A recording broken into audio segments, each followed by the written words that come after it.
Chapter 981. It's you. Arbor looked at the old Taoist in cyan and sneered. Actually, the Taoist priest in front of her was only about 40 years old, but he gave off an aged aura. Arbor was very clear that this Taoist priest's actual age was definitely not as young as he looked at this moment. He might even be close to 100 years old. Moreover, she had previously fought with this person in the palace, so she was very clear about his strength. She didn't expect that the stinky Taoist priest that she couldn't find in the city would actually appear in Kyoto village.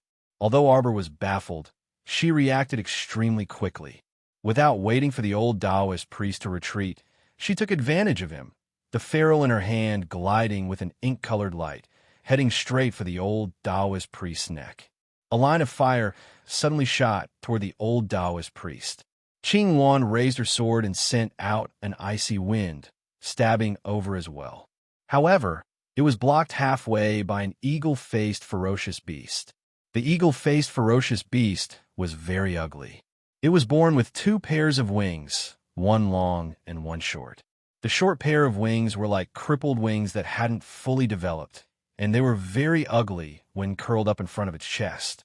When Qing Wan saw this eagle-faced ferocious beast, she didn't even blink as she directly drew out several ice blades and attacked the eagle-faced ferocious beast. At the same time, the startled swan dagger, suspended in midair, flashed in the air and suddenly released a dazzling light. In front of it, in the originally empty, broken stone forest, 4 sealed transparent barriers suddenly appeared. The little monk hurriedly rushed forward and struck out 4 to 5 seals around the barriers. Then he turned his head and blasted out a flame attack while calling out cutely, "Benefactress, quickly come in." In order to dodge the flame attack, the old Taoist priest twisted his body slightly and dodged. Arbor took this opportunity to quickly rush into the transparent barrier. How could the old Taoist priest let her escape? A huge jet-black claw darted out of his chest and grabbed at Arbor's shoulder. Slap! In a moment of desperation, Arbor pulled out a green vine and whipped it directly at that huge claw. The old Taoist priest was caught off guard and just happened to be hit. His claw retracted in pain, and Arbor took the opportunity to run forward a few steps, heading straight for the transparent barrier. "Where do you think you're going?" The old Taoist snorted angrily and sneered. "I really underestimated you." He had a lot of secrets. Not only could he draw high-level summoning talismans, but he also had the power of the wood spirit. Watch this old man catch you. Boom! The entire mountain trembled violently 3 times in a terrifying tremor. Even the damned old Taoist, who was still chattering, was thrown back 3 or 4 steps by this huge shock. He spat out a mouthful of blood. "Damn girl!" The old Taoist shouted angrily. When he caught this cunning girl, he would definitely dismember her body to vent the hatred in his heart. What Arbor tossed out was none other than the core ravaging thunder that Duan Yu gave him. It was enough to give the old geezer a hard time. Seeing him quickly retreat, if he didn't leave now, when would he? Arbor immediately drilled into the transparent barrier. Qing Wan also got rid of the eagle-faced beast's entanglement and rushed into the transparent barrier. The little monk immediately formed several Buddhist hand seals and sealed the passage. The 3 people's figures instantly disappeared inside. The old Taoist priest wiped the blood from the corner of his mouth and fiercely turned his head. He watched helplessly as the 3 people fled like rabbits. He immediately roared angrily at the sky. "Arbor, this damn girl. Let's see where she can escape to." He didn't expect that the damn girl would grow to this extent after being left alone. It was simply abominable. Chapter 982. When the 3 figures reappeared, they were already in a small and quiet bamboo forest. This land of heritage wasn't big. Behind the bamboo forest were 3 small thatched cottages. There was only a shallow stream flowing in front of the door. It really looked like a secluded place. Secluded, tranquil, and light. The moment Arbor entered this place, she took a deep breath. She only felt that her heart was filled with a sense of peace. No matter how much fighting and killing was going on outside, it had nothing to do with this place. "Benefactress, what should we do next?" There was a faint trace of worry between the little monk's brows. Arbor glanced at him and immediately reached out to rub his little face. "You're so young, but you look so mature. If there's anything, Big Sister will be here. What's the rush? Let's go see this senior first." After saying that, she pulled the round-headed little monk with one hand and walked into the small bamboo forest. They came to the door of the 3 small thatched cottages. Pushing open the master bedroom in the middle, a faint pill fragrance wafted out. Arbor's figure suddenly froze. She stared blankly at the skeleton on the bed, slightly dazed. The skeleton was covered in a layer of bright red robes. Its sitting posture was extremely upright. For a moment, Arbor seemed to see the woman in red who had swept through an army of 10,000 people single-handedly in the past. Benefactress. The little monk reached out to shake her clothes. Arbor came back to her senses. She lowered her head and looked at Kong Kong blankly. "What's wrong?" Arbor shook her head. She subconsciously pressed a hand to her chest. Why did she suddenly feel like she couldn't breathe? It was as if there was an invisible claw tightly grasping her heart. For a moment, she couldn't speak. It was as if in that moment, the sorrow in her heart was indescribable. It was as if she wanted to vent it through crying. Her eyes suddenly reddened. But why did she suddenly want to cry? "You look so sad, benefactress." The little monk reached out to hug her leg and rubbed against it. "Carry me." Arbor was still in a daze, but he did as he was told and picked up the little baldy. The little monk reached out and hugged her neck. He stretched out a small hand and placed it on her face. He said in all seriousness, "Don't cry." This little monk can't bear to see women cry. The mournful and sorrowful atmosphere was almost blown away by the little monk's words. Qing Wan watched from the side and rolled her eyes speechlessly. "Do you feel better?" The little monk's palm had an endless amount of heat. Therefore, when it touched her small, bone-chilling face, it gave her a sense of warmth. This senior should have died many years ago. The small monk turned his head and looked at the bed. Look at her. Her expression is serene, and there's even a hint of a smile on her face. She must have known that her life was coming to an end. Qing Wan wanted to ridicule little Baldy. "Where did you get your eyes from?" Looking at this skeleton with such a serene expression.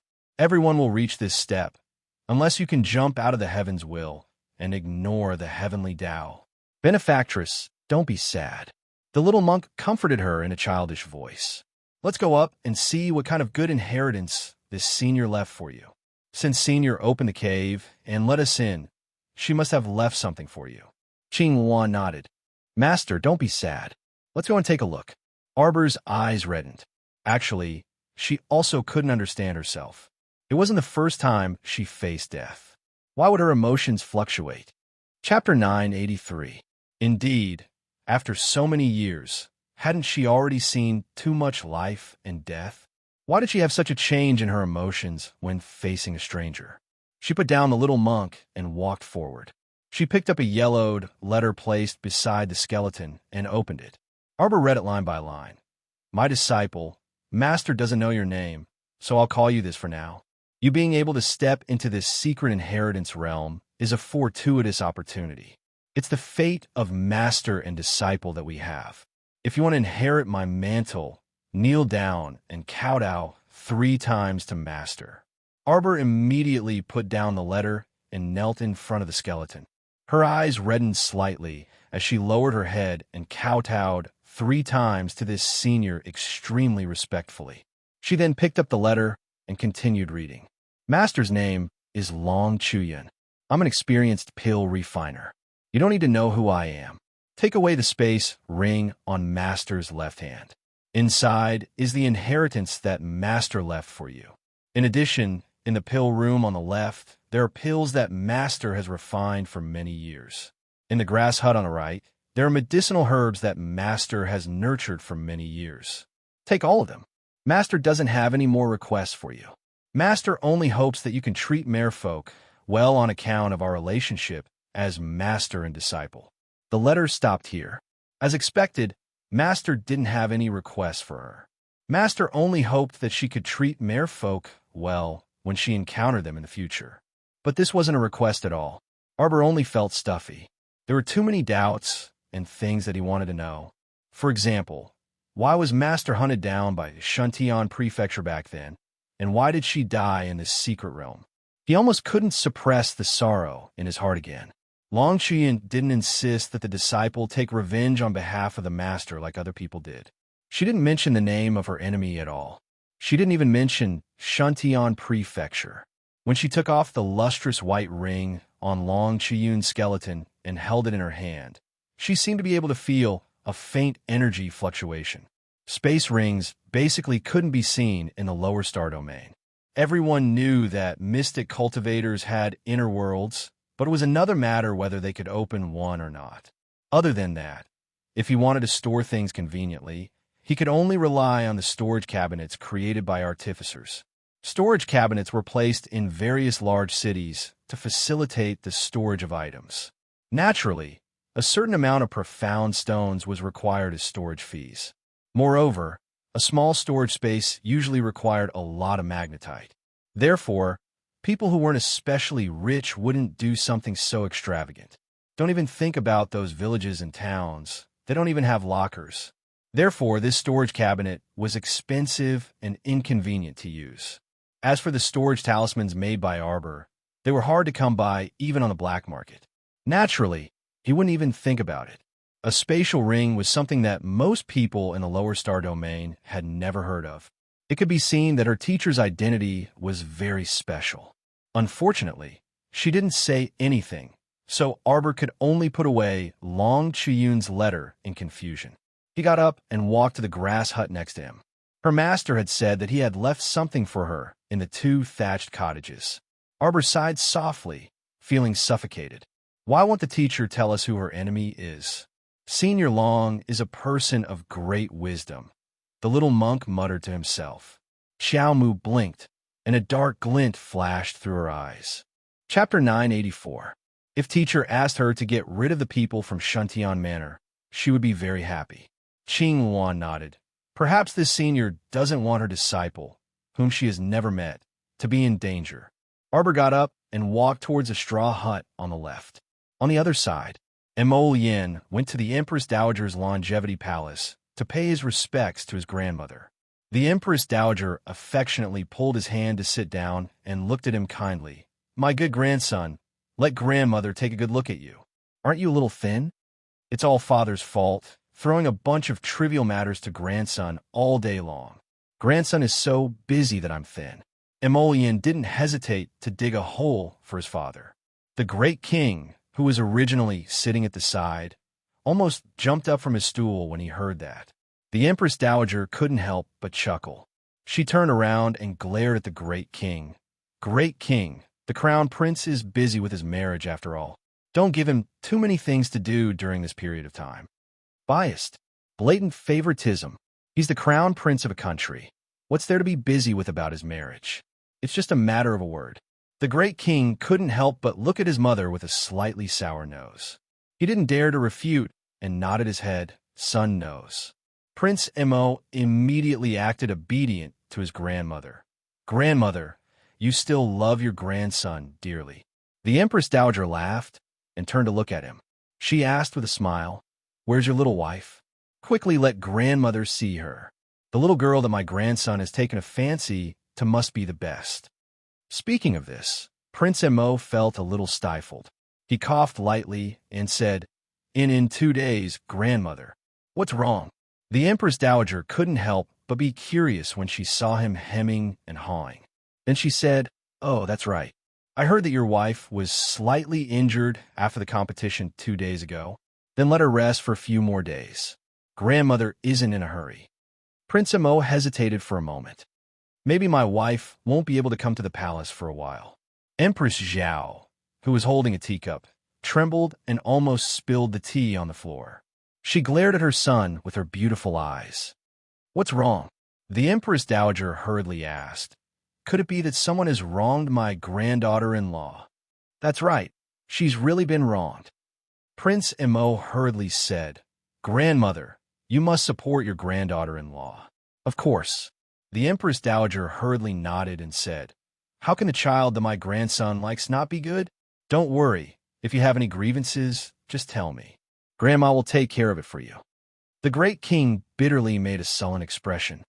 "Ahem, mother, it's better not to spoil your child too much." "How is that doting?" The Empress Dowager immediately retorted in annoyance. "This grandson of mine has never made me worry about him since he was young. He's such a good child. How am I doting? Tell grandmother. Grandmother will make the decision for you too." The Empress Dowager made the final decision. The great king's entire face turned a bit green. He hurriedly interrupted. It's fine. It's really fine. Mother, you must be tired from the journey and have just returned. Why don't you rest first?" "Why should I rest? The 12th prince has arrived."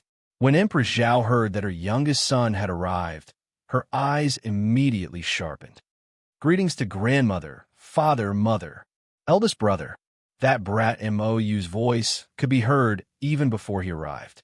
Just hearing his voice made one feel especially energized. "You still know to come back." Empress Zhao muttered in annoyance. Chapter 985. The youth's black hair was buried under a small jade crown, and he was dressed in a light-colored, narrow-sleeved riding suit with a purple gold belt. His figure was outstanding, and he was handsome and straight. When he walked quickly through the door, there was a faint smile on his lips, and his eyes seemed to be sparkling and dazzling, as if there were stars flowing in them. "Greetings to the 12th prince." The row of palace maids by the door bowed in greeting. Mou waved his hand and swayed to Mo Lian's side, happily shouting, "Eldest brother, the moment I entered the capital, I heard that you had engaged the crown princess. I want to see my sister-in-law. I know it's her. My peaches are finally going to be settled." This brat had been thinking about a peach for 7 to 8 years. There was no one else like him. Mo Lian's mouth twitched. Without waiting for him to speak, Empress Zhao said with a straight face, You're really becoming more and more unbecoming. Not to mention running around all day. You even went to the mountain villa to disturb your grandmother's peace." Mou hurriedly smiled and moved to his mother's side. "Mother, grandmother has been praising me the whole way. If I didn't run to the mountain villa to celebrate the new year with grandmother's new year would have been so boring." Empress Zhao glanced at him and snorted. She raised a finger and poked his head. "Didn't grandmother find you noisy, so she brought you back early?" "Of course not." Mou's mouth seemed to be smeared with honey as he grinned. "This son missed father, mother, and eldest brother, so I begged grandmother to come back. Imperial mother, imperial father, eldest brother, although you isn't in the capital, my heart has always missed you." His father chuckled, clearly not believing his youngest son's nonsense. Empress Zhao was a little happy from her son's coaxing, but she still kept a straight face. She glanced at her youngest son, but the corners of her mouth couldn't help but curl up slightly. The old Empress Dowager said with a smile, "You don't say. If you didn't run to the mountain villa to accompany me, this New Year's celebration would indeed be lacking." Empress Zhao said with a smile, "Imperial Mother's complexion is rosy and her breath is soft. You must be recuperating well in Ziyu Mountain Villa." "Not bad." The Empress Dowager smiled benevolently and nodded. Ziyu Villa is secluded from the world. Its profound energy is also rather dense. It's truly the best place for cultivation. If there is a chance, Your Majesty and Her Majesty can also choose a day to go there and take a break for a period of time. The Empress Dowager is right. The old great king looked at his mother cautiously and asked, "Mother, have you made some progress in your cultivation?" "You can say that I've made some small achievements." Back then, the Empress Dowager had taken up a spear and mounted a horse to conquer the world with the former king and the old vassal king of Anan. So her martial arts were naturally outstanding. She had stayed at the initial success stage of level 14 Great Mystic Cultivator for nearly 10 years. After cultivating in seclusion at Yushio Villa for half a year, the Queen Dowager finally made a small step forward and entered level 14 Phenomenal Success stage. The great king's face lit up with joy when he heard this. "Congratulations, mother. Your cultivation has improved again." "Congratulations, Empress Dowager." At the Empress Dowager's level of cultivation, she had long been indifferent to these things. She smiled and waved her hand. "Let's not talk about these things." She turned to look at Emolian. Today, as soon as Ijia and you entered the capital, Ijia heard rumors spreading from all directions. Nimpan Tower is our Mo Kingdom's guardian pagoda. What do they mean by a sorcerer has appeared recently, so the world is bound to suffer calamity? They even said that Nimpan Tower's foundation is unstable and seems to be swaying? What kind of nonsense is this? It's simply a bunch of nonsense. Chapter 986. Grandmother, don't worry. These are just rumors spread by some bored people. Grandson will deal with it properly. Yes, yes. Mother, don't worry. The old king added, this is all because a few days ago, there was a rat infestation near the Pacification Pagoda. A large rat gnawed on a brick behind the Pacification Pagoda, causing people to mistakenly say that the pagoda's foundation was unstable or that a demon had appeared. A faint light of wisdom flashed through the Empress Dowager's eyes. Why would there be a rat infestation in the capital out of the blue? I'm afraid that someone is secretly manipulating things behind the scenes. Great King, you have to pay attention to this matter. Don't throw everything to the Crown Prince. Look at how busy my grandson is. The Great King coughed a little awkwardly and secretly ridiculed in his heart. He knew it. As long as his mother returned, she would definitely protect him to the end. There was nothing to say about this. He felt like a son that was picked up from the streets. When he was young, the Empress Dowager helped him take care of state affairs. Now that he was old and his son was very capable, the Great King was very used to being a hands-off boss. Now that he heard the Empress Dowager specifically asking him to deal with the rat infestation rumors, the Great King felt very vexed and secretly glanced at his son. Prince Mo's handsome face was extremely serious. He didn't even look at his old father. This unfilial son who cheated his father, the Great King gritted his teeth. Cough. Mother, you're worrying too much. The Crown Prince has more or less taken care of this small matter. You don't have to worry about this. Let the young people train. The Great King hurriedly helped his mother up with a guilty conscience and helped her into the inner room. He flattered her all the way and completely ignored the Empress Dowager's rolling eyes. Father is so cowardly. Mou pursed her lips. Suddenly, her large eyes lit up slightly. She jumped in front of Emolian and said, Big brother, take me to see sister-in-law now. You child, you're always so careless. Your big brother doesn't have as much free time as you do. Stop messing around. Empress Zhao reprimanded Mou. As soon as Emolian thought that his wife had run away, he felt a little irritated. He got up and excused himself from Empress Zhao. Then he went out and left. Big brother, what's wrong? Mou blinked and asked subconsciously. Empress Zhao waved at him. Mother, Mou jumped in front of Empress Zhao with a big smile, and her head fell into her mother's arms. Empress Zhao's anger, which had accumulated over the past few days, was instantly extinguished by her youngest son's tantrum. She poked his head and said, Humph, fortunately, you still have your mother in your heart. Otherwise, who knows when you will return to the palace? Of course not. No matter where her son went, he would always think of her. I even brought a lot of local specialties for her. I'll get someone to send them to her in a while. Empress Zhao was amused by her son. She pulled his hand and asked, From your tone, just now, you called her sister-in-law quite warmly. You've known that Miss Xiao for a long time? I've never met her, but I've heard of her. Mou said unhappily at the mention of this. When I was 5, sister-in-law gave Big Brother a peach. Big Brother treasured it so much. He couldn't bear to give it to you or her. That peach looked really delicious. Empress Zhao was dumbfounded. What peach? Her youngest son had been thinking about it since he was 5. Mother, you met my sister-in-law, right? What does she look like? She does look pretty good. Empress Zhao nodded affirmatively. It was just that her personality was cold and arrogant, cruel and heartless. She really wasn't much of a person. Chapter 987. The little girl whom Empress Zhao had called a good-for-nothing was currently in the land of inheritance opened by the startled swan dagger, studying the elixir inheritance left behind by her master, Long Qian. There were a large number of spirit stones and an inheritance jade slip in the space ring. After the inheritance jade slip was absorbed into Arbor's conscious, it passed on the inheritance carved on the jade slip to her, just like the Golden Talisman Jade Tome. For the past 2 days, Arbor had been quietly studying the elixir refinement techniques left behind by her master in the Land of Inheritance.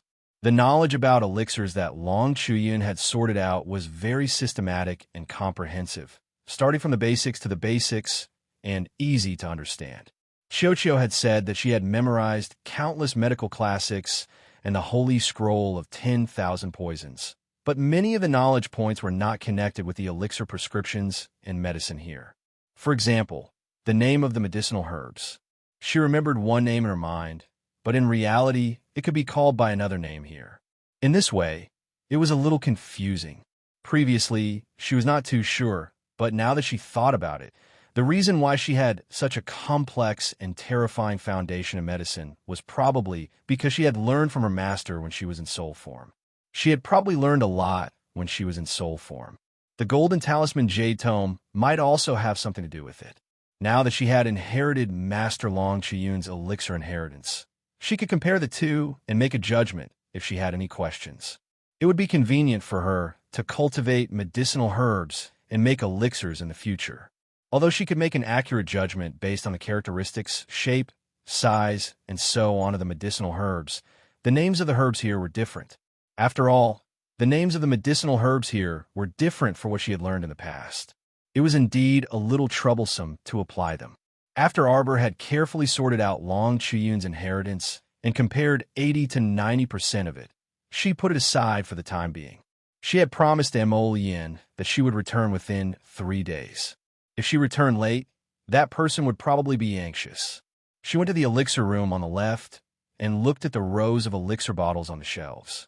She casually opened a bottle and sniffed it. 100 Treasures Elixir. Arbor's expression changed slightly.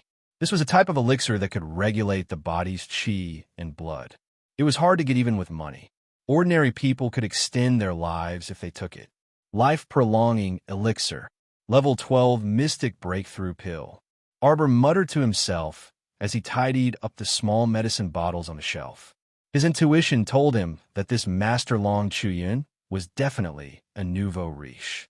The little monk followed beside her and asked cutely, "Benefactress, are we going to leave after you're done packing up?" "Yes." "If we don't leave, are we going to stay here forever?"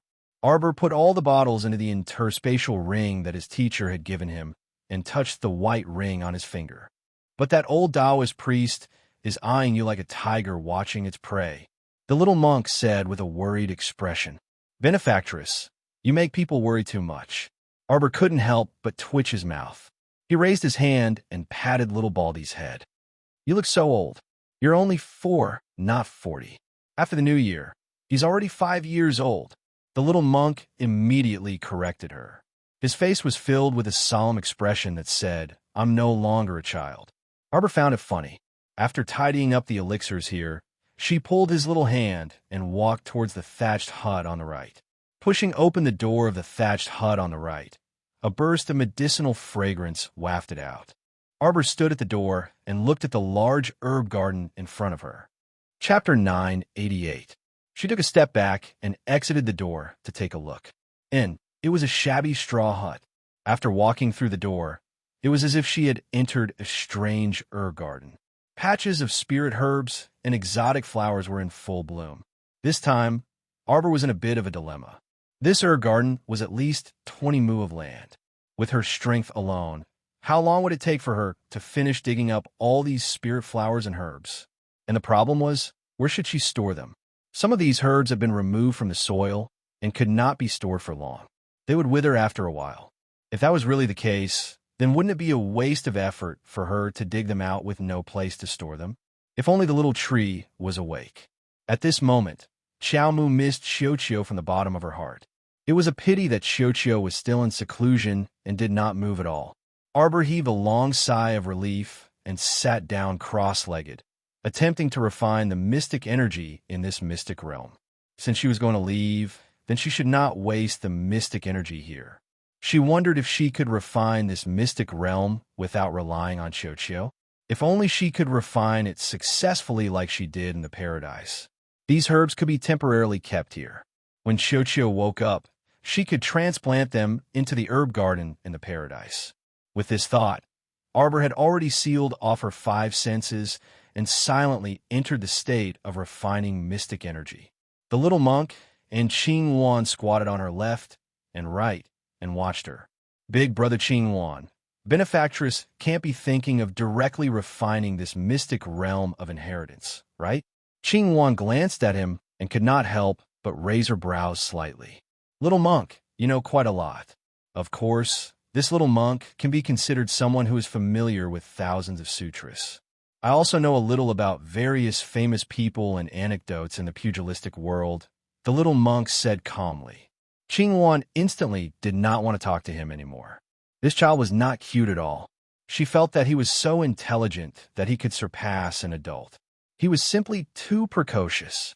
But the little monk could not stay idle.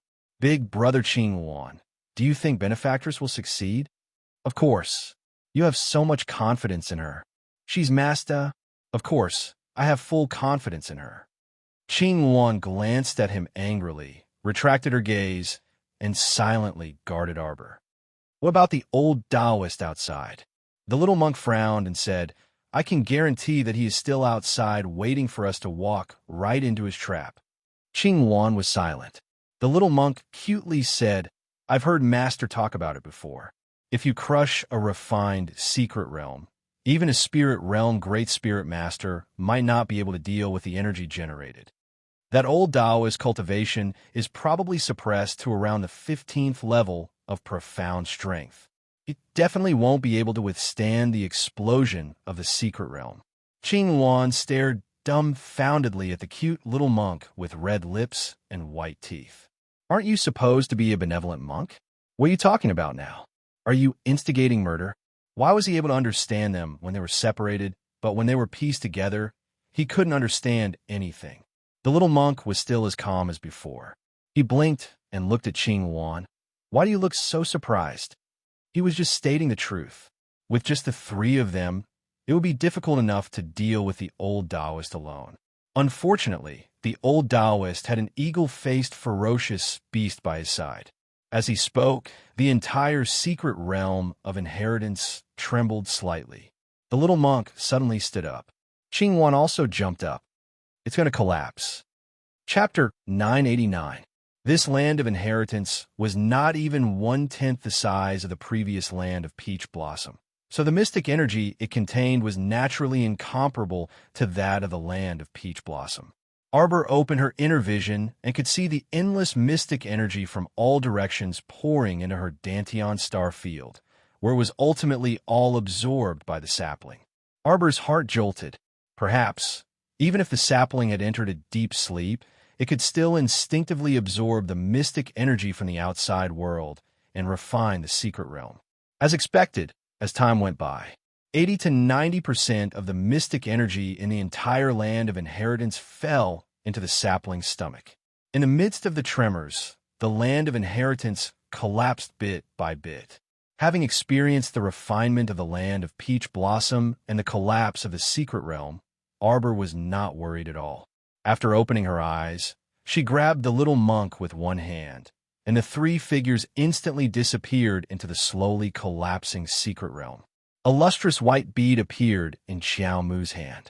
Inside the bead was a small bamboo forest, and 3 small thatched cottages could be faintly seen swaying back and forth inside. At this moment, Arbor had no time to be excited or agitated.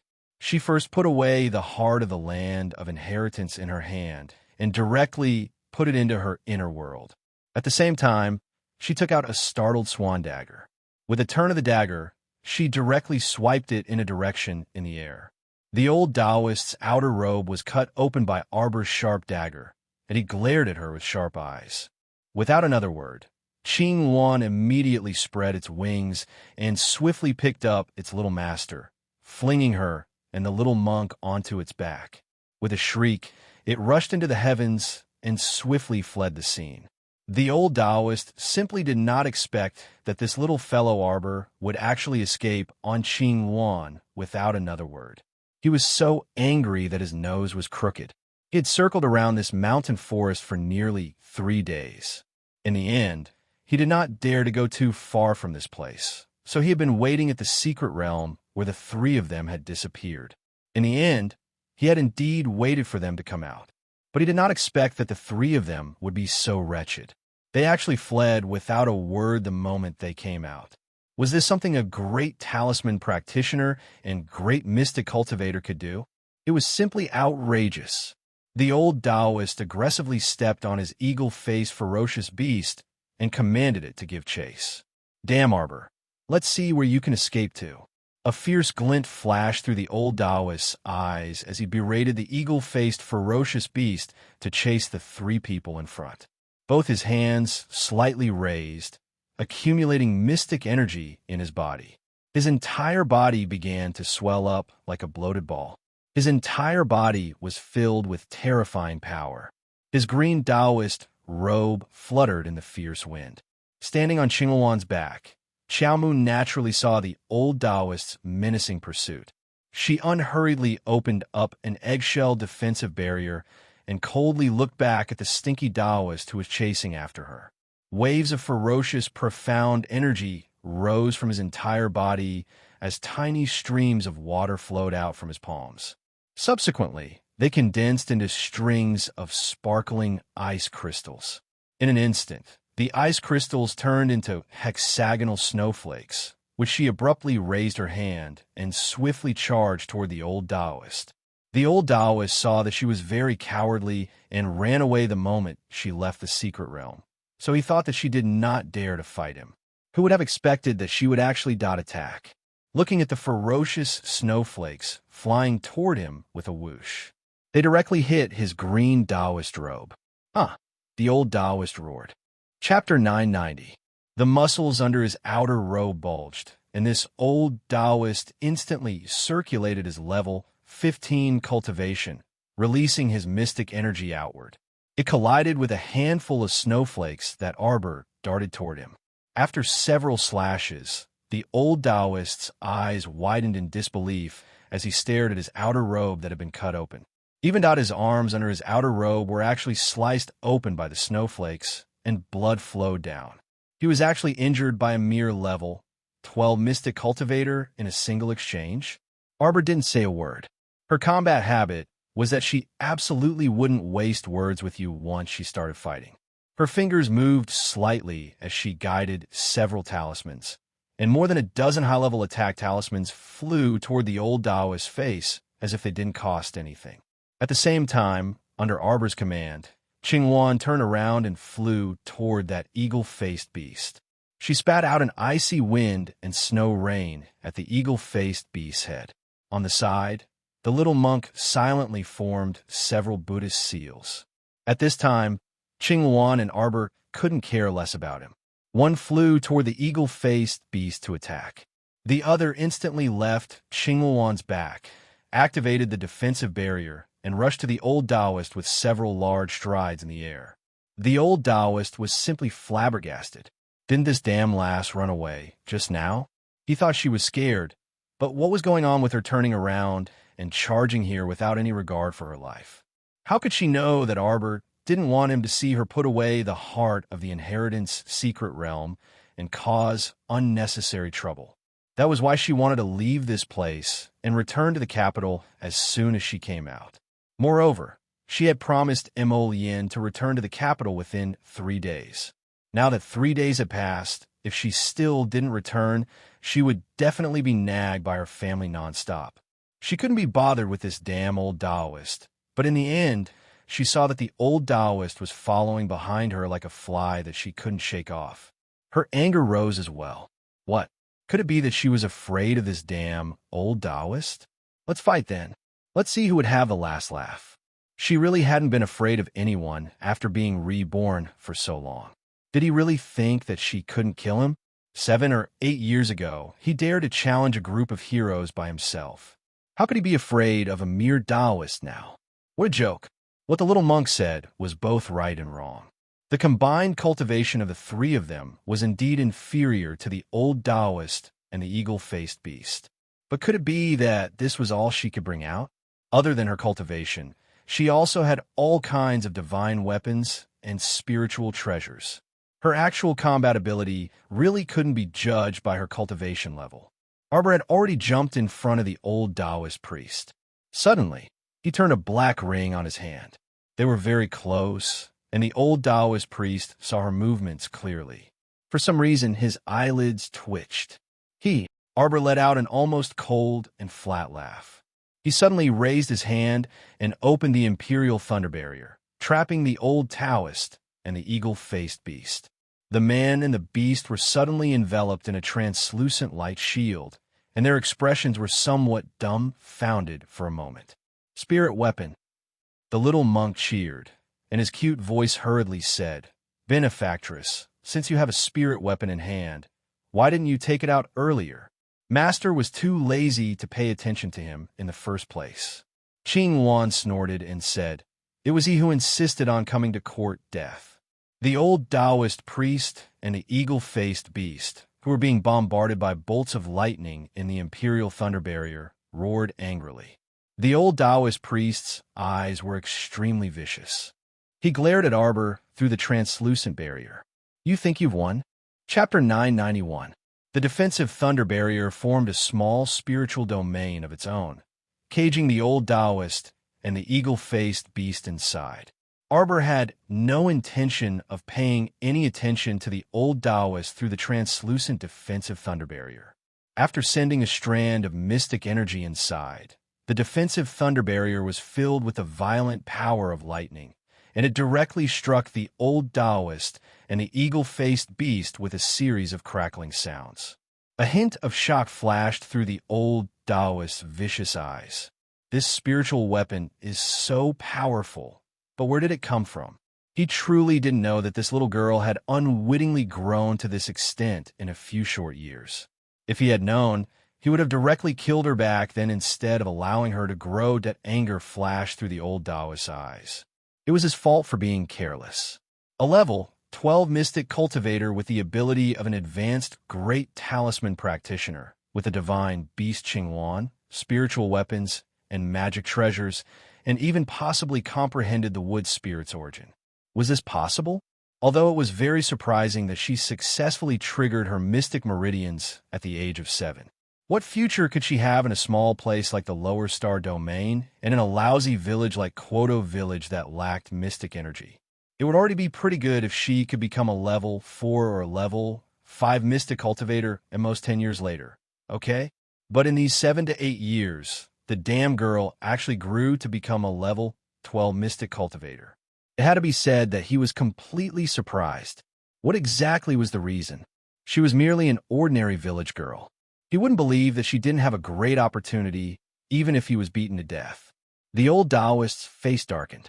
With a rub of his hands, spiritual energy permeated his chest, forming a partial armor that first protected his heart meridian. It was evident that the old Taoist was a spiritual cultivator, and partial spiritual energy armor was one of the hallmarks of a spiritual cultivator. However, the old Taoist's current cultivation was suppressed to that of a level 15 mystic cultivator, but it didn't mean that he couldn't use spiritual energy. Arbor felt that this old Taoist body exuded a trace of wickedness and strangeness. Logically speaking, he was already a spiritual cultivator and had entered the spiritual realm, but he just happened to merge with the power of a demonic beast and become a demonic cultivator.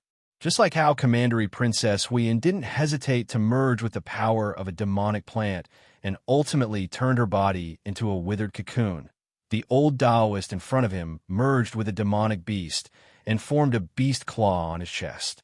At this moment, he was using this beast claw to resist the lightning bolts that were bombarding him from all directions. This defensive thunder barrier actually required spiritual energy to activate, but unfortunately, Arbor just happened to be able to use profound energy to activate the defensive thunder barrier. Furthermore, she was now able to skillfully switch between the profound energy in her 3 branch meridians and the main meridians. It could be said that as long as she wasn't beaten up by thousands of people, her profound energy would basically never be interrupted.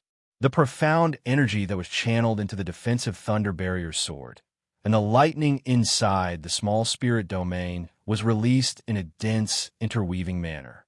Even with the body of a spirit master, the old Taoist found it difficult to bear the impact of such powerful lightning, let alone his eagle-faced Xian beast. After dozens of lightning bolts struck the eagle-faced beast's body, the pair of crippled wings in front of its chest were blasted into a bloody mess. The eagle-faced beast lay on the ground, gasping for breath. It covered its head with its other wing and lay there motionless. Just now, this ferocious beast had almost injured her Qing Yuan. Now, it was blasted to the side by the powerful lightning released from the defensive thunder barrier. Arbor didn't have the slightest bit of sympathy. If they hadn't pursued her relentlessly and tried to kill her, she wouldn't have retaliated out of anger. Chapter 992. Let the mystical beast core in this eagle-faced beast benefit her pitiful little white squirrel. Arbor's eyes flickered, and a dim light flashed past. A suction mystic energy in her hand instantly sucked the eagle-faced mystical beast, who was caught off guard in the defensive thunder barrier, to her feet. Oh! The eagle-faced beast roared angrily and was about to raise its wings to slap over. The little monk, who had been silently forming Buddha's hand seals, quickly reached out his small palm, and a golden swastika character smashed directly on the eagle-faced beast's head. With a loud bang, the pitiful eagle-faced beast was pressed to the ground by this swastika character. Qing Yuan flew up and hurriedly gave the eagle-faced beast 2 more stabs without any explanation. Leave its head, Arbor reminded in a slightly anxious manner. Qing Yuan paused and carried the eagle-faced beast, which was on its last breath, over. Arbor was expressionless. The startled swan dagger in her hand flashed slightly and directly cut open the eagle-faced beast's head, cutting out a red crystal core from within. This mystical beast core was redder and more outstanding than any crystal core she had seen before. It was like a ruby emitting light in her hand. The deeper the color of the crystal core, the higher the level of the mystical beast. This crystal core was equivalent to 100 ordinary level 10 mystical beast cores. Arbor was in a slightly better mood and directly stored this mystical beast core into her inner world. The old Taoist, who was still in the defensive thunder barrier, was furious. He could only watch as his mystical beast brain was cut open and its crystal core was taken out. He couldn't break out of the defensive thunder barrier to react. His mystical beast was already completely dead. When a mystical beast died, it was bound to bite its master. This time, the old Taoist was injured. He was anxious, angry, and resentful. A mouthful of old blood instantly spurted out, and his face was as white as a sheet of gold paper. The old Taoist roared angrily. He didn't think that he would encounter such a disaster just because he personally took care of a little village girl. Did he underestimate the enemy, or did the enemy grow too strong? The demonic beast claws on the old Taoist's chest desperately scratched the translucent barrier, trying to tear open the defensive thunder barrier to let out. Unexpectedly, Arbor poured another burst of profound energy into the defensive thunder barrier. At this moment, she had already transferred the profound energy from the 3 branch meridians and directly poured it in. In an instant, the entire small spirit domain was filled with the light of thunder and lightning, leaving no room for anyone to fight back. The crisscrossing lightning in the domain formed the shape of a well and cut straight toward the old Taoist. It was really a cut. The old Taoist priest watched as a piece of bone and flesh on his shoulder was completely cut off by the lightning. He did not dare to be careless anymore. Using his spirit armor to protect his chest, he then filled his entire body with profound energy and let out an angry roar. His cyan Taoist robe fluttered by the waves of profound energy, forming a barrier that blocked the intertwining lightning that covered the sky and covered the earth in the miniature spirit domain. However, because of the profound beast backlash, he had already been injured. At this moment, he had expended a large amount of profound energy to resist the lightning. He could resist it for a while, but he couldn't resist it forever. If this continued, he would definitely be annihilated by the lightning. Therefore, he was anxious and embarrassed. He tightened the movement of the sharp claws in front of his chest, fiercely scratching and smashing the defensive thunder shield. However, was a spirit artifact so easy to destroy? If it could be destroyed with just a few hits, then it wouldn't be called a spirit artifact. Cough, cough, cough. The old Taoist priest was in an extremely sorry state, and a mouthful of blood foam spurted out from his mouth. Chapter 993. Perhaps even he himself hadn't anticipated that he would be heavily injured by someone when he originally wanted to exterminate Arbor in this wilderness. The heavens didn't open their eyes. How could they treat him like this? Cough. The old Taoist spat out another mouthful of bloody foam, and his head turned black. He looked coldly at Arbor through the translucent defensive thunder barrier. Could it be that he had to use that secret technique today? Damn it. If he didn't handle it well, he would be obliterated by the heavenly Tao. Cough, cough, cough. The old Taoist flipped his left hand and took out a white jade bottle from his inner world. He poured out 2 or 3 pills and stuffed them into his mouth without even looking. Arbor's gaze abruptly landed on the white jade bottle in the old Taoist's hand. A sinister chill flitted across her originally tranquil little stoic face. When she looked at the old Taoist again, her placid eyes were suffused with an ice-cold ruthlessness from the depths of hell. At this time, the old Taoist had already been cut by the defensive thunder barrier to the point that there wasn't any flesh left unscathed. Apart from his chest, which was well protected, the rest of his limbs and body had been cut quite tragically by the lightning. His entire body was covered in wounds, his hair was disheveled, and his green Taoist robe was soaked red with blood. Arbor's fingers moved, and the translucent defensive thunder barrier was instantly undone by her.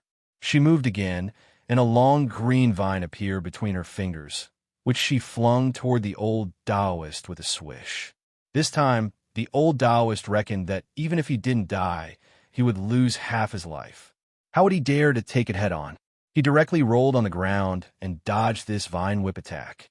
Arbor's fingers moved slightly, and several dozen immobilization talismans directly split open in the air and stuck to the old Taoist. Now that the old Taoist was heavily injured, the immobilization talismans would definitely obstruct him if they landed on him. Even if they couldn't immobilize him, they could delay his movements for a moment. That would be enough. Priest Diu destroyed several immobilization talismans in exasperation, only to feel his body uncontrollably pause twice. And just as he was flustered, 2 whips of vines were viciously whipped. His back was whipped by 2 vine whips at the same time, causing his entire body to tremble in pain. He grimaced in pain, and his eyebrows were knitted together. At this time, Arbor stepped down step by step from the air, a vine whip in each hand. He swung it very flexibly, attacking with both hands at the same time. The old Taoist priest looked at the little girl in front of him. His brows were tightly knitted together, and his pupils constricted. The wood spirit energy on the vine whip was so dense that even he couldn't tell what level of wood spirit origin it was. It should not be lower than the 6th level of the wood spirit. Thinking of this, the old Taoist's forehead was covered in cold sweat. He couldn't hesitate any longer. He lowered his head in silence. A few seconds later, he raised his head again. His eyes were covered with a layer of green light, and his aura changed instantly. Be careful. He has advanced, the small monk shouted. Arbor secretly opened his spiritual eye and instantly saw that the profound energy in the thief's body was increasing rapidly. His entire profound veins instantly turned into red spirit veins, and then a wisp of fiery red spirit energy could be seen flowing happily inside. The basic red was naturally one of the 5 spirits, the fire spirit. As expected, a streak of fire swept out of the old Taoist priest's hand in the next instant, pouncing straight at the vine whip in Arbor's hand. Once the green vines were touched by the fire, they suddenly burst into flames and burned fiercely. Arbor snorted. At the same time that he threw the vine whip in his hand, he raised his hand slightly. Then, 7 to 8 green vines drilled out from all directions and shot towards the thief. Chapter 994. With a shout, the Taoist abruptly flung off his cumbersome, tattered green robe. His hands directly grabbed two balls of fire as he charged at Xiaomu. Arbor didn't even look at him. She raised her hands again, and dozens of green vines wrapped around the old Taoist's hands and feet. A small stream of water appeared in Arbor's hands and turned into a shimmering ice sword. She rushed forward and slashed the ice sword at the old Taoist. Hee hee, little ant, you dare to show off in front of this old man. The old Taoist shouted, and the fire spirit in his hands expanded. It turned into two fire sparrows and flew toward Arbor's small body. The little monk flicked his finger and threw out two flames to block the fire sparrows.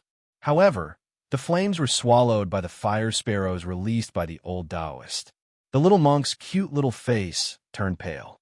Qing Wan hurriedly picked him up and put him to the side. "Don't move," she told him, and turned into a big bird. She flapped her wings and flew toward her master. "Don't come over." Xiao Mu's eyelids twitched, and she had already leaped into the air. After a floating flash, her figure had already disappeared from her original spot. The fire sparrows pounced on empty air. They turned around aggressively and rushed toward the old Taoist. The old Taoist priest was shocked. He suddenly turned his head, and a fist landed on his face with a bang. The little hand with the Vajra talisman attached to it made the old Taoist feel very good. The figure that retreated was swallowed by the fire sparrows. However, the fire sparrows were created by the old Taoist. At the critical moment, he dispersed the fire spirit energy, and the fire sparrows disappeared. Priest Ayu wasn't injured by the fire sparrows, but he fell from the sky and landed heavily on the ground. At the same time, countless twisting vines darted over and quickly wrapped the Taoist into a cocoon. His face hurt too much. This was a real slap to the face. Oh no, it was a slap to the face. The small hand that had the Vajra talisman attached to it was stronger than any jade in the world. It was originally the weakest part of the body, the face. Being hammered by Arbor like this, the old Taoist would die of pain in minutes. At this moment, a green vine appeared in Arbor's hand again, and he whipped the old Taoist in the face. Priest Ayu's face was already caved in by Arbor's punch, and now a bloody mark was left on his face by Arbor. From the tip of his left eye all the way to his right chin, an oblique whip mark appeared on his face. Tao Immortal Diyu had never suffered such humiliation in his life. At this moment, he covered his face and rolled back and forth on the ground. The green vines tightly bound the Taoist priest. No matter how hard he struggled, he could not break free from the vines. A stream of water poured out from Arbor's hand. The moment the water condensed into ice, she moved like a flood dragon. An ice sword instantly plunged into the old Taoist priest's shoulder and rotated. The old Taoist priest suddenly cried out in alarm. This ice sword directly sliced off both of the old Taoist's shoulder blades. Xiao Mu expressionlessly walked up and stomped on Priest Dayu's chest. Arbor pressed down hard and said in a cold voice, "Don't waste your energy. You've basically used up all the spiritual energy in your body. Right now, you're weaker than a weakling." Chapter 995. The old Taoist let out a cry of pain, causing the beast claw to emerge from his chest. Arbor directly reached out and forcefully twisted that beast claw, using all her strength to tear it apart. Rip! A large piece of flesh was torn off from that beast claw. This ferocious energy made the little monk and Qing Wan, who were quietly following behind, both shiver all of a sudden. This time the old Taoist suffered twice as much. Not only did his face hurt, but even his chest hurt unbearably. His entire aura instantly withered, and he breathed heavily, his voice hoarse. Good, you stinky girl. You are indeed a ruthless character. Cough, cough, cough. Arbor's small face was expressionless, adhering to her usual style of never talking nonsense with a defeated opponent. She directly opened her spiritual eye and scanned the thieving Taoist's inner world. She guided her spiritual sense into the other party's inner world and plundered him without warning. The Taoist was completely stupefied. He only felt waves of stabbing pain and is conscious, his head swollen and dizzy, as if he was going to faint in the next second. Compared to the inner world of the Pei family's second madam before she plundered, this thieving Taoist was already a spiritual master, and his conscience naturally couldn't be compared to second Madame Pei's. Arbor could be considered to have spent a lot of effort. Her spiritual sense endlessly seeped in, and a faint trace of sweat also seeped out of her forehead. Suddenly, she flipped her palm. Crackling like rain, the door to the old Taoist's inner world was forcefully plundered open by her. The items in the inner world were all overturned, and all at once they all poured out. Seeing this, the little monk couldn't help but shiver, and exchanged glances with Qing Luan at the side. So scary. The old Taoist's aura became more and more dispirited, and his entire person blankly rolled his eyes, lying on the ground dripping with stinky sweat. It was as if he was fished out of a river, as if there was a flood, and his entire body was soaked in blood and sweat. Arbor ignored the other items in his inner world. She didn't bother to look at those precious treasures or magnetite precious ores. Her gaze fell on a few of the white jade porcelain bottles. With a suction force, one of the porcelain bottles jumped into her palm. She held it in her hand, her gaze lightly caressing the white jade porcelain vase. His cold gaze landed on the old Taoist, and his voice was icy cold. "You're that wandering Taoist. You're the traveling Taoist who gave when Rowan the meridian pill." As soon as he finished speaking, the old Taoist shuddered. For a moment, he could not restrain his emotions. A look of surprise appeared in his old eyes, and it was all seen by Arbor. This was a tacit agreement. "Why did you do this?" Although Xiao Mu appeared unperturbed on the surface, her heart was actually in turmoil. "Why?" she repeated again, a trace of cold anger floating under her flat voice. "Pa!" A heavy slap landed on the Taoist's face from distance. Xiao Mu raised her voice slightly and reprimanded coldly. "Are you deaf?" "Cough, cough, cough." Priest Dayu sneered, and his body trembled on the ground. He swept a disdainful glance at Arbor. "Do I have to answer just because you asked? Will you let me go if I answer?" Dictum talismans. Arbor never liked to talk nonsense with people. She directly threw out 3 dictum talismans, and with a flick of her sleeve, "There's one more. Don't wait for me." Chapter 996. The dictum talismans flew past like 3 streaks of light and landed on Taoist Dayu's body. A dictum talisman could make someone with a lower cultivation than her obediently speak the truth. Taoist Dayu's cultivation was above hers, but she had crippled him and nearly crushed his conscience. His current cultivation was already as miserable as a dog's, so the dictum talisman should be effective. However, seeing that his previous cultivation was already in the spiritual realm, she generously threw 3 dictum talismans at him. One of them should work, right? Nearly 3 minutes later, a faint light suddenly flashed between the old Taoist's brows. The talisman had taken effect.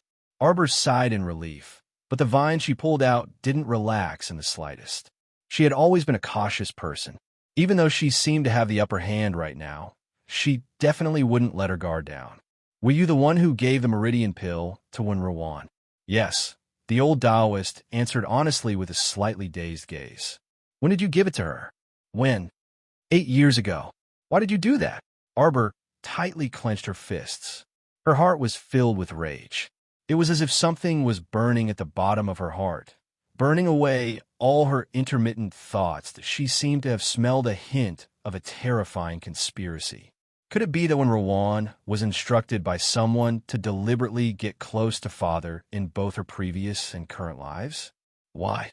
Why'd you do that?" "It was you. You deliberately had when Rowan approached our Qiao family." Arbor's breathing became slightly hurried. "That's right. However, this old man was also entrusted by someone." Arbor's pupils contracted slightly. She took a step forward and forcefully grabbed the old Taoist's chest. "Speak. Give me a clear explanation. Who entrusted you?" "Who? Who entrusted you? Who the hell are you?" The thieving Taoist was a bit dazed, seemingly unable to accept so many questions all at once. "Who the hell are you?" Flames of fury ignited in Arbor's eyes. "I am the deputy manager of Shuntian Prefecture." A bull from the blue. Could it be that the tragedy in her previous life wasn't a coincidence? Arbor's heart trembled, and he shuddered for no reason. Could it be that all her tragedies in her previous life, the tragedy of her family, were all controlled by someone else from afar? However, the trajectory of this life had been forcefully reversed by her. Because when Rowan had died many years ago, it was impossible for her to harm their family. As such, Daoist Yu could not wait any longer and wanted to personally deal with her. But why? Their Chow family had been living in Quoto village dutifully all this while and hadn't offended anyone. Why did they scheme against them so viciously since 7 to 8 years ago? Who instigated him? Hurry up and tell me. Who sent you to deal with our Chow family? It was our Shantian Palace's palace master who sent me to the lower realms Starfield. No matter what method I use, I will definitely make your family's lives miserable. It would be best if your entire family was crippled. In other words, when she was 7 years old, Shantian Manor had already been eyeing their family. I originally thought that you were just a little village girl in a village, when Rowan received benefits from me, so she naturally obeyed my orders. With her scheming methods, a casual move from her could make your family live in an abyss of suffering from then on, the Taoist answered honestly. However, I didn't expect. The situation was completely out of his control. Chapter 997. To be precise, someone didn't wish for you to have a good life. As for those useless Qiao clan members around you, they were just dealt with in passing. Priest Yu continued to reveal the truth of the matter. I was only following orders. Dayu was also very regretful now. If he had not been so lazy back then and casually found a useless thing like when Rowan to deal with the Qiao clan, the situation would not have reached this uncontrollable stage. Not only did when Rowan fail to cause trouble, but she also threw herself in and inexplicably became the zombie's food. From then on, the situation became uncontrollable. You unexpectedly joined the Holy Water sect and became the personal disciple of the First Peak's Peak Master. This is completely different from what our Mansion Master wants to achieve. The higher-ups felt that I was incompetent, so they sent Manager Liu to assist. Your joining the Holy Water sect was the first variable. Afterwards, Manager Liu sent our Shantian Prefecture disciples to Shizhou City to keep a close eye on your parents. Arbor's heart skipped a beat when he heard this. What's your relationship with Liu Yiji? Dayu mechanically recited with an old-fashioned expression. Liu Yiji is our prefecture's third manager. I used to be under his supervision, but we were considered equals in the lower star domain. Continue speaking. Priest Yu continued. The batches of people we sent to Shizhou City to keep an eye on your parents were all secretly disposed of by someone. We later found out that it was His Highness the Crown Prince of Mo Kingdom who did it. As for you, you actually received the favor of Mo Kingdom's Crown Prince and even became the Crown Princess. This was the second variable. When this news reached the Prefecture Lord's ears, he was very displeased. You slaughtered the Holy Water sect because you didn't want me to have an easy time?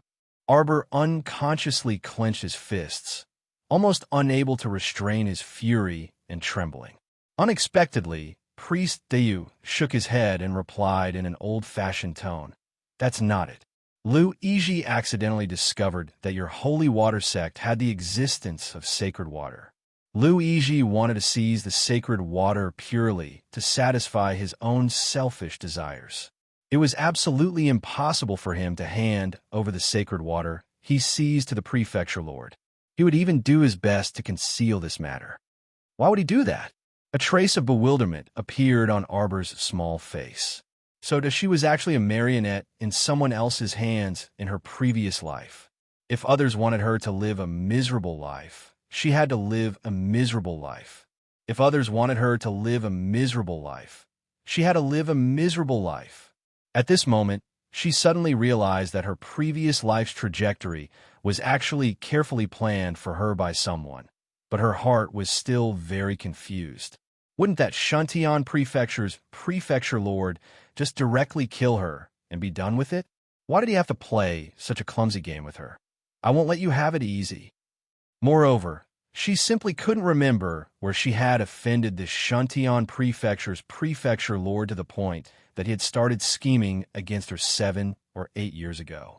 In his previous life, he simply did not have the strength to offend this high and mighty Shantian Prefecture's prefecture lord. In this life, her enmity with the Shantian Prefecture all originated from the destruction of the Holy Water Sect during the Golden Hairpin era. In other words, before the age of 12, she had never interacted with Shantian Prefecture. She was completely unclear as to why the Shantian Prefecture's prefecture lord had such great enmity and hatred. When she was 7 years old, he already wanted to make her have an easy time. This kind of hatred was actually enough to cause this Shantian Prefecture's prefecture lord to be unwilling to let her off for 2 lifetimes. Chapter 998. Arbor took a deep breath and asked coldly, "Tell me clearly, is it only your Shantian Prefecture's prefecture lord who doesn't want to let me live well?" At this moment, the old Taoist showed signs of struggle. This was a sign that he was about to wake up. Arbor raised her finger and sent several dictum talismans flying onto him. However, it was too late. She didn't know if the old Taoist was experiencing terminal lucidity. In an instant, he woke up with a start. His blank expression abruptly turned sinister in the next second. "Damn girl, what did you do to me?" Priest you only felt a tearing pain in his chest, making it impossible for him to take a deep breath. In addition, there wasn't a single piece of unharmed flesh on his body from the lightning, and his shoulder blade had been gouged out by that savage girl. The old Taoist knew very well that his current situation was very bad. With his current half-crippled body, he was absolutely no match for this savage brat. "You'd better tell me clearly. Otherwise, I'll make you beg for death. I'll make you regret coming to this world." Arbor raised her fingers slightly, and a pill appeared in her fingers.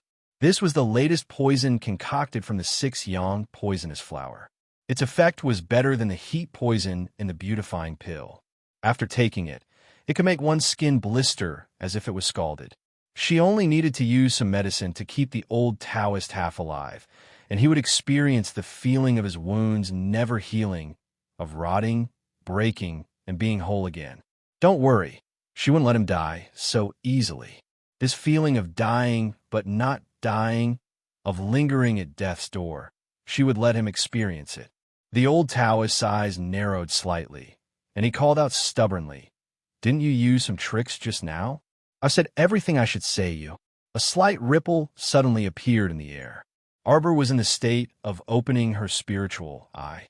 She could actually clearly see 17 or 18 transparent chains extending from the air. They uniformly swung around the old Taoist's limbs and body, tightly binding him. The old Taoist was probably stunned at this moment. He felt that his limbs couldn't move, and his entire body seemed to be bound by something. A flash of inspiration appeared in his mind. He immediately thought of something, and his expression changed in a flash. He looked at Xiao Mu in horror and harshly shouted at her, "Hurry, hurry! Help me! Help me! You're a great talisman master, so you must have some talisman that can undo the binding. Quick, hit me! Help me!" Arbor stared at him indifferently, as if he was looking at an idiot. "Tell me clearly, who doesn't want me to live a good life? Is it really the Shantian Prefecture's prefecture lord?" How could the old Taoist have the time to answer her question at this time? He screamed like a ghost as he struggled against the invisible chains. He looked at Xiao Mu in panic and pleaded, "Help! Help me first! Heavenly Dao!" He used a secret technique to forcefully break through the limits of the lower star field and rush into the realm of a level 3 spirit master. He had a sliver of hope that the heavenly Tao would not find trouble with him. After all, his cultivation had been suppressed to the initial level of the spirit realm, so it wasn't very eye-catching. He didn't use a secret technique to directly raise his cultivation to the advanced level of the spirit realm and enter the realm of Great Spirit Master. How could raising his cultivation so stealthily attract the attention of the heavenly Tao? Pain suppressed his entire body, and the majestic and heavy pressure of the heavenly Tao firmly enveloped his body. "I'll tell you the truth. Why save me? Save me." Chapter 999. Arbor saw that he was pressed to the ground by an invisible force. and he was wretchedly crawling on the ground with his four limbs. She couldn't help but sneer. "Forget it. I don't think you have anything else to tell me. As for what I want to ask, when I find your prefecture lord in the future, I'll naturally be able to ask him clearly, right? Did the Shuntion prefecture lord have a natural enmity with her? Or was the prefecture lord instructed by someone else? Wouldn't it be better to ask the prefecture lord himself? Shuntion prefecture, whether it was a personal grudge or a sect grudge, would have to face them in the future, right? Rather than interrogating someone who only knew a little, it was better to save the effort and watch the show. After figuring this out, Xiao Mu couldn't be bothered to spare Priest Yu even half a glance. Let him live or die on his own. No, you can't just watch me die. How can you just watch me be destroyed by the heavenly Tao's might? You despise the heavenly Tao and suppress it for it. Who can help you? If you dare to do it, you have to dare to admit it. Isn't it better to just accept death? Arbor's cold voice slowly seeped into Priest Dayu's ears. He was clearly an old monster that had lived for such a long time. How could he not understand such a simple principle? Humans, no matter how strong they were, would always show a timid state in the face of death. Priest Dayu raised his eyes to look at Arbor's cold face. His entire body trembled, and he was paralyzed on the spot as if he had lost his parents. No one could defy the heavenly Tao's might. He was formless, colorless, and soundless. He wasn't in any of the 5 forms, and no one could even recognize him with the naked eye. However, he was such a terrifying existence. At this moment, he was using a formless and enormous power to crush Priest Yu into a pile of minced meat bit by bit. Noiselessly, it was also extremely fast. Under the tyrannical restriction of the heavenly Tao, Priest Yu's entire person suddenly disappeared. From his body to his soul, he suddenly disappeared from the world. This was the heavenly Tao's might. It could destroy you in a matter of minutes without leaving a single bone behind. Arbor shook his head, speechless.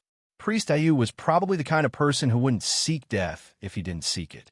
If it wasn't for him pursuing her relentlessly earlier, she wouldn't have turned around to counterattack, and she wouldn't have forced him to utilize a secret technique to advance his cultivation and infuriate the Heaven Tao. Serves you right. At this moment, Xiao Mu was actually rejoicing in her misfortune. There was a large pile of inner world items on the ground. The old Taoist had quite a lot of private goods. There were precious treasures, magnetite pills, and even some oddly shaped forging materials. Arbor was an honest child. He took all the inner world items left behind by the old Taoist without hesitation. After tidying everything up, she took the little monk's hand and jumped on a blue Luan's back. Let's go back to the capital. Fortunately, he had plundered all the items in the old Taoist's inner world. Otherwise, if he had been destroyed by the heavenly Tao, the items in his inner world would have naturally been destroyed along with him. Arbor sat on Blue Luan and rushed towards the Mo Kingdom capital.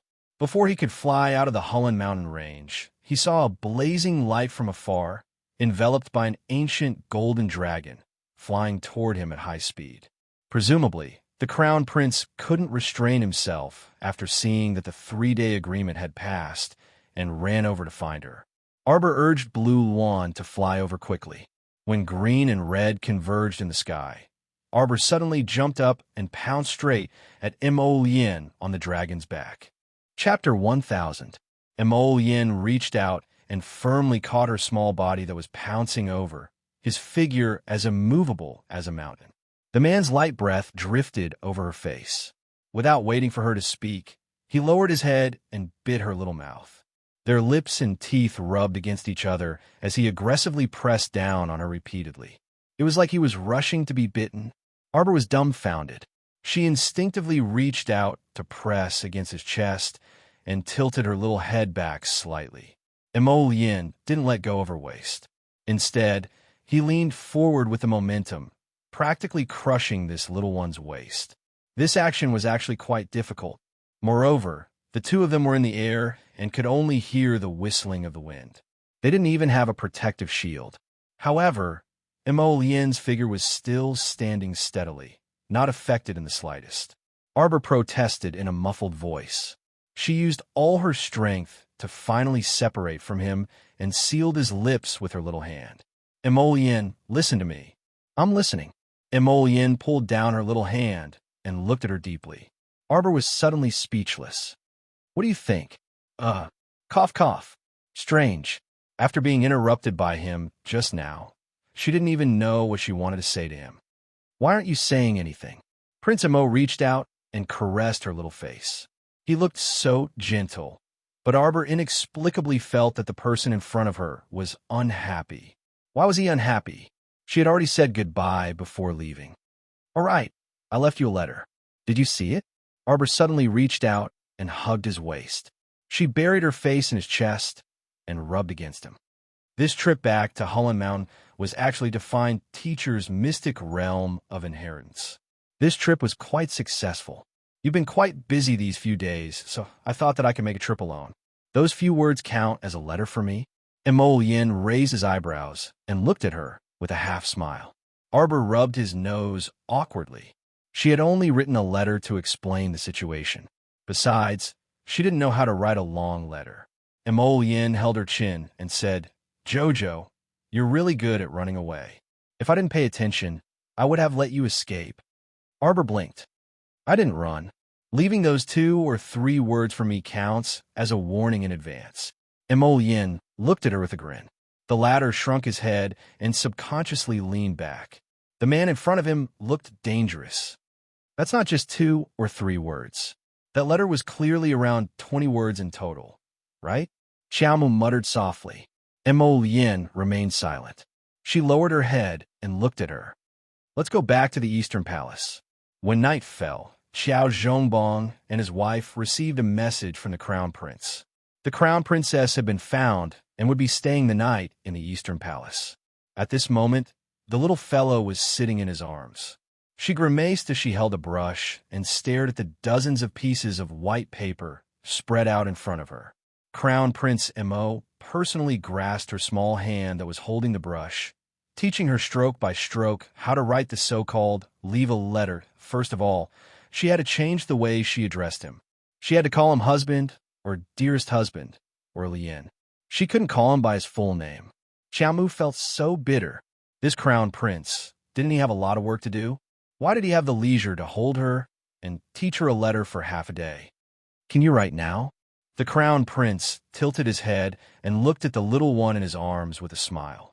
Chapter 1001. Nodding, Xiaomu quickly picked up her brush and wrote a voluminous and emotional letter to him. Crown Prince Emo carefully perused it for several minutes before folding the letter in satisfaction and putting it away close to his body. He lowered his head and smiled at her. His eyes were so gentle that they seemed to melt into spring water. Jojo, Arbor's little body trembled for no reason. Next time, will you just throw a letter to me and run away? Xiaomu very honestly shook her head vigorously.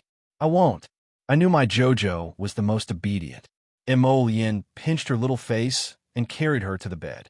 I was just thinking that you've been very busy recently, so I didn't want to cause you any trouble. Arbor mumbled softly. Besides, I'm very familiar with Hullen Mountain. Jojo, you still don't understand my heart. Don't you understand? Prince Emo placed her on the bed and looked at her seriously. No matter how busy I am, your matters are more important than anything else. Arbor's eyes lit up and she reached out to hug him. I understand. Even if I have something to do in the future, I'll tell you personally. Okay? Emolien lowered his head to look at her small face. He only felt that this little one looked very delicious under the dim yellow light. The light in his eyes deepened. Prince Emo sat on the bed and sighed. Although you've only been away for 4 days, I still miss you. When he thought about how the little fellow was going to enter the secret forest realm again, and the crucial point was that she still needed a month's time, Emolien's heart was filled with all sorts of unpleasant feelings. I miss you too, Arbor said casually. When Emolien heard this, a smile instantly blossomed on his handsome face. He pulled her into his embrace and said, I really missed you. You little heartless one, you were merely coaxing me in passing. Don't think that I don't know. Is there anything you want to tell me? Speaking of this, Xiaomu was a bit pleased with herself as she recounted her gains from the secret inheritance realm to Emolien. When she talked about how she was chased by the old Taoist halfway, how she fought with the old Taoist, and how the old Taoist was destroyed by the heavenly Tao in the end, she was beaming with joy and gesticulating. Hence, Emolien kept gazing at her with a serene gaze. This child's eyes were practically glowing when he talked about fighting. Just how battle-hungry was he? Shuntian Prefecture, and I will not rest until one of us is dead. Arbor felt as if he had swallowed a fly when he thought about how that Manorhead had schemed against him in both of his lives. All right, he responded in a low voice. Reaching out, he hugged her and said softly, "Don't worry and fight boldly. No matter what, I will be by your side, accompanying you and protecting you." She turned to look at him, her eyes sparkling. "Lien, HM, what I said just now was not to coax you," Arbor suddenly said. Emolien was slightly startled, but after pondering for a moment, his pair of phoenix eyes blossomed with a resplendent light as he gazed at her tenderly. Lowering his head, he pressed his lips against hers, lightly planting a kiss on her soft, small mouth. With just a light touch, he felt his body going limp. He involuntarily drew in his arms and rubbed the little fellow's soft body. Just now, when the little thing said, "I miss you too," to him, it was said very seriously. It was not just to coax him. Chapter 1002. In a remote corner of Chonghua Palace. Screams continuously rang out from a side room. Fortunately, this place was extremely remote. Usually, even birds would be too lazy to fly by here, so no matter how much Zheng Ru screamed, no one would come to pay attention to her. Mammy Su worriedly looked at Zheng Ru, who was rolling back and forth on the ground in unbearable pain. She wiped the tears from the corners of her eyes, her heart unable to bear it.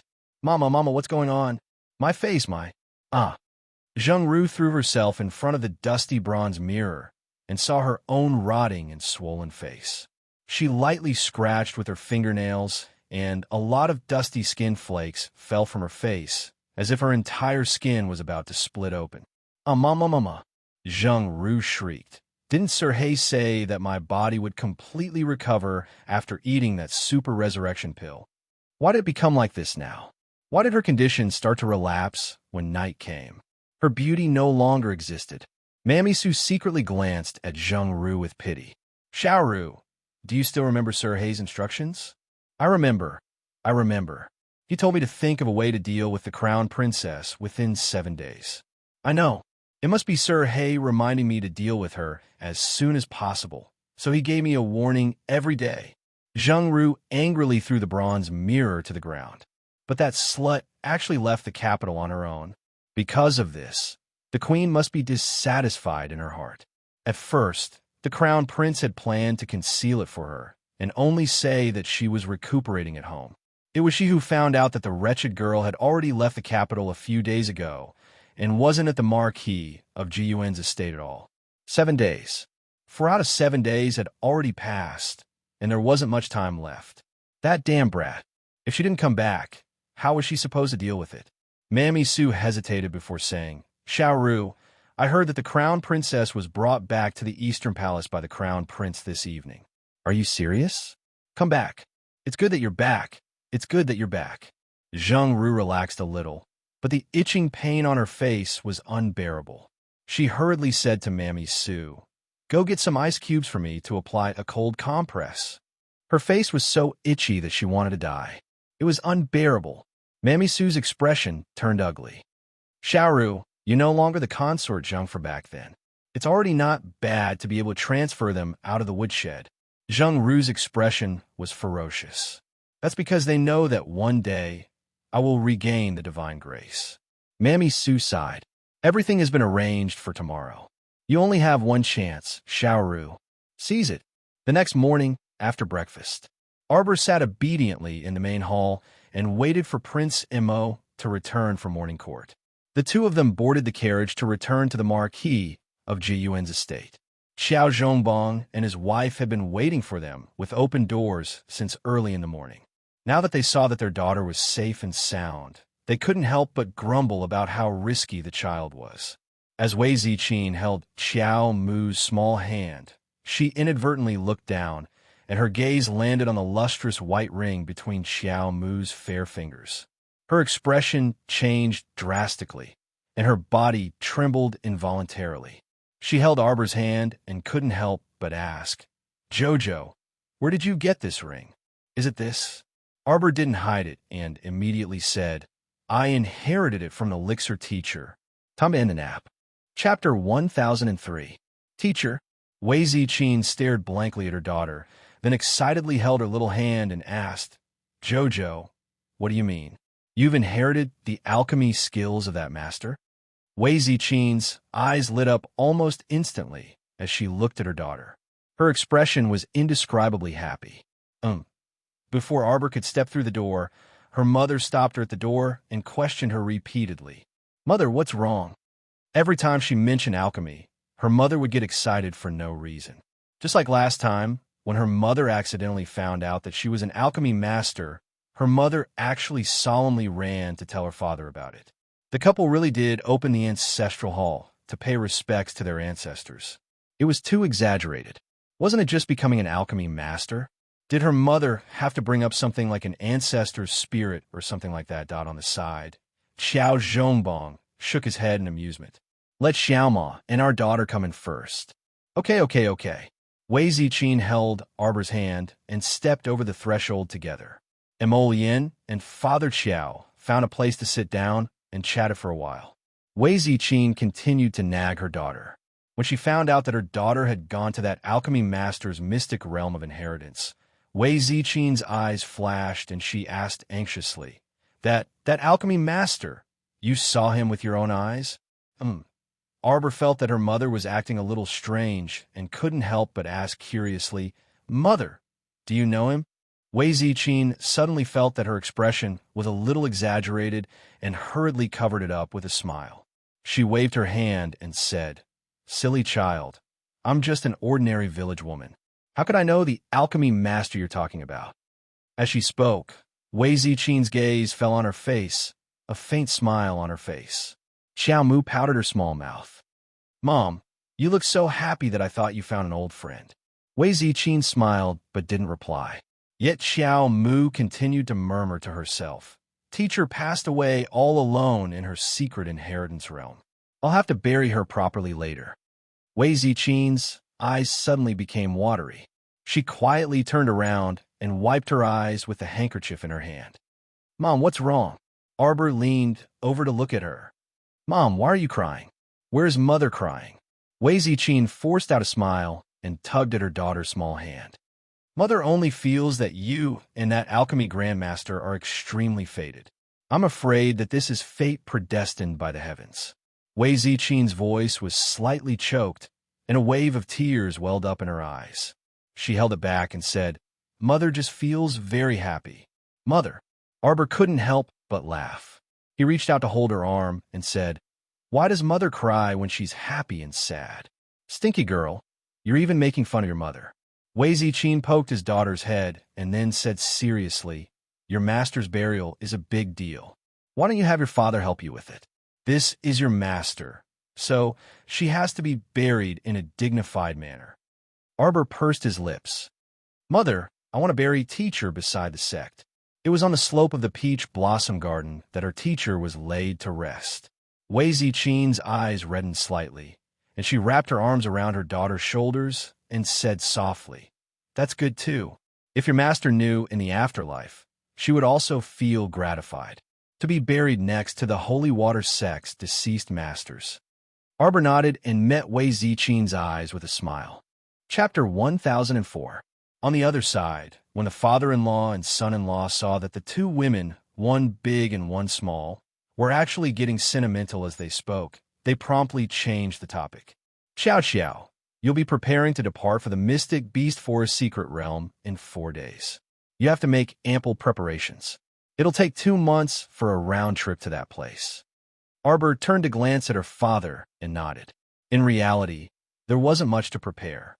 Arbor only wanted to draw more talismans before setting off in case of emergency. The 4 people were chatting idly when Heizi hurried in.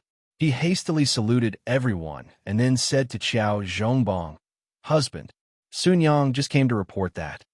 He stole a glance at Wei Ziqin and Arbor before bracing himself, and saying, "She said that old madam is about to die and wants to see husband and madam before she passes away." Qiao Zhongbong abruptly stood up and then heaved a long sigh. Wei Ziqin then stood up and said, "Husband, then let's make a trip over."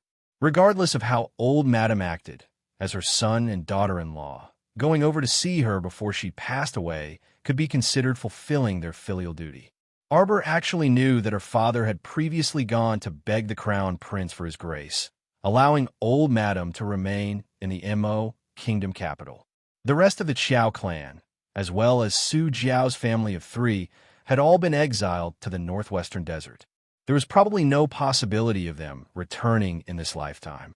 Arbor also knew that her father had settled old madam in a small residence on Hualing Street, but she didn't say anything. Because her father wanted to fulfill his filial duty for his mother, this was a matter of course. As a daughter, what could she say? Her father had been this simple, honest, and even somewhat stupidly filial person in both lifetimes. Perhaps this was precisely what Madame Nei Wei admired about him.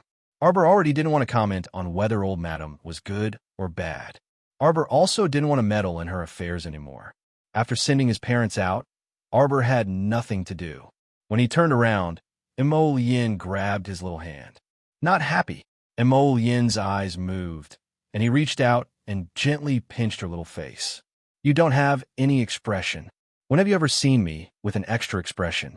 Arbor didn't want to pay any attention to him. He put his little paws behind his back and walked towards his Nanju garden.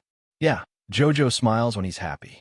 When she's unhappy, she'll pull a long face." "Arbor, oomph." Mo Lien chuckled. She held her little hand and walked with her on the path covered with soft leaves. "I remember when you were young, you weren't cute at all. Not only is he expressionless all the time, he also doesn't say anything and makes me guess. It's a good thing this prince is smart. With just one look from you, I immediately understood. Oh, and I understood it so well." Arbor turned her little head to glare at him. Then she said unhappily, "I went to see old madam." She quietly went to see her without alerting anyone. At that time, she knew that old madam wouldn't live for long. She was just a normal person. Following third uncle's family, she didn't eat or sleep well for a long time. Her body's organs had deteriorated beyond recognition in a short period of time. Even after her father brought her to the residence on Hualing Street, no matter how much she nourished her body or how much she called a doctor, it was useless, unless she was given a life-continuing pill, which could extend her life for at least 3 years. The life-continuing pill that her teacher made was a top-grade black vein pill. Chapter 1005. This pill was meant for people who were about to die. It was not like the longevity pill, which was used to warm and nourish the body. The effects of the pill were mild and could be used slowly. This life-extending pill was like a needle that stimulated the heart meridian. It could immediately extend a person's life for 3 to 5 years, but that was all it could do. When the life extension period was over, even Daluo immortals could not save the old lady. Also, if she were to do it, she could carefully give the old lady acupuncture for a period of time and then use the longevity pill mixed with various other medicines to nurse her body back to health. It was not impossible to save the old lady. At least, it could definitely extend her life. But she, no, wanted to. Isn't my heart especially ruthless? I'm a tiger and a wolf. I bite whoever I catch, am I not? Arbor lowered her head and hid the coldness in her eyes as she asked Mo Lien. Not ruthless. Mo Lien shook her head. Didn't you ask me if I believe in karma? I do. Mo Lien nodded without the slightest doubt. He held her small hand as he said softly, "She treated you and your family like this before. Saving her shows that you're kind. Not saving her doesn't show that you're ruthless." The cycle of karma was all about retribution. If the old lady had not caused so much trouble in the past, she would not have ended up like this. She had even wiped out the filial piety of Qiao Zhongbong and his wife. Now, the two of them were willing to go to Hualing Street to see her one last time just to fulfill their wish. Even if you're a tiger and a wolf, you're the tiger and wolf cub that I like the most in the world. Mo Lien suddenly reached out and lifted the little one up. Arbor was caught off guard. She hurriedly wrapped her arms around his neck and glared at him with puffed cheeks. "Put me down." Emolien shook his head and said seriously, "I'm not putting you down. What do you want to eat tonight? I'll cook for you." Arbor snorted. Braised eel, braised catfish, vinegar fish slices, spiced mutton, braised sirloin, braised prawns with 3 delicacies, and 8 treasures. Xiao Mu recited a long list of dishes, and Emolien nodded his head repeatedly. Afterwards, he couldn't resist asking, "Why are they all meat dishes? What is Kong Kong eating? Make him some vegetable soup. Go with a bowl of white rice." Emolien giggled. Suddenly, a voice of protest sounded. "Benefactress, my meal is too crude." Arbor's mood improved slightly. He reached out and punched Emolien. "Put me down." "No." Emolien carried her all the way to Nanju Garden. "What soup are you drinking?" On the other hand, Xiao Zhongbong and his wife arrived at a house on Hualing Street. Sun Yang came out to greet them. "Madam, old madam wants to talk to you alone." Wei Ziqin nodded mildly and followed Sun Yang into a small room in the south. The old lady was lying on the bed. 2 pillows were under her head.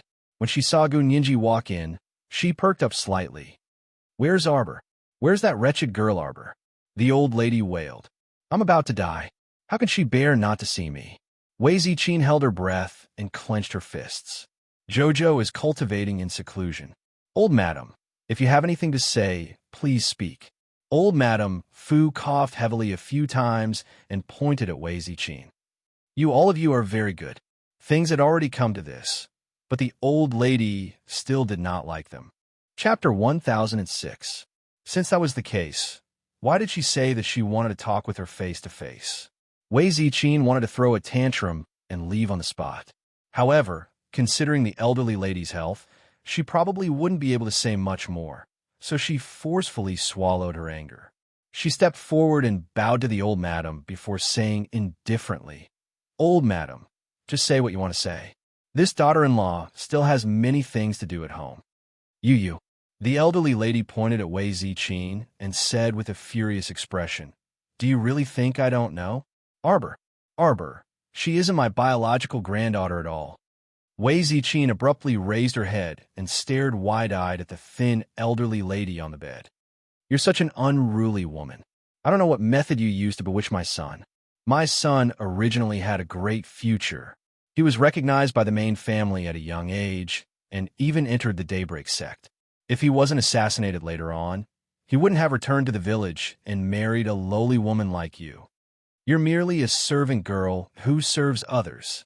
The elderly lady pounded the bed and angrily said, "You even deceived our Zhongbong and cuckolded Zhongbong. I don't know where you got this bastard from." "You shut up," Wei Ziqin shouted angrily. How could this small courtyard be soundproof? Everyone outside could hear her clearly. Fortunately, there was only one Sun Yang standing in this small courtyard. At this time, she had already retreated outside with a shocked expression. Xiao Zhongbong hastily pushed open the door and entered. "Ziqin, what's wrong? Mother, what are you two doing?" He hastily closed the door behind him and ran to his wife's side. Looking at the elderly lady's trembling body, he said with a long sigh, "Mother, what are you saying? Ziqin has been filial to you for so many years. Don't tell me you still can't see clearly what kind of daughter-in-law she is? Your actions not only chilled Ziqin's heart, but also our son's heart. Zhongbong, you're the one who doesn't see clearly." The elderly lady pounded the bed and cried herself hoarse. "For a bastard, you drove your own younger brother and nephew to a place like the northwestern desert. Do you still have a conscience? Mother, Zhongheng and his wife abuse you until you're emaciated and on the verge of death, but you still think they're good. No matter what we husband and wife do, you think we're bad. Isn't it?" Xiao Zhongbong asked in a low voice. "I don't care. Xiaolong is my grandson. I don't care what method you use, whether it's begging or kneeling. You have to get His Highness the Crown Prince to let her Xiaolong come back." The elderly lady to Zhongheng and Zhongheng to Zhongheng to Zhongbong to Zhongbong to still make her to Zanto Zhongheng. Moreover, how could Xiao Mu, that bastard, be worthy of becoming the Crown Prince Consort? Mother to mother to mother to mother twos, to mother, to ja. Mother. Son twos to mother. Wei Ziqing's face was also flushed red. Her eyes were filled with tears as she clenched her fists. You too. You unfilial son and daughter-in-law. The elderly lady spat out a mouthful of blood. She pointed at Xiao Zhongbong and cursed. You muddle-headed worm.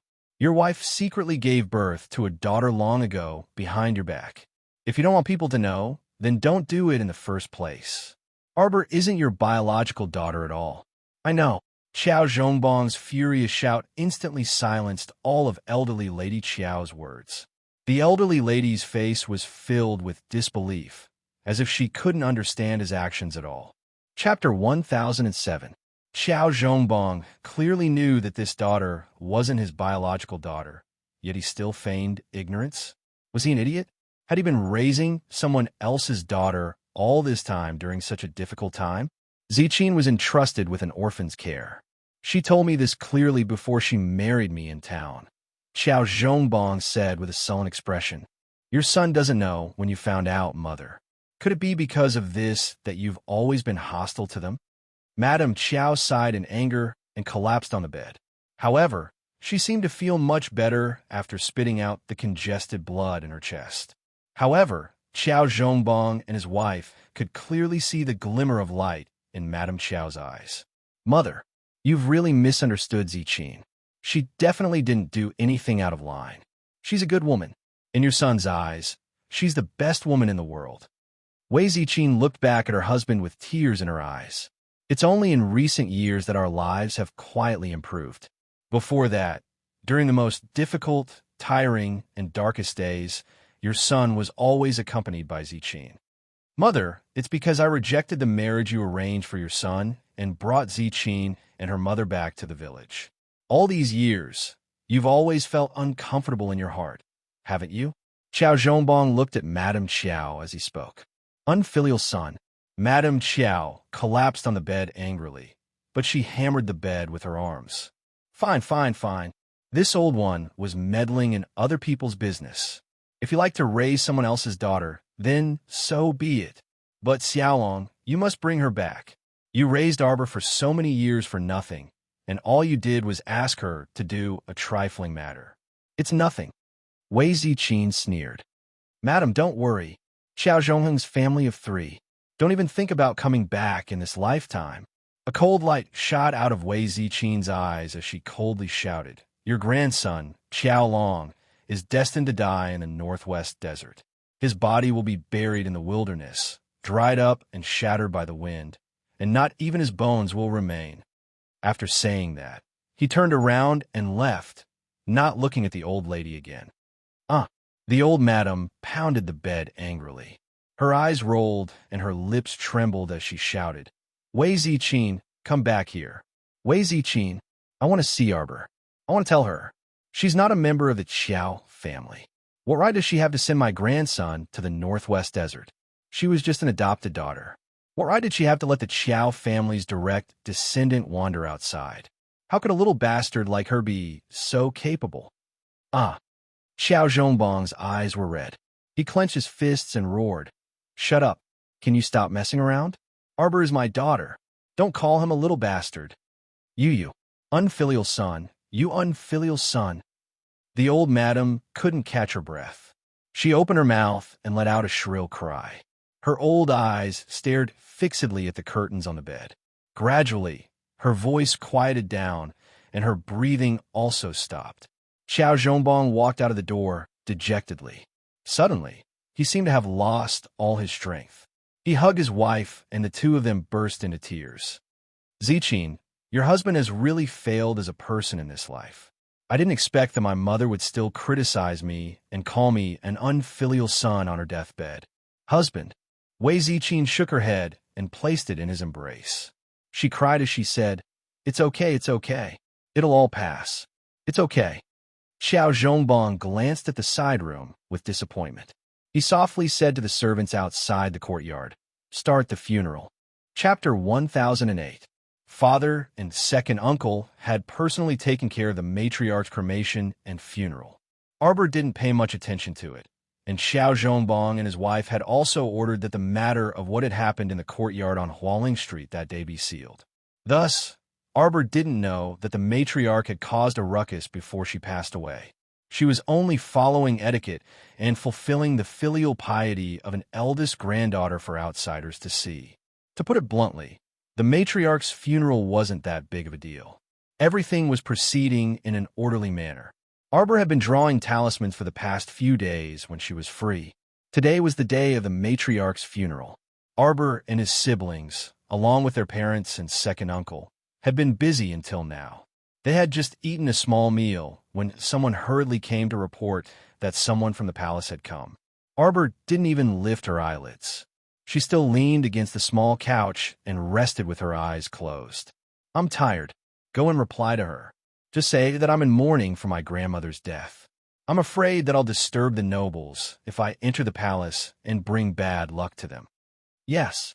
Xiao Yao immediately curtsied and then hurried out. The green mammy, who was by the queen's side, was standing outside the door. She had a slightly arrogant expression on her face as she slightly raised her head. "What did the crown princess say?" Xiao Yao repeated Arbor's words in a manner that was neither servile nor overbearing. The green mammy snorted. "That's true. Then this old one will go back and report." Xiao Yao suddenly grabbed the green mammy's wrist. She stretched out her leg and kicked the old matriarch, causing her to fall face first into the mud beside the flower pot. "It seems that you haven't bowed to my master yet." Xiao Yao crossed her arms and glanced coldly at the green mammy from the corner of her eyes. "Kowtow 3 times before you leave, so that people won't casually say that the people by Her Majesty the Queen's side are unruly.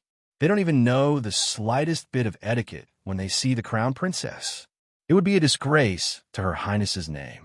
The green mammy's old face was ashen. She gritted her teeth and knelt down in a huff. She unwillingly kowtowed 3 times to the tightly shut door. The humiliation in her heart spread. There was no need to mention how angry she was. She thought about how she would scold the crown princess in front of the empress when she got back. Xiao Yao approached the old woman, frowned and sneered. "Be careful. The sword in my hand doesn't have eyes.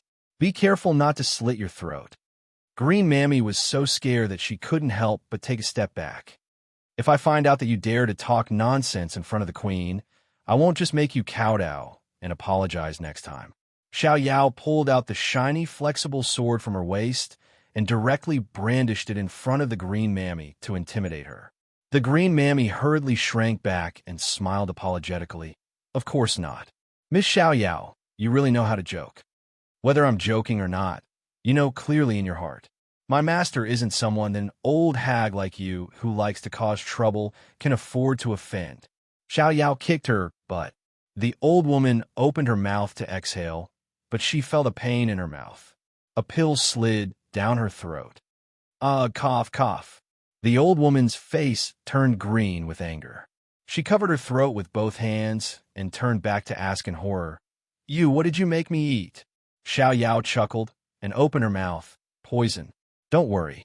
As long as you behave, this poison won't act up for the rest of your life." Xiao Yao sent the old woman out with a smile and then returned to Arbor's side. Chapter 1009. "You've sent her away?" Arbor didn't even raise his head as he flipped through a page of the book. "Amen. She's gone." Xiao Yao giggled. This old woman was scared out of her wits by the poison that Miss bestowed upon her. "I'm afraid that she won't dare to say anything when she returns this time. She's always staring at me with that disgusted and disdainful gaze. Did she think that I couldn't see it?" Arbor reached out to take the medicine bottle that Xiao Yao handed over and expressionlessly said, "If she's still disobedient, then I'll let her slowly go blind. In any case, her eyes aren't that useful to her." Xiao Yao pursed her lips and chuckled. "That's right." Arbor didn't say anything else and leaned against the couch to continue flipping through the handwritten medical records that Long Chuyun had left behind. Long Chuyun had traveled to many places before. Not only was she skilled in pill refinement, she was also proficient in toxicology. She had learned a lot from reading her handwritten medical records and had benefited a lot. In the evening, Prince Imo came over.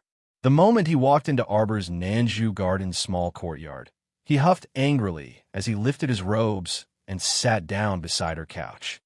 Lord Father is simply too much. To be able to make you this angry, it must be your old man who's muddle-headed again. Arbor put down a handwritten poison manual and glanced at Prince Mo before handing him a small teacup. Speak. Prince Mo took it, his eyes full of anger. That muddle-headed old man. He was casually fooled by someone, and his heart softened again. Arbor straightened up and looked at him curiously. Could it be Young-hee? She was released from the cold palace again? The Great King definitely loved Young-hee.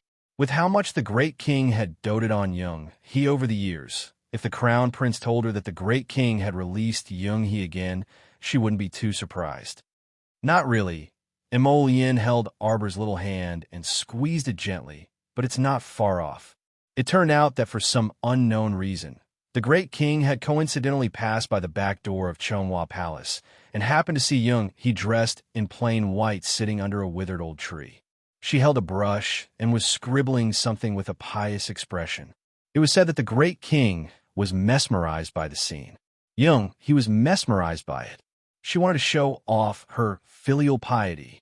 Young-hee's gentle and beautiful white figure entered the Great King's heart again. The Great King quietly got out of the carriage and went over to take a peek. It turned out that Young-hee was using her heart's blood to copy a copy of the Ksitigarbha Sutra, secretly praying for the country, the Empress Dowager, and the Great King. The Great King quietly asked Mammy Sue about it. It turned out that Young-hee had been copying sutras and praying for blessings under the tree day and night for 3 full days and nights. She was so devoted that she even forgot to eat or sleep. Mammy Sue even wiped her tears and told the Great King that Young-hee had already recognized her past mistakes. In the future, she would definitely turn over a new leaf and do things properly. The Great King was deeply moved. He glanced at the stack of hand-copied sutras beside Young-hee's hand. He also saw that her clothes were thin and she only had a simple hairpin inserted into her hair. She looked extremely gentle and lovely. His heart couldn't help but be moved. Arbor listened to the Crown Prince's story as if he was listening to a story. He couldn't help but curiously widen his large eyes and ask. And then the Great King brought Young-hee out? He didn't.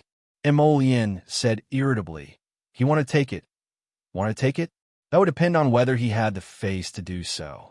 He's going to go get her now. He personally ordered that person to be thrown into the cold palace.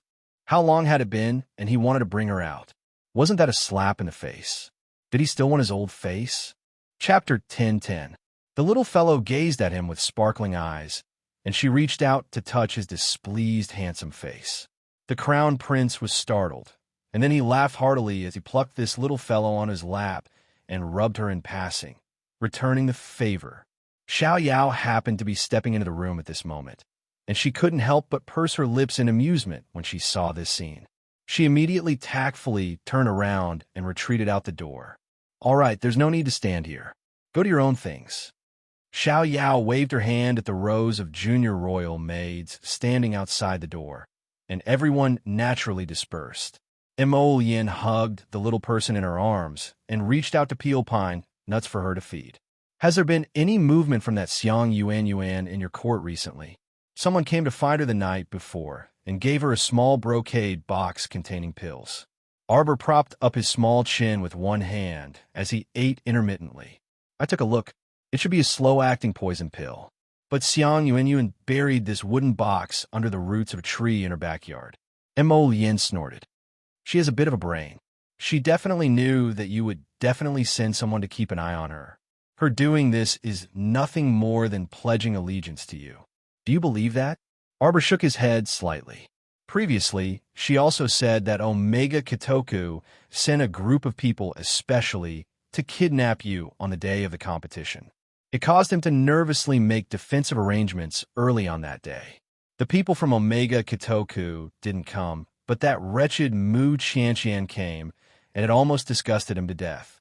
During this period of time, the Crown Prince hadn't been idle and had been suppressing all of the Mu family's businesses in the capital with all his might.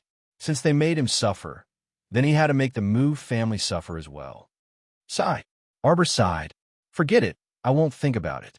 In any case, it can't cause any big waves. But I think Omega Kitoku must have his reasons for putting a pawn by your side.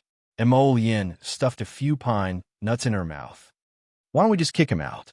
I'm just curious about what she's up to. Arbor punched his little fist. First of all, she's just an ordinary person. You definitely won't be on guard against her. Secondly, she escaped from the Qin estate in the middle of the night and sold you a piece of information. Or was it the poison that he received as a gift from the Qin estate's guards, but was unwilling to use it on you? All these things are conveying the same message to you, to show you their loyalty. It's good that you're curious. Omega Kitoku knows that you're curious and wants you to keep her in the mansion. Prince Imo raised his eyebrows and narrowed his eyes. No matter how she treated you in the past, she's still the same person. I think she's dangerous. If you don't do anything, I'll take care of her for you. If he did make a move, his methods wouldn't be so gentle that Arbor helplessly glanced at him. All right, then let Xiang Yuanyuan leave. Arbor immediately called Xiao Yao over and had Xiao Yao give her some money and food before asking her to leave the Qiao estate. Then he turned his little head to look at the crown prince. Satisfied? Prince Imo chuckled and nodded. The two chatted for a while. 10 minutes after the lanterns were lit, Manager Gong brought someone over to deliver the great king's verbal order. When he saw that the crown prince was also present, Gong Chong instantly felt cold sweat drip down his forehead. Under the crown prince's cold gaze, Gong Chong fearfully announced His Majesty's verbal order. The crown princess was ordered to wake up at 3 in the morning tomorrow and personally lead a group of womenfolk to the Nimpin Tower of the Honghai Temple to pray for the country and its people. Chapter 10:11. Omega Kitoku's brush-wielding hand paused for a moment, and he asked without even raising his head, "Chased out?" "Yes." A man around 27 or 28 years old stood in front of Omega Kitoku's desk with his head bowed, holding his breath as he waited for the second young master's rage. However, the second young master didn't get angry, but only nodded indifferently. "I miscalculated. I didn't expect that she wasn't the least bit curious and didn't keep her. What a heartless fellow. How could young master miscalculate?" Wang Chung raised his head and frowned. "Our people delivered a secret poison pill to Xiang Yuanyuan the day before yesterday. Until today, eldest Miss Qiao hasn't made any moves, and she doesn't have the slightest intention of chasing her away. Presumably, she's a little curious." "Oh." Omega Kitoku put down the brush in his hand, then raised his eyes and glanced indifferently at Wang Chung. "You think it was the crown prince's idea?" Wang Chung nodded without hesitation. According to this subordinate's investigation, the crown prince arrived at the Marquis of Jiyuan's estate this evening. Before the lanterns were lit, Miss Qiao sent someone to deliver some soft travel expenses and sent Xiang Yuanyuan away. A jadeite color flitted across Omega Kitoku's eyes, and he smiled faintly. That man is indeed this young master's formidable opponent.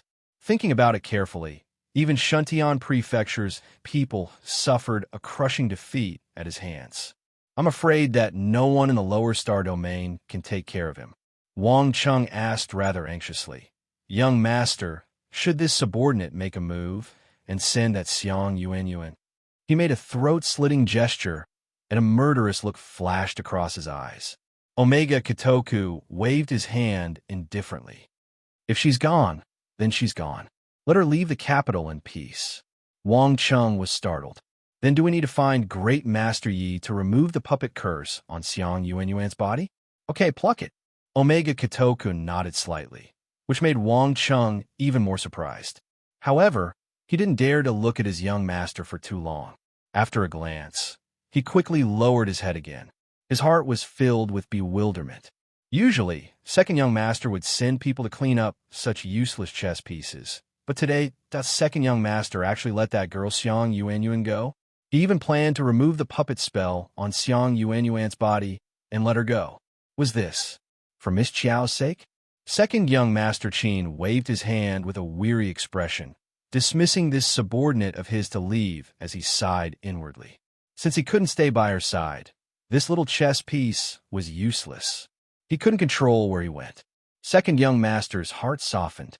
Wang Chung retreated, and a murderous look flashed across his eyes. Just as he was about to turn around and leave, he heard Omega Katoku's cold voice ring in his ear. "Wang Chung, I want her to leave safely. Don't go against me behind my back. You know what I'm capable of." Wang Chung's murderous aura had just emerged, but it was suddenly shaken off. He hurriedly nodded and retreated from the young master's room with a face full of dust. His heart was filled with horror. How could he forget that the young master hated it when people acted one way in front of him and another behind his back? A moment later, several men in short green robes appeared beside Wang Chung and bowed. "Go and ask Great Master Yi to remove the curse on Miss Yang's body.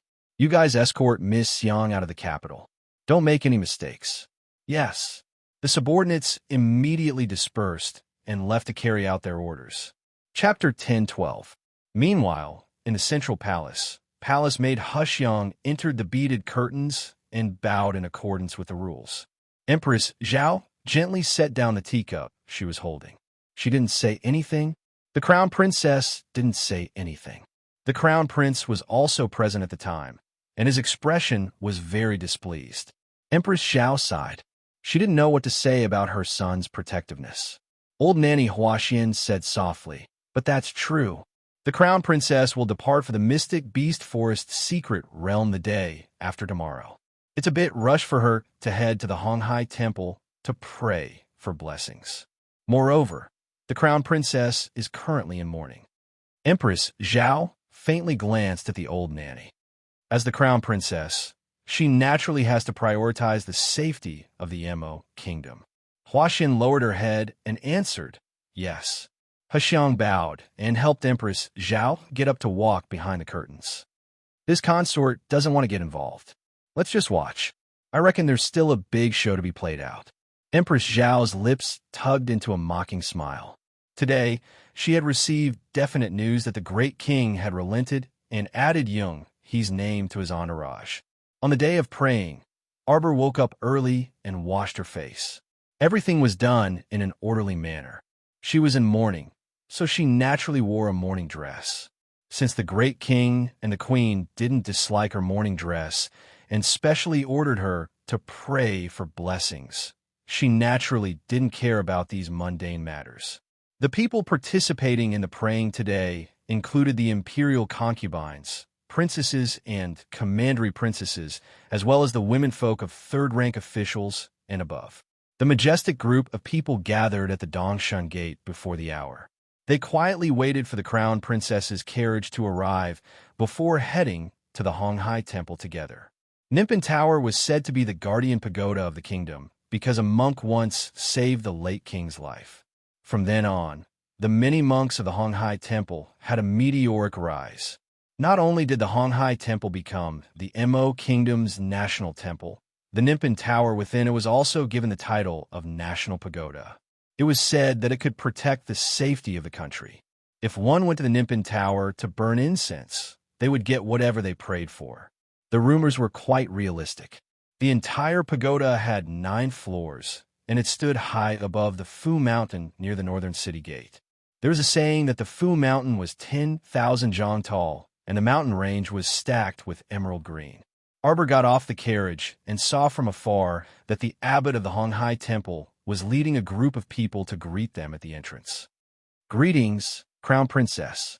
The abbot of the Honghai Temple looked to be in his 70s, but it was said that he was over 100 years old.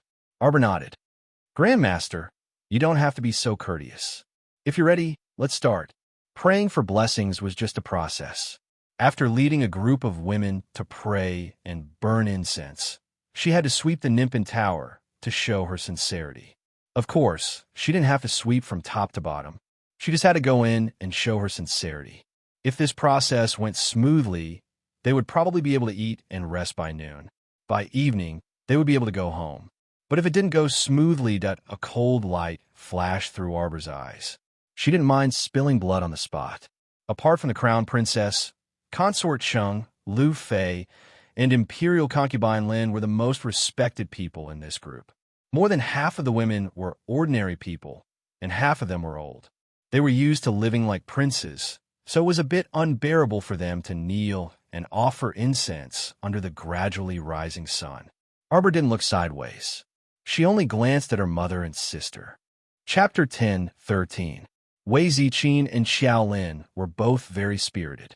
They were mystic cultivators, so their physical strength and mystic conscience were different from normal people's.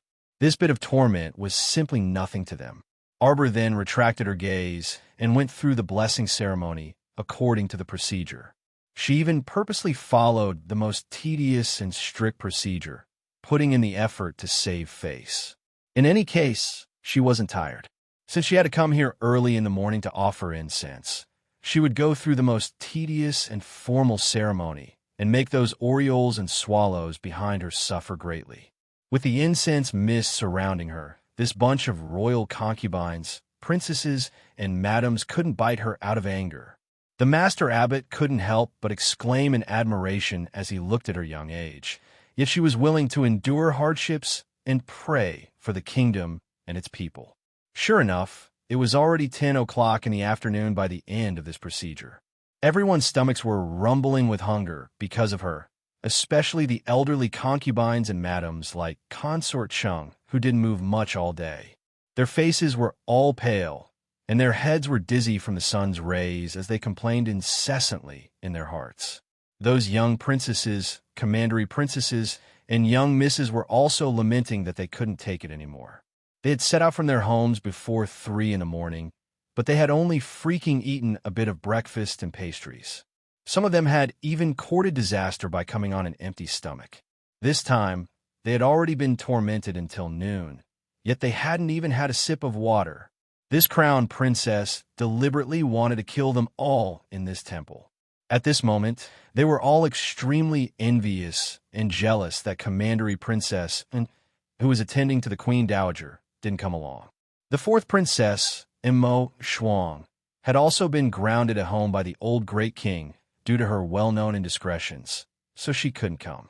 Originally, they were more or less mocking this fourth princess who didn't have any status, but now they really wanted to cry. They were so envious that the princess didn't have to suffer this. The crown princess was refreshed and in high spirits.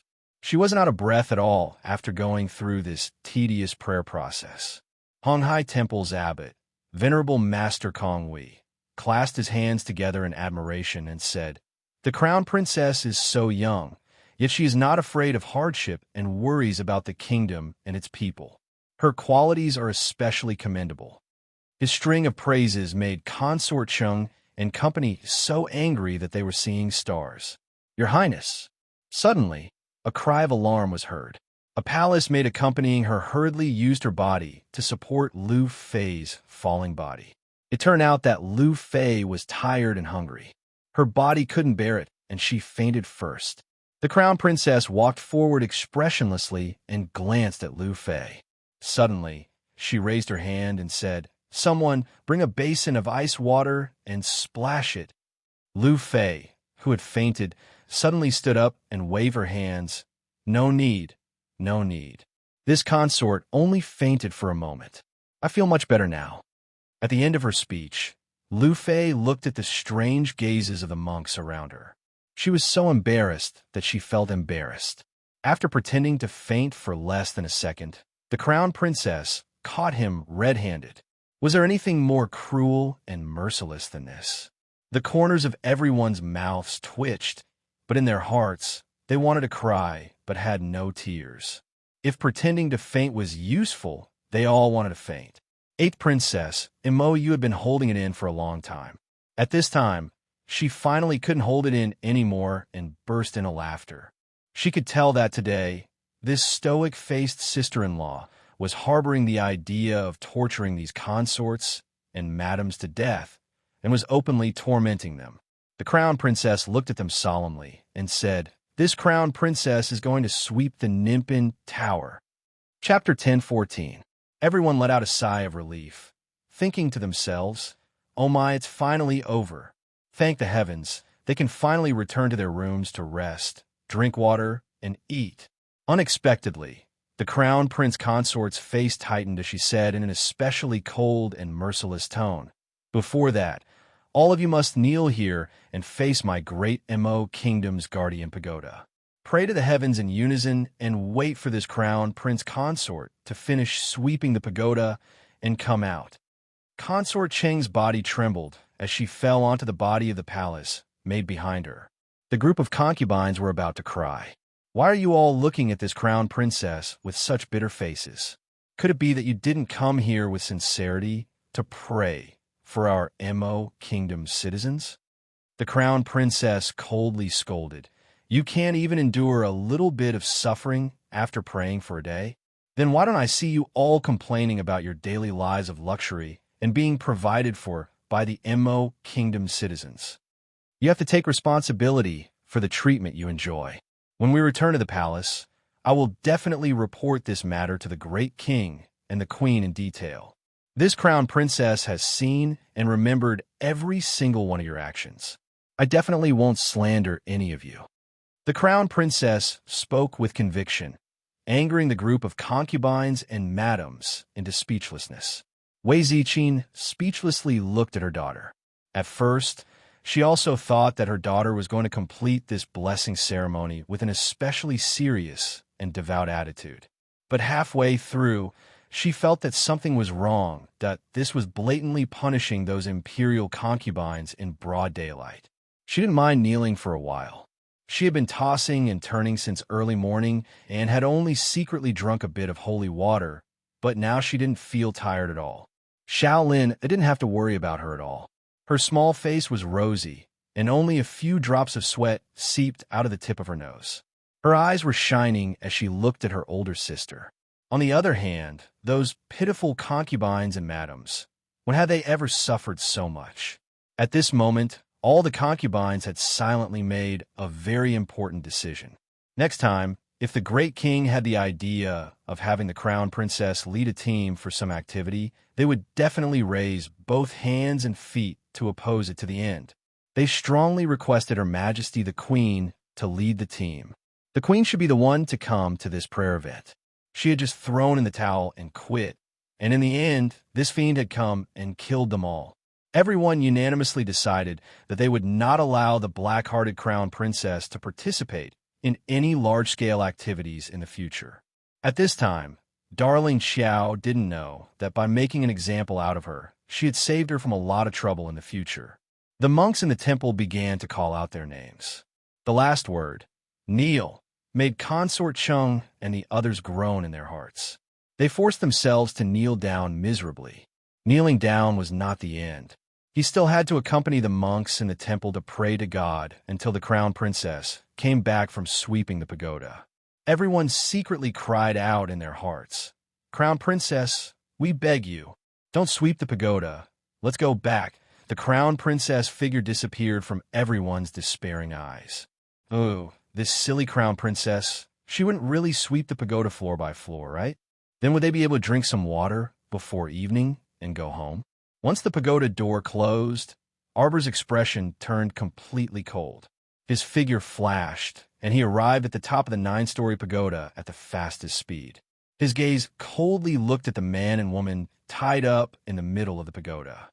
Long time no see. Chapter 10:15. Woo woo.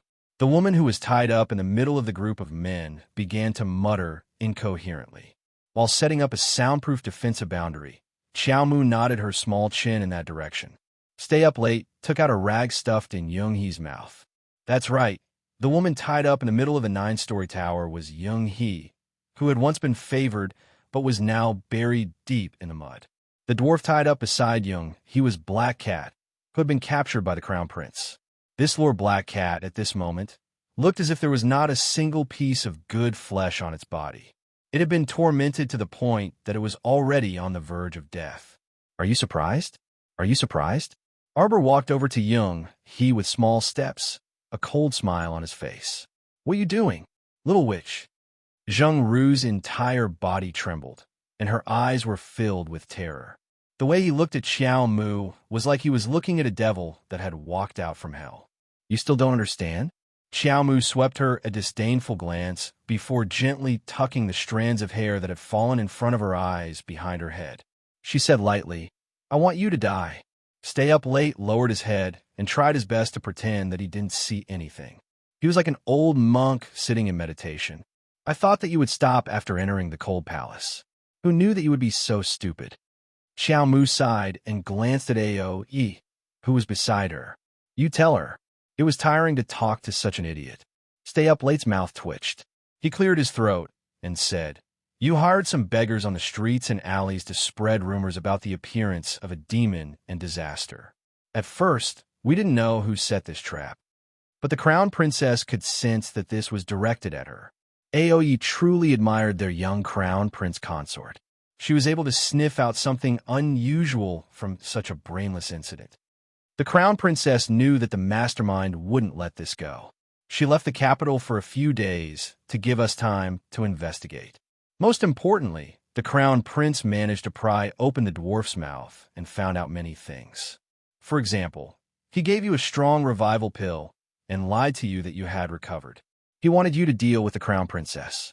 In fact, once 7 days are up, you will turn into a pile of flesh and blood. Your body will never recover. Zheng Ru screamed, Impossible! My face and body have already recovered.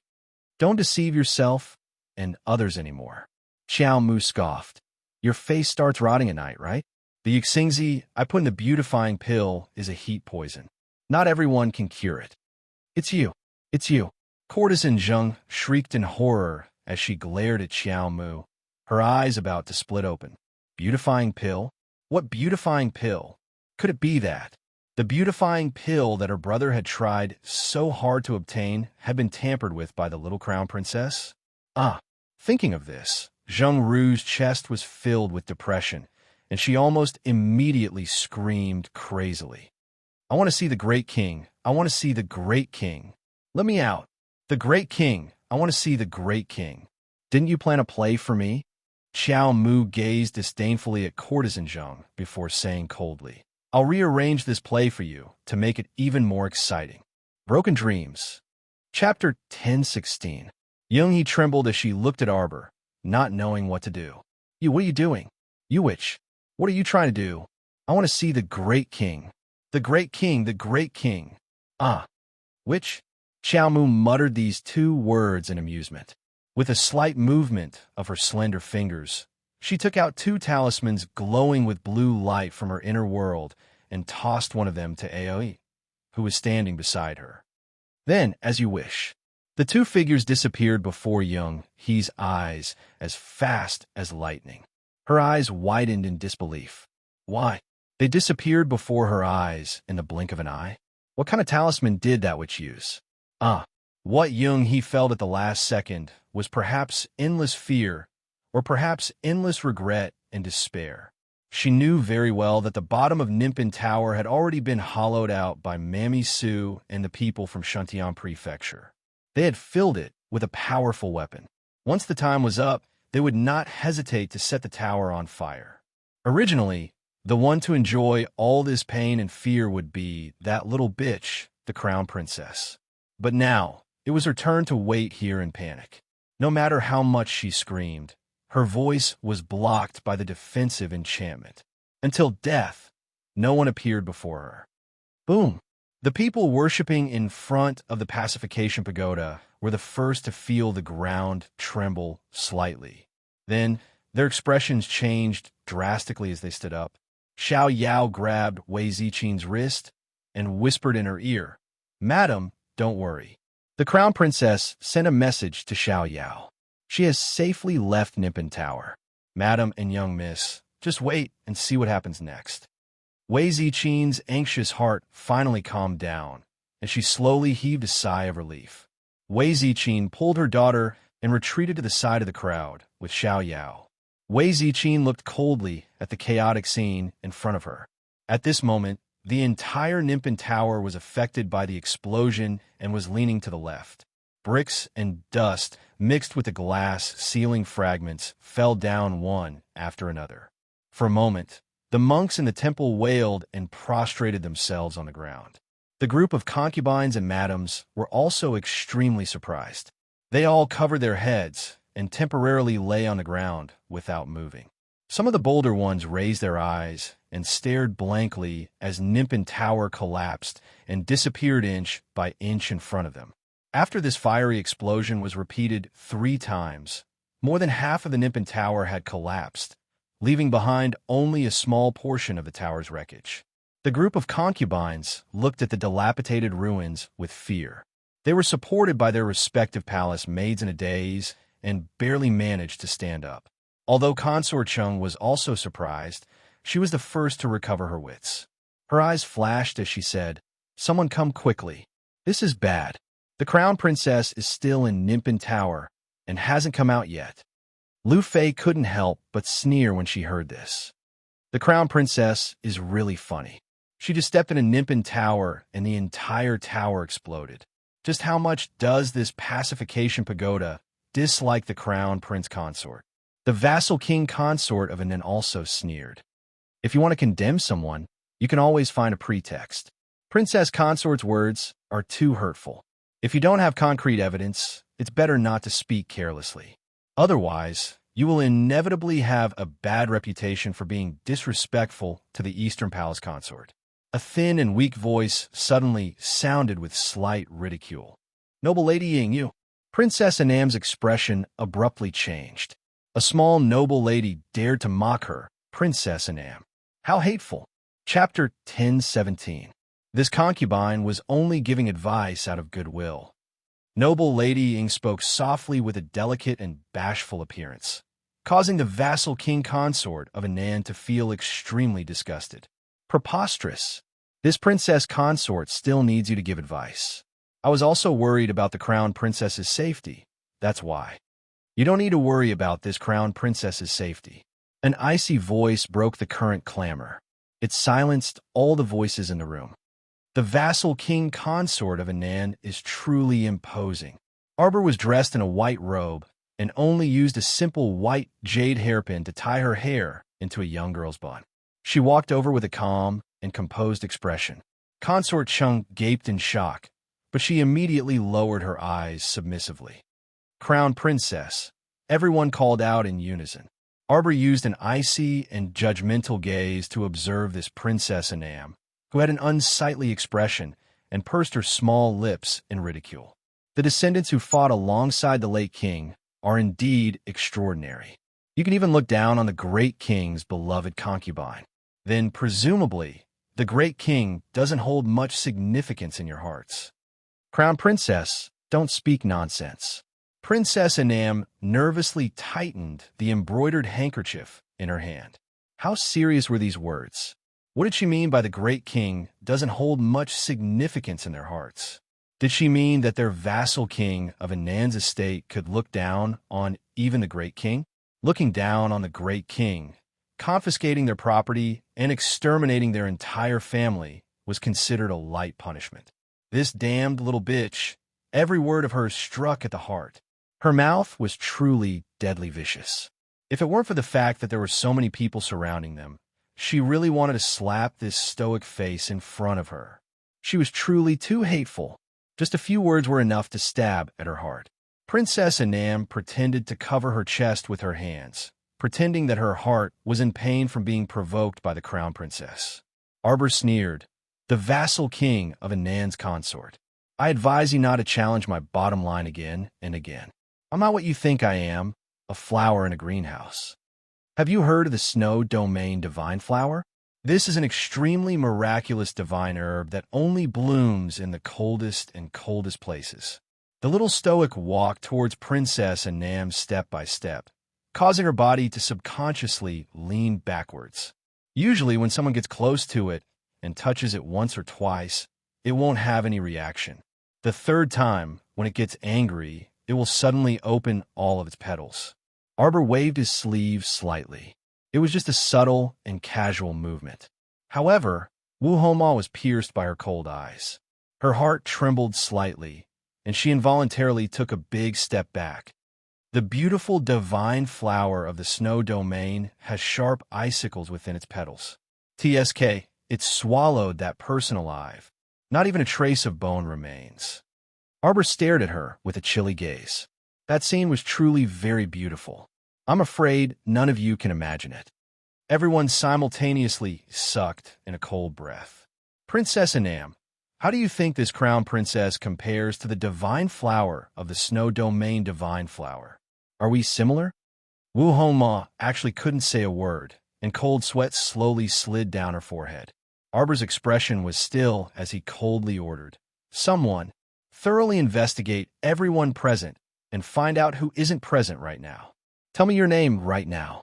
When the order was issued, the royal concubines and princesses all looked at each other and subconsciously squeezed into the crowd. They looked at this stoic-faced little crown princess with bewilderment and uncertainty. Chapter 1018. Was she going to investigate thoroughly now? These noble women had suffered quite a bit of shock, and now all they wanted to do was to go home with a sullen face. But now, the crown princess still refused to let them go. They really wanted to cry. If Her Majesty the Queen had led the group to pray for blessings today, there probably wouldn't be so many twists and turns happening. Reporting to the crown princess, Yi brought a group of people and pretended to investigate, then came forward to report. All the concubines, princesses, infanta, madams, and young misses, as well as their accompanying maids, are all here. When everyone heard this, they all let out a sigh of relief. Fortunately, the maids around them didn't cause any trouble for them. Only Zheng Ru, who received the great king's verbal order to come with the group, is missing. Zheng Ru? Wasn't that the former consort Zheng? Everyone hurriedly turned around and searched for Yung He's figure back and forth. Sure enough, after looking around, they couldn't see her. That person was truly a person with means. She had entered and left the cold palace several times and was still one of the great king's beloved concubines. It was said that this time, she had asked the great king's special order to follow the group to Fushan Honghai Temple to pray for blessings and repent. At that time, she would stay in the temple to continue praying for the Empress Dowager and the great king for 3 more months. Everyone's attitude towards Zheng Ru along the way couldn't be considered cold. In fact, there was even a hint of eagerness. This was because they all felt that as long as Zheng Ru sincerely prayed for blessings in the temple for 3 months, even if she couldn't temporarily restore the title of consort Zheng, the great king would definitely promote her from the position of a palace maid. There was no other way. Consort Zheng was the great king's true love. As long as she stood in front of the great king's heart would be unreasonably biased. But now, everything seemed to be developing towards an unexpected and strange ending. Zheng Ru wasn't actually present? Then where could she go? The madams looked at each other and then closed their mouths in silence. Very quickly, the drama entered the highest and most shocking stage. Under everyone's watchful eyes, Yi and his men found courtesan Zheng's body, which had been blown beyond recognition, in the ruins of the pacification tower. Only a small part of her body was left. The expressions of the concubines and madams changed subtly.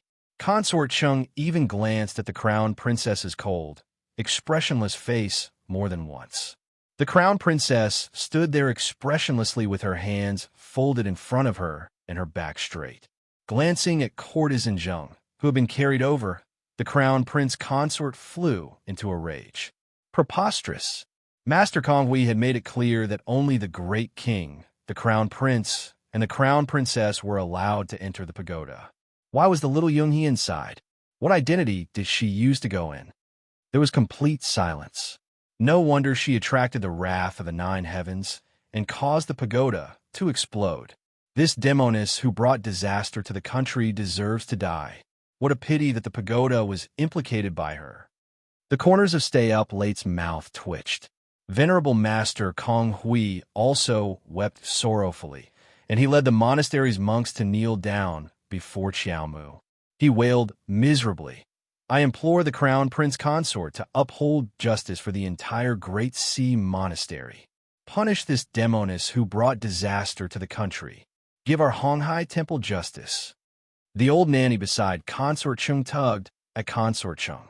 Consort Chung snapped out of her daze and quickly said with a serious expression, "He was so daring to sneak into the pagoda and bring disaster to the country. I implore the Crown Princess to uphold justice for the Honghai Temple." Chapter 1019. Crown Princess, please uphold justice for the monks of the Honghai Temple. Investigate this matter thoroughly and restore peace and tranquility to the Honghai Temple." The group of madams and young misses were all shrewd people. They all followed Consort Chung and bowed to the crown princess in unison. Ao Yi coughed lightly, and Lightning, who had been waiting impatiently for a long time, scurried out of the pagoda ruins with a swoosh. He shouted loudly for everyone to hear. "Crown Princess, this subordinate has investigated. There's another man in this pagoda." Everyone, this time, whether they heard it or pretended not to, their expressions were extremely strange. This praying activity really tormented those slightly older concubines and madams to the point that their old bones were about to fall apart. When they returned, they became even more determined in their hearts. They absolutely couldn't let the crown princess lead the group again. In the imperial study of the king's palace, the old great king clutched the memorial that his son had sent to him. He clutched it so tightly that the entire memorial was wrinkled, but he didn't realize it. His face was filled with cold anger as he glared at the crown prince. "Impossible. The facts are all there. She can't deny it." The crown prince's voice was indifferent. From the day the Luo family troop entered the palace, he had been in contact with that man. Aren't 3 witnesses enough? This son still has the letters they exchanged as material evidence. He's trip to the Honghai Temple in Fu Mountain this time was simply to meet with someone in secret. She had long planned this. The old great king looked like he had suffered a huge blow. He suddenly slumped into his chair, dejected and at a loss for words. "Royal father, you still don't understand." Yin looked at her old father with cold eyes and said coldly, "Shuntian Prefecture has been scheming for a long time. They've done everything possible to control us. Now, they've already brazenly planted someone by your side. Furthermore, they've disregarded your royal authority and fooled around under your nose. This is blatant contempt for you. It's also contempt for our entire Mo family. Do you still need to endure this?" Yin abruptly lifted the corner of her robe and knelt on one knee in front of her father. Her voice was sonorous, forceful, and abnormally cold as she said, "This son requests the order to gather all the mystic cultivators in the country and lead 1,000,000 soldiers to annihilate the remnants of Shuntian Prefecture in one fell swoop." "Father, Mo, am not afraid of anyone. So what if it was the Shuntian Prefecture of the Middle 6 prefectures? Do you think the Middle 6 constabularies can strut around in our territory? I will prove it to you. In this world, no one can overstep our authority. No one can try to start a war and escape unscathed. From a generation of our ancestors, the Mo family's world has been fought for generation after generation. We don't need to fear anyone. There is no need for him to bow down to any of the mansions. I will use my strength to let them know that the Mo is not to be trifled with. What Middle 6 constabularies? Tell them to scram back to where they came from. Royal Father, I request Royal Father to issue an edict. Place that nation-wrecking enchantress on the city gate tower and expose her to the sun for 3 days and nights. Whip her 1,000 times during the day and 1,000 times during the night as a warning to others." The great king stared blankly at his son and smiled bitterly. This was his son. He was high-spirited and unrivaled. If he decided to deal with you, he would definitely have all the evidence and make it impossible for you to refute. He had long told Jung-Ru not to provoke that savage couple, but alas. "Write the edict." The great king sighed. The crown prince watched Gong Chong and hurry out to announce the edict while wiping his head of cold sweat.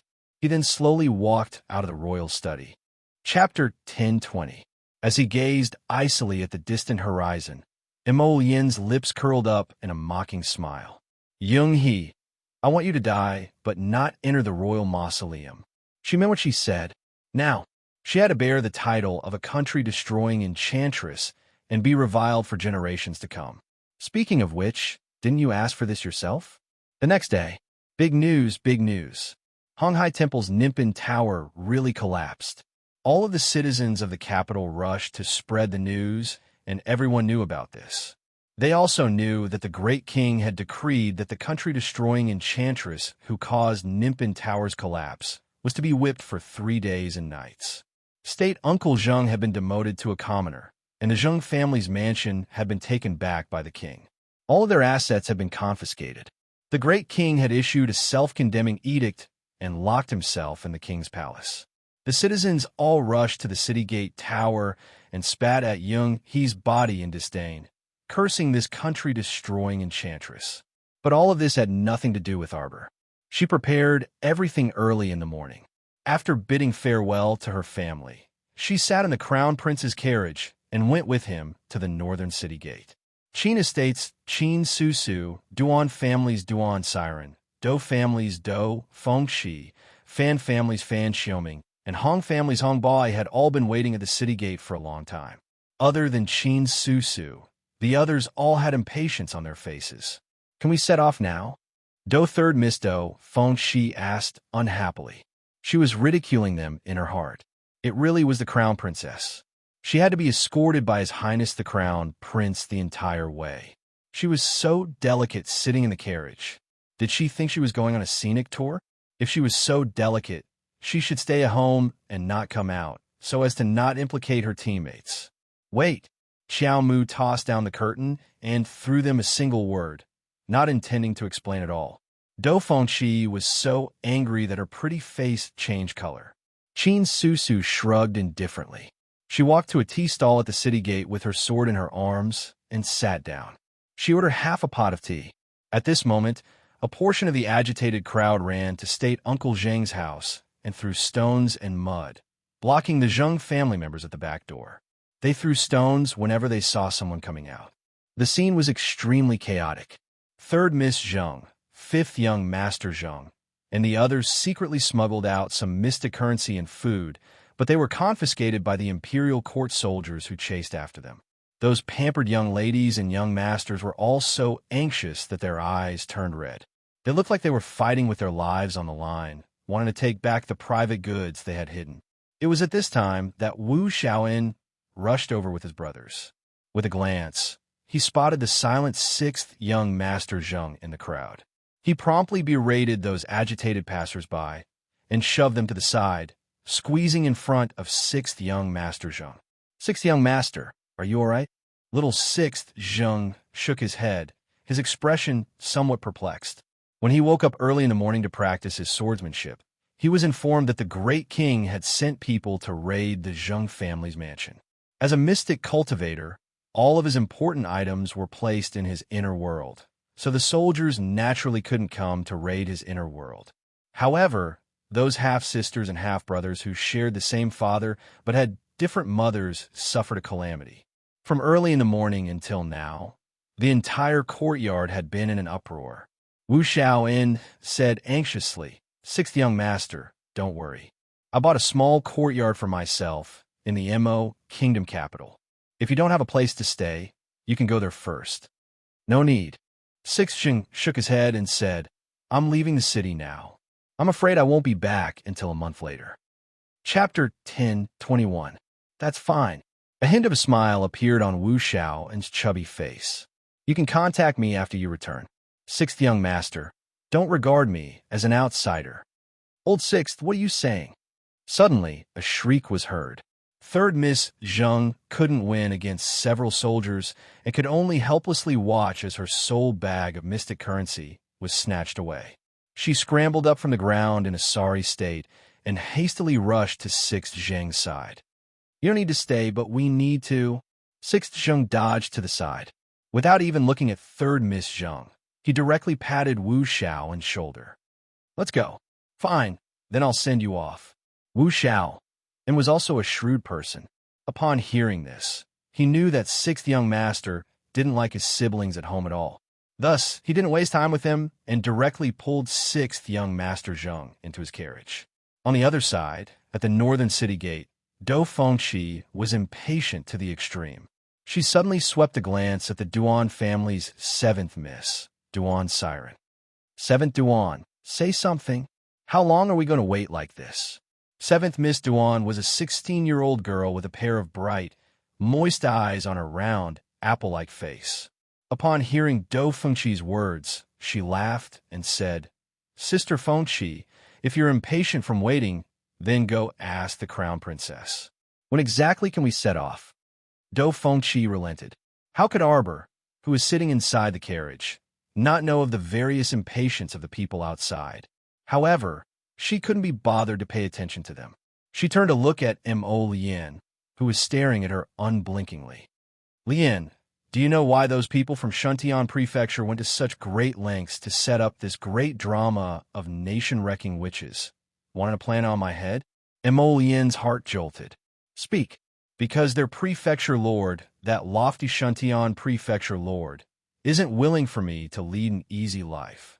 Arbor curled her lips in mockery. They did this not because they wanted her to die, but because they wanted her to be despised by the crown prince. It would be best if she was stripped of her title as the crown princess, just like how young he was now, being criticized and cursed by the ignorant people. These people had racked their brains and expended all their energy just to make her life miserable.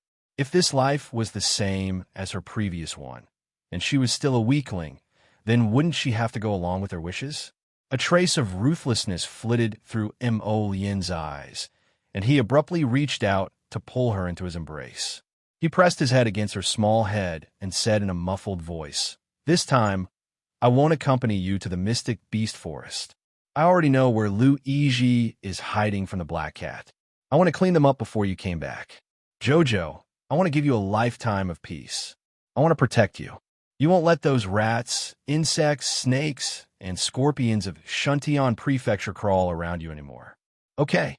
He spoke softly and lowered his head to plant a light kiss on the top of her head. Arbor nuzzled in his embrace and responded softly and cutely, "Okay." At this time, a commotion came from outside. Do Fengqi's somewhat high-pitched voice questioned, "Why did you come?" Arbor lifted the carriage curtain with one hand and absent-mindedly jumped out of the carriage. Little Sixth Zheng greets Your Highness the Crown Prince and Crown Princess. Ignoring Do Fengqi's clamor, Little Sixth Zheng turned to salute the two people. The Crown Prince's judgmental gaze swept over his face before indifferently withdrawing. "Okay, everyone's here. We can go now." Arbor glanced at everyone and nodded. "I have to tell you guys once every day, so you're dreaming." Chapter 1022. The Hong clan's Hong boy knitted his brows and asked, "Crown Princess, Sixth Young Master Zheng wants to travel with us. Is there a problem?" Arbor glanced at them and said apathetically, "Didn't you guys make an agreement with the Great King from the start? The 8 great patrician families will only select 4 contestants and have the Great King choose 2 more people to join the team." The implication was that the Great King had only chosen Little Six Zheng. So what else did they want? What was there to be dissatisfied about? Hong Bai and Fan Xiaoming's expressions shifted slightly, and they said anxiously, "This is the rule that your family head," Qiao said himself. Sensing Arbor's cold gaze on him, Hong Bai could only change his words midway. These are indeed Qiao Dongba's words. The other patrician family's patriarchs didn't agree, so how can his family's words be accurate? If they acknowledged Arbor's words, then at least one of them would have to be eliminated. Wasn't it obvious that another unlucky fellow would have to be kicked out of the team between Hong Bai and the Fan Clan's Fan Xiaoming? Among the 6 people, they were the 2 weakest and most likely to be kicked out. However, the 2 of them had come bearing the hopes of their clans, so they naturally couldn't allow themselves to be kicked out with just a few words. Presumably, the Crown Princess is bringing Sixth Zheng along because the name list that the Great King submitted actually has 7 people. Qin Susu said indifferently. "All right, you guys don't need to worry about this. It's getting late, so let's set off early." The Mystic Beast Forest was located at the intersection of the Northeast and was rumored to be 5,000 kilometers long. After leaving the Mo Kingdom, it would take about 2 days to head east, even with the War Eagles leading the way. When they reached the Mystic Beast Forest periphery, they had to disembark and enter on foot. One reason was to avoid being attacked by beasts at high altitudes, and 2 was because the sky above the Mystic Beast Forest was covered in a layer of gray fog all year round. Basically, everyone would take a detour to fly through the gloomy, quiet, and vast forest. No one would foolishly provoke this forest that surpassed everyone's understanding. The 7 eagles leading the way had been waiting outside the city gate for a long time. The passers-by also looked at them curiously. Some people even stopped to look at the vigorous pitch-black eagles with yearning. Take good care of yourself and act according to your capabilities. Mo Yin reached out to touch her little face and sighed softly with a reluctant look in her eyes. What should he do? He missed her even before they parted ways. This little beauty was really torturous. Xiao Mu patted her chest, indicating for him to set his mind at ease. In the next second, she pursed her lips and smiled at him. Waving her little paw, she turned around and walked out of the city. Mo Yin stared blankly at her departing figure, her mind replaying Jojo's smile. Then, an urgent voice came from afar. Jojo, Jojo. Duan Yu anxiously ran to Mo Yin's side and blinked as he looked around. Where's Jojo? Wow, did I come too late? Did she leave already? Mo Yin harumphed. She left. Arbor was about to mount the war eagle when he poked his head out from the city gate. Duan Yu, 4th brother. 7th Miss Duan also quickly dismounted the war eagle and ran to the city gate, looking at him joyfully. Jojo. Duan Yu ran over with a wide grin, completely ignoring 7th Duan's gaze. He directly passed by her and ran to Arbor's side. Chapter 1023. Duan Yu took out a small box and handed it to Arbor. He leaned close to her and whispered, Here are 10 strengthened core ravaging thunders. Its power is twice as strong as the ones I gave you before.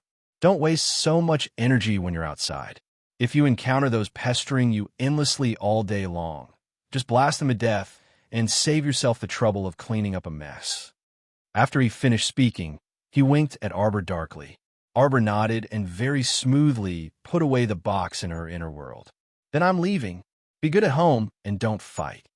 Arbor instructed in an extremely good mood as she stretched out her small hand and very naturally patted Duan Yu's dog head. Afterwards, she glanced at the 2 men's exasperated expressions and quickly retracted her gaze before hastily turning to run off. Sigh. To be honest, these 2 people were about the same height, and their figures were equally tall and handsome. One was dressed in a waning black robe with flowing light in his phoenix-like eyes, while the other was dressed in snow-white robes that resembled blooming peach blossoms. Their beauty was earth-shattering. When they stood together as a pair, the scene was so beautiful that it was almost unbearable to look at. Strange, when she was still a baby, she always felt that everyone looked about the same, especially those youths under the crown prince. She simply couldn't tell who was who. In her small worldview, men actually all looked about the same. So in her opinion, Duan Yu, this guy, was especially eccentric and hilarious. As a man, he kept opening and closing his mouth in front of her all day, narcissistically praising his own good looks. He even mistakenly believed that she was merciful to him because of his looks several times. Ha. Was that possible? But now that she had grown up, her aesthetic standards seemed to have slowly returned to normal. Earlier, she actually inexplicably felt that those 2 peerless evildoers were simply so beautiful that they could be immortalized in a painting for all eternity. It seemed like face blindness could be cured. She reached out to stroke her expressionless little face. Then, a strange thought popped up in her mind. Could facial paralysis be cured? That Arbor mounted the war hawk's back with a slightly conflicted mood. The 7 war hawks soared into the sky and turned into 7 small black dots in the blink of an eye, gradually disappearing from Mo Yin and Duan Yu's sight. Arbor immediately activated his defensive shield and placed himself in a relatively vacuum environment, isolating himself from the strong wind outside. Bored, he took out a packet of preserves and popped one into his mouth. Duan Siren, the 7th young miss of the Duan family, who was flying on her other side, couldn't help but pout when she saw this. A trace of sadness flashed across her rosy, apple-like face. Hey, you still have the mood to eat. Arbor turned to look at Miss Duan Shi. Duan Yu seemed to dislike his siblings very much. Other than his maternal grandfather, Duan Yu seemed to treat everyone with indifference. Duan Yu clearly saw 7th Duan earlier, but he simply walked past her and didn't even glance at 7th Duan. Therefore, Arbor felt that he didn't need to pay attention to Miss Duan.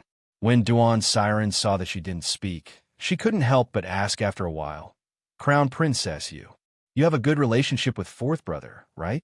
Arbor turned to look at her. "Didn't you see it?" This guy was asking the obvious, trying to find something to talk about. Didn't he know that speaking was very tiring? She had no choice but to speak so much when dealing with those orioles and swallows. After returning, she was so tired that she collapsed on the bed and fell asleep. Duan's siren hung her head and bit her lips. Then can you help us persuade him? Chapter 1024. There are some things that you should also know. Duan's siren sighed softly and said, "His mother is my youngest aunt. She's a normal person without mystic energy.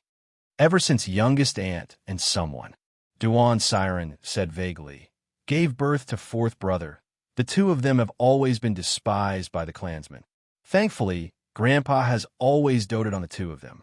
With Grandpa's protection, youngest aunt and 4th brother have been living quite well. Ever since 4th brother's talent was unearthed, Grandpa valued and doted on him even more. Rumors even started circulating in the clan that Grandpa intends to let 4th brother inherit the position of the next patriarch." Arbor swept her an icy glance and said aloofly, "So some of you couldn't restrain yourselves and made a move? Right? Because of Grandpa's doting, some of the clansmen targeted him and his mother very much." Duan's siren said quietly, "Several years ago, when Grandpa was in closed-door cultivation, some of the clansmen took advantage of his absence to injure Aunt and abuse and humiliate her. So in a fit of rage, he abandoned the Duan clan surname and left the clan with Aunt to find a place to settle down. Now, although Grandpa brought the two of them back, his gaze whenever he looked at my clansmen was very frightening. And he also turned a blind eye to me and treated me like a stranger." Arbor harumphed and then tossed a candied fruit into his mouth.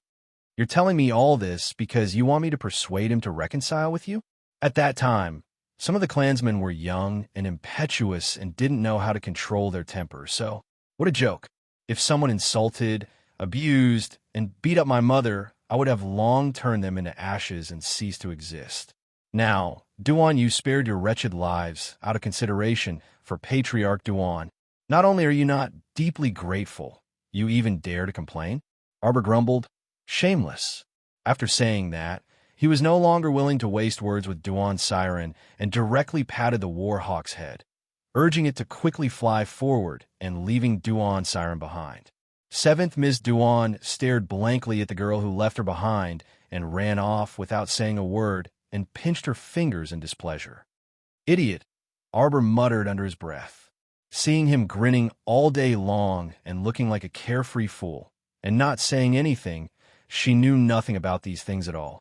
If he had said earlier that Duan Yubing was his enemy, she would have gotten rid of him during the competition. How could she have let him go home with his pathetic life? 6th Zheng and the rest didn't know what was going on with the two girls. Arbor immediately got far away from Duan's siren and patted the eagle's head. It flapped its wings and rushed to the first position. Do Fengqi suppressed a trace of cold anger in her eyes. He rode his war eagle to Duan's 7 side and asked casually, "What's wrong, Duan's 7? Did you have a conflict with the crown princess?" "It's nothing." Duan Qi shook his head. He didn't want to talk too much. He shouted softly and let the war eagle fly forward. They flew like this for nearly 2 days, only occasionally eating and drinking to relieve themselves. War Eagle's stamina was about to be overdrawn. In any case, they weren't far from the small adventurer base on the outskirts of the Mystic Beast Forest. It would only take 5 minutes to walk from here. However, just as everyone was about to land, another eagle team appeared on the horizon. Chapter 1025. The leading eagle didn't allow for any explanation as it fiercely rammed into 6th Zheng's eagle. Unhurried and unhurried, little 6th Zheng controlled the defensive barrier with one hand and unsheathed his long sword with the other, attacking without any explanation. What kind of joke was this? Someone was directly charging at him? Could it be that he was a herbivore? His mystic energy surged forward, stirring up clanging sounds in the air. The newcomer sat steadily on the eagle's back and sneered at little Six Zheng.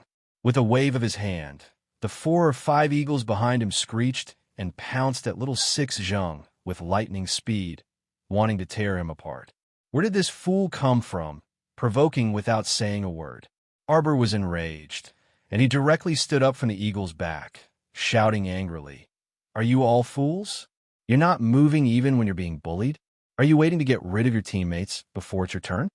Qin Susu was the first to react. Patting the eagle's back, she flew to little Six Zheng's side and drew her sword, shooting out a mystic light. "Crown Princess, it's those guys from the Easterning Nation." The Easterning Nation? How could Arbor possibly know them? Without saying a word, she threw a punch at an approaching eagle, sending it flying back more than 10 steps. If the Easterning Nation man on the eagle's back hadn't been tightly hugging the eagle's neck, he would probably have already fallen off and died on the spot. His complexion was pale, and he was so angry that he screeched, "Damn Northernmo people, you're so gutsy. You dare to be so brazen and provoke us in our eastern region." Apart from Do Fengqi, the 6 people all moved to confront the Easterning Nation. The 6 people and 6 war eagles lined up in a row. The other side was led by 2 people, followed by 5 or 6 attendants. Among the 2 leaders, one of them was a small man with an ordinary face. He was taciturn and didn't make much noise. The one who was jumping up and down and hooting the most was the other person, who was currently wantonly cursing Northern Amo. Xiao Mu originally thought that the taciturn man was considered short, but she didn't expect that the other fool was even more ridiculously short. He was about the height of an 11 or 12-year-old child. Even though he was standing high and mighty on the eagle's back, he was still a short winter melon. "Shut up." Arbor was annoyed by his noisy chatter. He raised his hand and threw out a row of concealed weapons.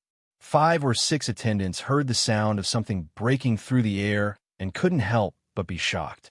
They hurriedly rushed forward to block in front of their master. One of the attendants was hit by a hidden weapon and fell off the eagle's back. Even if he didn't die, he would be half dead. "Ah, you damned woman!" The short man shouted angrily.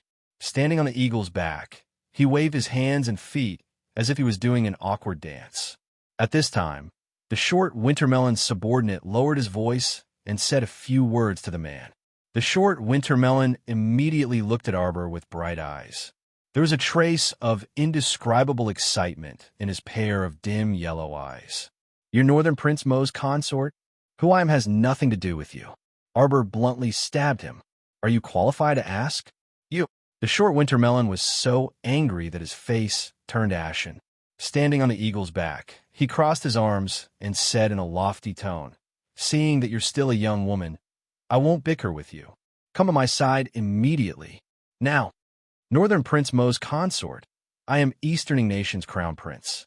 I now allow you to enter my palace and become my woman. I cannot disdain you, but you have to show me your loyalty." Was this person an idiot? Chapter 10:26. Even Do Fengqi had an incredulous expression as she glared at that Eastern Kingdom short wintermelon who was talking to himself. Qin Susu snickered rudely, which then developed into a belly laugh. "Are you sure you're not here to amuse yourself?" Easterning Kingdom's crown prince was such an idiot? No wonder Easterning Kingdom had been beaten to a small coastal island by Northern Amo and hadn't dared to move for so many years. "What are you laughing at?" As if sensing Qin Susu's mockery, the Easterning Kingdom's crown prince, that short wintermelon with a flat nose and a round face who really didn't pass muster, glowered at Qin Susu.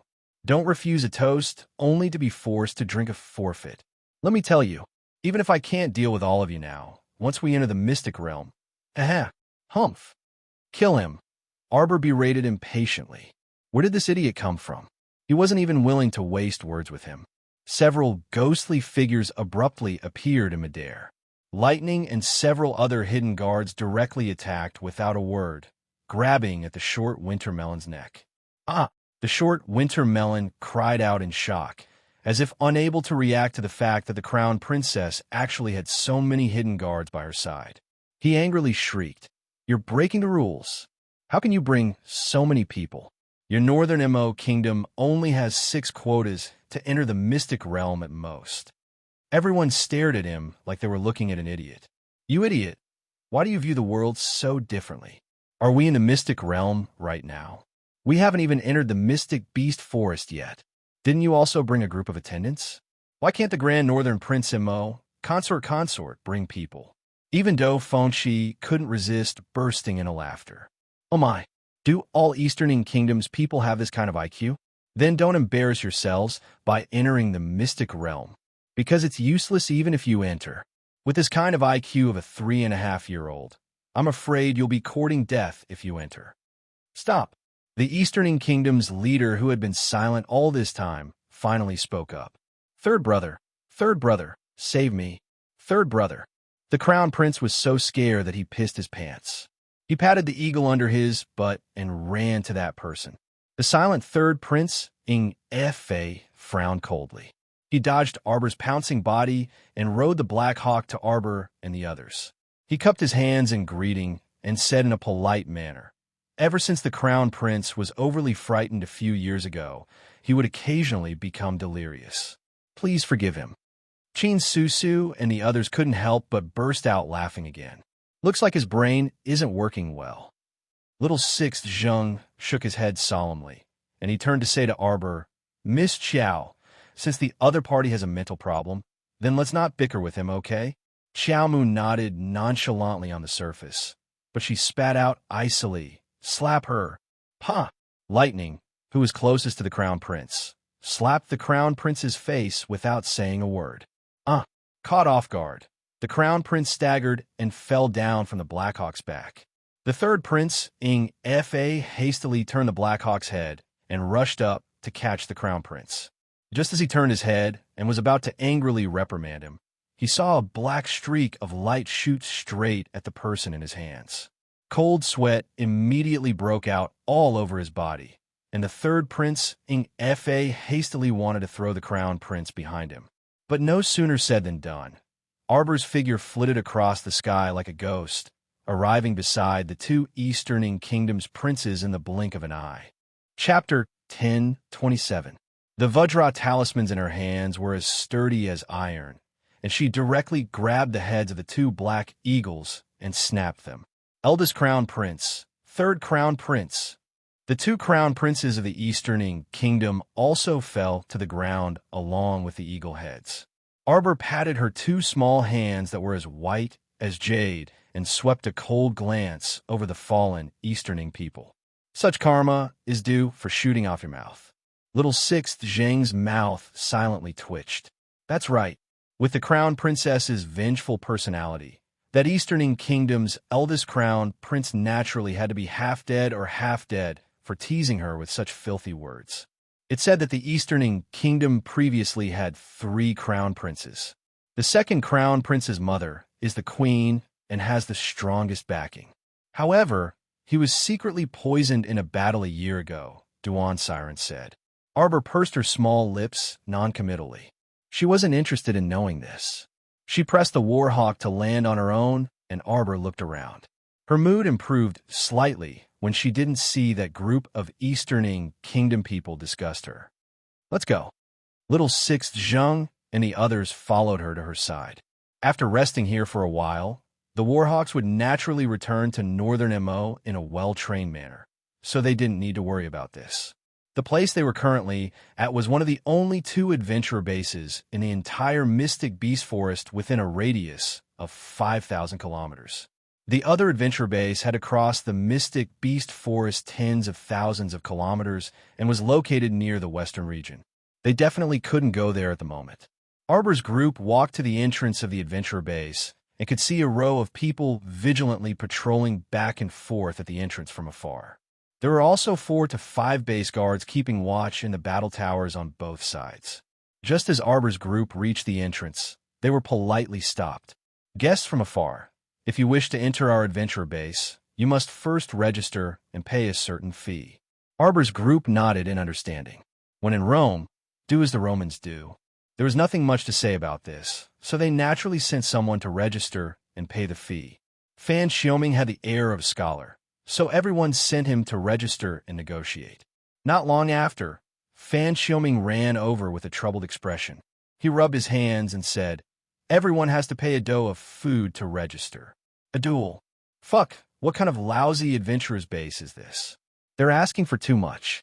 A dough of grain contained 10 liters of grain, which was enough to feed an ordinary family for a month. This was just an adventurer's base. They would only be resting for 2 nights at most. To have to pay so much, it was simply like eating people whole and not spitting out their bones. Little sixth, I'll pay for you. After throwing down this sentence, Xiao Mu followed after the beaming base guide. What kind of better treatment? If Miss can afford 3 dough of food, you can stay in a luxurious house for free for 3 days. Oh, and Miss, this way, you can register here. The guide felt that he had been led astray by Arbor. He smiled and gestured for them to enter. In the next second, a small, bouncy fist landed on his chubby face with a bang. Did this old fellow take her for a fool? Did she look like she was easy to be slaughtered? A moment later, after a bout of bone and muscle relaxation, the guide reluctantly handled the free check-in procedures for this little devil with a sullen face. Arbor held the house card and walked briskly to Lil Six Zhang. Lil Six, let's go. What about us? Pay for it yourself. Arbor called Lil Six and left without looking back. Chapter 1028. Among the leading figures of the kingdoms in the world, this old great king of the Eastern Kingdom was absolutely an oddity. Even if you randomly picked out an unreliable great king from other kingdoms, they wouldn't be like him. The Eastern king had more than a dozen sons and allowed them to fight for the crown prince position every day. Today, one was poisoned to death, and tomorrow, another was assassinated. He didn't mind making a fuss. Yet, the old great king of the Eastern Kingdom was unperturbed from beginning to end, smiling as he watched the surging winds and clouds while sitting in the audience.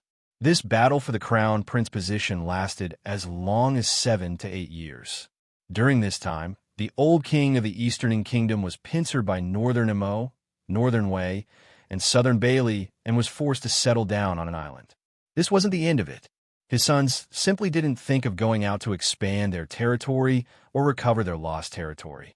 They continued to set their sights on that shrinking cake in the country and fought until their heads were broken and blood flowed as they fought for the crown prince position. At the end of the battle, this oddball old king once again made a shocking move. All the sons who had survived the internal strife were arranged according to their ages, and all of them were conferred the title of crown prince. That actually, this succession of crown princes was the same whether they were conferred or not. But the crown princes of the Eastern Kingdom were agitated. Every one of them felt that they were only half a step away from that throne. Even if they were currently residing on an island the size of a sesame seed, that was freaking the future great king. Okay, the second crown prince of the Eastern Kingdom died last year, so there were only 7 crown princes left. Although the eldest crown prince, Ing Jian, wasn't very bright, he had a strong wife to deal with things for him. In addition, his strength as a level 9 mystic cultivator wasn't considered weak. Thus, he could be considered one of the oldest among the crown princes.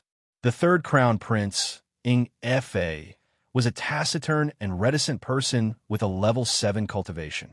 His mother's status wasn't high, so he didn't have the support of his maternal family. He had always relied on the eldest crown prince to give him advice, so he was considered the eldest crown prince's little tail. These 2 people fell from a high altitude just now. Fortunately, the royal guards risked their lives to protect them. After losing 2 royal guards, the 2 unlucky fellows were covered in heavy wounds and battered and exhausted as they rushed to the adventurer base ahead. It just so happened that Arbor and Six Zhang had already gone in, while the others were still discussing with the adventurer base's junior manager whether or not they could reduce the amount of food. Therefore, when the 2 sides met, it was as if they were fighting cocks, swords drawn and ready for battle. Seeing that another fight was about to break out at the entrance of the base, the junior manager of the base shouted angrily and hurriedly ordered the guards to separate the 2 parties. Who dares to start a fight at the entrance of the adventurer base? No matter who it was. If you violate the rules of the base, you will be sent away immediately. What kind of joke was this? Did they think that this was a large-scale fortification in the city? There were tens of thousands of soldiers guarding the city, and there were even city towers that were over 100 jong tall. There were ample defensive items, enough to block all attacks. Their poor little adventurer's stronghold didn't have anything. The tower in front of the door, the surrounding defensive walls, and the defensive trenches had been built over the past few years by relying entirely on manpower. In order to improve the defense of the small base, the commander had spent a lot of effort. Once there was a huge commotion, it would first attract the wandering zombies nearby, and second, there was a high possibility of triggering a terrifying beast tide. That wasn't a joke. 10 years ago, this small base had already been attacked by a beast tide. Chapter 1029. 10 years ago was also the last time the Mystic Beast Forest Secret Realm opened. At that time, two teams, courting disaster, started fighting at the entrance of the base. The loud noise caused the entire Mystic Beast Forest periphery to become restless. In the end, the small adventurer base was nearly trampled to the ground by the beast tide, and countless innocent adventurers were killed or injured.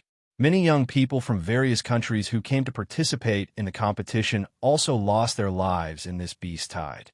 Rebuilding the base would consume a large amount of time and money. No matter who it was, they wouldn't be able to bear such a loss. Everyone must have come for the Mystic Beast Forest Secret Realm, right? Since that's the case, it's better to resolve any conflicts you have in the Secret Realm. At that time, we won't be able to do anything about it. The base's junior manager nodded in understanding. Since you've come to our small base, then do everything according to our rules. If you insist on having a conflict in our base, then I'm sorry. According to the rules our commander has issued, I must ask you to leave. Humph. The eldest crown prince, Ing Jian, snorted angrily. He took out a large bag of grain from his inner world and tossed it to the junior manager. Arrange a spacious residence for us. Whoever had the grain was his father. The junior manager's eyes immediately lit up, and he bowed and nodded repeatedly in acknowledgement. He specially ordered one of his subordinates to lead Ing Jian's group to a place to stay. Afterward, he shifted his gaze back to Fan Xiaoming and the others, causing them to blush slightly.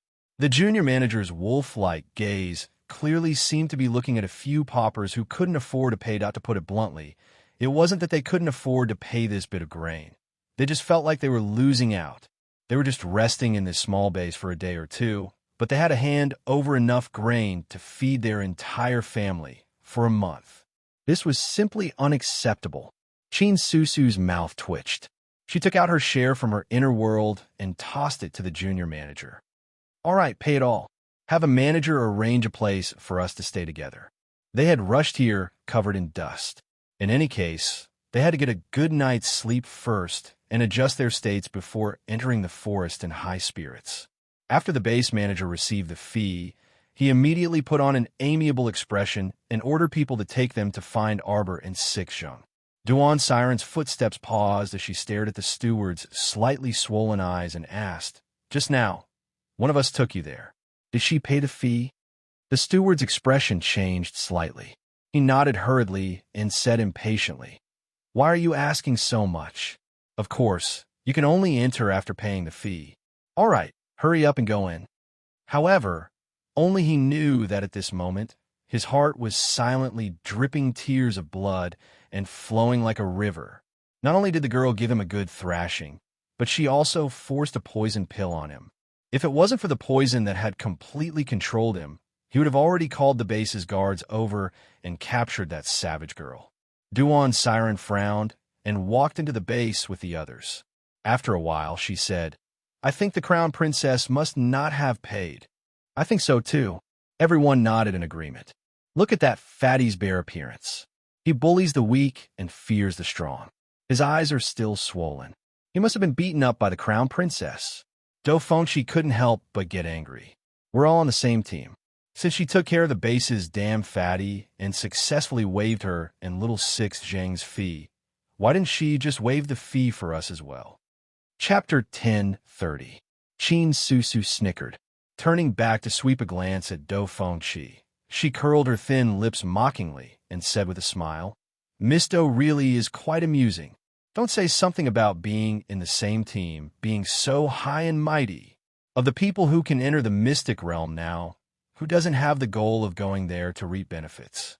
Could it be that when you enter the mystic realm, you'll still humbly give anything good to the crown princess when you see it?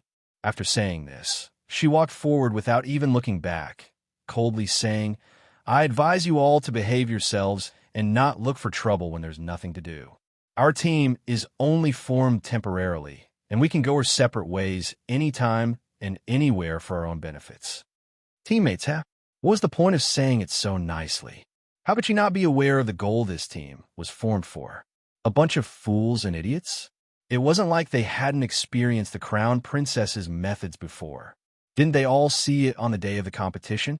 Yet they still dared to boast shamelessly and rush over to provoke her like this. They really were some people who didn't care for their lives. Do Fengqi was so angry that she laughed instead. Glaring at Chin Susu's departing figure, she stomped her feet. This woman from the Qin estate has quite the temper. Do you know where she's from? I've never seen her before, but she suddenly popped up and claimed to be the foster sister of 2 young masters from the Qin estate. Isn't this hilarious? Duan's siren didn't say much, but her eyes contained traces of faint melancholy on her round, apple-like face. All right, stop talking. Hong Bai irritably interrupted Do Fengqi's words. Are you all still under arrest? Everyone angrily rushed to the accommodations arranged by the manager. That manager was also a shrewd person. Knowing that their team was split into 2 groups when they moved into the base, he was especially happy to watch them dogfight. Thus, he simply arranged for the 7 of them to stay in an independent courtyard and let them bicker with each other as they pleased. When Do Fengqi and the others arrived, Arbor and little Six Zheng just happened to be leaving. The 2 swept them an indifferent glance, nodded slightly, and then walked out the door. Hey, how are the rooms allocated? Do Fengqi couldn't help but angrily ask. From the looks of it, little Six Zheng and Arbor, who had arrived first, had freaking picked their own rooms first and even locked their rooms when they left. We've all paid for it. A dough of grain. Why did they have to live in such a shabby house? There were only 4 rooms. How am I supposed to live here? All right, enough with the nonsense. Chin Susu said in annoyance. You, me, and Duan Qi will share a room. The Fan Clan's kid and the Hong Clan's kid would share a room and make do with each other for a night or 2. It's already good enough that we have a house to stay in. Once we enter the forest, we'll be exposed to the wind and the sun every day. I don't even know if we can have a good night's sleep. Why should the 3 of us share a room? She only has 1 room each? Do Fengqi shouted. Chin Susu, right? Is there something wrong with your brain? Or do you like Miss Chiao? I see that you've been putting in good words for her the whole way. Chin Susu was currently dressed in black men's clothing. Her long hair was tied up high, revealing her delicate and round forehead. It looked very energetic, and it was hard to tell if it was a man or a woman. Hearing this, the corners of her mouth couldn't help but twitch. She just didn't want to provoke that troublesome crown princess and cause less trouble, but she didn't expect her words to be misinterpreted as a matter of sexual orientation. When we enter the Mystic Beast Forest, we interact as teammates. There's no distinction between the crown princess and the commoners. Do Fengqi prattled. Chin Susu, you and I will share a room. Arbor directly threw the key to Chin Susu and turned to leave with Six Zheng. Chapter 10:31. This tiny adventure base might be small, but it had everything. There was a small bazaar outside. Compared to the cold and cheerless city, the bazaar here was much more lively. There were all sorts of things for sale, but most of them were all kinds of medicines and medicinal herbs obtained nearby. And in the periphery of the Mystic Beast Forest, low-grade medicinal herbs that could be seen everywhere were basically things that no one cared about or wanted to buy. However, Arbor's trip today was for low-grade and mid-grade medicinal herbs. She came to the bazaar to issue the mission of collecting low-grade and mid-grade medicinal herbs. She knew that this adventurer base definitely had a place specifically for issuing missions. Previously, in Teacher Long Chiyun's medicinal garden of 20 mu, the majority of the medicinal herbs left for her were black grade and above precious. And the medicinal herbs that the white snakelet had stolen from Who Knew were also mostly rare medicinal herbs. Thus, it could be said that she now had a fairly complete collection of black grade, earth grade, and heaven grade spirit flowers and herbs. She even had as many as a dozen kinds of divine grade medicinal herbs, but she was only missing some ordinary low grade and mid grade medicinal herbs. Before this, she had mostly planted mid grade and high grade medicinal herbs in her own medicinal field, and there weren't many low grade medicinal herbs at all. To tell the truth, she was too lazy to pick those low grade and mid grade medicinal herbs that were relatively easy to raise. She would usually just casually buy a few stalks when she strolled around a pharmacy. Now that she was in the Mystic Beast Forest, she planned to replenish all the low-grade and mid-grade medicinal herbs that she previously lacked. That way, when she refined pills in the future, she wouldn't be dumbfounded by the lack of basic medicinal herbs. This place was close to the forest, so there were all kinds of low-grade medicinal herbs. This mission definitely wouldn't be difficult, and there were plenty of people vying to take it on.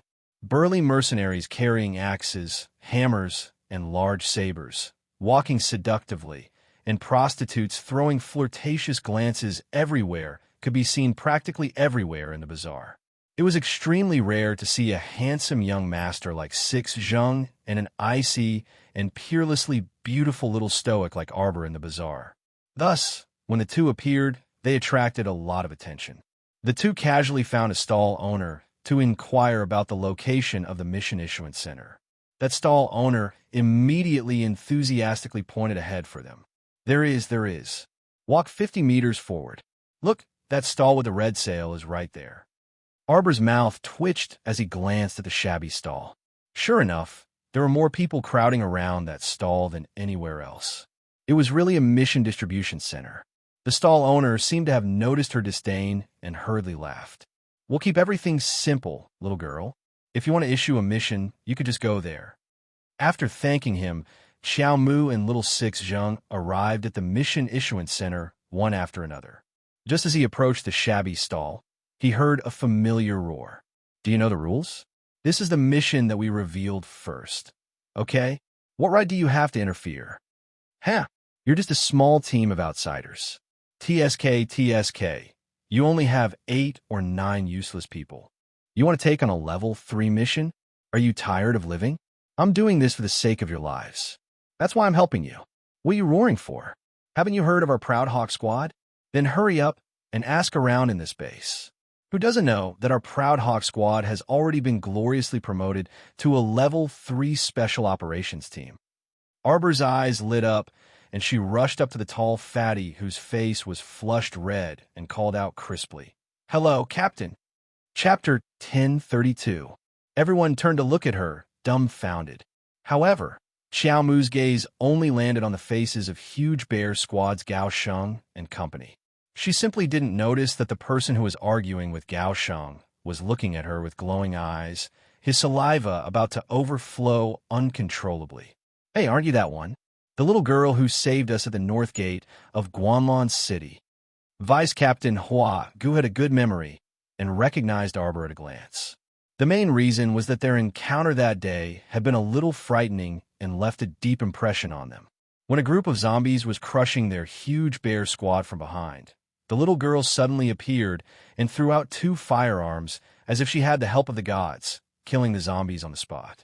Arbor nodded and looked to Hua Gu. "Vice Captain." A young member of the Huge Bear Squad was so excited that his face turned red. "Captain, I told you the little girl knew us." Who would have thought that the Huge Bear Squad's reputation had spread so far and wide? Any random young and beautiful girl who came out of nowhere could call out their captains and vice captains' identities. Just how much did she worship their Huge Bear Squad? The young member thought to himself complacently. Captain Gao Sheng unexpectedly slapped the back of his head, and Gao Sheng grumpily pulled him to the side. He nodded at Xiao Mu and said with a smile, "What a coincidence, little miss. You left after saving us in Guanlon City that day. We didn't even have time to thank you." "No need to thank me." Arbor shook his head. "It was nothing. Captain, is the huge bear squad also here for a mission? Yes, yes. Gao Sheng suddenly thought of something and turned around to roar at the Proud Hawk squad. You, hurry up and give us back our mission. The captain of the Proud Hawk squad was staring at Arbor in a semi-infatuated state. He couldn't hear Gao Sheng's reprimand.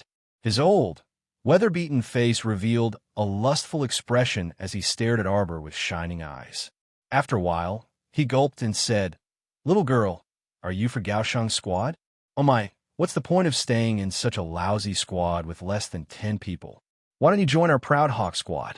Our Proud Hawk squad has just been promoted to a 3rd grade squad. You trashy level 3 squad leader, what are you talking about in front of me? If you interrupt again, I'll cut off your tongue." Arbor roared at the man. "Can't you see I'm talking to the captain? How rude." The smile on the Proud Hawk squad's captain's face froze. Uncle Gao Sheng, on the other hand, was flattered. It was simply baffling. Where did this little girl's strange affinity come from? Could it be that this was the so-called fate that people talked about? You. The captain of the Proud Hawk squad glared at Xiao Mu before swallowing his anger and suppressing his bellyful of anger. He put on a smiling face and said, Okay, you tell him. We'll talk about our business after you're done." "Who's us with you?"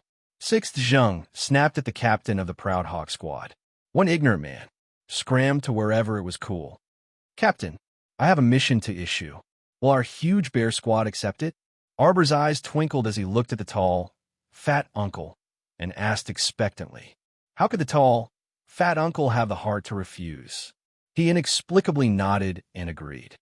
"Sure, I don't know what the mission is, but as long as our huge bear squad can do it, we definitely won't refuse. It's definitely a mission that you can do. Don't worry." Chapter 1033. Thud, thud, thud. Arbor walked to the front of the mission issuance center stall and said to the person in charge, "I want to issue a mission only for huge bear squad members to accept. I'll give you double the commission." "Sure." How could the person in charge of the mission center not know Arbor's identity? He nodded and said with a smile, "Young lady, we can also use mystic currency for transactions here." Arbor took out 10 pieces of mid-grade mystic currency from her inner world and placed them in front of the person in charge. "Is this enough?" The person in charge's eyes lit up, and he hurriedly nodded. Enough.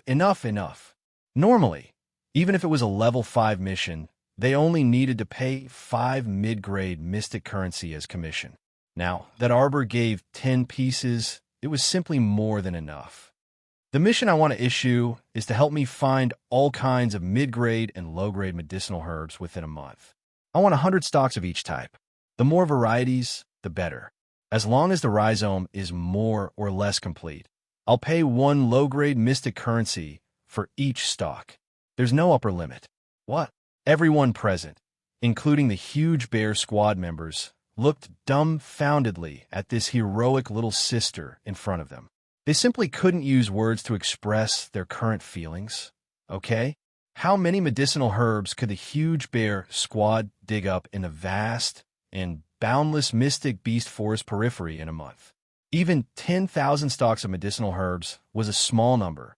Okay, if they could dig up 100,000 stocks, then they would have to pay 100,000 low-grade mystic currency. Fuck, the purchasing power of 100,000 low-grade mystic currency was very astonishing. Okay? Furthermore, they might be able to dig up even more medicinal herbs because that young lady said that she didn't leave an upper limit for them. The more, the better. The young lady looked beautiful, fair, and clean, but she was actually an idiot. Puffed. A mocking laugh came from the side. The one who spoke was a flirtatious woman. "Young lady, don't be so full of yourself. Are you teasing people? Do you know the price of mid-grade and low-grade medicinal herbs in this bazaar? 5 mid-grade medicinal herbs are 1 low-grade mystic currency. As for low-grade medicinal herbs, no one in this bazaar needs to buy them, because in such a large mystic beast forest, you could casually find a dozen low-grade medicinal herbs with a single step. Could they be worth money? It was only a cabbage price." Arbor ignored her. He turned his head, stood on his tiptoes, raised his small hand, and patted the tall fatty's shoulder twice. "Don't worry, go ahead and dig. I'll take as much as you dig. I have money, I'll give you 10,000 cultivation coins as a deposit first."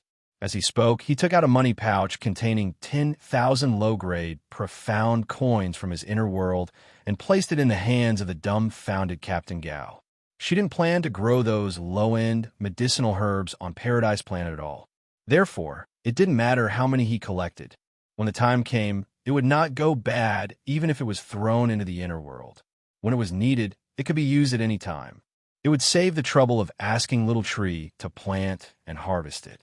Even the person in charge of the Mission Distribution Center was somewhat jealous of the giant bear squad's dog's hit luck. He must have stepped on dog shit when he went out today, right?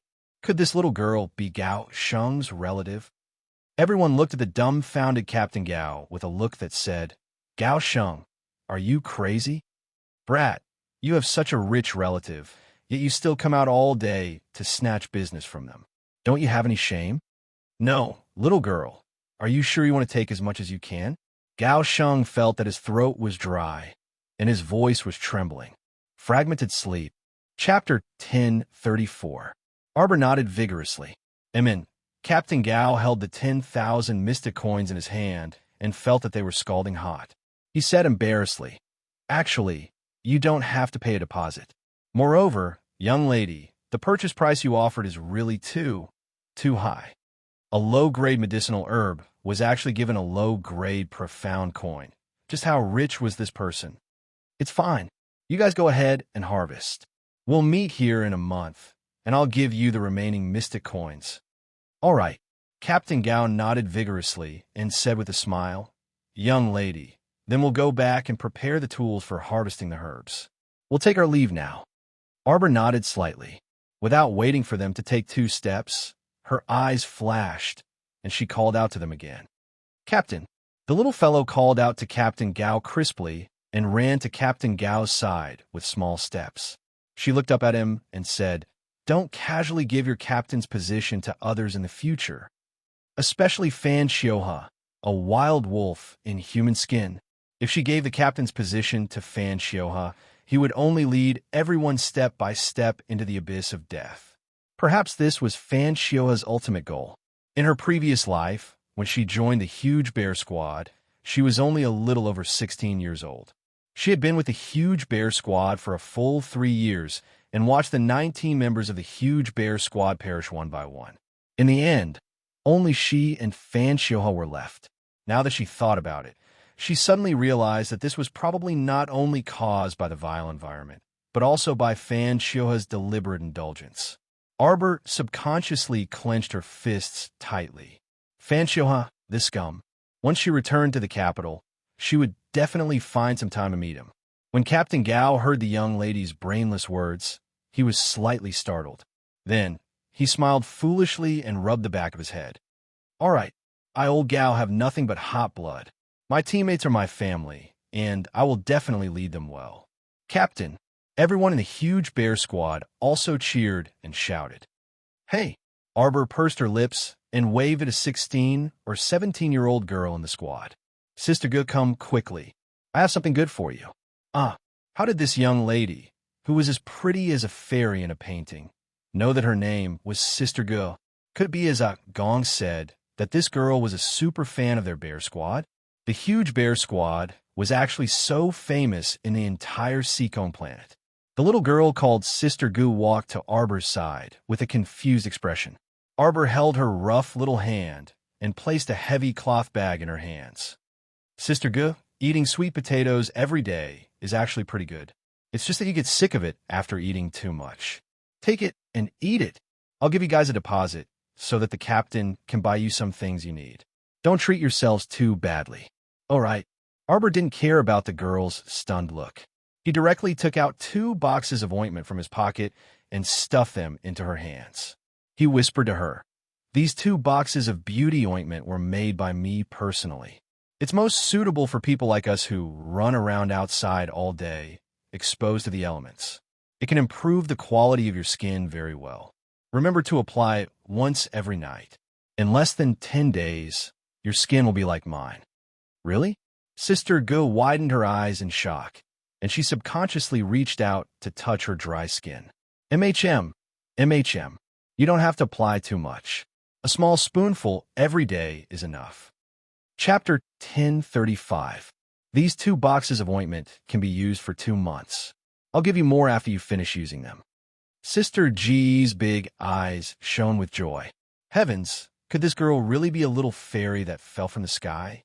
Otherwise, how would she know that she was worried about her rough face every day? Let me tell you, this beauty cream isn't worth much. Just use it as much as you want. For a young girl like you, as long as you pay attention to it a little bit, your skin will immediately improve. Sister Go acted as if she had seen a relative as she grabbed Arbor's hand and chattered. It's great that I met you. Let me tell you, every time I look in the mirror these days, I'm worried to death. Every day, I have to go on missions and my skin is dry and dark. After recuperating for a while, I have to go on the road again. Last time, I heard that the Adventurers Auction House sold a sky-high skin lotion, but that thing is really too expensive. How can I afford it? What skin lotion? It's useless, let me tell you. Also, don't rub things on your face all day long. Many skincare products with sky-high prices, such as skincare products, contain toxins that have not been removed. Once you use it, your skin will get worse. My 2 boxes of beauty cream are completely handmade. I guarantee that they will be useful for you. Chirp chirp dot chirp chirp dot. When the 2 girls talked about skincare, it was as if they had met a bosom friend for 800 years. Once they started chatting, there was no end to it. When the surrounding men saw this, their eyes couldn't help but stare blankly as the corners of their mouths twitched. What was this situation? Weren't they issuing missions and accepting missions? Why did the atmosphere change so suddenly? The 2 girls actually ran to the side to talk about beauty. It had nothing to do with the mission. Moreover, this little girl was clearly 2 or 3 years younger than Sistiga, but she spoke like an elder and said, "You young ladies." The 2 girls exchanged their names and chatted for a while before reluctantly parting ways. When Sister Gu followed Captain Gao and the others to her temporary residence, she was still praising Miss Qiao along the way, saying that she regretted not meeting her earlier. The fat Auntie Huagu couldn't help but laugh. I think so too. The 2 of you talked about it in just 3 sentences. It's as if he has endless things to say. If Captain Gao hadn't told Sis Gu that it was getting late and that they should go back to rest and prepare the tool for tomorrow's trip into the forest, Sis Gu would have had to talk to Arbor again. "Sister Gu, look at what the little girl gave you." On the other side, the young man, Ah Gong, moved closer to Sister Gu and asked curiously. Only then did Sis Gu lower her head to look at the heavy bag in her hand. She opened the bag, and a few heads leaned over to take a look. Wow, beef, pork, chicken drumsticks. So much meat. Sister Gu cheered and was about to fly up. Oh my God, Miss Qiao must be a fairy sent down by the heavens to save her. Otherwise, how would she know that she had been nagging about wanting to eat meat all day long, hoping for the stars and the moon for a long time? That was because he had been eating sweet potatoes every day. His mouth was so bland. Arbor walked on the road with a faint smile on her face. She didn't even realize that she was in a good mood. Her memories couldn't help but drift further and further away. An old, dusky scene appeared in front of her eyes. The forest was surrounded by an aura of death. Chapter 1036. It had already been 12 years since zombies descended into the world. The various major fortifications in her previous life were simply not as complete as they were in this life.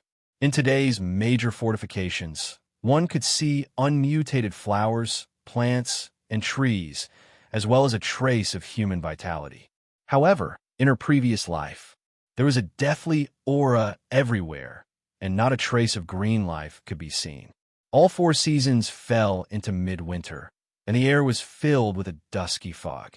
Everything was withered as far as the eye could see. Sister Gu, who was in her early 20s, looked like a woman in her 40s due to being exposed to the elements for a long time. Due to various reasons, there were only 9 people left in Huge Bear Squad. Fan Xioha, Arbor, Little Sixzheng, Captain Gao, Sister Gu, Big Bao, Flower Mushroom, an elderly apothecary known as Mr. Zhong, and a taciturn demonic cultivator named Ai. In fact, Arbor didn't have any prejudice against demonic cultivators because this demonic cultivator named Ai had helped her a lot in her previous life. He had even sacrificed himself heroically in order to save Captain Gao later on. Unlike the rest of the world, she didn't fear demonic cultivators or hate them. However, the demonic cultivators she encountered in this life always made her feel unhappy. At this moment, the 9 people were sitting in front of the fire. Some were facing the sky, gazing at the pitch-black sky without a single star. Some were staring impatiently at a pot of steaming clear soup. Without exception, the 9 people were all dressed in rags. Their hair was tied up, and their faces and bodies were covered in dust. If they were thrown onto the streets, no one would believe them if they said they weren't beggars. Little Sixth ran to more than a dozen places today, but he couldn't find a clean water source. If this continues, we'll run out of water soon, Captain Gao announced to everyone with a heavy expression. The sweet potatoes are only enough to eat for about 2 more days. Sister G's small hand that was poking the sweet potatoes paused, and she shouted indignantly, "When these suffocating days come to an end, all the damn zombies will disappear. When I have money, I must buy 10 big chicken drumsticks and have a hearty meal." It was too sullen. Eating sweet potatoes with clear soup every day made Sister Gu feel as if she hadn't eaten a good meal of meat for nearly 10 years. "Huh." A gong chuckled. He put his hands behind his head and looked at the starless night. He asked in confusion, "Will there be such a day?" "Definitely. Jojo, what do you want to do the most if the chaos ends?" Fan Xiuhe turned his head with a smile and asked her, "I want to plant a lot of flowers and plants in my garden, as well as a few saplings and watch them grow." Arbor held his chin and said softly, "It's been a long time since I've seen the red and green flowers." This gloomy world was simply too despairing. It was as if everything in front of him had been cut off, and he couldn't see a trace of hope.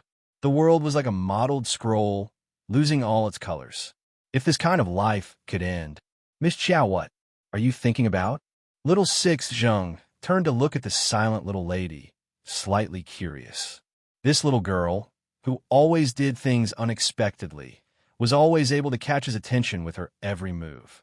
Although she was silent the entire way, he could tell that the little lady's steps were brisk, and she seemed to be in a really good mood. Arbor retracted her faint memories, and the corner of her lips curled slightly. She was indeed in a very good mood, because they encountered the giant bear squad again. Chapter 1037. Because in Huge Bear Squad, those young lives exuded an aura of endless vitality. They were no longer ice, cold corpses. She was very happy. In this life, Huge Bear Squad would definitely have a very good life. Mr. Zhong, Ah-Yi, and Kai, who had exquisite culinary skills, might be picked up by Huge Bear Squad's Captain Gao one day in the future. Perhaps it wouldn't be long before everyone would be reunited. Little Sixth, when we come out of the Mystic Realm, let's join Huge Bear Squad together, okay? The little girl turned around and looked at the youth with bright eyes. For some reason, Little Sixth Zheng nodded his head. Okay. The displeasure he felt from encountering those idiots from Eastern Nation was washed away by this faint joy. When the two returned to the court, the sky was already completely dark. There was nothing to be particular about in this small place. After casually washing her feet and wiping her hands, Arbor fell asleep. Beside her, Qin Susu was very well behaved and didn't disturb her by nagging. It was a peaceful and sleepless night. After waking up the next morning, Arbor, Little Sixth, Qin Susu, Duan Siren, and Do Fengqi were having a simple breakfast in the courtyard. Hong Bai and Fan Xioming, who had just gotten up, walked out with dark circles under their eyes, looking like they hadn't slept well. "What's good to eat?" Fan Xioming walked to everyone's side with a chuckle. Just as he was about to sit down, Qin Susu and the others turned around with their bowls in their hands. "Hey, you can't eat without handing in your food." Do Fengqi waved her hand at him. The rice was provided by each of them. Because our dear darling Xiao wasn't good at cooking since she was young, she had to give an extra portion of food as a service fee, otherwise, how could they sit together and eat breakfast so harmoniously? Fan Xioming glanced at them in astonishment and opened his mouth, wanting to say something. Hong Bai directly took out a small bag of food from his pocket and asked with a sensible expression, Who should I give this to? Oh, bring it over. Duan Siren reached out to take the bag of food he handed over. After opening it and taking a look, she nodded. Scoop it yourself. This breakfast was cooked by 7th Duan. I should be able to eat until the day after tomorrow. Hong Bai muttered. He sat down and scooped up a bowl of porridge. Stop grumbling. In a while, someone will go out and take a look. Other than the people from the Easterning Nation, is everyone else here? Do Fengqi held her bowl and said as she ate. After Arbor finished eating, she wiped her mouth with a handkerchief and put down her bowl and chopsticks. I'll go take a look. Xiao Xiao, I'll go with you. Little 6th Zheng promptly stood up and said. Do Fengqi glanced at the two of them and made a face behind their backs. Little Xiao, little 6, calling each other so intimately. Those who don't know would think that the two of them are having an affair. Shut up. You're always thinking about dirty things. Qin Susu put down her chopsticks with a bang. You'll wash the dishes later. What? You've given the least amount of grain out of everyone here. Xiao Xiao is paying double, and you're only paying half. There's no problem with giving less grain and putting in more effort, right? Qin Susu rolled her eyes and turned to leave. Fuck, just because she's the delicate crown princess, you guys are giving in to her, right? Do Fengqi was so angry that she also fiercely threw down her chopsticks. Duan Siren hurriedly said, all right, big sister Fengqi, you should also go out and take a look. I'll clean up here. Do Fengqi grumbled as she stood up. Hey, 7th Duan, I'm giving you face. Chapter 1038. Duan Siren glanced at Fan Xiaoming, who was still standing. Big brother Fan, we can't finish all of this. Sit down and eat with us. Fan Xiaoming sat down. Seeing that Hong Bai kept staring at him, he was too embarrassed to pick up his chopsticks, so he took out a small bag of food from his inner world and handed it to Duan Siren. Thanks for the trouble. It's fine. We're all on the same team, so it's only right that we help each other. Duan Siren nodded and sighed worriedly. It was like this at home, and it was also like this in the team. Actually, she hoped that everyone could get along well. After all, they were all from the Mo Kingdom. After entering the Mystic Realm, they still had to unite and fight for the Mystic Realm's treasures with the people from other kingdoms, right? If they couldn't get along well now, what could they say in the future? Sigh. Also, it would be even better if the Crown Princess could help her persuade 4th Brother. Unfortunately, whenever she mentioned 4th Brother in the future, the little Crown Princess would stare daggers at her. She felt that not only would this willful and reckless person not help her persuade 4th Brother, she might even add fuel to the fire and take the initiative to help 4th Brother eliminate that group of worrisome older brothers in their family. Faint sorrow lingered in her heart. Duan Siren waited for the two to finish eating before swiftly packing up. Not long after Arbor and little 6 Zheng left, they saw Qin Susu and Do Fengqi following them. Those people should be arriving today. If they aren't, we can't wait any longer. Prepare to enter the forest tomorrow, Qin Susu said. Arbor had no other opinions, and the group walked toward the adventure base's entrance. Before they reached the base's entrance, they heard an excited shout from afar. Younger sister, the Southern Xiao Kingdom's Princess Mi was wearing a bright red riding outfit and a pair of high riding boots as she trotted over to Xiaomu. That warmth really made it seem as if he had seen his own younger sister. Oh no, perhaps Princess Mi wouldn't be this enthusiastic even if she saw her own younger sister. Arbor blinked and looked at Princess Mi, who instantly ran up to her and danced with joy. Princess Mi? What Princess Mi? Didn't we already agree on this? You call me Sister Mi, and I'll call you Sister Xiao Xiao. Haha. Princess Mi hopped forward, ignoring everyone else. She hugged Arbor and patted her back. Sis, they hadn't seen each other in years. I'm so happy to see you here today. Arbor nodded. Xiaomi hugged her shoulder and stretched out her hand heroically. Let's go. I'll treat you to a meal. The imperial bodyguard behind Xiaomi couldn't help but twitch his mouth. Princess, it's still early. It's not time for lunch yet. At the side, Do Fengqi rolled her eyes and asked eccentrically, Oh my, you've really toured the Mystic Beast Forest for a few days. One crown princess isn't enough. Now there's another princess. She didn't believe that in the entire southern Shao kingdom, there wouldn't be a girl under the age of 20 who was more talented.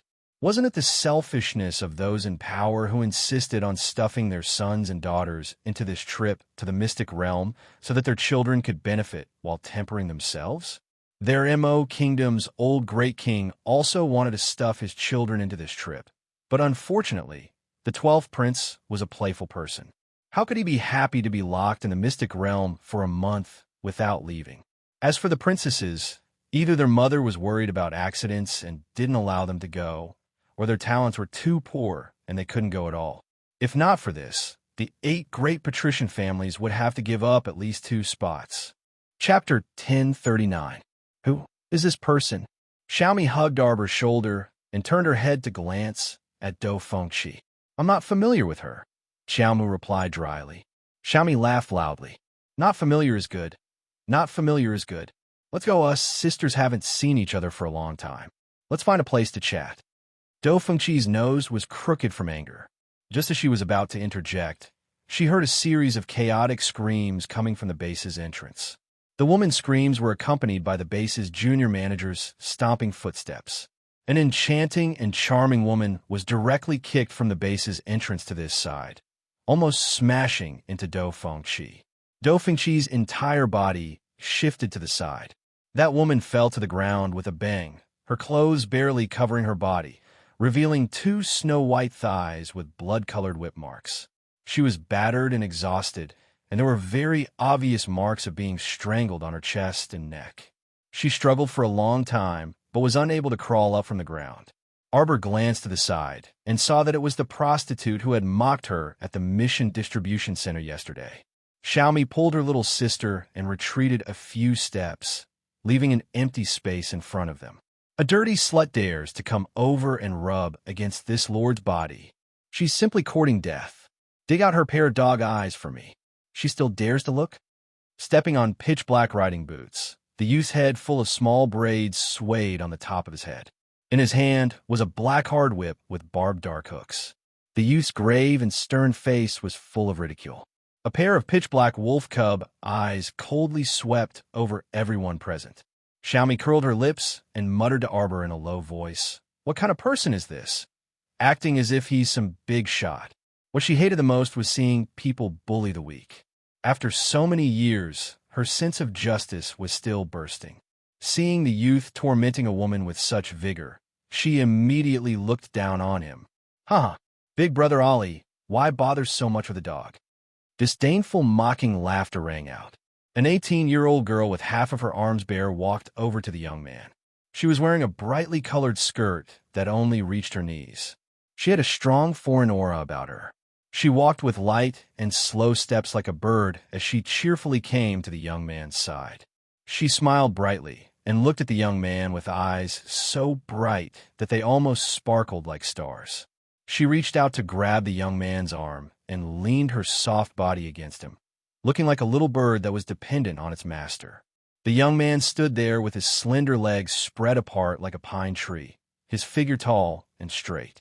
Allowing the young girl to hold onto his weak-colored arm, the young man's cold gaze fell on the terrified woman who was looking up at the sky. "What are you waiting for? Go dig out this bitch's eyes," the young man shouted angrily.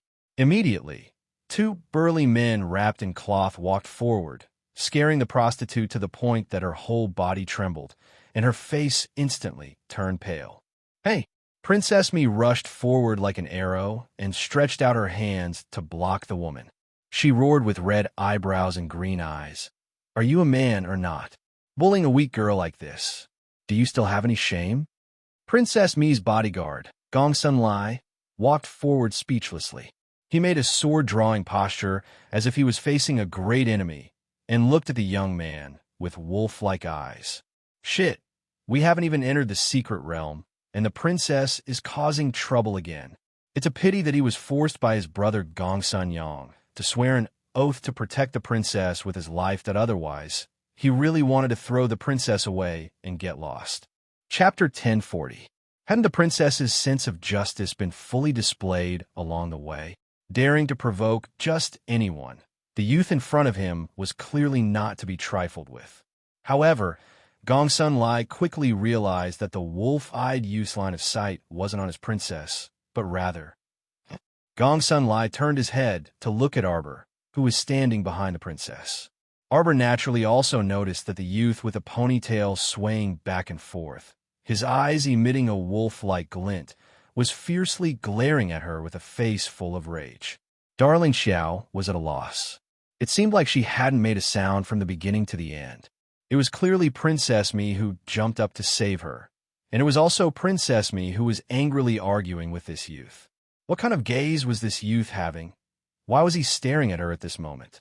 It's you. The Aikido youth jumped 3 feet high, the hard whip in his hand pointed at Arbor in front of him, his face filled with coldness and resentment. Ha ha! Princess Mi suddenly put her hands on her hips and laughed loudly. This great aunt was wondering, Brat, why do you look so familiar? So it's someone from the Aikido tribe. That stinky man from before who was beaten up like a dog by my little sister Qiao.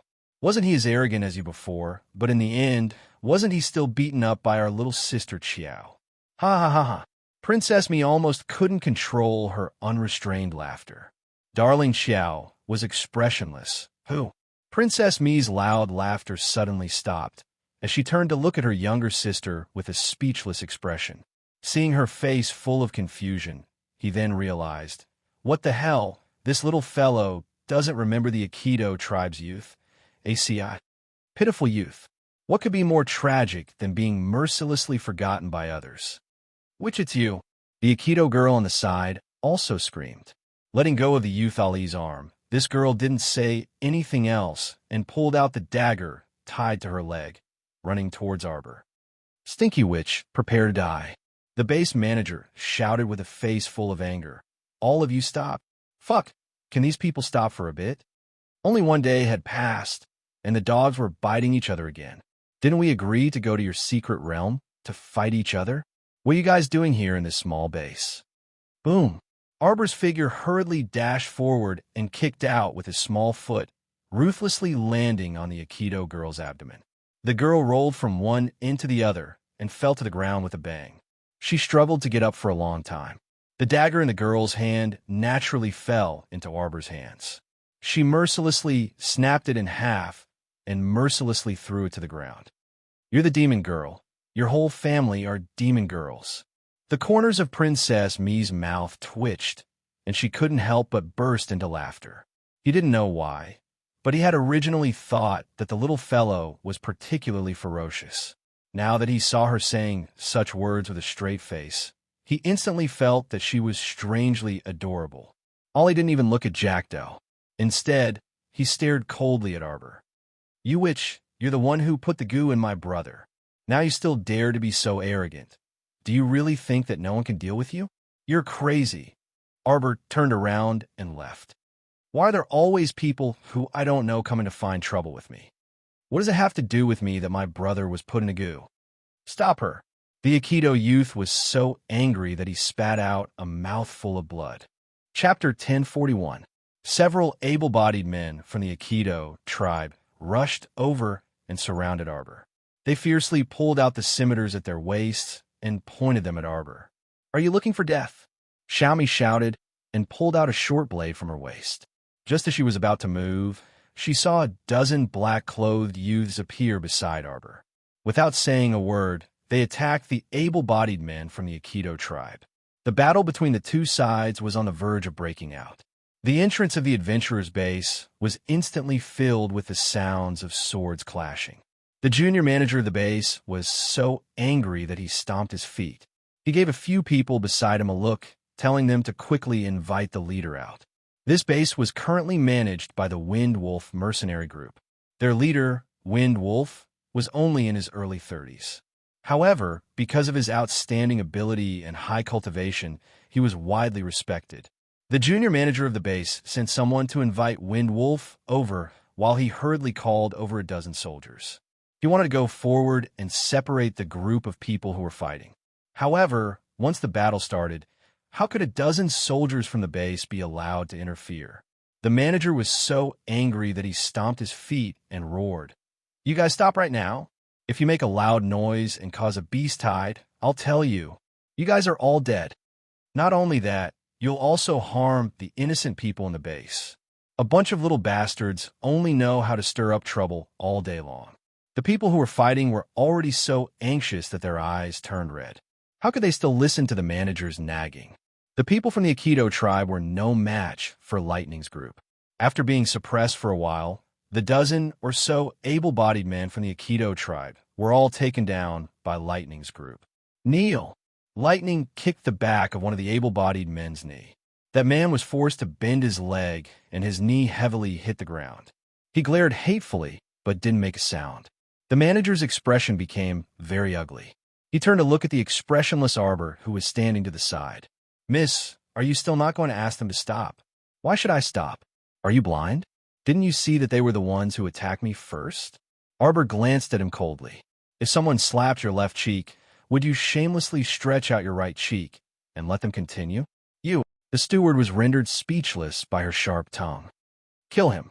Arbor coldly passed down the order. He didn't even bother to glance at the youth from the Aikido tribe and directly turned to leave. Hee. Ha ha. Killing people is such a fun thing. Of course you have to count me in. A crisp voice sounded at the entrance of the base. Everyone only saw a blur in front of their eyes. A swift and violent wind carried a red figure, suddenly sweeping past the entrance of the base, causing sand and dust to rise. Roar! A golden-eyed, blue-eyed tiger with 4 wings suddenly pushed a burly man to the ground. It raised its claws and pressed them on a man's neck. It only needed one claw to crush the man's throat and cause him to die an unnatural death. The Aikido man's face was pale, and his eyes were wide with fear as he stared straight at the huge tiger above his head. His body trembled slightly, not daring to move at all. At this time, they suddenly heard the crisp sound of a silver bell. A 16-year-old girl appeared at the entrance of the base. She was dressed in a bright red gauze that wrapped around her graceful and exquisite body. The corners of her eyes and the tips of her eyebrows were slightly raised. Her eyes seemed to be electrified, curved like the stars and the moon. The demon sex saintess. Everyone was shocked. Chapter 1042. The young girl wore a pink veil and was barefooted, revealing a small portion of her fair ankles. She wore 2 bells on each of her head, which jingled as she walked. The appearance of such a scantily clad, beautiful young girl immediately attracted the gazes of many men in the base, and gasps could be heard from all around.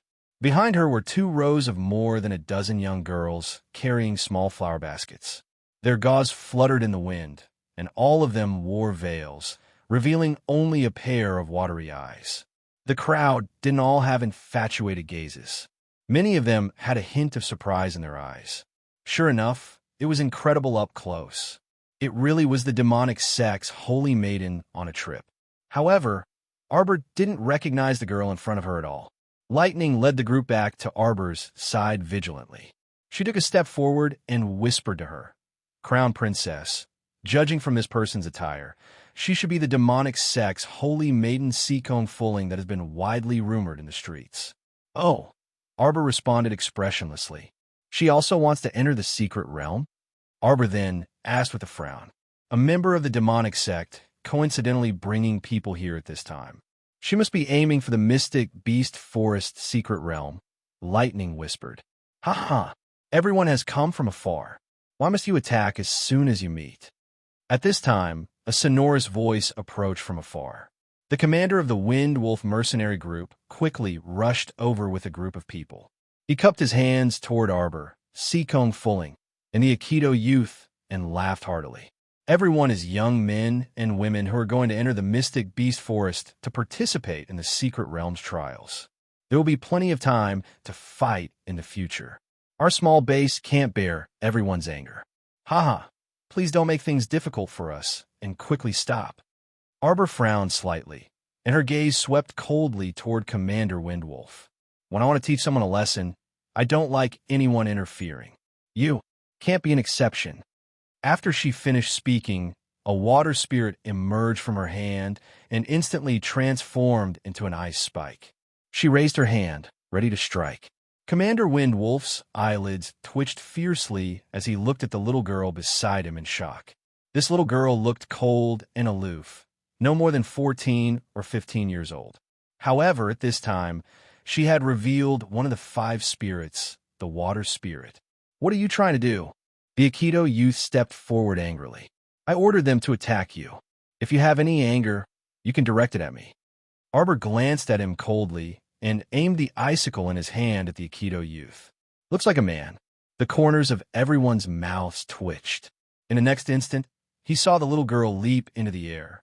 With a terrifying floating flash, she instantly appeared beside the young man. The ice spike in her hand pierced towards the young man's chest without hesitation.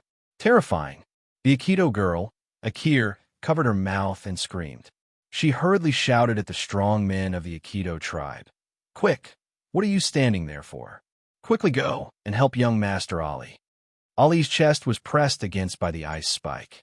His pupils shrank slightly as he took a deep breath. His upper body leaned back, and he dodged the little girl's attack. When he straightened up with a carp flip, Chow Mu kicked him squarely in the face, directly kicking him so hard that his nose started bleeding. Many strong Aikido men rushed forward, intending to gang up and attack. "Don't come over!" the Aikido youth shouted angrily. He clenched the hard whip in his hand, his fingers sweating. Chapter 1043. The Aikido youth gritted his teeth and waved his whip straight at the little girl, sweeping it across the ground, leaving a shallow white mark. "You're overestimating yourself." The little girl's figure flashed as fast as lightning, shuttling back and forth under the whip's shadow. She was so fast that most people couldn't detect her movements at all. She circled a few times as if she were passing through flowers and trees before quickly flashing behind the Aikido youth. An icicle shot at the youth's left shoulder with a poof. A ferocious mystic energy came from behind and directly sent the Aikido youth flying. With a bang, he half-sprawled on the ground. The demonic cult's holy daughter's bell-like laughter came from the graceful figure. With a wave of her hand, the 4-winged, jade-eyed golden tiger released the Aikido youth whose chest it was pressing against with its claws. It jumped up from the youth's body, opened its bloody mouth, and fiercely bit at the neck of the Aikido youth sprawled on the ground. "Have mercy!" Commander Feng Lang's pupils contracted as he hastily shouted. What a joke! These youths were all from various clans, and even the royal family's orthodox bloodline. Their small adventurer base couldn't bear the wrath of the clans behind these people. Right now, he wanted to send these demons of plague into the mystic beast forest. No matter how they fought in the forest, even if someone died, it had nothing to do with their base. Arbor slashed a sharp blade formed from mystic energy at the holy daughter with a backhand move. He said sternly, "Who wants you to attack? Go away, meddlesome fellow." She hated it the most when someone intervened in the middle of a fight to pick up the slack. She didn't fight well enough at all. Lightning's group of hidden guards twitched their mouths one after another. If their crown prince was here, he would definitely feel that such a crown prince consort was so adorable that it touched his heart. Wah! The holy daughter of the demonic cult dodged to the side. Her butterfly wing-like eyelashes fluttered, and a layer of mist covered her watery eyes. She pouted and grumbled, bad girl, hitting people without distinguishing between good and bad. "I won't play with you anymore." Most of the people present were attracted by this delicate saint of the demonic sect. Although her appearance wasn't as outstanding as the little girl with the stoic face, her pitch-black demonic eyes were exceptionally captivating. It was as if they possessed demonic power and attracted people's gazes like magnets. Leader Feng Lang heaved a sigh of relief. Presumably, he was also aware of the demonic sect's holy maiden's identity. He cupped his hands towards her and said, "Many thanks to Holy Maiden for showing mercy." "Haha, Jinbo, don't scare people. Come back quickly." The saintess of the demonic sect waved at her 4-winged, jade-eyed golden tiger with a smile. She then turned to Leader Feng Lang and said politely, "Leader Feng, don't worry. I was just joking with a guest from the west." Commander Feng smiled and nodded before shifting his gaze to Arbor. He laughed and said, "This young lady from Northern Mo. The guests from Northern Wei and Southern Bailey have actually arrived 3 days ago. Come, Let me introduce everyone. With that, he hurriedly stepped aside, revealing the 8 people from Northern Wei and Southern Bailey. Everyone, this one is Wei Nan Shu. The young master who spoke was the first to walk out of the crowd. He cupped his hands towards Arbor and the others, and his eyes flickered as he said, "This must be Northern Prince Mo's consort." Arbor nodded indifferently. "This one is Jean Hongluan from Jean Family Castle." The young girl cupped her hands in greeting. Chapter 1044. Dressed in a bright yellow dress, Jean Hongluan's bright eyes revealed a faint smile. The Jean clan fort was the most famous fort in Northern Wei, and there were countless experts in the fort. This Jean Hongluan was the fort lord's only daughter, the eldest miss of the Jean clan fort. Bailey Wu greets everyone. "Consort Prince Mo, nice to meet you. Please take care of me in the future." The youth named Bailey Wu hopped forward with a grin, his round baby face full of smiles. Facing such a smiling baby face, he really couldn't bring himself to be cold. Arbor swept him a glance, and his cold face eased a bit. Bailey Zhen, the 5th princess of the Bailey dynasty, wore her hair in a tasseled bun, with only a simple glazed hairpin inserted into it. She was a delicate and pretty little beauty, but one mustn't be deceived by her cloud-like appearance. When she glanced back, there was a bit of craftiness in her eyes. Bailey Zhen was a famous female genius in the Southern Bailey Kingdom. Her talent was close to that of the 2nd prince, Bailey Shi, and she was highly valued by the great king of Bailey. Qin Susu smiled and said, "This one is Qin Susu of Northernmost Qin Estate. Everyone, since everyone is here, let's set out for the Mystic Beast Forest tomorrow morning, all right?" "Excellent." Bailey Wu was the first to raise both hands and feet in agreement. He was tired of waiting for people from various kingdoms to arrive these past few days, and he wanted to quickly set out for the Mystic Beast Forest to properly show off his skills. "If everyone has no objections." "I have objections." A muffled roar came from outside the crowd. He saw a group of people from the Eastern Kingdom surrounding their eldest prince and 3rd prince like stars surrounding the moon, rushing over aggressively. Qin Susu swept them a glance, and her lips curled into a sneer. "What objections does the eldest crown prince of the Eastern Kingdom have?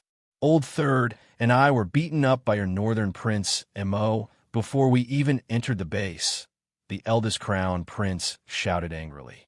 The 3rd crown prince hurriedly reached out to tug at his elder brother. Only then did the 1st crown prince notice that the people nearby were covering their mouths as they snickered at them. The crown prince shifted his short and muscular body. His face turned red as he placed his hands on his waist. However, his voice had unknowingly become softer. "Shouldn't you give us some time to recuperate? What are your intentions for entering the Mystic Beast Forest at this time? Do you want to push old 3rd and me to our deaths without doing anything? The forest mystic realm will open in 5 days. Once we enter the forest, we have to find a way to get there. Time is of the essence.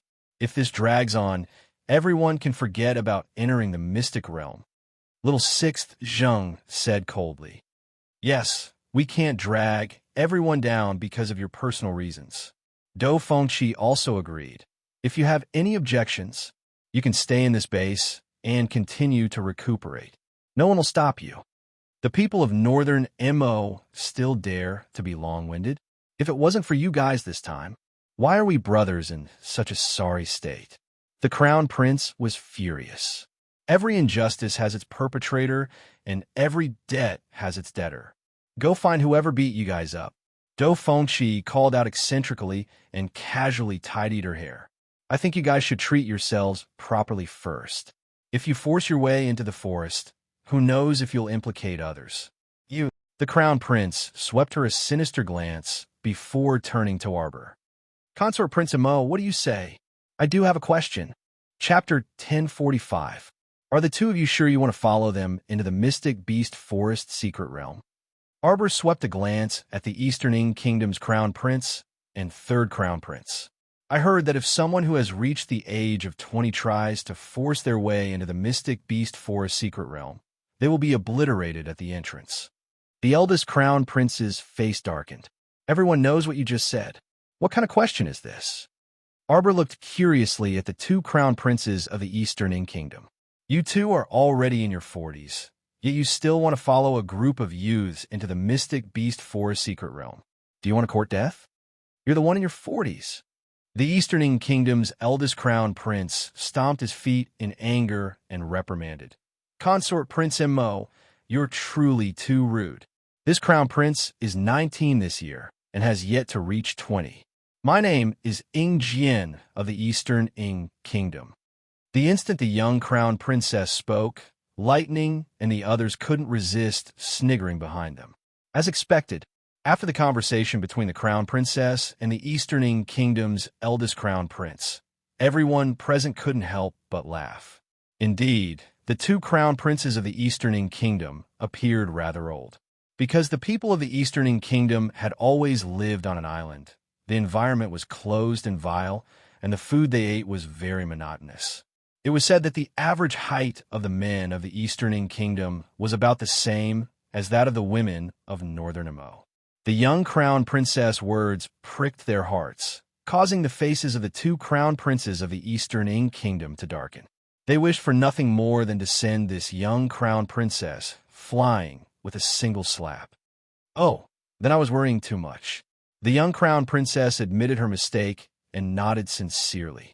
Apologies. Looking at your faces, I thought you were all in your 40s, so I wanted to remind you.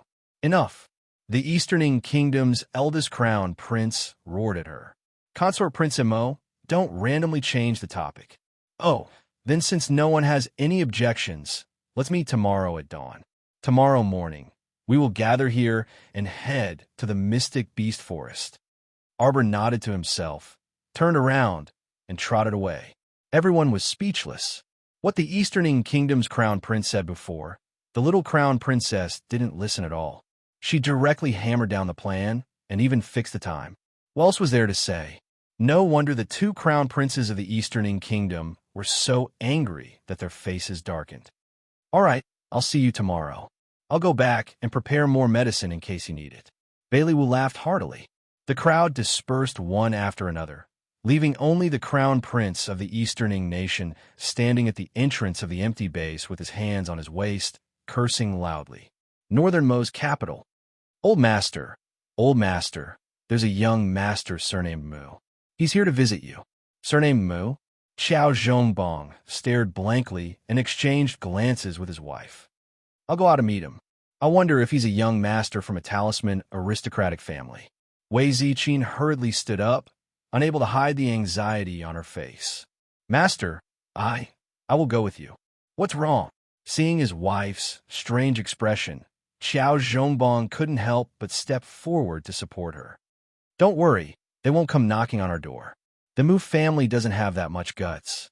As the husband and wife spoke, they arrived at the antechamber and immediately saw a tall and sturdy young man with his back facing them.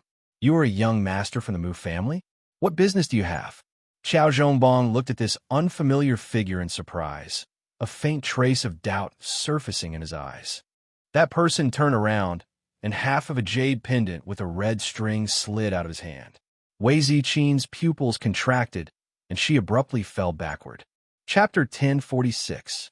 Your Highness, just now, that seventh Master Mu from the Divine Province went to the Marquis of Juan's estate to pay a visit to the Marquis and Madam. Huifeng's soft voice interrupted Mo Lian's train of thought. His wrist paused, and the words under his pen were slightly crooked by half an inch. He pursed his lips and didn't speak for a long time. After finishing the letter in his hand and sealing it, he asked, "What is it?" This subordinate didn't find out the specifics. We only found out that 7th Master Mu stayed in the Marquis of Jiuan's estate for less than an hour before he left in a hurry. There weren't any issues. It was the Marquis who personally saw that 7th Master Mu out. Mo Yin creased her brows. She also couldn't understand why Mu Jingrui from the upper 3 provinces was looking for Jojo's parents. Have the arrangements for Peace Town been completed? Everything has been prepared. Your Highness, shall we hurry over tonight? Machem, the brush in Mo Yin's hand snapped with a crack. We don't want to leave a single one of them alive. Yes. At this time, outside Balon City, inside an abandoned inn in a shabby town, Faint, muffled coughs could be heard from a dark side room. The candlelight flickered, and Chio-san lit a small, dim yellow lamp in the room. He hastily walked to the bed and said, "Sir, bad news. Not good.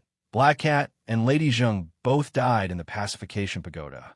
This subordinate found out after much difficulty. He was actually ordered by the Great King to whip her corpse for 3 days and nights. The Great King is truly ruthless. In any case, a knight as husband and wife means endless devotion for the rest of your life. He doesn't even care about the slightest bit of kindness. Cough, cough, cough. Luigi's face appeared to have aged even more after these years. Ever since that old fellow from the Holy Water sect led him up into the sky and was affected by the explosion, his body hadn't recovered much in these 3 years. Especially when he had to hide from Northern Prince Mo, he couldn't eat or sleep well. Sometimes when he was in the middle of cultivating, he would have to immediately move out and find a new place to live when the wind blew. Don't worry about that. Luigi's eyes were powerless, and his grizzled hair drooped messily on his face. His back was hunched, and he coughed repeatedly with a handkerchief covering his mouth. Then he continued, "I asked you to find someone to pull strings. How is the contact for the ship leaving Northern MO coming along?" "The ship has been contacted, but this subordinate is worried that when we reach the docks, we will encounter the Northern MO soldiers' investigation of our identities. At that time," cough, cough, cough, a cold glint flashed through Luigi's eyes. "Whoever dares to stop us from boarding the ship will kill them first." That despicable Northern Prince Mo had been chasing after the people of Shuntian Prefecture all these years, looking as if he would not stop until he had killed them all. He was simply ruthless. Where's Su Fong? That old auntie probably couldn't bear to see Her Highness Zheng's corpse thrown into the wilderness and went to collect it. That's unnecessary. Cough, cough, cough. Luigi was so angry that his chest tightened and he coughed. "If she exposes our tracks here, I'll cripple this old hag. My lord, please be at ease. This subordinate believes that Mammy Sue isn't that stupid." "Humph. If it weren't for that damned black cat disregarding my orders and running to Northern Prince Mo to throw away its life, how could it have ended up without a corpse?" Luigi cursed angrily. "Idiots. They're all idiots. I already said to bide my time and wait for the limelight to blow over. None of the 3 brothers are of any use. My lord, please be at ease. There's still more than 100 people following my lord, and escorting my lord onto the ship is absolutely no problem." Chio-sen helped Luigi lie down. Unfortunately, in less than 3 seconds, an explosion reverberated throughout Ping in town. Chapter 1047. With a stooped back, Luigi anxiously sat up and abruptly grabbed Chio-san's arm. "What's that sound?" "Sir, I'll go out and take a look." Chio-san hastily hid at the door in a flash. Through the thin window lattice, he could only see red flames soaring into the sky. He could vaguely make out many people running back and forth in the town. Their hoarse roars were mixed with the creaking sound of the flames roasting the wooden window lattice. The entire Peace Town seemed to have sunk into hell on earth. Bang! A heavy blow landed on the door. Chio-san hastily opened the door, only to see a subordinate covered in blood stumbling inside. He anxiously cried out intermittently, Sir, it's not good. Peacetown has many soldiers." Ugh! Swish! A feathered arrow directly pierced the back of his head, killing him on the spot. Chio-san flew up and kicked that person out of the door before hastily closing the door to the side room. Subsequently, he heard the sound of arrows hitting the door. "Sir, we've been surrounded." Chio-san turned to look at Luigi in alarm. Luigi, who was wearing a white inner garment, sat on the bed and coughed violently. He abruptly smashed the low cabinet at the head of the bed with his fist. Northern Mo's heir apparent. They'd gone too far. Intense hatred burst forth from his eyes, and he abruptly stood up while coughing violently. "Sir!" Chio-san hastily reached out to support Luigi, his eyes filled with panic. "What do we do now, sir? It can't really be that old bitch Su Fong who exposed our whereabouts." Lu Yizhi raised his hand to stop Qiu San from continuing to nag. It was already useless to talk about this now. The top priority was to think of a way to leave this place as soon as possible. Boom! Bailon City, which was close to Peacetown, was also jolted awake by this.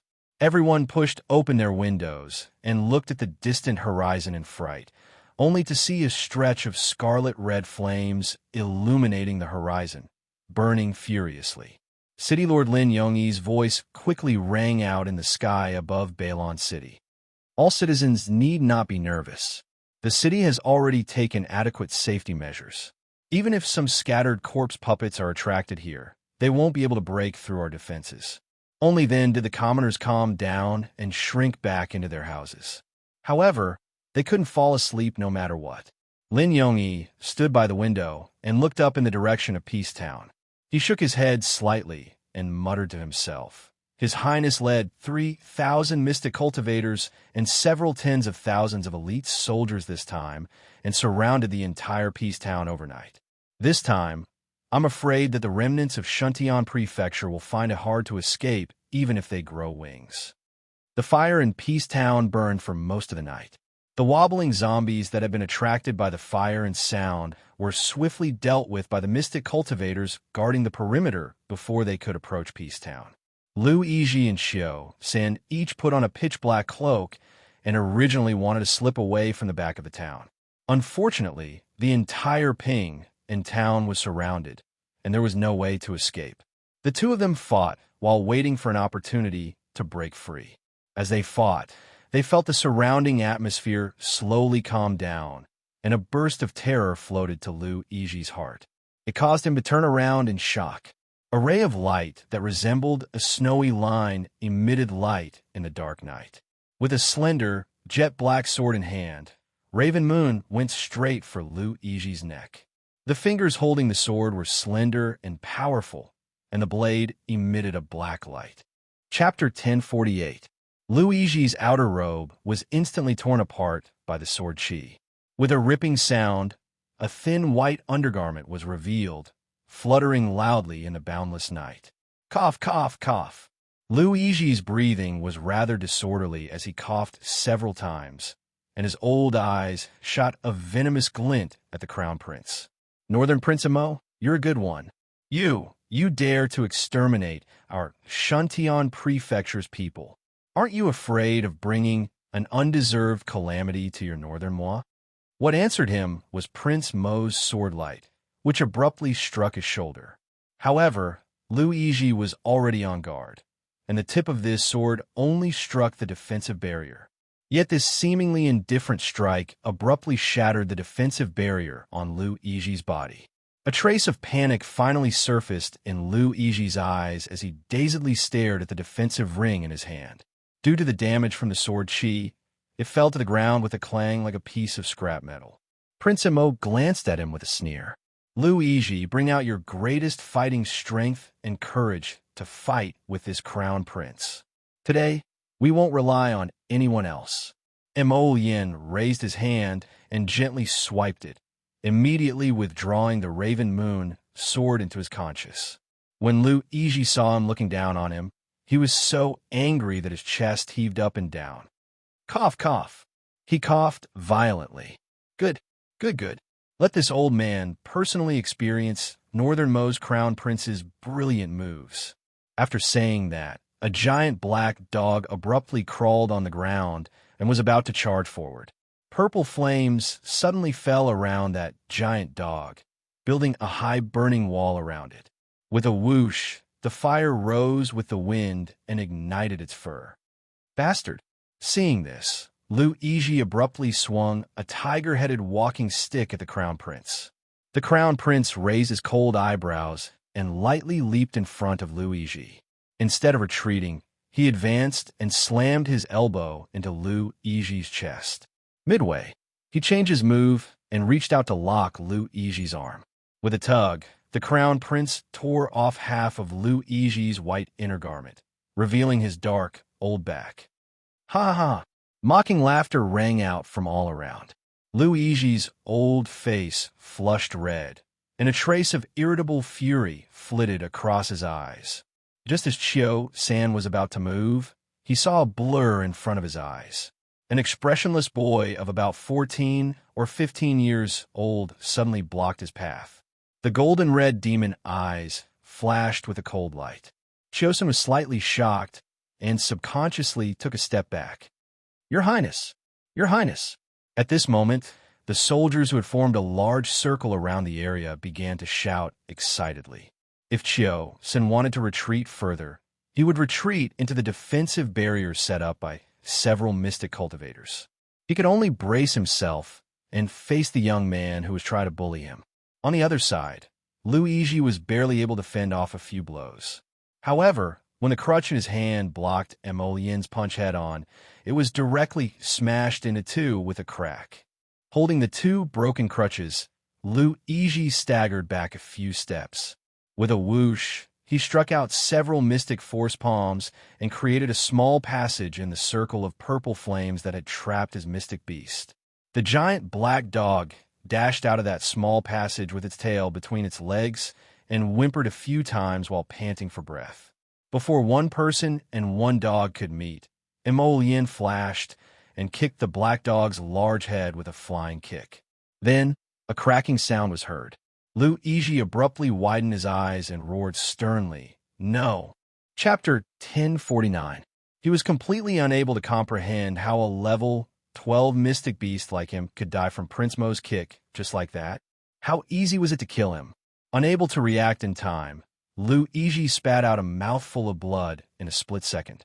The backlash from the death of a mystic beast to its master immediately caused him to fall limp to the ground, and his limbs twitched reflexively. In a flash, Emolien pressed forward and reached out her lustrous, jade-white fingers, abruptly grabbing the back of Luigi's collar. "I'm going to kill you." Luigi roared madly, with a trace of blood hanging from the corner of his mouth. He abruptly separated his old palms and ruthlessly smashed them toward the Crown Prince's chest. "You overestimate yourself," the Crown Prince murmured softly. A layer of spirit armor instantly climbed up his slender limbs until it rapidly wrapped around his entire body. The black spirit armor wrapped around his slender, jade bamboo-like body looked exceptionally beautiful. However, Luigi felt a chill in his heart, and he spat out another mouthful of blood in fright. Spirit armor. Full-body spirit armor. Who exactly was this person? Such terrifying talent was actually someone from the lower star domain? How was it possible? Possible? Even people from the middle 6 prefectures might not necessarily be able to comprehend full-body spirit armor. Furthermore, how could full-body spirit armor suddenly appear in this suppressed space-time of the lower star domain? Usually, great spiritual masters would generate partial shields or spirit armor to increase their own defense by a level. But now, this person in front of him actually produced full-body spirit armor. Luigi's palm struck the Crown Prince's body, which was wrapped in full-body spirit armor, and a crisp crack was heard. Luigi's arms were devoured by the rebound force of the spirit armor's protection, and his old arms instantly fractured. His chest also swelled from the rebound force, and he repeatedly spat out mouthfuls of blood. After spitting it out, he rapidly wilted and completely lost the ability to fight. Feeling that the mystic energy in his mystic meridians had already been exhausted, Luigi powerlessly drooped his head and panted heavily like a dead dog waiting to be slaughtered. Northern Prince Emo, Void Sword, devour the heavens and devour the sun. Fearless. When many elite soldiers and guard in the surroundings saw that His Highness was so valiant and subdued a level 15 mystic cultivator in a few moves, they immediately cheered. "Your Highness! Your Highness! Your Highness!" The sound traveled to the nearby Balon City. The people of the entire Balon City, who hadn't dared to sleep to begin with, were completely roused awake by this sound. Prince Emo raised his hand and stopped the excited shouts. His cold voice filled the night sky. "My brothers of the Northern Emo Kingdom, my loved ones, the people of the 6 prefectures humiliated my homeland. trampling on the soil of the northern Mo kingdom. You slaughter my wife and children and kill my brothers. How should we fight back? Kill, kill, kill. For Mo, for His Highness the Crown Prince. Kill all these bitches. Kill, kill, kill. Seething roars continuously spread across this land and reverberated in the air for a long time, shocking everyone. Northern Prince Mo slightly exerted force on the back of Luigi's neck, and with a crisp crack, Luigi held miserably, feeling that his neck was about to be crushed by this terrifying crown prince. He was about to die. Right at this moment, Chiosen also heard Luigi's wretched howls. His originally flustered heart was now filled with sorrow. Chapter 10:50. He felt that he and Sir Lu might be buried in this rundown town today. He had a rather bad premonition. Amidst the sounds of kill, kill, kill that filled the air, Chiosen gritted his teeth and made a final struggle. He summoned a mystic beast with an abnormally ferocious appearance. Its eyes were wide open as it stared at the young man in front of it with a bloodthirsty expression. It crouched there and appeared to be enormous in size. It bared its ghastly fangs, and smelly water continuously dripped from its mouth. It looked extremely filthy and unbearable. When the numerous elite guards saw this ferocious beast, their breathing also tightened. Their eyes involuntarily looked towards this abnormally thin and frail young man. However, the young man was as calm as ever, as if he hadn't seen the ferocious beast. He snorted coldly and took a step forward with his left foot, drawing a semicircle on the ground. A fierce and cold tyrannical aura immediately charged towards the other side. That was the supreme aura of the ancient golden dragon. Even Shio-san, who was caught off guard, fell to the ground on his butt, not to mention the ferocious beast, which had originally looked very arrogant, hugged its head with its claws and whimpered as it shrunk its head. Chiosen felt that his hand that was holding the short sword was already covered in sticky cold sweat. This should be called fear. Get up, quickly get up. Chiosen forced himself to stand up and urged his mystic beast. However, the figure in front of him flashed, and the young man had already arrived in front of the ferocious beast. The ferocious beast simply couldn't summon any thoughts of resistance. It hugged its head and lay on the ground, devoutly waiting for death to descend. Chiosen madly ran towards the young man, ruthlessly smashing mystic energy in his hands over and over again. However, in the end, he only fell to the ground in a sorry state. He stared blankly as the young man expressionlessly killed his mystic beast like the god of death had descended. This was a ferocious beast that he had painstakingly found in the mystic beast forest. Now it was killed effortlessly like tofu. Why was it like this? What kind of terrifying might was on that young man's body? This pair of unlucky master and servant lost their mystical beasts one after the other, and were thrown to the ground like trash. Their two heads fiercely collided together, and they panted in confusion. Seventh Yin retreated behind the crown prince with a cold expression. His pair of golden-red bewitching eyes stared icily at Luigi and his servant, who were sitting on the ground with their hair disheveled. Our prefecture lord won't let you off. Luigi's voice was hoarse as he growled in his final struggle. Really? Who are you trying to fool? Crown Prince Mo scoffed.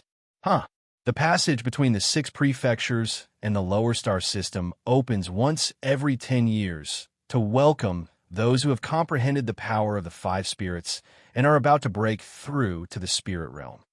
Other than that, all of them came to the lower domain through secret tunnels or rare spatial rune arrays. There was one downside to this kind of special channel space rune array.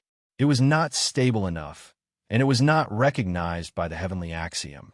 Furthermore, it could not be transported on a large scale. He could be killed by the heavenly Tao at any time. Unless he lowered his own cultivation and suppressed his realm. Otherwise, you won't be able to come over. Just like you useless dog. It doesn't feel good to be suppressed from the spirit realm to the mystic realm, right? Luigi angrily pounded the ground and roared. But you used spirit energy. It was just as he said. Chapter 10:51. In the lower star domain, if the heavenly law captured the trajectory of spirit power, it would certainly mercilessly obliterate the heavenly law. Thus, how could this young crown prince disregard the heavenly law's punishment and use the power of fire spirit as he pleased? It could even form a full-body spirit armor. What did he rely on? A divine artifact. The crown prince must have some kind of camouflage on him. A divine artifact that could deceive the heavenly law. What kind of divine artifact was it that was so powerful that it could deceive the heavenly law? Or was it that the heavenly law was also biased? Luigi squirmed on the ground, and he couldn't stop spitting out blood. Just now, he had used all the strength in his body to strike the crown prince's palm at close range, but it was blocked by the spirit armor. All the mystic force had rebounded onto his body, and his internal organs had been overturned.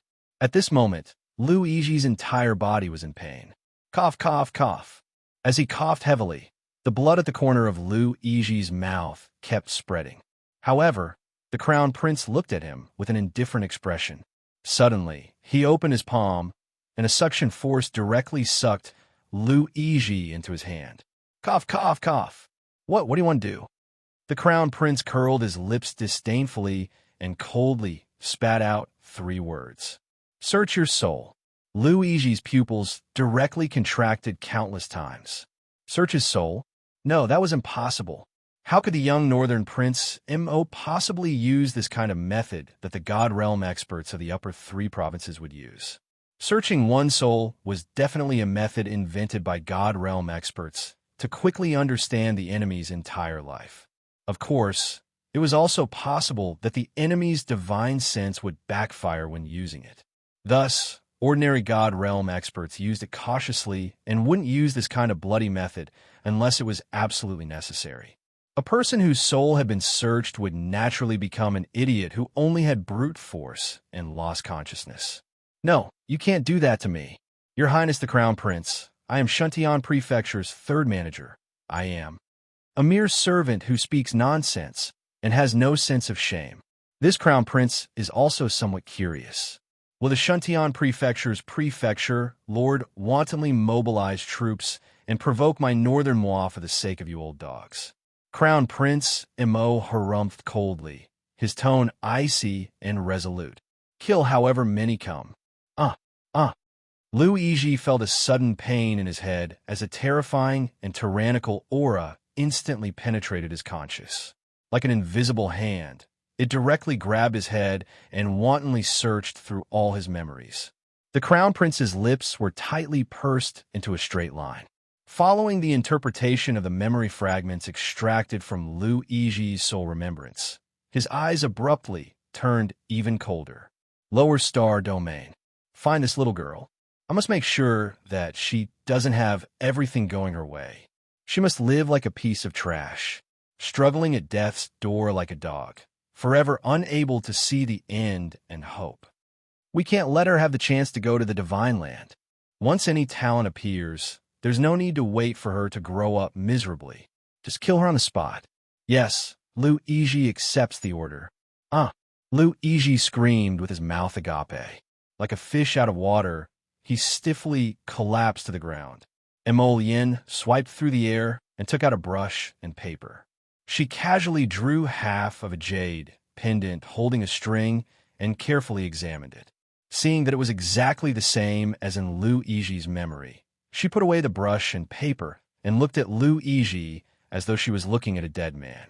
Grabbing Luigi, she pressed down on his head and spat out spiritual energy. Chapter 10:52. Far away in a foreign country, a middle-aged man in Shuntian Prefecture was originally cultivating in seclusion in a secret room. Suddenly, he howled and spat out a mouthful of blood. He suddenly hugged his head and started rolling on the ground. When the 2 disciples standing guard outside the stone room heard the commotion, they hastily slapped the stone door and shouted in horror, "Prefecture Lord! Prefecture Lord, what's wrong? Prefecture Lord?" The middle-aged man spat out a mouthful of bloody foam with a pitch-black expression. The stone door was pushed open by the disciples with a crash, and 2 disciples ran over with shocked expressions to support the Shuntian prefecture lord who had fallen to the side. Prefecture lord? Prefecture lord. Quickly go get the spirit-commandeering pill for this old man to consume. The Shuntian prefecture lord forced himself to finish speaking in one breath before instantly falling into a severe coma. He didn't expect that he had extracted a wisp of Lu Yiji's spiritual consciousness and stored it in his conscious to make it easier for him to control this person. Unexpectedly, someone actually followed the vine to the melon and used that wisp of Lu Yiji's spiritual consciousness to backfire on him. How hateful! But at this moment, he was already completely powerless to think about what exactly happened to Lu Yiji. His conscience had been torn apart by a valiant force, and heart-wrenching, bone-eroding pain spread throughout his body. It would be impossible for him to completely recover without at least half a year. The Shuntian prefecture lord had sunk into an unconscious coma, and all the disciples hurried over with abnormally terrified expressions. "Your Highness!" Huifeng hastily reached out to support the swaying crown prince and looked at him worriedly. Soul-searching was heaven-defying in itself, and a user would suffer considerable pressure from heavenly law. Moreover, the crown prince had used his divine sense to heavily injure the other party's conscience this time, so he himself would also be slightly shaken. Prince Imo raised his hand slightly to stop Huifeng from speaking. "It's fine. Take some people to search their room and see if there are any other discoveries. If they could find the whereabouts of Ani Prefecture, Luotian Prefecture, and the others in passing, then they would eliminate them all at once." Yes. Huifeng immediately selected a group of people to search Lu Yiji's room. Imo Yin's icy gaze landed on Xiao-san. The latter quivered, and when he saw Lu Yiji's miserable state, he no longer had any thoughts of resistance. He hastily knelt down and repeatedly kowtowed to beg for mercy. "Your Highness, spare my life, Your Highness. I was just following orders. Wu Yu's sword, which was emitting an ink-colored light, accurately pierced through Qiu-san's forehead between his eyebrows. The crown prince's eyes were cold as he pulled out the black moon. A trace of blood slid down the tip of the sword, leaving no trace of blood on the sword. Qiu-san's eyes were wide open as he fell to the ground. He couldn't believe that the crown prince had executed him without a word. The crown prince's cold gaze swept over Lu Yiji, who was sitting at the side in a daze, and a chilly smile spread across his lips.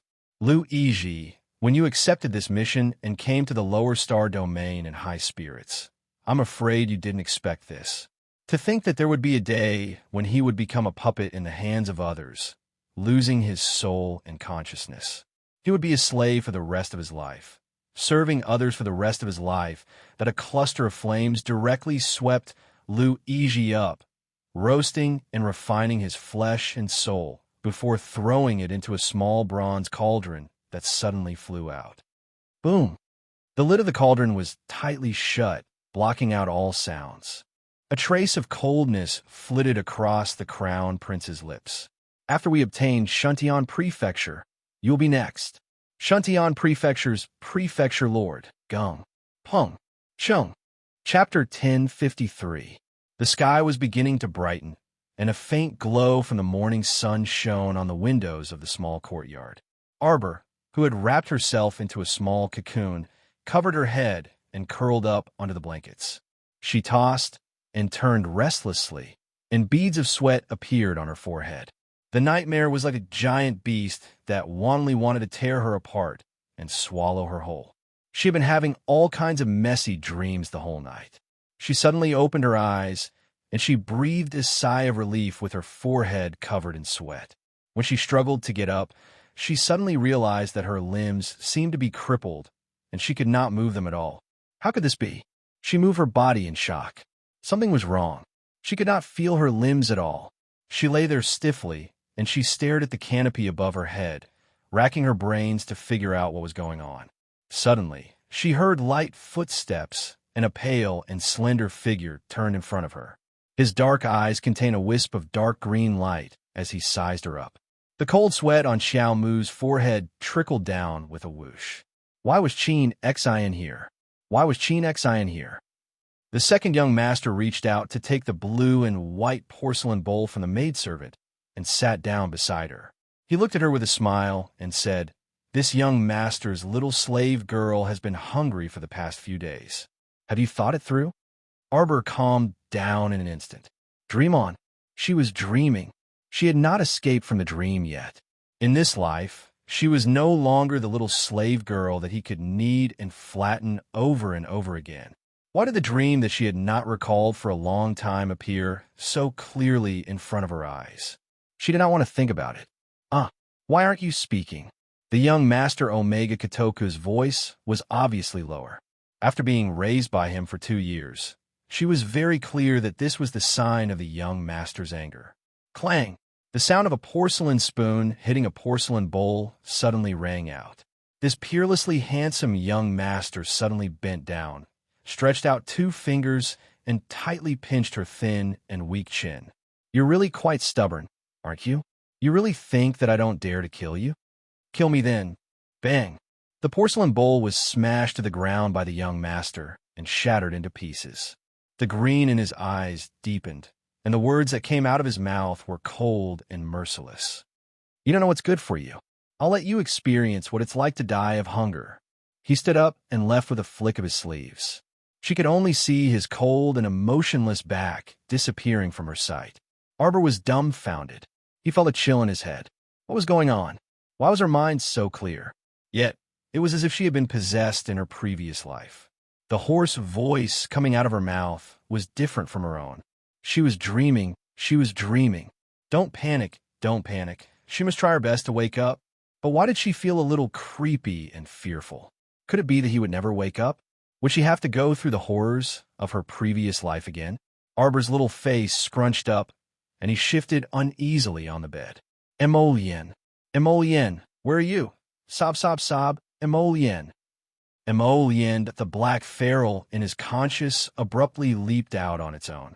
Under the faint sunlight, Emolien's slender, moon-white figure emerged, reaching out to grab the window. Right at this moment, the door to the side room was suddenly kicked open by someone. Sixth Zheng's slender figure appeared at the doorway. The sword in his hand pointed straight at the shadow in the corner of the room. "Who are you?" The flute player's hand paused slightly, and the bewitching sound of the flute disappeared. Chapter 1054. The corners of that person's mouth curled into a faint smile under the veil. Then, without even looking back, he flipped out of the window. "Don't run!" Six Zheng shouted angrily and chased after him. At this time, the door was pushed open again.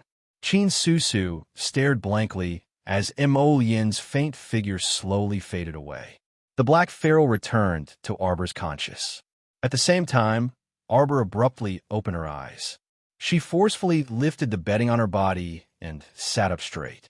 Qin Susu's hand, which was holding a basin of water, paused slightly. Her gaze changed slightly as she scanned the room's surroundings. "Who came?" Arbor quickly got up and casually put on a robe. When she got up, her body swayed slightly. She suddenly felt her head ache from the nightmares of the night. She couldn't help but reach out to support her forehead. The people in the small courtyard were all startled awake by Sixth Zheng's shout. They hurriedly put on their clothes, got up, opened the door, and walked out of the room. All of them looked at each other, their faces slightly pale, and their eyes were filled with a hint of fear. What was going on? They actually slept so soundly last night and had nightmares all the way until dawn. It would be hard to believe that someone hadn't secretly tampered with them. "Are you all right?" Qin Susu hurriedly threw down the basin and hurried to Arbor's side. "Crown Princess!" Lightning's slightly anxious voice came from outside the window. "I'm fine." Only after speaking did Arbor realize that her voice was a bit dry. She couldn't help but cough lightly twice. What a powerful nightmare demonic flute. It could actually trap her in the dreamland and almost prevent her from leaving.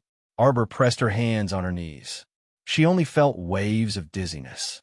She hastily ran to the copper basin and retched several times, but nothing came out.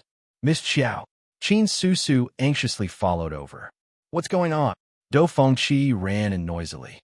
Looking at Qin Susu, who had a normal expression, she suddenly pointed at her and asked loudly, "Chin Susu, why are you fine? Why is everyone trapped by nightmares? Everyone's faces are pale, but you look completely fine. Did you do this? What nightmare?" Chin Susu looked at Do Fengqi in front of her in astonishment and said, "I don't know if it was because I was too excited or something last night, but I couldn't fall asleep. Fearing that I would disturb Miss Qiao's sleep, I snuck out of the courtyard. I went to the small forest near the entrance of the base to cultivate. I didn't come back until dawn. I don't know what you're talking about. Cut out. Everyone was caught by the nightmare and had nightmares all night. Everyone is feeling terrible right now, and you're the only one who's fine. Who would believe that? I really don't know what you're talking about. Stop arguing." Arbor, who felt as if there was a big hammer pounding back and forth in his head, shouted coldly. The two of them stopped bickering and turned to look at her. "It's not Susu. It's indeed not Miss Chin." Little Sixth Zheng walked in from the door and glanced worriedly at Arbor. That person was wearing a loose black robe. I couldn't make out their figure, and even their voice was androgynous. Then how can you prove that it wasn't Chin Susu's doing? Do Fengqi steeled her heart and refused to let go of Chin Susu. "You're crazy," Chin Susu said irritably. "If I knew that nightmare, I'd be the first to kill you so that you wouldn't be like a shit stirrer all day long, pestering the team endlessly." Chapter 1055. Who are you calling a shit stirrer? Do Fengqi glared, her lungs about to explode from anger at Chin Susu. "Don't be noisy," Arbor shouted angrily, only to feel her head hurt even more. "Throw her out." Lightning flashed to Do Fengqi's side. Without another word, she grabbed her collar and directly threw her heavily outside the door. Do Fengqi wasn't that inexperienced to begin with. It was just that she had been startled awake by a nightmare last night. At this time, her entire body was somewhat exhausted, and she was caught off guard, so she only realized with a start after being thrown out by lightning. Bam! Arbor directly slammed the door shut in front of Do Fengqi. That way, this woman wouldn't be like a crow, constantly making noise by her ear. This flute sound can cause damage to a person's conscience. Fortunately, we didn't hear it for too long, no more than an hour, little Sixth Zheng said seriously. Sixth young master, you were the first to discover this flute sound? Chin Susu asked. Sixth Zheng nodded. At first, I was also affected by the nightmare, but then I used a method to break free. Only then did I realize that this flute sound was targeting our small courtyard, causing everyone to be affected by the nightmare. Even those hidden guards by the crown princess's side, who had yet to appear, had all been affected. As a result, he was burning with anxiety and immediately ran over to investigate Arbor's situation. Only then did he discover that the flute sound was coming from Miss Qiao's room. Little Six, Arbor rubbed her unbearably aching head and walked in front of Sixth Zheng without consulting anyone. Raise your hand. Sixth Zheng subconsciously wanted to hide his arm behind his back. However, when he met Miss Qiao's eyes that were fixated on him, he couldn't help but obediently take his arm out from behind his back. Under his rolled-up sleeve, there were two glaring cuts. The bloodstains were half-dried, and the wound was extremely deep. Are you a pig? You're actually so ruthless to yourself. Arbor rolled her eyes at him, saying that he used a method to break free. It was this stupid method of cutting his own arm to startle himself awake from the pain. Come here and apply medicine. Arbor irritably tugged at him. They're all superficial wounds. It's not a big hindrance. Under her glare, little Six Zheng lowered his voice and obediently walked to a stool on the side to sit down. Arbor quickly cleaned his wound and bandaged it. He frowned and said, I don't know who did this to us. I feel that it should be someone who came with us. People from other countries are more likely to make a move. Arbor was puzzled. If this person wanted to deal with her, why didn't he just kill her directly? What was the purpose of making her enter the incubus after such a long detour? Miss Qiao, we need to be extra careful on this trip. Arbor nodded and said, Let's go, it's about time.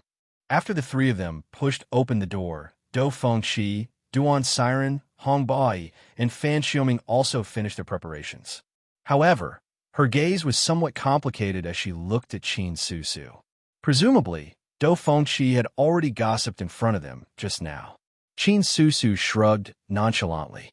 I don't mind if I'm alone, as long as you insist. Can everyone be a bit more united? Duan's siren said. Before this matter is clarified, no one should frame a good person, okay? Now that we have a strong enemy waiting for an opportunity to make a move, we should be even more united. Duan's siren continued. After all, that person peeked into our dreams and should be thinking of ways to make things difficult for us. Chapter 1056. Arbor felt all the hairs on her body stand on end. Peeping into her dream? Could it be that everything that appeared in her dream just now had been seen by someone? Soon after, a surge of anger welled up in her heart. Truly abominable fellow. When she thought about how she appeared like a blank sheet of paper in front of a stranger's eyes, Arbor felt incomparably disgusted, as if she had eaten a fly. Holy Maiden, a young woman in the prime of her youth wearing a white veil, gracefully walked to the stream and bowed. They have set off. The demonic cult Holy Maiden, Sikong Fulling, seemed to have not heard the woman's words. She minded her own business and sat by the stream, swinging her snow-white legs and kicking the lush green water in amusement. Holy Maiden, do you want this subordinate to send someone to follow them? Sigh. Sikong Fulling lazily half-sprawled on a rock by the stream, one hand propping up her chin as she softly murmured, When I wake up later, I will naturally go find them. Yes, then this subordinate will take her leave first. Sikong Fulling swung her small leg and kicked the water again. Her slender legs slowly crossed as she reached behind a rock and took out a faint jade-green jade flute. Her small hand gently stroked it as she chuckled and muttered to herself, I actually can't see your dream. Arbor, oh Arbor, tell me, how should I torture you? Logically speaking, the Phoenix Nether Demonic Flute should be able to clearly see anyone's dream when they were captured by a nightmare. However, that savage little girl seemed to be an exception. Her nightmare realm was actually blurry and hazy, and she couldn't see anything clearly. A bit interesting that my Chow's section break, it's not too early for us to enter the forest this time. Everyone, tell us what you know. Otherwise, we will be delayed when we search for the secret realm. Wei Nanshu was the first to speak. Arbor had 7 people on this trip, including Wei Nanshu, Bailey Wu, and Xiaomi, and 14 others. If there were no accidents, there would be 21 people entering the secret realm. However, at this time, there were many Imperial guards following behind the princes and princesses of Northern Wei, Southern Bailey, and Easterning. A large group of people entered the forest. It could be considered as a group of 100 people. If it wasn't for the fact that they were courting death and insisted on charging into the mystical beast horde in the forest, there wouldn't be any major issues with their safety. All Xian beasts had a bit of intelligence. When they saw such a large group of people passing by, they naturally wouldn't provoke them if they were tactful. The entrance to the Mystic Beast Forest secret realm changes every 10 years, but the general area remains the same, Bailey Wu said. Yes, it should be in the center of the Mystic Beast Forest. We have across it. 5 days should be enough. Xiaomi nodded in agreement. There are many ferocious beasts in the Mystic Beast Forest. For the sake of everyone's safety, I suggest that we elect a captain. In these 5 days, they would listen to the captain until they safely entered the secret realm. What do you think? Wei Nanshu asked again. Your Highness, you're right. Jin Hongwan from the Jin family fort laughed heartily. This is also for everyone's safety. I'm sorry. I'm not used to putting my life in the hands of strangers. Upon hearing this, Arbor directly walked forward after saying this. Little Sixth Zheng and Qin Susu immediately followed. Hong Bai, Do Fengqi, and the others hesitated for less than a second before following as well. Compared to staying with these other countrymen with ulterior motives, they instead felt that following this cold-faced crown princess seemed to be safer. Chapter 1057. Younger sister, let's go together. Without another word, Xiaomi pulled the royal bodyguard Gongsun Lai and ran out from the back of the group to join Arbor's group. Upon seeing this, Bailey Wu also hurriedly ran over and shouted at Xiaomi, Cousin, bring me along. Bailey Zhen turned to look sympathetically at Wei Nanshu whose complexion had darkened, and shrugged. The little crown princess doesn't seem to like you too much. After saying this, she ignored Wei Nanshu's dark expression and followed her elder brother Bailey Wu. As a result, it seemed like they were divided into two groups. Arbor's group had 13 people. Wei Nanshu's group, on the other hand, only had 8 people. The two groups walked in tandem, not making any noise along the way. They were walking toward the center of the mystic beast forest. The deeper they went, the more likely they would encounter powerful mystic beasts at any time. Wei Nanshu didn't say anything afterward. In his small group, other than the 4 from Northern Wei, there were only 2 Aikido youths, the 2 crown princes of the Eastern Kingdom. They passed through the mystic beast forest's luxuriant foliage uneventfully. This place didn't see sunlight all year round, and the air was humid. The ground was covered in a thick layer of withered leaves, which felt soft when stepped on, making people faintly feel uneasy. Akira reached out to grab Ali's arm, worried that a snake would scuttle out from the leaves if they were caught off guard. After walking for a long time, Arbor suddenly stopped and turned to look at little Six Zheng and the others behind her in bewilderment. "Why are you all following me?" Little Six Zheng, he suddenly had a very bad premonition. As expected, the little crown princess's following words nearly angered them to death. "I don't know the way, so why aren't you all walking in front of me to lead the way?" Arbor frowned with an incredulous expression. Do Fengqi was about to spit out a mouthful of blood. Xiaomi exclaimed, not knowing whether to laugh or cry. "Younger sister, if you don't know the way, why are you leading the way?" "I just don't want to put my life in the hands of an unfamiliar captain." "I didn't say I was leading the way." Arbor looked at them speechlessly. After walking for a long time, no one came out to lead the way, so she couldn't help but speak up. Duan Siren chuckled. "It's okay. Anyway, I think there's only one path ahead. Let's keep going. As long as we're not mistaken, we'll be fine." "Oh." Arbor nodded. "I'll lead the way." Qin Susu walked out from the group and said, "I come to the Mystic Beast Forest to train every year, so I'm quite familiar with this area." Do Fengqi glanced at her suspiciously and held back her words. After Do Fengqi's outburst, Duan Siren and the others were also quite suspicious of Qin Susu. However, they were able to keep their composure better than Do Fengqi, so they didn't say anything and just nodded. Xiaomu walked beside Qin Susu, shoulder to shoulder. There was no distinction between day and night in the Mystic Beast Forest, so they could only estimate the time. At this time, it was almost 10 o'clock in the night, and everyone's physical exertion was quite large. Qin Susu turned to ask Arbor, "Miss Chiao, let's stop here for today and rest here. How about it?" Arbor naturally agreed without any objections.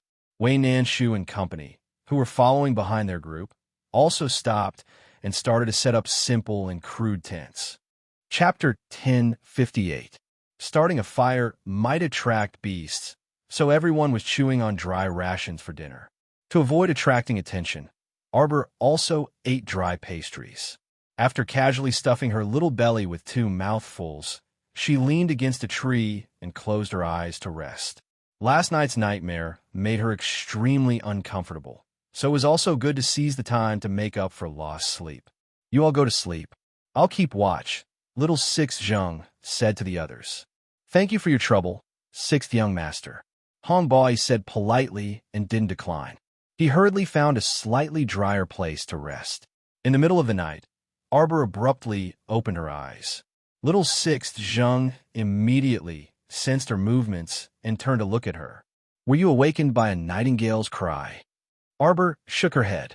She took out the chubby little white squirrel from her bosom and stroked its warm fur.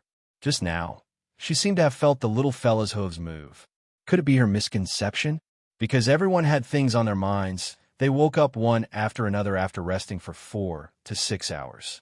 The forest was still gloomy, with only a few bits of sunlight sprinkling on the little crown princess's face through the layers of branches and leaves. She hugged a snow-white little pet and leaned against a tree. She held a bag in one hand and fed the little pet something with the other. Do Fengqi shot her a glance and was instantly stupefied. "You? What are you doing?" She only saw that jade-white little hand lift slightly, and a red crystal was stuffed into the little white pet's mouth. Heavens! What did she just see? A nouveau riche was feeding her pet a large amount of crystal cores. Arbor cast her a glance and continued to calmly feed her pet. Yesterday, Lightning and the others had secretly hunted many mystic beasts nearby. These crystal cores were extremely good supplements for the little white squirrel. Xiao Mu did not know when the little fellow would wake up, so she reached up to stroke its soft fur. Duan Siren walked over and asked, "Shall we set off?" "Let's set off." Qin Su Su hadn't finished speaking when her expression suddenly changed. "Careful!"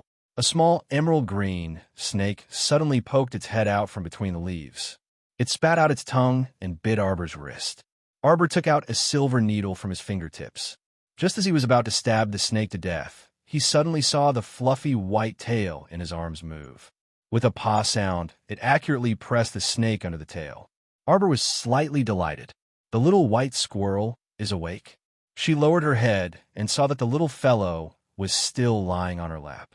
Its eyes were closed and it was motionless. However, its tail seemed to have a mind of its own and swayed back and forth before it was retracted. When everyone looked down, they were all shocked. That seemingly soft tail had actually crushed the emerald green snake into a meat patty. Even the snake's gallbladder seemed to have been crushed into powder. The seemingly weak little pet by Miss Xiao's side was actually so extraordinary. Arbor was also a bit surprised. He stood up with the little fellow in his arms and nodded at Qin Su Su. "Let's go." Do Fengqi's eyes flashed. She ran to Arbor's side and gave her a rare, friendly smile. "Miss Xiao, did you buy this little pet from a beast pet store?" "No." Arbor shook her head. Do Fengqi asked with a grin. "I think this little pet is quite cute. I don't know if Miss Xiao is willing to part with it. I can buy it at a high price." "I'm short on money." Arbor turned around and looked at her with an extremely serious gaze. Do Fengqi was speechless. Chapter 1059. The dignified northern prince Mo's consort could lack anything but money. "Even if I gave it to you, you wouldn't be able to raise it." Arbor was expressionless as she pulled out her knife and stabbed her glass heart again. Couldn't afford to raise it. How precious was this? Everyone silently glanced at the little white squirrel.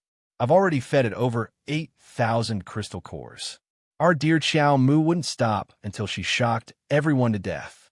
This time, Do Fengqi, who was following beside her, was completely stupefied. This little pet doesn't eat anything else but crystal cores. Amen. It also eats high-grade and above medicinal pills. It doesn't really like low-grade and mid-grade medicinal pills. Everyone silently shut their mouths and swept a disdainful glance at the little crown princess. "Can't be bothered to talk to a nouveau riche like you." Once she spoke, she felt like her heart was being pricked. Do Fengqi also ceased nagging, and the group hurried toward the forest central region at the fastest speed possible. The closer they got to the central region, the more ferocious beasts suddenly scuttled out to battle with their group. Everyone had the idea of ending the battle as soon as possible. They would kill as many of them as they could. Arbor didn't make a move and kept picking up scraps behind Lightning and the rest. She took out the crystal cores of the mystic beasts they killed one by one and placed them in her own small pouch. Do Fengqi's eyes reddened as she watched, and she couldn't help but grumble. Qin Su Su then cast a glance at her and sarcastically said, "Who told you not to bring a faster Imperial Guard?" The group fought and stopped, and after killing several mystic beasts, Eastern Kingdom's crown prince accidentally knocked down a tree. Very quickly, a swarm of tiger-tail bees rapidly flapped their thin wings and burrowed out of the thicket. "Fuck, Crown Prince! You knocked down a tiger-tail bee tree." Everyone covered their heads and scurried away, not daring to stay a moment longer. Arbor hurriedly took out a piece of clothing from her inner world and wrapped her small head up, only revealing two large, blinking eyes. Little Sixth Zheng turned around with his sword in hand and glanced at the little lady's crafty speed. He couldn't help but laugh. Everyone was chased by the bee swarm the entire way. From time to time, they would turn around and send out mystic energy to disperse some of the densely packed bee swarm. "Run towards the water source. You bastards, do you even know how to lead the way?" Watch out, watch out. Fuck, don't stab the back of my head. Arbor took out a medicine bottle from his pocket, poured out several medicinal pills, and stuffed them to little Six Zheng, Lightning, and the others. Wasp's tail is poisonous. Ingjian, this time, I'm going to die because of you. Miss Xiao, do you still have any antidote pills? Give me one, give me one. Bailey Wu anxiously flipped over and flew to Arbor's side, reaching out his hand to ask for the medicine. Sister, I wrap my head up like this. I can't see anything. Xiaomi's head crashed into a tree as she cried out nervously. Everyone was speechless. Are you joking? Can't you keep your eyes on the road? Xiao Mu suddenly felt that she was leading a group of idiots on a secret expedition. There's water in front, a water source. Quick, jump in. If we jump in, the swarm won't target us anymore. Hey! Arbor speechlessly watched as Bailey Wu, that idiot, took the antidote pill first, and then jumped into the pool ahead with a splash. The two royal guards followed suit and jumped in, exclaiming, Your Highness. Wait! Arbor couldn't stop them in time, and the two had already jumped into the water. Soon after, everyone looked on helplessly as the two royal guards were swiftly sliced into pieces by the mirror-like water surface. Their blood mixed into the pool, making one's hair stand on end. The entrance to the mystic realm? Chapter 1060. At this time, Bailey Wu popped his head out of the water and looked in astonishment at the group of people with strange expressions on the shore. Why are you making such a big fuss? Hurry up and come down. The swarm is coming. Everyone looked speechlessly at this careless fellow. He dared to be so rash in the mystic beast forest and recklessly jump into a pool of unknown depth. This Southern Bailey's fourth prince was truly a jokester. His luck seemed to be pretty good as well, for he found the right place with a casual jump. This place should be the entrance to the mystic beast forest secret realm that opened once every 10 years. Lightning, this subordinate is here. Hurry and leave. Return to the base and wait for me. Arbor instructed. After Lightning and the rest received their orders, she turned around and dashed to the pool with little Six Zheng and the rest. The two looked at each other and directly jumped into the pool. Arbor was first stimulated by the ice-cold pool water, and then she felt a trace of warmth automatically wrap around her body. It instantly covered her limbs and bones, allowing her to stretch her body to her heart's content in the water. Could it be that after comprehending the power of the water spirit, she innately had an incomparable affinity with any type of water? Arbor felt that her limbs were very relaxed as she tossed and turned in the water. She could move however she wanted. It was too comfortable. After little Sixth Zheng entered the water, he added a defensive barrier around himself. He couldn't help but be startled when he looked at the lady beside him. Miss Xiao was like a fish back in water. Her entire body seemed to have merged into one with the pool. Her breathing was very soft and slow, almost disappearing. She could shuttle back and forth in the water to her heart's content without adding a defensive barrier. That appearance was too beautiful. Arbor was the first to sink into the pool. The group of people following behind her all kept their mouths tightly shut. They occasionally opened their eyes and looked at her with incredulous gazes. Miss Xiao was like a fish in the water. The heavy water pressure seemed to be completely unguarded against her and allowed her to toss and turn as she wished. Her legs seemed to have transformed into a fish tail as they swayed gently. Even she herself found it very strange that she could open her bright eyes without any difficulty in the water. It turned out that after fusing with the water spirit, he could enter and leave the water like a fish without any effort. This was too good. A group of colorful little fishes swam over and circled around her. They swayed their tails for a while and swam around her for a long time before dispersing one after another in jubilation. Following behind them, little Six Zheng and the others were dumbstruck. If Do Fengqi could open her mouth to speak, she would definitely not be able to hold back her urge to grab Arbor and ask him how to attract the fish. The aquatic plants in this pool were all perfect, without any signs of mutation. As they walked through the mystic beast forest, they more or less encountered a few mutated plants. Compared to other places, the rate of mutation in the mystic beast forest was considered very slow. However, this pond did not change in the slightest. The water was extremely clear. If such a water source was destroyed by the organization behind it, even Arbor would feel heartache. It would be great if he could take it into Paradise Planet, Arbor thought whimsically. A circle of light suddenly appeared in front of him. It was obvious that they had reached the bottom. The entrance to the secret realm was here. Arbor swung her legs and swam toward that circle of light. Chapter 1061. Behind her, Do Fengqi and the others watched anxiously. Aya, if the crown princess was the first to enter, wouldn't she gain all the benefits for nothing? They watched as that nimble little figure slid into the white halo all of a sudden. Do Fengqi, Ying Jian, and the others anxiously kicked at the water beneath their feet. However, although they had activated their defensive barriers to block the water, the deeper they went, the greater the water pressure, and their sliding speed became very slow. At this time, everyone felt that their defensive barriers were about to burst.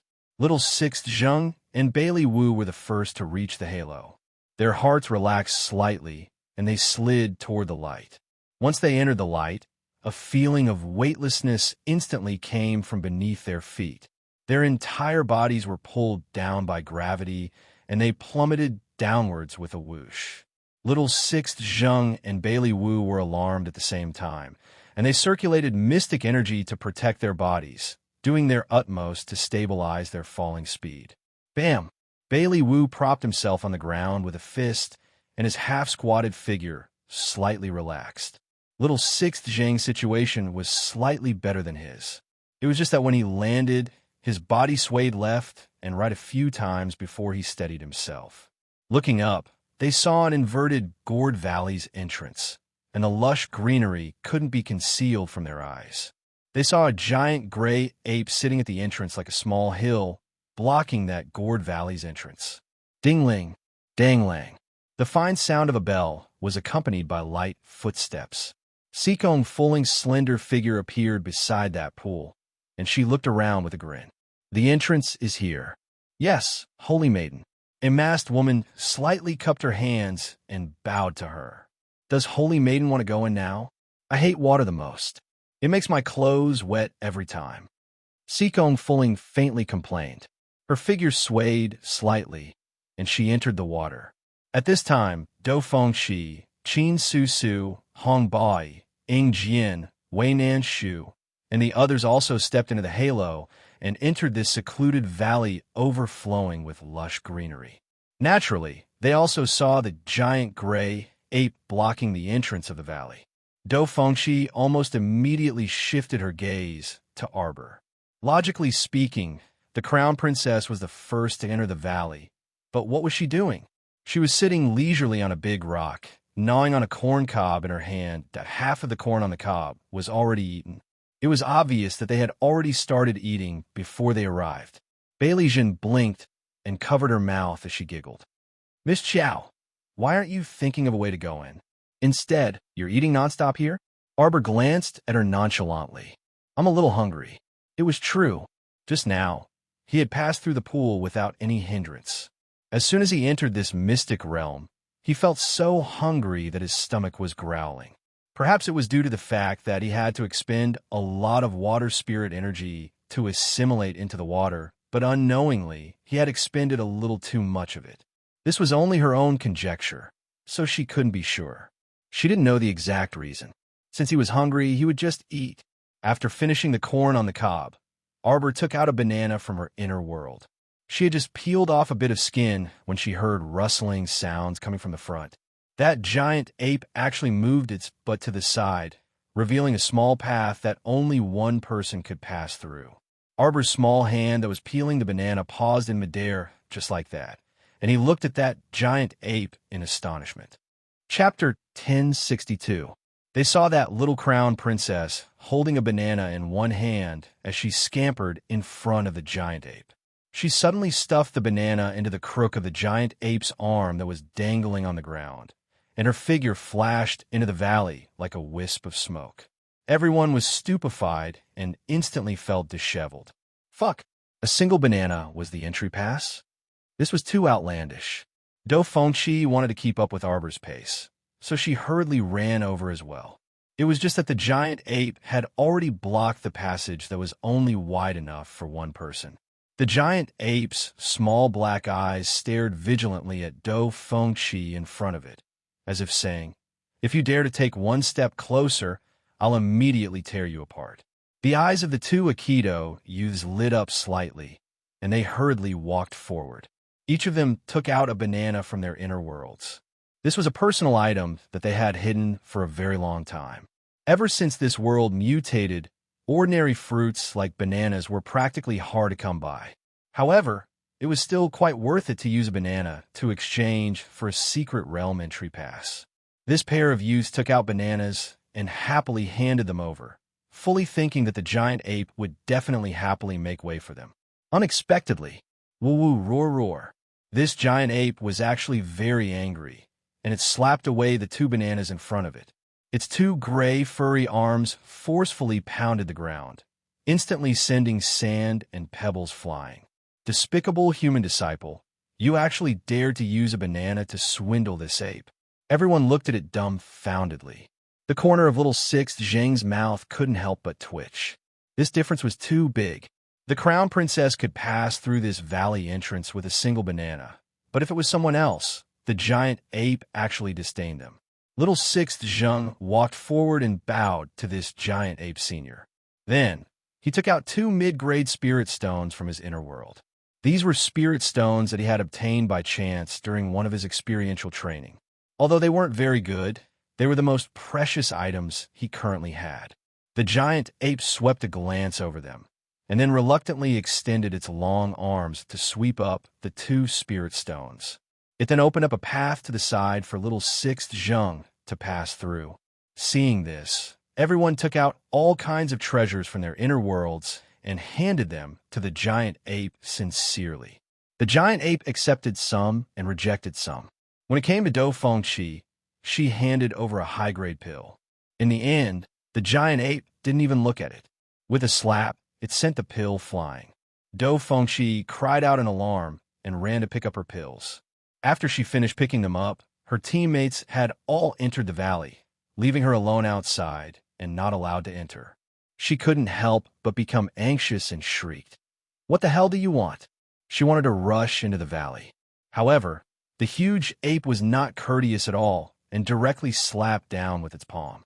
If Do Fengqi had not rolled on the ground and dodged in time, her head would have been the result of the shattered rocks.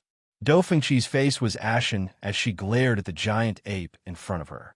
She was so anxious that she was about to cry. Everyone had gone in, except for her, who was stuck outside. Wasn't this a joke? She had painstakingly passed through the mystic beast forest and finally found the forest secret realm, but she was blocked outside the door. She could only stare at the rich mystic energy inside. Am I late?" A crisp laugh made Do Fengqi turn her head to look. She saw the demonic cult's holy maiden slowly walking toward her with a faint smile on her lips. At this time, Arbor had already run into the valley with the little white squirrel in his arms. Chapter 1063. As for the others, when they entered this place, they immediately felt the dense, profound energy that flowed endlessly towards them. All of the young faces revealed excited smiles. Heavens! The mystic energy here was so dense. If they cultivated here for a month, it would be equivalent to cultivating outside for a year. Wei Nanshu took a stroll around the valley with his men, his brows slightly furrowed.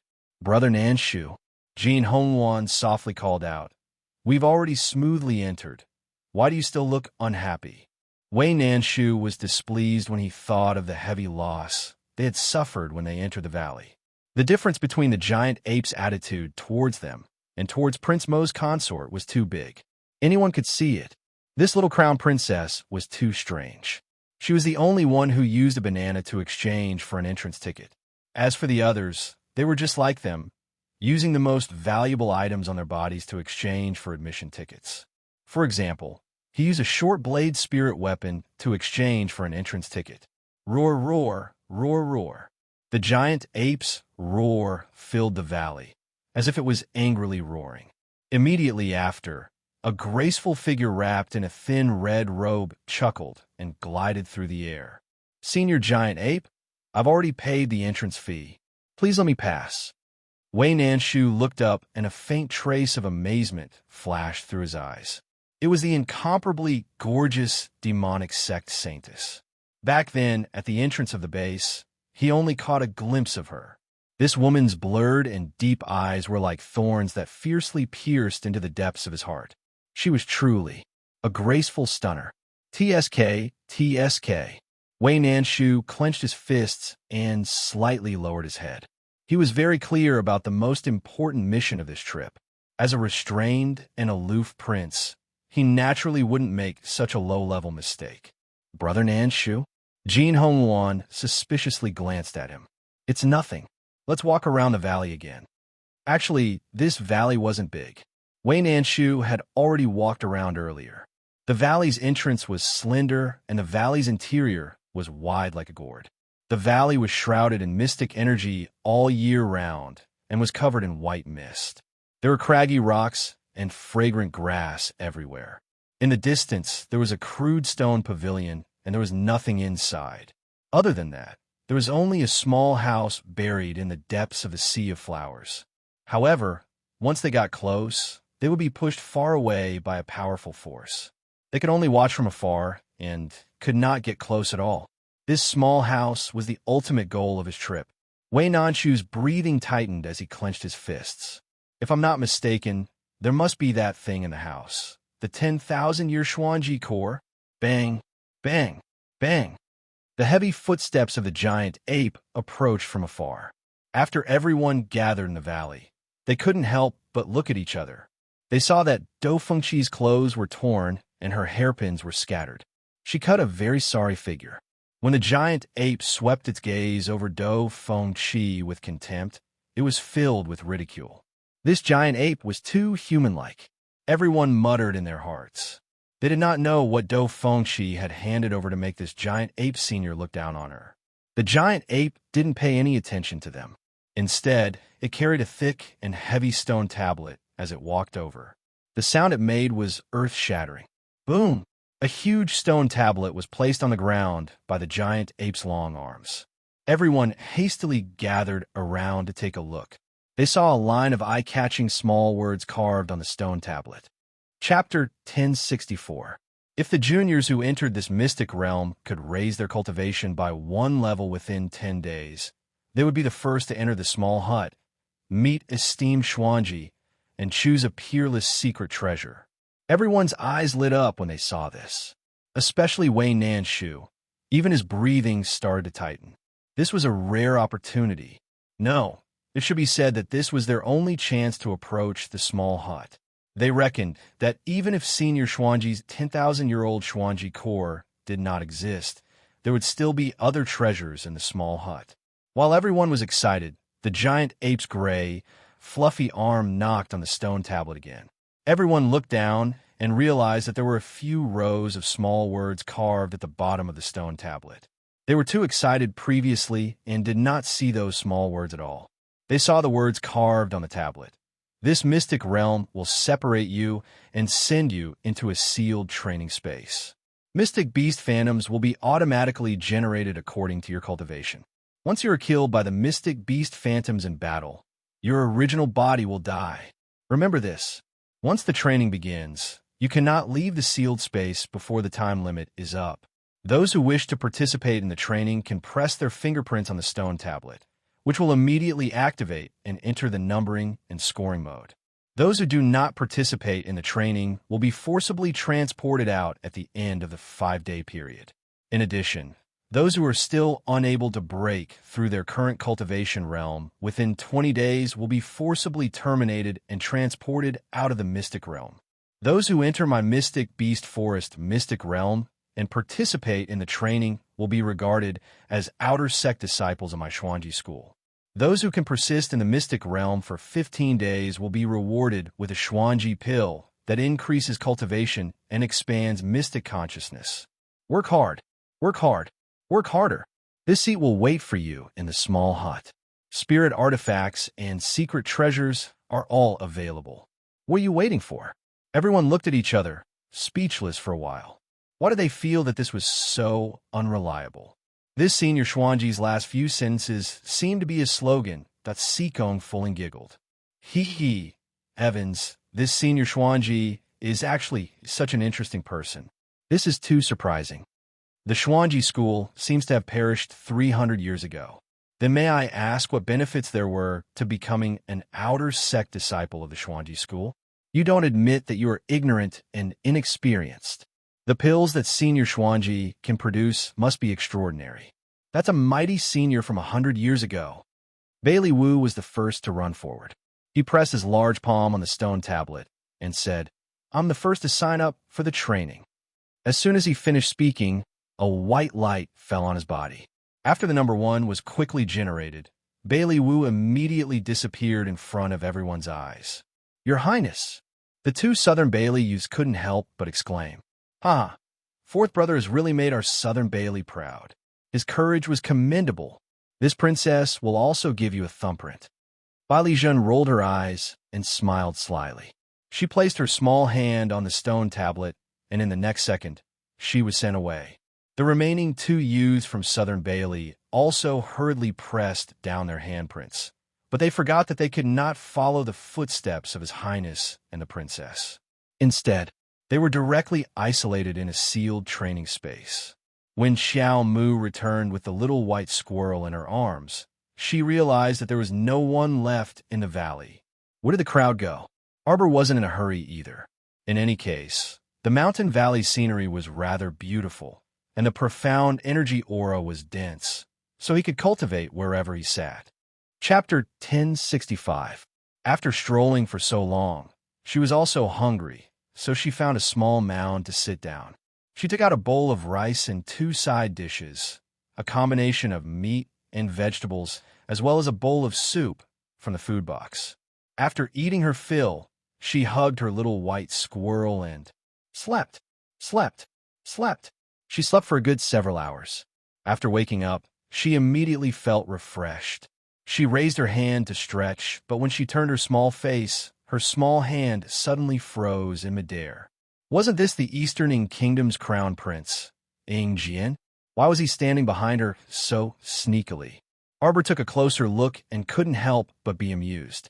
As it turned out, Ying Jian was dealing with several roaring mystic beasts in a flurry. The mystic beasts were pouncing after him, but the strange thing was that no matter how Ying Jian ran, he couldn't seem to run out of a certain range. He kept running back and forth in the same field, anxiously running for his life. All of a sudden, he was pinned down by a mystic beast. Oh, that mystic beast bit his arm, and Ying Jian was in so much pain that his complexion turned pale. He rolled twice on the ground, broke free from the beast's mouth, and crawled up to start running again. Arbor took out a fresh and juicy apple, nibbling on it while admiring it. After watching for a while, she felt somewhat bored. This Ying Jian was so timid and effeminate when fighting, prioritizing defense. He didn't look like a brave man at all. Arbor turned and left. Not long after, she saw little Six Zheng at a stream bank, who was similarly fighting several giant mystic beasts. But little Six Zheng was much more refreshed when killing them. The long sword in his hand fluttered like a butterfly flitting through flowers, and he disposed of the mystic beasts in a few moves. However, after he dealt with those mystical beasts, the mystical beasts turned into white mist, and in the next instant, they condensed into one after another. They were ferocious beasts that were 1 level higher than the ones before, and with a roar, they pounced over. Little Six Zheng's gaze focused, and he covered his sword with mystic energy. White light flashed, and he stabbed at the mystic beast's necks. Arbor stared blankly from the outside, even forgetting to chew on her apple. When she saw little Six Zheng finish off those mystic beasts again, the white mist dispersed and slowly condensed into a large winged beast. When it pounced into the air and let out a fierce roar, she instantly understood. Ying Jian, little Six, and the others were all isolated in an independent space that was filled with profound energy. They were fighting and cultivating with profound beasts. These Xian beasts were probably condensed from the dense Xian energy in the mystic realm. So as long as they were not released from the mystic realm, the Xian beasts would be endless. Arbor couldn't help but be speechless. What a savage cultivation method. She did not know how long she would be imprisoned in there. If her profound energy was exhausted, what should she do? No wonder he didn't see Xiaolu and the others before. It turned out that they were busy cultivating. The strange thing was that her eyes could actually see everyone in the sealed space.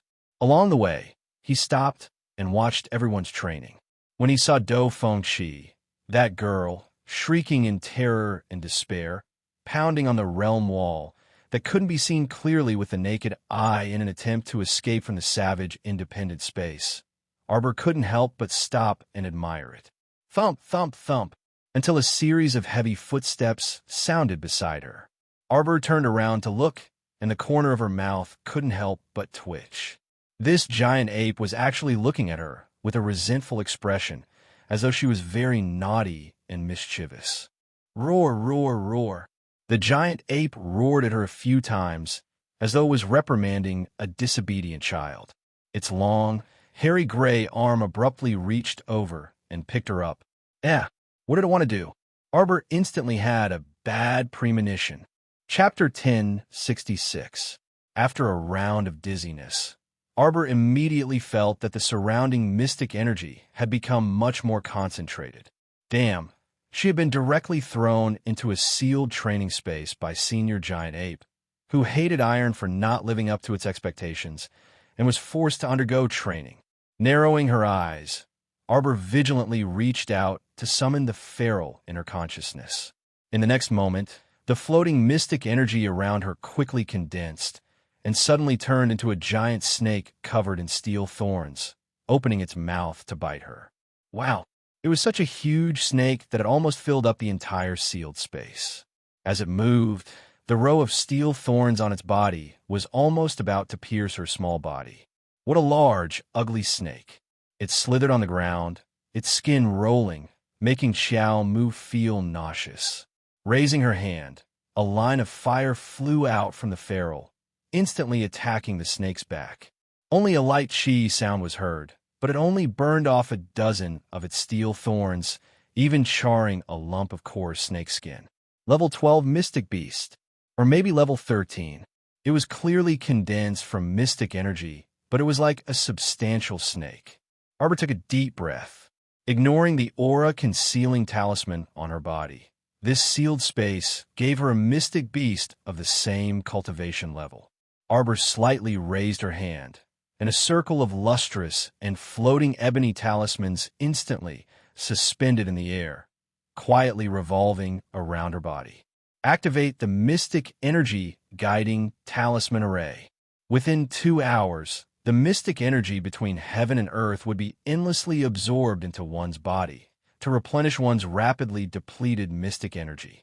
This was a talisman array made up of 60 high-grade blue mystic energy guiding talismans, and its power was different from the previous mid-grade talisman arrays. Not only could the duration of the mystic energy of heaven and earth be doubled, the speed of the mystic energy was also imperceptibly changed. As soon as the talisman array was activated, all the mystic energy hibernating in the entire secret realm, one after another, vibrated, and then simultaneously rushed towards Arbor's side as fast as lightning. Standing outside the sealed space and watching, the giant ape's 2 small black beady eyes suddenly lit up, and it suddenly clapped its pair of furry palms, seemingly very happy. This little guy was too smart, instantly comprehending the principle of the endless mystic beasts fighting in this sealed space. The profound beasts in the sealed space were all condensed from the profound energy in this place. In other words, the more and faster the 21 of them absorbed the profound energy in this place, the thinner the profound energy stored in the mystic realm would become. As a result, the speed at which the profound beasts were condensed would only become slower and slower as the profound energy in the secret realm flowed away, until, if the profound energy here was completely absorbed, then the sealed space would naturally be unlocked, and there would be no need to wait for 10 days. An unending stream of mystic energy gathered above Xiao Mu's head, forming a nebula vortex. The concentrated mystic energy formed a sphere that forcefully enveloped the sealed space Xiao Mu was in. At the same time, Arbor summoned his startled swan dagger. Their minds were connected. The startled swan dagger swiftly flew to the snake's vital point and stabbed through it in midair. The giant snake immediately turned into a white mist and gradually dissipated. Following closely, waves of dense, profound energy rolled around Arbor's side and gradually revealed a sinister snake head. Arbor closed her eyes and sat down, concealing her spirit and mind, sinking her energy into her dantian. Her consciousness and the startled swan dagger merged into one. The startled swan dagger was her, and she was the startled swan dagger. With an unstoppable force, she rapidly harvested the lifeblood of the profound beasts in the sealed space. On the stone tablet, her results were constantly breaking the records of everyone else. Chapter 1067. Arbor's ranking was originally 0 because while the others were working hard to kill profound beasts in the sealed space, she was still strolling around outside. In actual fact, there was a gap between her points and the others. But now, her points were rising at a crazy speed. If Dou Fengqi and the rest were here and saw such a shocking record, they would definitely be shocked speechless. The startled swan dagger was a spirit weapon with extremely strong destructive power. When Arbor was controlling it, she didn't need any fancy moves or profound skills. From start to end, there was only one move, a straightforward killing move.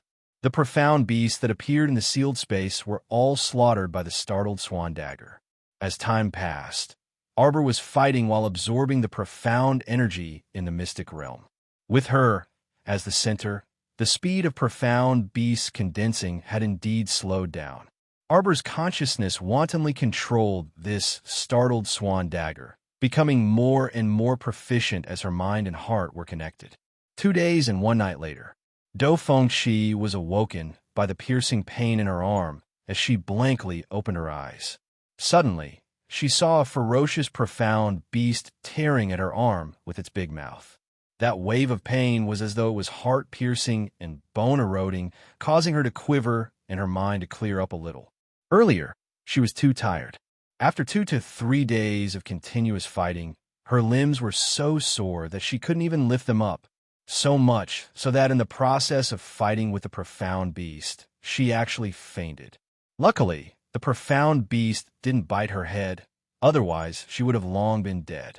Actually, Dou Fengqi and the rest could feel that the speed of profound beasts condensing in the sealed space had obviously slowed down by a lot.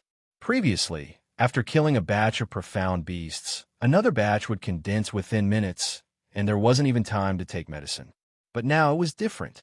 Dou Fengqi propped herself up with difficulty and chopped off this virtual profound beast head. Seeing the profound beast in front of her turn into a white mist and disappear without forming a new profound beast, Dou Fengqi's tensed heart gradually relaxed as she heaved a sigh of relief.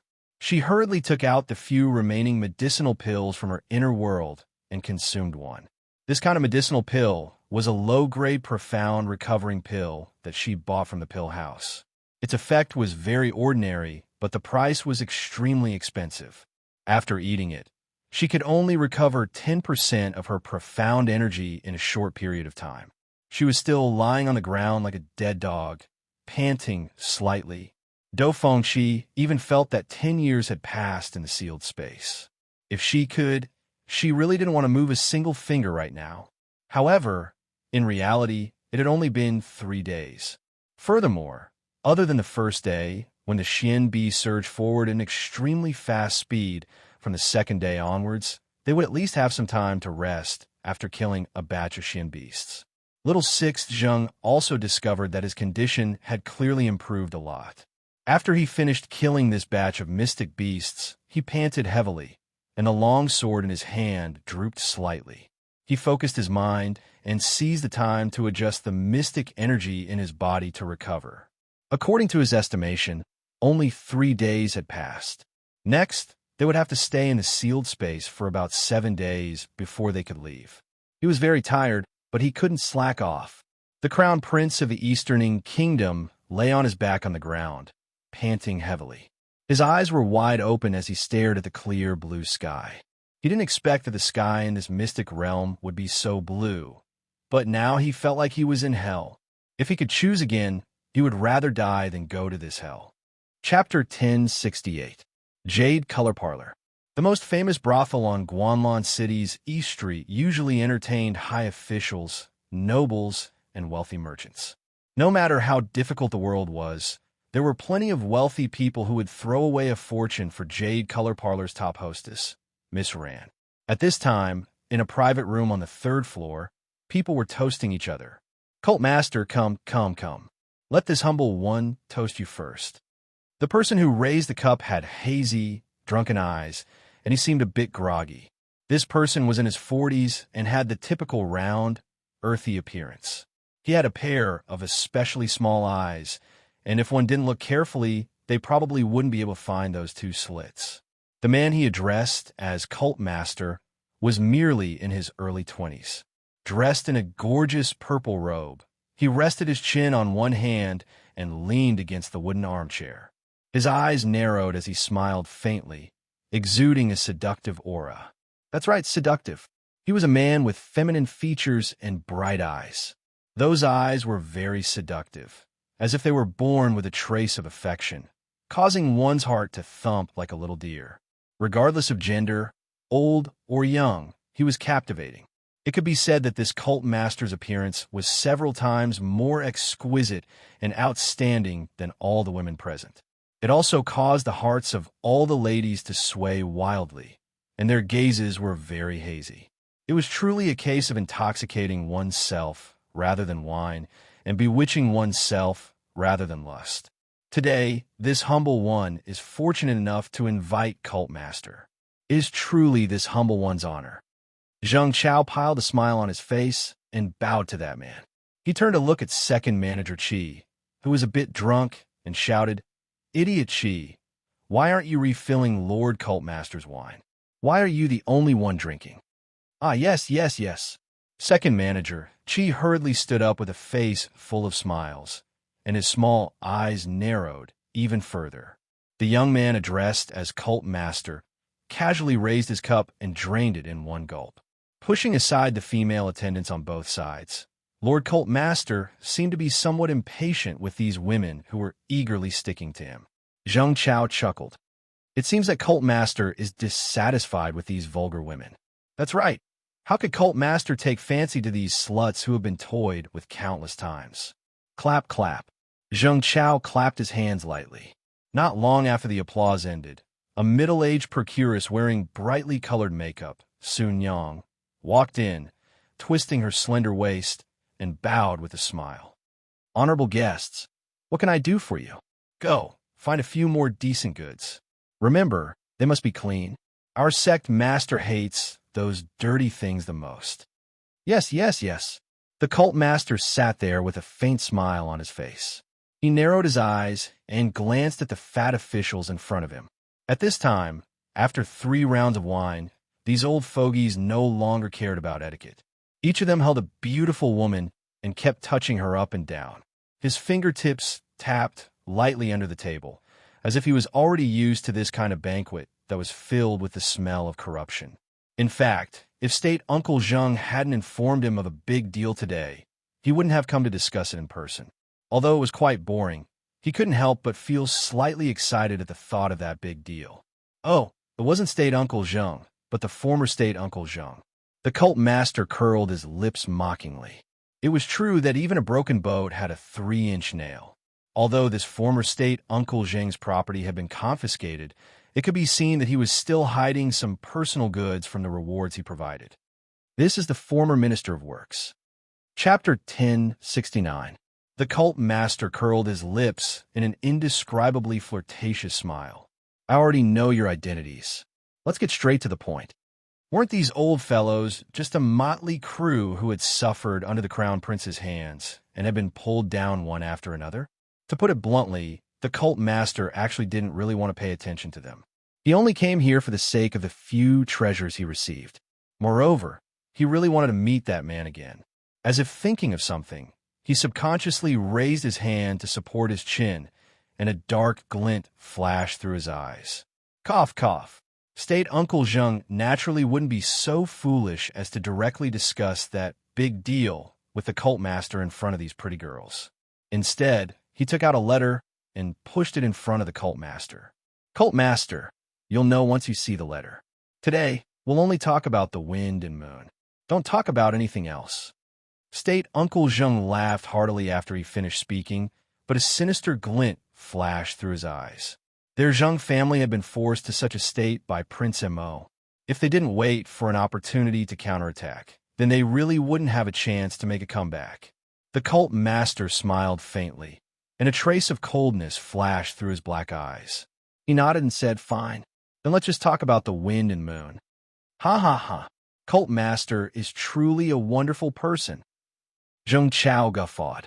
Behind him, the group of fat former officials were also somewhat muddle-headed from eating and drinking. Each of them hugged the girls in their arms and laughed loudly. The former Minister of Works stammered, I was also the Minister of Works back then. If it weren't for that, that person wanted to cover the sky with one hand and pull his own people up the ranks. This official wouldn't have ended up like this. I was sent to Taichung Temple to be a small temple's deputy. Burp. Ha ha ha. Lord Huang, you drank too much. I didn't drink too much. The former Minister of Works, Lord Huang, angrily flung his sleeves and stroked the girl's face back and forth with his fat palm, looking intoxicated. Oh, if it weren't for that good-for-nothing youngest brother of mine, that person had something on him. How could I be chased down from that position? Burp. Everyone urged Lord Huang to drink more. The former Minister of Works, Sir Huang, thought of his past glory and compared it to today. He became even more worried. Sect leader, if this succeeds, Lord Huang patted his chest and shouted, "Count me in. The reward will definitely not be small."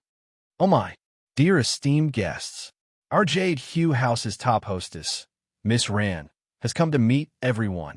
Second manager Chi, who was squinting his eyes, was originally hugging and teasing an 18 or 19-year-old girl in his arms. When he heard the brothel keeper's call, he quickly turned around to take a look. When he saw Zhao Qiran's thin makeup and picturesque appearance, his soul immediately flew out of his body and his mouth began to salivate. Lord Huang and the others also stood up and surrounded her like a swarm of flies. Aya, our Miss Ran is here. Long time no see, miss. You're still as graceful as ever. Ahaha. As Lord Huang spoke, he reached out to hug Miss Ran. The brothel keeper hastily stepped forward to separate Lord Huang from her and chuckled mischievously. Dear guests, our Miss Ran only sells her skills and not her body. How about having her play the zither and dance for everyone to liven up the mood? Zheng Chao's face darkened, and he threw his cup on the table with a bang. Chapter 1070. You don't know how to appreciate favors. This is His Excellency, Cult Master. Why don't you hurry over and properly serve him? Zheng Chao scolded with a cold expression, then turned to look at the Cult Master with an obsequious smile. Please don't take offense, Cult Master. The Cult Master absent-mindedly looked up at Miss Ran, who was standing at the door. Unlike the other gorgeously dressed women in this building, this 18 or 19-year-old girl was dressed neatly and plainly. She was wrapped in a light-colored robe, unlike the other girls who revealed their too slender and fair thighs. Miss Ran was wrapped up very tightly. Her brows and eyes actually couldn't be considered very good-looking, but the combination of her facial features gave her an attractive charm. This Miss Ran had a different kind of charm and pride. The procuress's expression stiffened slightly, and then she said to everyone with an obsequious smile, Honored guests, our Jade Hue Parlor's Miss Ran isn't like the other girls in this building. Miss Ran is just like her name, clean and spotless. She can play the zither and sing, but if it's anything else... Clang! Zheng Chao angrily slapped the wine pot to the ground and stood up. He pointed at the procuress and cursed. How can you be so tactless, procuress? It's fine if you shirk your duties to us normally. But today, you dare to be so impudent in front of the cult master? You really don't want to live anymore, do you? She's just a girl in this building, yet she dares to be so pretentious? Sir Huang belched and jeered. The procuress was so frightened that her face drained of color. She was just a normal person. Although she was accustomed to grand occasions, State Uncle Zhang's accumulated power in the past was too great. Now that he was angry, the procuress was a bit fearful. However, Zhao Qiran said indifferently, "Withdraw first. I'll deal with this." The procuress immediately nodded. Before leaving, she glanced at Zhao Qiran rather worriedly, then hurried to the rear courtyard after exiting the private room. The cult master looked up and paused for a moment at her departing figure. Then, he retracted his gaze and glanced at Zhao Qiran. Seeing this girl's stiff body and pursed lips, he couldn't help but find it amusing. He flicked his sleeve lightly and said in a wanton and flirtatious manner, "Pour wine." Zhao Qiran's body stiffened slightly. She sat down next to the cult master and obeyed his orders. She poured a cup of wine for him, but her eyes never strayed and she didn't move. Everyone else looked at her in astonishment. Sir Huang, who was hugging a little flower and fondling her up and down, turned around to take a look. He couldn't help but sneer. Cult master actually likes this kind of woman? I think she's not as good as the one I'm carrying. Look at him. He was dull and emotionless. Look at how good this green leaf beside me is. She's obedient, well-behaved, and sensible. When she serves people, she knows how to do things. The woman called Lu Yi glanced somewhat awkwardly at Miss Ran. Her status couldn't even compare to a single strand of Miss Ran's hair. It was no wonder that Miss Ran's expression was slightly unsightly at this moment. The cult master chuckled. After 3 rounds of wine, he stood up. "This venerable one and Ran will be leaving first." Everyone immediately exchanged a "we all understand" look and winked at each other before chuckling vulgarly. All right. Miss Ran, you'd best obediently serve our venerable cult master. If there's any mishap, be careful of your delicate skin and tender flesh." Zhao Qiran's body was completely stiff. The cult master was amused. Without saying anything else, he directly pulled Miss Ran away. Chapter 1071. Zhao Qiran originally wanted to struggle, but the sect master spat out a burst of energy, and she immediately couldn't budge.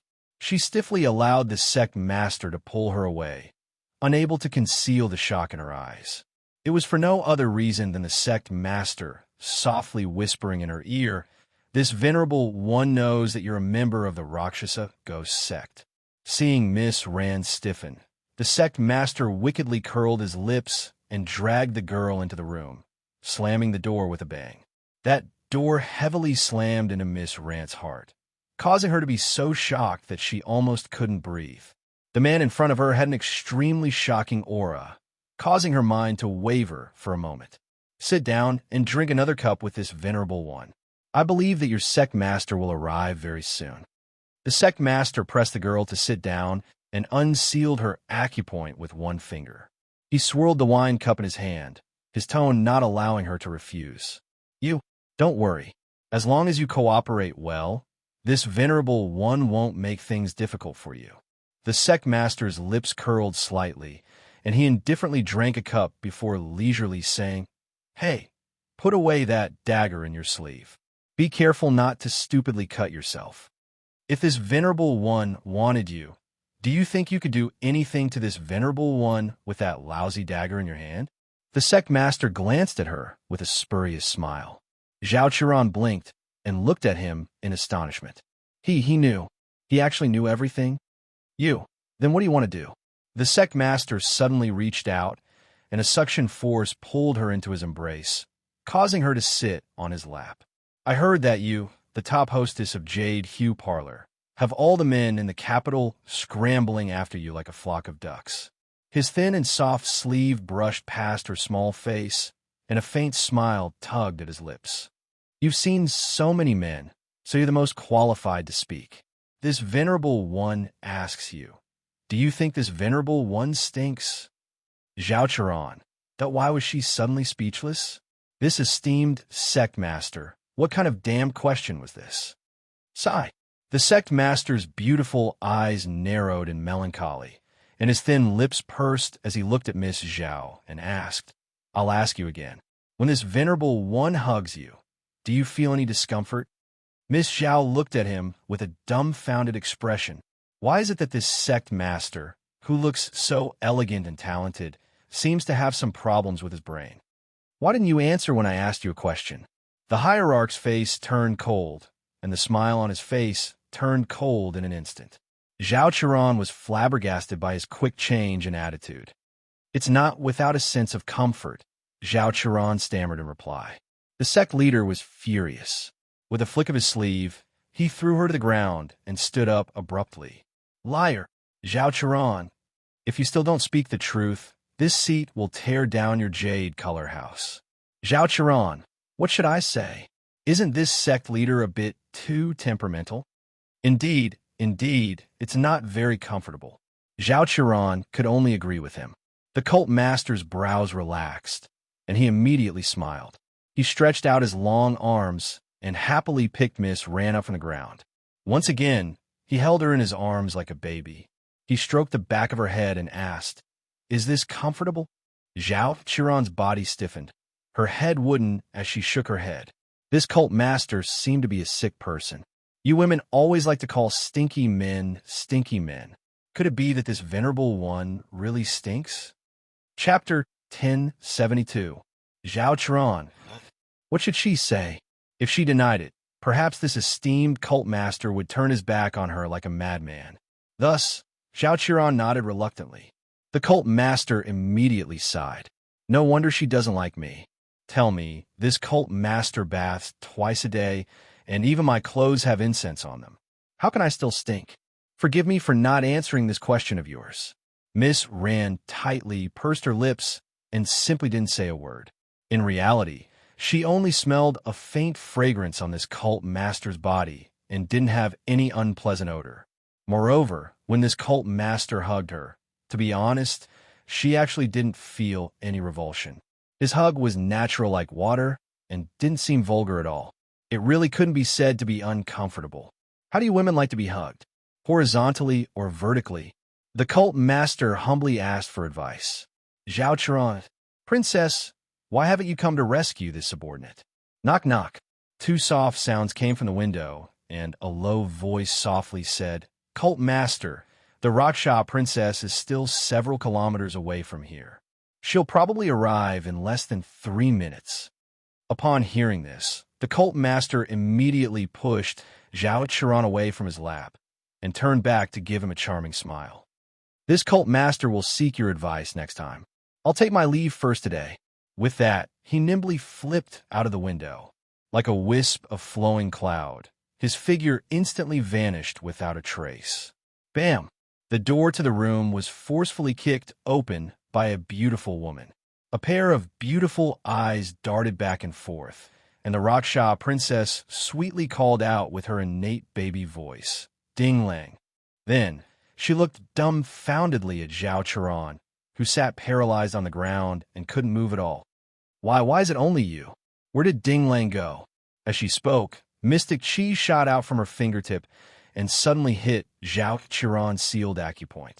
Zhao Qiran heaved a sigh of relief and hurriedly stood up to bow. Princess, cult master left just now. Princess Raksha gritted her teeth and stomped her feet. She turned around and chased after Ding Yun, shouting, Ding Yun, you little bastard, let's see where you can run to. Cult master Ding, who was already far away, couldn't help but tremble when he heard Princess Luosha's shout. He hurriedly ran even faster. It wasn't until he had run quite a distance that he slowed down and let out a sigh of relief. That was close. He was so close to being caught by that crazy woman. Sect Master, this subordinate has something to report. Left Protector, if you have something to say, just say it. The sect leader, who had just recovered from the shock, turned his head and glanced at the man who had followed him like a shadow. The Holy Maiden left the headquarters several days ago and headed for the mystic beast forest. At this moment, she should be heading to the forest secret realm together with the elites of each nation to gain experience. The sect master was slightly taken aback, but then nodded. Seekong Fulling has always been a mischievous person. Why would she want to go to the forest mystic realm this time and do such a thankless task? The secret treasures and spirit weapons in the mystic beast forest mystic realm had always been a legend. He didn't believe that Seekong Fulling, with her lazy personality, would listen to everyone's rumors and go to the mystic realm to suffer. It said that that person is also in the group. Ooh, a foreboding feeling suddenly flashed through the sect master's mind. Prince Mo's consort. A trace of anger flitted across the sect master's picturesque features. Why should she meddle in my affairs? Chapter 1073. The left protector was silent. He understood very well that it was best not to speak when this person was in a fit of anger. Otherwise, the more he spoke, the angrier he got, and the more perverted he would do something. It was best to let him calm down silently. How many days has it been since you left? Cult Master Ding asked him with an ugly expression. 4 or 5 days, the left protector answered briefly. Suddenly, the cult master's figure flashed, and his slender body flashed up a tree. In the time it took to take a breath, a beautiful woman wearing revealing clothes suddenly flashed in front of him and pressed a hand tightly on his shoulder. The left protector felt his chest tighten, but he didn't say anything. He only looked at the newcomer in silence. Big brother left protector. The left protector, this old, which was probably a bit old to be his mother. Hearing her call him big brother left protector or something, he felt goosebumps all over his body.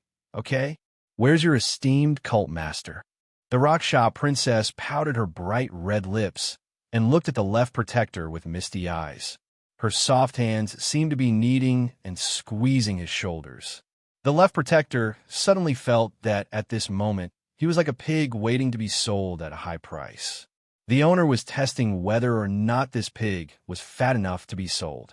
His esteemed cult master actually didn't say anything and directly left his beautiful subordinate behind to climb up a tree. He really wanted to betray him. Big brother Bashan, we haven't seen each other for quite a while. The Raksha princess' delicate hands were like snakes as they stroked down the left protector's square face. She stroked all the way to his neck and gently rubbed his protruding Adam's apple back and forth. The left protector Bashan's hair stood on end. Where's your esteemed cult master? The Raksha princess giggled as her soft hands slid down the left protector's stiff chest. She looked like she was going to take advantage of the left protector's entire body. The left protector really wanted to cry, but men don't easily shed tears. He forcibly held them back. Big brother Bashan, if you don't tell me the truth, I'll do you on the spot. I won't be gentle when I'm angry. The Raksha princess said with a serious expression. Cult Master Ding, who was hiding in the dense foliage of the tree, did not dare to move. He hid there and hid his aura, so Princess Luosha couldn't sense him. If he made a move, the consequences would be unimaginable. What a terrifying woman. He would rather die than go down to see this old woman Bashan. Sacrificing her ego to complete my greater ego, your death will be worth it.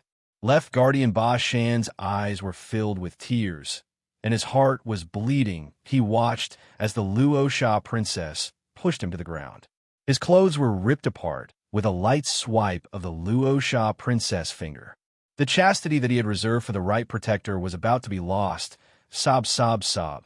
Suddenly, a loud bang was heard, and a thick layer of white fog filled the air under the tree. The left protector suddenly felt his body lighten, and someone picked him up and ran away. Flustered and exasperated, Princess Raksha only managed to grab half of Cult Master Ding's lapel. When she rushed out of the thick white fog, how could she still see Cult Master Ding? Ding Yin, you little brat. Let's see where you can run to. The Raksha princess rubbed her slender fingers and snorted angrily. When I catch you, I'll torture you to death in 360 different ways. Chapter 1074. Princess. A soft, stammering voice was heard. Are we going back now? No. The Raksha princess looked like she was going to fight Cult Master Ding to the end. How's the investigation going? This subordinate found out that the Holy Maiden left the demonic cult's headquarters several days ago and headed for the Mystic Beast Forest. This little bitch must have bewitched Brother Cult Master, so he won't accept my goodwill no matter what. The Raksha princess angrily said, "Let's go to the mystic beast forest to meet this little bitch." That female subordinate speechlessly glanced at the Raksha princess before silently following her. In reality, the princess had pursued Cult Master Ding for so many days, but when had Cult Master Ding ever cared about her? He was clearly rejecting her. The Raksha princess's exquisite face was taut as she suddenly asked, "How many days has it been since my shear left?" The female subordinate hastily replied, "Ever since you sent her to Balon City to search for a spirit weapon, she hasn't returned. It's been a very, very long time." The Raksha princess indignantly flung her sleeves. "Despicable. Everything is against me." The female subordinate didn't dare utter another word and hastily left with her. Mao Yin's section break. After exiting the Honghai Temple, a group of low-key carriages headed for the palace. Mo Yin leaned against the brocade next to the window and gently rubbed her head with one hand. The restoration and reconstruction of Nimpin Tower was going smoothly. According to the normal speed, it would probably be completed within a year. Without these vexing matters, he also felt much more relaxed. Once his little crown princess returned safely, he could happily consummate the wedding. When he thought of this, Prince Mo's lips curled up, and a faint smile appeared on his face. I wonder if this little fellow is having fun in the mystic realm? Whoosh! A light sound rang out. Prince Mo narrowed his eyes and turned his head to the side, only to see a short arrow abruptly pierce through the thick curtain and nail itself to the window frame. The arrow's tail quivered, and there was even a piece of bright yellow silk cloth wrapped around the arrowhead. "Who goes there?" The guards outside shouted angrily and drew their swords. Hui Feng impatiently lifted the curtain and called out, "Your Highness." "I'm fine." Prince Mo shook his head calmly. Hui Feng quickly bowed and boarded the carriage. He took out the bright yellow silk cloth that Prince Mo had tied to the window lattice and handed it to the Crown Prince. The Crown Prince only glanced at it. Out of the corner of his eye, he saw the signature on the silk cloth, "Ding Ting Ding." Then, his face suddenly turned cold. Without saying a word, he got out of the carriage and hurriedly rushed in a certain direction. "Your Highness!" Hui Feng and the others were alarmed, and they hastily followed after him. The group of people had just turned the corner when they saw more than a dozen men wearing ferocious-looking masks pouncing on them. The two sides started to fight on the spot. The Crown Prince's figure floated to an arch bridge like a wisp of smoke. This small stone arch bridge had a very steep slope, and a tall figure in a bewitching purple stood in the center of the slope. Ding Ting Ding. Mo Yin gazed icily at the figure in front of her. "MHM, it's me." That person turned around, revealing a smiling face that resembled the Methriya Buddha. He looked benevolent and exceptionally amiable. However, this smiling face truly didn't match the murderous aura emanating from his body in the slightest. Mo Yin naturally wouldn't foolishly believe that this appearance was Ding Ting Ding's original appearance. "You came to throw away your life." Crown Prince Mo sneered, his extremely frigid gaze landing on the other party.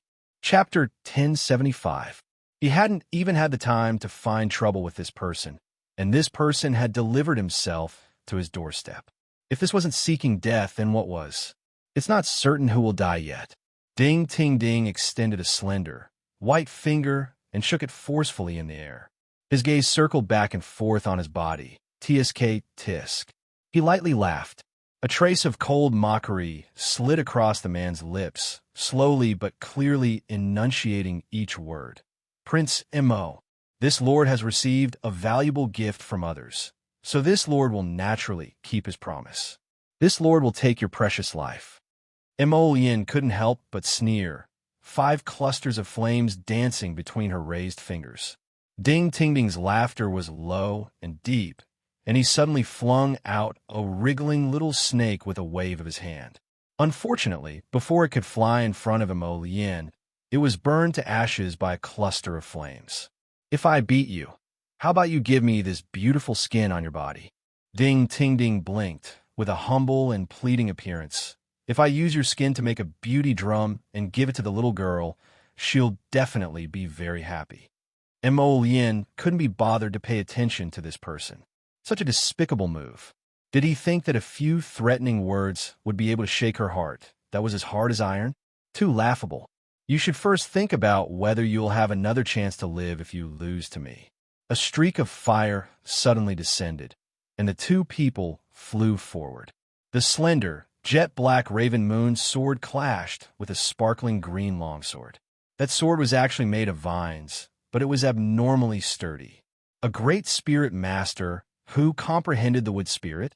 She really underestimated this little thief. Mo Lien's eyes flashed slightly, and the fire spirit covered the Raven Moon's sword, and a terrifying spirit energy directly pounced on the other party. Chi! The red flames instantly turned purple, enveloping the green vine sword in Ding Tingding's hand, and instantly burning it to ashes. What a powerful fire spirit! Is it a 9th-level spirit fire? Ding Tingding blinked and smiled, and 5 or 6 vines suddenly drilled out of his sleeves, whipping straight towards the ground. Mo Lien shifted her feet and quickly leaped up to avoid the vines that were thrown at her. When the purple flames landed on the snake-like vines, they were instantly burned to ashes. As expected, an 8th-stage wood spirit against a 9th-stage spirit fire is still too forceful. Then, try my spiritual weapon. Ding Tingding mumbled to himself. Try my earth treasure bell of heaven and earth. This is a spiritual artifact that has been forcibly sealed to the 15th level. It's not just a spiritual artifact. Ding Tingding called out somewhat childishly. Take this. In the blink of an eye, a gigantic black bell jumped out from his conscious and headed straight for Mo Lien to envelop him. If he was caught by this bell, he was afraid that he would really have to give up his life here. Mo Lien's lips curled into a sneer as she flicked her sleeve. The other party was coming at them menacingly, so how could they not accept the challenge? No matter what, they couldn't lose to this little thief. Suddenly, his figure flashed, and when he appeared again, he was already in front of the earth treasure bell of heaven and earth. With extremely fast hand speed, he made a few complicated hand seals that couldn't be seen clearly by the naked eye. A pitch-black lotus with a faint light suddenly appeared in his hand. It looked as if it was as light as a feather, completely unable to withstand a single blow. In reality, when it collided with the ferocious earth treasure bell of heaven and earth, that earth treasure bell of heaven and earth was actually sent flying back several meters by the impact of the black lotus, and it began to spin in midair. Chapter 1076. Boom! The pitch-black lotus flower actually exploded in an instant, producing a huge burst of energy that instantly sent the heaven-earth bell flying. Ding Tingding's expression didn't change, but he was shocked on the inside. He reached out to recall the bell and sized up Mo Lien with a smile on his face. Seems a bit interesting. Prince Mo, even with his eyesight, he actually couldn't recognize what kind of technique Prince Mo's hand seal was. Mo Lien didn't say a word. She directly pinched out several ink-colored lotus flowers and threw them at Ding Tingding. He had only comprehended the second realm of the Death Lotus Seal's inheritance, but it was more than enough to deal with a little mystic cultivator whose cultivation was sealed at level 15. Are you prepared to die? Thief Sage Ding Tingding. Mo Lien pursed her thin lips and pounced forward, her slender fingers grabbing the other party's arm. The purple flames burning on her fingers were about to burn through Ding Tingding's arm. Yet he suddenly opened his mouth. After fusing with the demonic beast fire Qilin Fang snake, the poison had long become one with his body. At this moment, he spat out a mouthful of mist. If it were anyone else, they would definitely be caught off guard and fall for it. Unfortunately, Mo Lien had long been on guard against him, and he was an apothecary who could resolve all kinds of abnormal conditions in the body. Thus, this kind of fire Qilin Fang snake's poison was naturally completely useless against him. At this moment, a black lotus imprint appeared on Mo Lien's palm. She flew up and took advantage of Ding Tingding's momentary lapse of confusion to press her palm, which contained a huge amount of mystic energy, on Ding Tingding's chest with a bang. However, he suddenly felt a slight stabbing pain in his palm and abruptly pulled it back. Cough! Ding, ting, ding abruptly took a step back, and a trace of blood inevitably slid down from the corner of his mouth. He suddenly laughed hysterically. Emolien, oh Emolien, do you think you've won? Take a look at your hand, okay? Emolien looked down at her palm expressionlessly. There was a small pinhole in the center of her palm, and a drop of blood had already formed. Ding Ting Ding smugly raised his head and laughed. I purposely placed a poison needle here. You've been fooled this time. Prince Emo, you're about to die. Ha ha ha. My beauty skin is finally here. Emolien didn't make a sound. She only took advantage of the moment when Ding Ting Ding raised his head and laughed to leap into the air like a ghost. With a grab and press, she locked Ding Ting Ding's shoulder. Ding Ting Ding's pitch-black eyes flashed with a dark light. Without thinking, a green vine sword formed in his hand and viciously stabbed towards Prince Mo's heart. This fast, vicious, and accurate sword strike at close range was naturally blocked by Prince Mo's full-body spiritual armor. A close-range lotus seal once again slammed into Ding Ting Ding's chest. The lotus seal even exploded several times on his body. In the blink of an eye, half of the bridge pier was blasted into smithereens. Ding Ting Ding glanced at him in astonishment before falling down along with the shattered pier. He seemed to be very surprised. Prince Emo had clearly been pierced by the poison needle in his chest earlier. So why was he completely fine and didn't have any reaction at all? Emolien lowered her head to glance at the small red dot in her palm. Her body suddenly swayed, and she coughed softly. Hui Feng and the others quickly rushed to her side and shouted with rapt attention, "Your Highness!" Emolien waved her hand to stop him from speaking. Return to the Eastern Palace immediately. An 8th layer would spirit great spiritual master who had also fused with the power of evil beasts wasn't easy to deal with. Chapter 1077. Cult Master, how are you? The left protector, who was supporting the drenched man and walking briskly along the riverbank, exclaimed softly in shock. Cough, cough, cough. Although the cult master was in a sorry state, extreme joy floated between his brows. Ha ha ha. Cough, cough. The left protector hurriedly took out a medicinal pill and fed it to him. Cult Master, your heart was heavily injured by a dagger earlier, and it hasn't fully recovered during this period. Now, your heart has been struck by Prince Mo's palm again and again. You had better take care of your body. Ha ha cough. How much better do you think he is than me? The Cult Master smiled smugly. I merely received 2 palm strikes from him. It'll be fine as long as I shift the important organs in my body.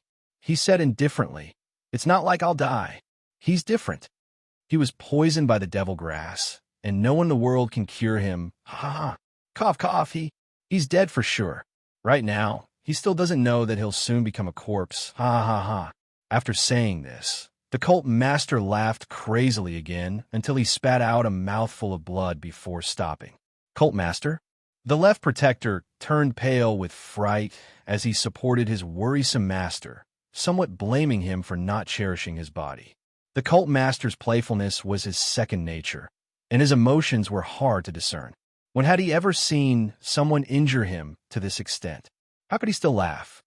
Take me to the mystic beast forest. He abruptly grabbed his wrist. The left protector's dog eyes widened in shock. Cult Master, why do you still want to go to the mystic beast forest when you're injured like this?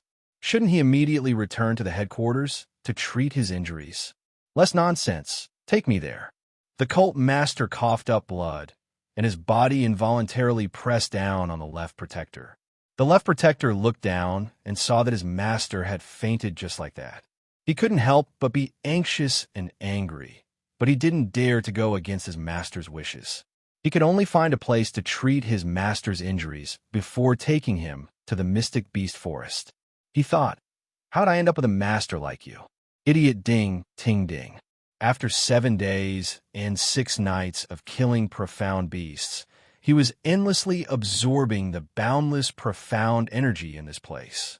Arbor frantically assimilated the essence earth in his body and smoothly advanced a level without any mishaps, stepping into the ranks of level 13 mystic cultivators. Looking inside, he found that less than a third of the life essence Earth was left after the rapid fusion. It seemed that the estimated fusion time would be much faster. She suddenly opened her eyes, her heart beating like a drum for no reason, and her mind was in a strange panic. She hurriedly reached out to soothe her noisy chest and looked up at the blue sky in the mystic realm with a puzzled expression. What's going on? For a moment, he felt very flustered. Before she could think about it, she heard a series of heavy footsteps. He didn't even need to look to know that it was that damn giant ape senior. The giant ape arrived in front of her and suddenly stretched out its hairy arms, lifting her up as usual. He did not allow her to resist at all. Stomp, stomp, stomp. His fat and thick feet stepped on the soft soil as he carried her back to the stone tablet. Xiao Xiao. When Sixth Zheng saw her appear, he couldn't help but sigh in relief. In truth, they had already been released from the sealed space 2 days ago, but Sixth Zheng had not seen Arbor's figure the entire time, so he was secretly anxious. Chapter 1078. Seeing that she was safe and sound this time, he relaxed. Qin Susu also nodded slightly at Arbor. This mystic realm was rather strange. When she was first isolated in that damned sealed space, she was almost torn to shreds by the swarms of mystic beasts. When she recalled how the second young master had told her to protect Miss Xiao at all costs after entering the mystic realm, she couldn't help but blush. It seemed like there was nothing she could do to help. Even now, she only suspected that the 10,000-year Xuanji core was inside the small house, but her group couldn't pass through no matter what. Arbor had been carried all the way here by the giant ape. The colossal ape's arm was as thick as 7 or 8 of her thighs. The scene of being carried all the way here was really hard to describe in a few words. Today was the 8th day since they entered the mystic realm. Everyone had already completed the first round of the Mystic Beast Mystic Realm's special training. According to the stone tablet, those who completed the first round of training only needed to advance by 1 level within 10 days to be able to head to the small house in the forest and pay their respects to Senior Xuanji. However, when they were transported out 2 days ago, little Six Zheng, Qin Susu, Bailey Wu, and Bailey Zhen all felt that they had reached the critical point of advancing, but they still hadn't advanced after 2 days. At this time, they all looked at Arbor. When they saw it, their eyes immediately widened in shock. She had advanced, because Arbor had an aura-concealing talisman on her. Her cultivation had been forcibly deducted by 5 levels. Now, everyone saw that the little girl in front of them was at the 8th level of the mystic realm. Miss Xiao had always been at the 7th level of cultivation, although her cultivation wasn't quite in line with her strength. Most people attributed this inconsistency to Miss Xiao being a great talisman master. Prince Mo's consort had actually advanced. This meant that she could head to the small house before everyone else. Wei Nanshu looked gloomily at Arbor, his heart filled with indignation. When he thought of how Arbor would be the first to head to the small house to choose a secret treasure, his heart felt like thousands of ants were crawling and rolling. It was extremely unbearable. Prince Mo's consort would definitely be the first to choose the 10,000-year Xuanji core. Senior Giant Ape, isn't this a little unfair? The giggling Seekong fulling appeared in front of the giant ape in a flash. The little girl's cultivation is at the 7th level. It's much easier for her to advance to the 8th level than most of us. After all, everyone knew that the higher one's cultivation level was, the harder it was to advance.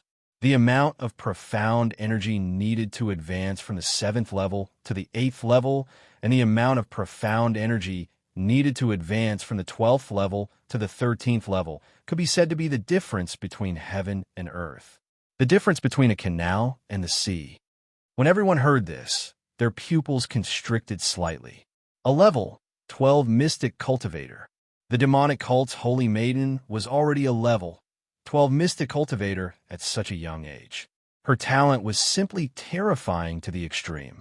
Without a doubt, the holy maiden's cultivation was the highest among them. Roar, roar. The giant ape was very human-like and roared at her twice, as if it was berating her to quickly retreat. Oomph.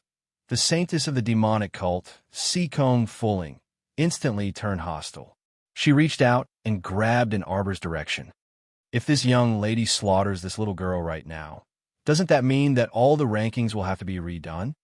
Wei Nanshu, Ying Jian, and the others stood on the sidelines to watch, unable to conceal the schadenfreude in their eyes. It couldn't be any better that the Holy Maiden was willing to make a move. If a level 12 Mystic Cultivator wanted to kill a level 8 Mystic Cultivator, it would be a matter of minutes. Chapter 1079. Arbor was completely expressionless, as if completely unsurprised that this saint of the demonic cult would suddenly attack her. After throwing out a defensive talisman to block the saint's claw, Arbor's figure flickered, and she had already floated behind the giant ape. Roar! Sure enough, the giant ape senior suddenly attacked in the next second. Its plump palm flung out and mercilessly struck the saint of the demonic cult, Sikong Fulling's face, as if it was going to flatten her small face with one slap. The saint dodged slightly to the left. Although she dodged quickly enough, she couldn't match the giant ape's agility. It rushed forward and once again attacked the saint's small face with its fan-like palm. Sikong Fulling's face darkened, and she cursed, "Damn it! This damn giant ape was targeting her face with every move." Could it be that it hadn't heard of not hitting people's faces when hitting them? Xiao Mu stood leisurely to the side as she calmly watched this saint of the demonic cult fend off the giant ape's powerful attacks with great difficulty. After the giant ape's several slaps missed the saint's face, it angrily roared at the sky.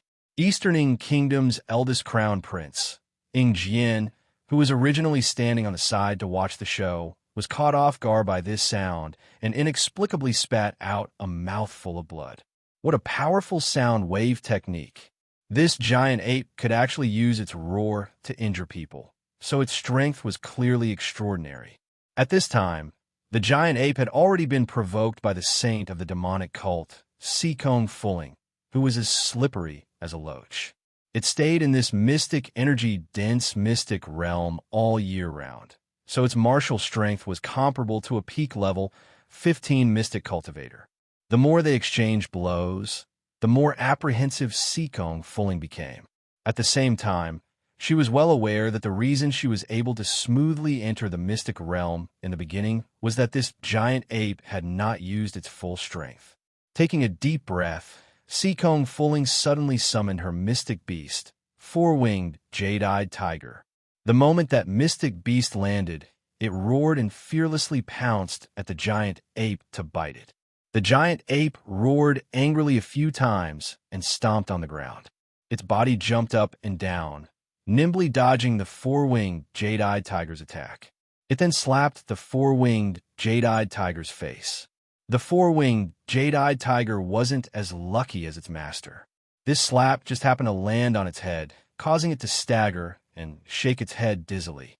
Just as Sikong Fulling turned to check on the four-winged, jade-eyed tiger, Arbor suddenly moved.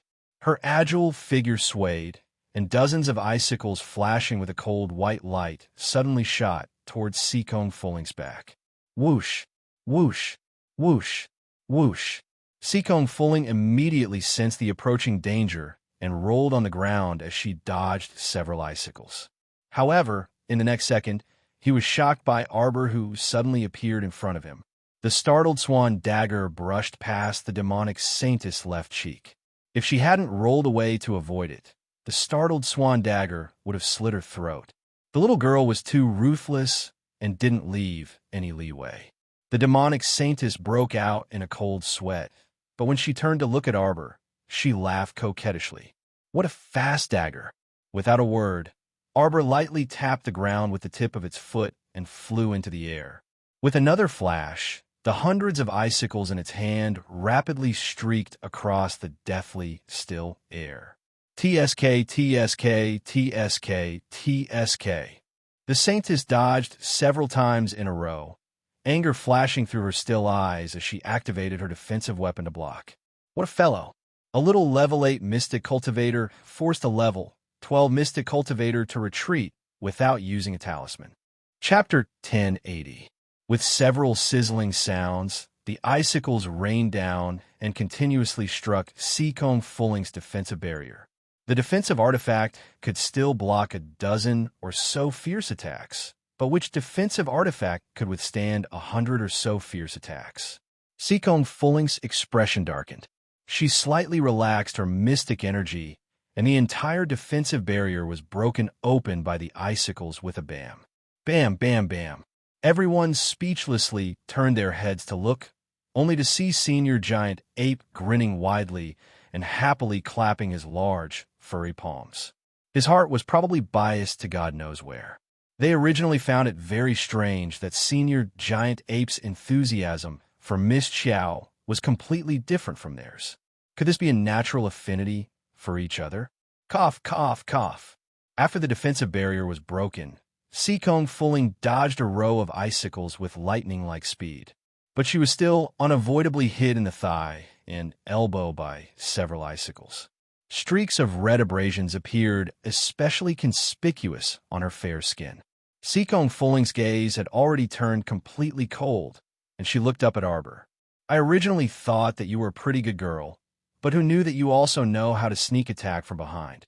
Arbor blinked, but did not speak. He flipped his hand and shot a sharp, aquacolor blade that brushed past Seacombe Fulling's scalp, who had suddenly fallen backward. Swish, swish. The flowing water arrow was impossible to guard against. Meanwhile, Ing Jian and the others who were watching from the side were already stupefied by this scene.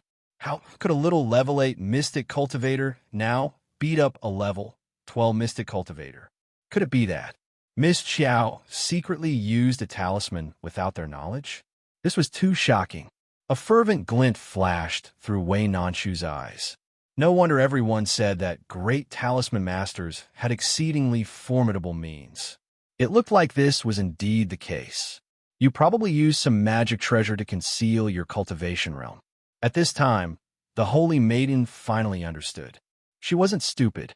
After fighting until now, if she still didn't know that Arbor wasn't some level 8 Mystic Cultivator, then she really could buy a piece of tofu and kill herself. Arbor didn't pay any attention to her. He only glanced at her from the corner of his eyes before looking back at the giant ape. The giant ape seemed to be very happy with her victory. It walked in front of her and stretched out its furry gray arm to grab her. He turned around and left the crowd, minding his own business. A dim light flickered in Wei Nanshu's eyes. His heart was filled with unspeakable jealousy and hatred, but he did not dare to make a move. After all, even Seacombe Fulling was unable to gain an advantage over the giant ape, and Arbor's savagery had already left a very deep impression in his heart. With his intelligence and wisdom, it was naturally impossible for him to pick a time like this to stand out. Xiaomi, on the other hand, jumped up happily. You're going to the little hut in the forest to pay your respects to Senior Xuanji. That's great. Sis, you're amazing. The Aikido tribe's Akir involuntarily pursed her lips and sneered. It's not like you're going to the hut yourself. What are you so happy about? Xiaomi harumphed and glanced at her haughtily. What do you know? How can a brainless woman with big breasts like you, who pounces forward at the sight of men, possibly understand the precious sisterhood between us? Akir's face alternated between green and white at Xiaomi's blunt words. She twisted her body and stomped her feet. She hugged Ali's arm and called out delicately, Ali, look at her. Chapter 1081. Ali glanced at Xiaomi with a gloomy expression. He was also very dissatisfied with Xiaomi's tone and attitude. It was as if aside from Arbor, no one else was worth anything in her eyes. It was a little infuriating. Xiaomi shrugged and retracted her gaze. Then she walked to the side with Gong Sun Lai and sat down. She closed her eyes and continued to cultivate. In the past 2 days, the mystic energy in the entire Mystic Beast secret realm had thinned considerably. However, they could instinctively feel that the waves of energy coming from the small house were continuously filling the void of mystic energy here. Such a powerful object it had to be. The 10,000-year-old Xuanji core. On the other side, Arbor was carried by the giant ape's arm the entire way. She watched speechlessly as the ape moved and leaped through the lush green forest and quickly arrived in front of small house. This small house had red walls and black tiles. There was a red copper bell hanging from the door. The crisp tinkling of the bell could be heard from afar. The giant ape put her down and gently poked Arbor's shoulder with its finger. Xiao Mu turned to look at it and said with a nod, "I can go in, but next time, you can't always carry me back and forth." She wasn't a little doll. What was with her being carried around all the time? She was so shameless, the giant ape grinned at her. This big guy had been in the secret realm for so many years that its intelligence had long since developed. Naturally, it could understand her words. Seeing it smile, Xiao Mu took it as a sign that it agreed with her. She then nodded, put her two little claws behind her back, and walked towards the house with light steps. If she advanced within 10 days, she would receive the first opportunity to visit Senior Xuanji. No matter what, this was still a rare opportunity. Arbor began to look forward to it. What kind of good things would this Senior Xuanji give her? After all, she was the first person to successfully advance in the secret realm. It wouldn't do if Senior Xuanji didn't have anything to give her. Creak! The door to the small house was pushed open by her small hand. Looking inside the house, everything was arranged in an orderly manner, spotless. Although it looked like it had been a long time since someone had lived here, everything was properly tidied up. It was probably the work of the spiritual giant ape. Who knew how many years this fellow had been alone in the mystic realm? It only saw humans once every 10 years. It must have been very lonely. "Oh, my young child, you have come at last." A cheerful voice suddenly drilled into her ear. Xiao Mu abruptly turned around and swept her gaze around the room, but she did not see anyone. "Stop looking. I'm right above you." Xiao Mu abruptly raised her head, and what entered her sight was a pair of small feet in pink embroidered shoes dangling from the ceiling beam, swaying back and forth. "Arbor, do you feel that this old woman is different from the senior expert you imagined?" "Ah, that's right." Xuanji laughed heartily. "I hate being restrained by the rules of the world the most. Acting according to one's nature is my motto." Arbor suddenly interrupted her. "Let's get to the point. If you don't hurry up and say it, this virtual image of yours will completely disappear." Xuanji was silent for a moment, then suddenly laughed maniacally again. "Good, good, good. My 200 years of waiting were not in vain. Little fellow, you are indeed an interesting child." Chapter 1082. Arbor was speechless as she looked at this senior expert. She couldn't help but mutter softly, "I don't even know if it's a trap. There are no secret treasures or spirit weapons at all." She was very clear that this senior sitting on the beam in front of her seemed to be talking to her, but in reality, it was just a remnant shadow. Everything she said was preset by herself. "Don't think that because I came from the mountains, I can be easily deceived. Little fellow, you're the first person in more than 200 years who can really advance in 10 days in this mystic realm. My bitter wait was not in vain." Sigh. Arbor raised her eyebrows slightly. "My mystic realm has been open for more than 200 years and has accepted at least 20 batches of people. If I'm not wrong, my encouragement reward Xuanji pill should have been used up in the last round of the mystic realm trial."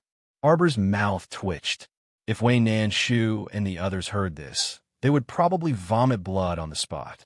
"Sigh, child. From today onwards, you're the second-generation leader of our Xuanji school." "Wait, what second-generation leader of the Xuanji school? Then wouldn't the first generation be this senior Xuanji in front of her?" After 300 years, she was only the second generation. Thought what a poor sect this was. She didn't want to be some leader. She refused to accept this kind of job that forced a duck onto a perch. "Don't think that being the leader of our Xuanji school is a laborious task. In fact, there are many benefits." Arbor curled her lips noncommittally. Suddenly, the figure sitting on the beam landed lightly in front of her. In one hand, she held a fist-sized object that was as bright as a ruby. "This is a 10,000-year-old Xuanji core." Senior Xuanji sighed quietly. "It contains all my cultivation and strength in this life. You only need to absorb it into your dantian and slowly adjust to it. After a few decades, you'll be able to convert all my cultivation into your own." Arbor looked at the Xuanji core in that person's hand in shock. This was... Senior Xuanji had infused all of his power into it before he died. Similar to the pill inheritance she had received from teacher Long Chuyun, what she was about to receive now was a pure cultivation inheritance. Generally speaking, no one would even attempt to obtain such a cultivation inheritance. This was because it was extremely painful to inject all of one's power into the inheritance jade. The process was also extremely dangerous. There's a 90% chance that you'll die a horrible death before you've even succeeded. The remaining success rate was less than 10%, and it was possible to face all kinds of strange problems. Therefore, even when some of the elders in the family passed away, very few people would be stupid enough to choose to pass their cultivation to the younger generation. Because it was too difficult. Of course, if there really was a senior expert who carved his entire life's worth of cultivation into an inheritance jade stone and imparted it to you, that would be the rhythm of a meteoric rise. Think about it. One's life could be shortened by at least 60 to 100 years of struggle. A country bumpkin could immediately become a powerful expert. This inheritance red jade contains my entire life's worth of cultivation. Now, the opportunity is in front of you. Little fellow, if you agree to become the second leader of my Xuanji school, kneel down and kowtow to me. Chapter 1083. Darling Xiao didn't make a sound for a long time as she stared suspiciously at Senior Xuanji, who had a faint smile on her lips. This was a soul that was more than 200 years old. Not only was it transparent, its face was already blurred. Senior Xuanji was obviously anxious when she didn't react after so long. She urged, "Why aren't you kneeling?" Okay, I'll tell you everything. Child, why are you so quick-witted? That's right. To accept my cultivation inheritance, you have to agree to 3 conditions.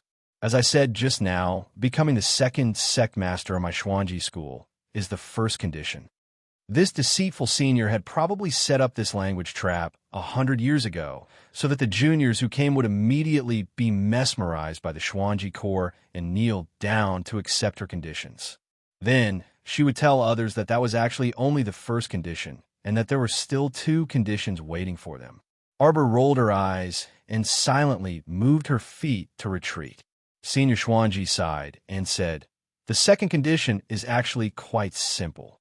When my Xuanji school was first established, there were 103 first-generation disciples. After 60 years of continuous hard work by this senior, the school has expanded to more than 5,000 people. To only accept 5,000 disciples after 60 years, it was probably just a third-rate school. The second task I want you to do is to find the 103 first-generation disciples and recruit them back into our Xuanji school." Arbor was speechless and complained softly, "There's so many people. Where can I find the first-generation disciples? I know you'll definitely say that I'm fantasizing and unrealistic." Indeed, Arbor didn't want to scold her, but impatience was already showing in her eyes. She decided to run. She didn't want to take over this Xuanji school's mess. She had to become the sect master and find the first-generation disciples. How troublesome and annoying. I have the nameplates of the 103 first-generation disciples here. As long as you're within 1,000 feet of them, you'll be able to sense them. Arbor, a distance of 1,000 feet is actually not that far. You can fly there casually. I don't want to talk to you anymore." Arbor turned around and ran. He reached out and pulled on the door, but it didn't budge. How could he let her out so easily?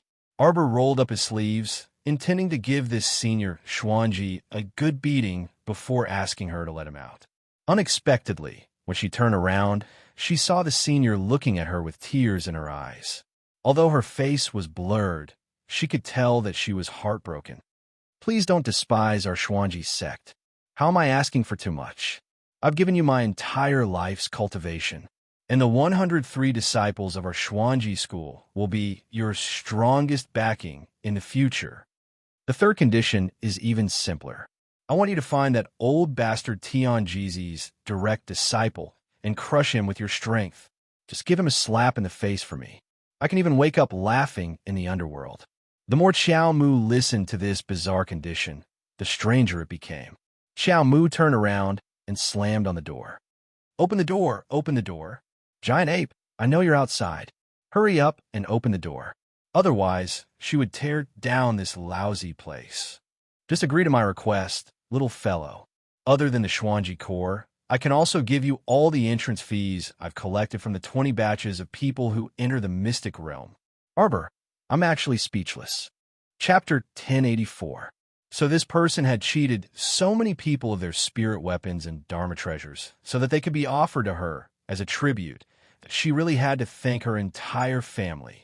If Senior Xuanji had a physical body right now, she would definitely be hugging her leg and crying. Arbor turned her head and shot her a displeased glance, resolutely refusing to accept this 10,000-year-old Xuanji core. No problem, she already had the essence soil. She just needed to fuse it with her essence soil, and she would definitely be able to advance another level in a short period of time. That would be enough. As for Senior Xuanji's cultivation inheritance jade, she could be considered unlucky enough to enjoy it. With so many additional conditions, how could she be a patient person? No way, no way, no way. Our dear Xiao Mu shook her small hand vigorously and gave an affirmative answer. I won't accept it. She was about to turn and kick the door open when suddenly a green vine shot out from her wrist and automatically coiled around the Xuanji core in Senior Xuanji's palm. Arbor couldn't stop it in time. She watched as that cheating tree directly sucked the Xuanji core into the mystic domain with a whoosh. She was shocked, stunned. Wasn't this crazy tree in seclusion? Could it be that the temptation of the Xuanji core was so great that it lured the little tree out of seclusion? Arbor hurriedly used her inner sight to take a look. She saw that after that cheating tree pulled the Xuanji core into the depths of the mystic domain, it covered the mystic domain with its roots. The entire tree emitted a pure and holy green glow as it pretended to be dead and motionless.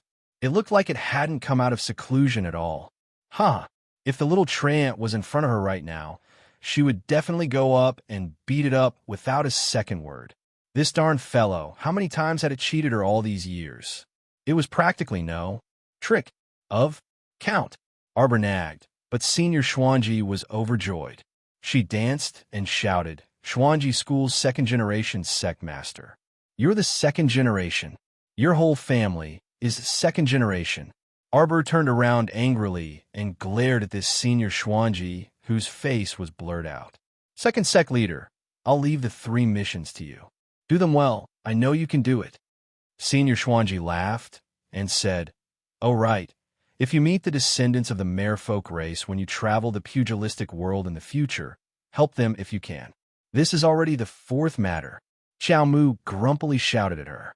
Although she knew that this guy couldn't hear her at all, her little heart still hurt from anger. Why are there so many problems? Just a slight effort? How could there be so many easy things in this world? It all depends on her mood. Xiao Mu turned her head proudly and kicked the door again. This time, the door opened as soon as he heard the sound. Xiao Mu ran out without looking back. She heard Senior Xuanji call out from behind her, Second Sect Master, remember the mission I gave you? Especially if you meet Tian Jizi's junior disciples in the future, you must give them a good slap in the face. Arbor had already run far away, throwing the words of the Xuanji School's first-generation sect master to the back of her mind. She didn't know what kind of enmity this guy had with Senior Tian Jizi, but he actually wanted her to slap Senior Tian Jizi's disciple's face. And it had to be a good slap. What a baffling person. Sigh. As a baby, she really didn't understand the world of the senior experts. Arbor shook her head and ran out of the forest. Suddenly, she heard a roar from behind. Chapter 1085. Turning around, she saw the giant ape grinning widely as it crawled over to her on all fours. It tilted its fat head and smiled charmingly naively. I'll walk by myself, Arbor said as she spread open her hand. The giant ape retracted its furry arm and glanced at her in embarrassment. Suddenly, it threw a pile of items in front of her. Arbor, what else could she say? Weren't these the entrance fees she had swindled from other people? The spirit stones that little 6 Zheng had handed over. The short spiritual dagger that Wei Nanshu had handed over was embedded with a row of red, green, and blue gems. The demonic cult's holy maiden, Sikong Fulling, had given her two four-winged, jade-eyed tiger canines. It really had everything that one could wish for.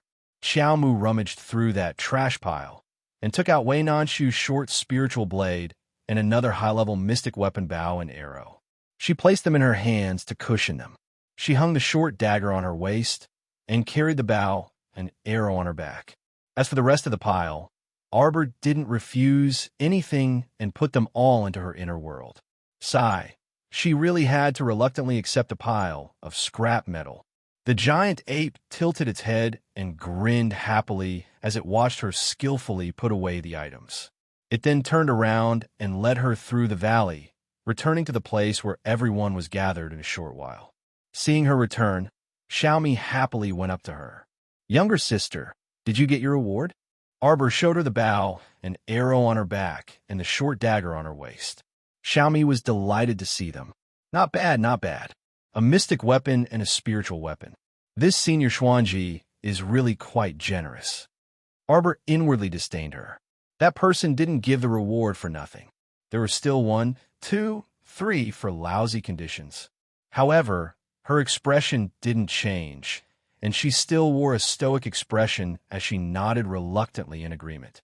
At this time, Wei Nanshu suddenly shot in front of Arbor, his eyes staring intently at the short dagger hanging on her waist. Fuck, wasn't that the spiritual weapon he handed over to Senior Giant Ape? At this moment, it was actually hanging on the little girl's waist. The row of red, blue, and green gemstones on the scabbard was custom-made by him. Every single one of them was extremely valuable.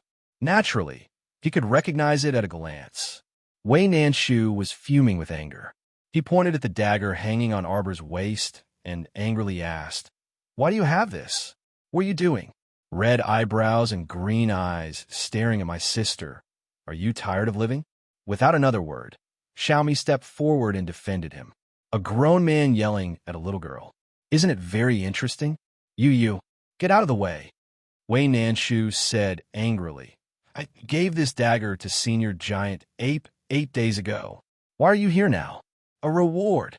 Arbor looked at him as if he was an idiot. Wei Nanshu choked on her words and didn't know what to say. The dagger was indeed his, but he had already handed it over to the giant ape. Now that Senior Xuanji insisted on giving the dagger to Miss Chiao as a reward, what could he do? Other than forcibly suppressing his anger, he had no other choice. Dong, dong, dong, dong. The giant ape took heavy steps and threw a stone tablet in front of everyone. Written on it, "In this round of trial, you will be thrown into the cold pond. As long as you can persist in the cold pond for 7 days, you will have the opportunity to meet Senior Xuanji. Work hard, do your best. Secret treasures and spiritual weapons are all waiting for you in front." Chapter 1086. Arbor looked at the stone tablet and silently rolled her eyes. This Senior Xianji was too good at tricking people. She didn't even have a small reward like the Xuanji pill, yet she was still using secret treasures to lure people. The giant ape impatiently reached out and patted the stone tablet. "Participants of the trial, please press your palm on the stone tablet, and the timer will be activated immediately. Those who leave the water before the time is up will be deemed to have failed the trial." This time, even the usually bold and reckless idiot Bai Li hesitated a little. He and his sister Bai Li Zhen looked at each other. "If you don't participate in the second round of the trial, you will be forcefully transported out within 5 days. Fan Xiaoming gritted his teeth and stepped forward. There is no other choice. Hong Bai saw that even Fan Xiaoming, this timid opponent, had gone up to press his palm and hurriedly walked over, unwilling to be left behind. The two of them pressed their palms one after the other. Then their bodies were enveloped by a white light, and they were immediately transported out. Arbor watched them leave one by one and exchanged glances with Xiaomi. She walked over to her side and stuffed a fire talisman into her hand. "Don't force yourself." Xiaomi nodded and was transported out in the next second. Arbor saw that the surroundings were empty and everyone had left. She took out a meat bun from her inner world and took a bite. She turned her head and saw the giant ape baring its teeth at her and putting on an exasperated expression. Arbor hurriedly looked down at herself. What's wrong? What's wrong? She had already advanced a level.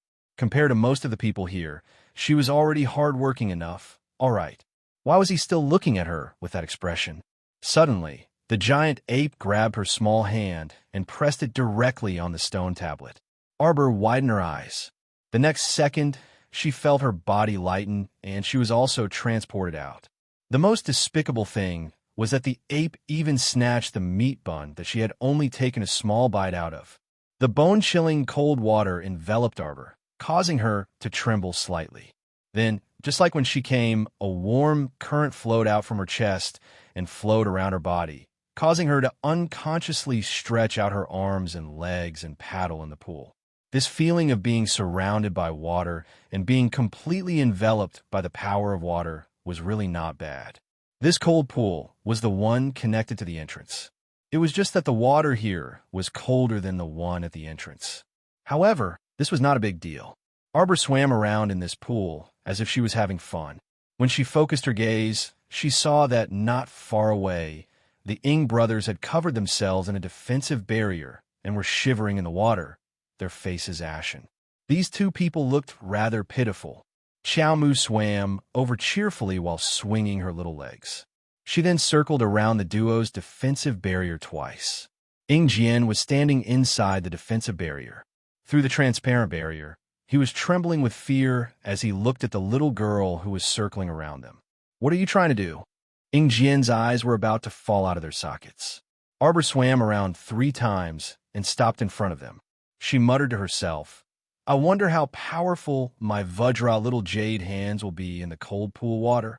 With that, the jade in her hand flashed and the Vajra talisman activated.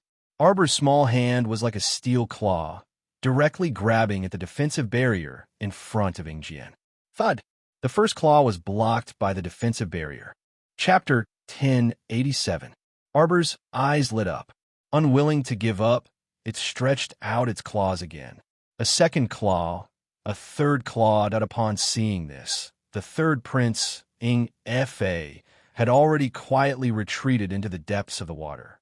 Although the water pressure in the deep waters increased, and the amount of profound energy required to maintain the defensive barrier would definitely be greater, the most important thing right now was to leave this little devil's claws. Stop joking around. Did this little devil think that this defensive barrier was indestructible? That would consume a lot of profound energy. Not only did it have to withstand the water pressure, but it also had to withstand the little devil's attacks. The loss of profound energy would definitely be faster. They still had to persevere in this godforsaken place for 7 days. Ing Fa secretly complained in his heart. He felt that he might not even be able to persevere for a single day. But now that he had been sent out, it had not even been 15 days. He did not even get the consolation prize, the Star Jade Pill. Wasn't this trip to the mystic realm a joke? If word got out, he would definitely be laughed at. Especially if his brothers from the opposing forces were to find out about this. They would definitely exaggerate about him and show him how incompetent he was. Arbor naturally knew that Ing Fa had sneaked away. But now that Ing Jian was in front of him, it did not matter whether Ing Fa was present or not. With both old and new grudges added together, Arbor planned to settle things with this Ing Jian. Seeing this person standing inside the defensive barrier with such a ridiculous expression, it was as if he had eaten a mouthful of feces. On the third claw, a small crack appeared on Ing Jian's defensive barrier. When Arbor saw this, he immediately became spirited. This Vajra talisman could still break other people's defensive barriers, but it was a pity that he had clawed it too many times. On the 8th claw, the defensive barrier on Ing Jian's body suddenly cracked. His entire person also fell out of the defensive barrier in a sorry state, miserably falling into the water. Immediately, he gulped down a large mouthful of ice water that Arbor was satisfied. Stretching out his leg, he used all his strength to kick the cold pond water. After swimming 1 round around Ing Jian's sprawled body, he waved his hand at him and turned his head to leave. Fuck! Ing Jian's current state of mind was absolutely dumbfounded to the extreme. This little devil, after messing around for a while and breaking his defensive barrier, he left in such an infuriating manner. In a fit of anger, Ing Jian kicked the water to chase after Chiao Mu, but to his surprise, the icy water in this glacial pond was very strange. After his entire body was enveloped by the icy water, he felt like he was in an ice cellar in the underworld. His entire body felt heavy from head to toe, and it felt like a boulder was pressing down on his chest, making it difficult for him to breathe. Arbor saw the crown prince of the Eastern Kingdom angrily shout in the water and was forced to gulp down a large mouthful of ice water. His big eyes couldn't help but brighten. He waved his small hand at him in annoyance and then went to find his second target. That's right. He was looking for trouble with the demonic saintess. It was rare for her to be like a fish in water. Others were in such a miserable state. If she didn't take this opportunity to hit them while they were down, how could she live up to the nicknames of Little Fiend and Little Devil that others had given her? Arbor grinned and swam around the pool, but he didn't see any trace of the saintess. She clearly saw Seacombe Fulling being transported in with her own eyes. Why was there no trace of her now? Could it be that this fellow also used an invisibility talisman? Arbor's mind stirred, and he opened his spiritual eye to look around. Not long after, he indeed found Seacombe Fulling's figure in a corner at the bottom of the pool. She really knew how to hide. Chapter 1088. Arbor's figure, which was about to swim over, suddenly paused. Not far away, he saw Seacombe Fulling squatting inside the defensive barrier and gingerly picking up grains of fine sand-like, sparkling objects at the bottom of the water. There were still many of these sparkling objects in the corner she was in. Seacombe Fulling picked them up very cautiously. Her entire body was curled up inside the defensive barrier, with only 2 fingers sticking out to pick up those sparkling grains of sand one by one. Could this be a forging material called frigid star sand? Arbor felt that he should have guessed the truth, so he quietly swam over and also cast an invisibility talisman on himself. He just openly stared at Seacombe Fulling, who was energetically picking up grains of sand one by one. After she finished picking up all the glacial star sand in the surrounding area, Arbor immediately moved. In the water, she could congeal all kinds of water forms at will. Thus, when Seacombe Fulling saw in astonishment that a pair of giant hands formed from water suddenly appeared in front of her and directly slapped her defensive barrier, she was unable to resist at all. She only felt a terrifying force rush toward her chest and spit out a mouthful of blood with a puff sound. The entire defensive barrier was instantly torn apart. The small bag of glacial star sand that she had just collected in her hand all fell into that giant hand formed from water. "Who is it?" Seacombe Fulling screeched furiously. "Hiding your head and shrinking your tail. Shameless." Arbor directly summoned the giant hand of water back to his side and took the small bag of glacial star sand in the palm of its hand. Opening it, he saw that there were as many as 50 to 60 grains of glacial star sand. He was instantly overjoyed. She didn't know how to forge weapons, but she couldn't resist people who liked to prattle in her ear when they had nothing better to do. Something like, "If there are any such materials, I can help you continue to improve the ferrule. I guarantee that you'll be even more adept at it." Arbor happily put the glacial star sand that Seacombe Fulling had painstakingly collected into his inner world. Afterward, his figure appeared in front of Seacombe Fulling in an ostentatious manner. By this time, Seacombe Fulling had already torn off that invisibility talisman on her body. She was so angry that her eyes and mouth were practically crooked and her entire body was trembling. One had to know that when she discovered that there was a rare divine level forging material, the frigid star sand, she was overjoyed. In order to prevent others from spying on such a treasure, she even secretly stuck an invisibility talisman on herself, intending to quietly collect it. With these 50 to 60 grains of glacial star sand in his hands, this trip was not in vain. It should be known that frigid star sand might not be of much use in their lower star fields, but in the middle 6 prefectures, a single grain of frigid star sand could be auctioned off at an astronomical price. After all, in a lower star domain like Seacombe Planet, mystic weapon masters had already become legendary figures. Those ordinary weapon masters who only knew how to forge ordinary weapons would have no use for this kind of god-grade forging material, even if they were given it. Seacombe Fulling was really about to explode from anger at this moment. She had never seen such a vile, wretched girl. She had obviously snatched someone else's things and still looked at you with an innocent expression. This face was really infuriating. If she hadn't known that Sir Cult Master valued this darn girl in front of her, she would have thought of a way to get rid of this wretched girl long ago when they first met. This would also prevent her from being so angry that she would ascend to heaven and leave her body. Return the frigid star sand. Seacombe Fulling took a deep breath. It's useless to you even if you want it.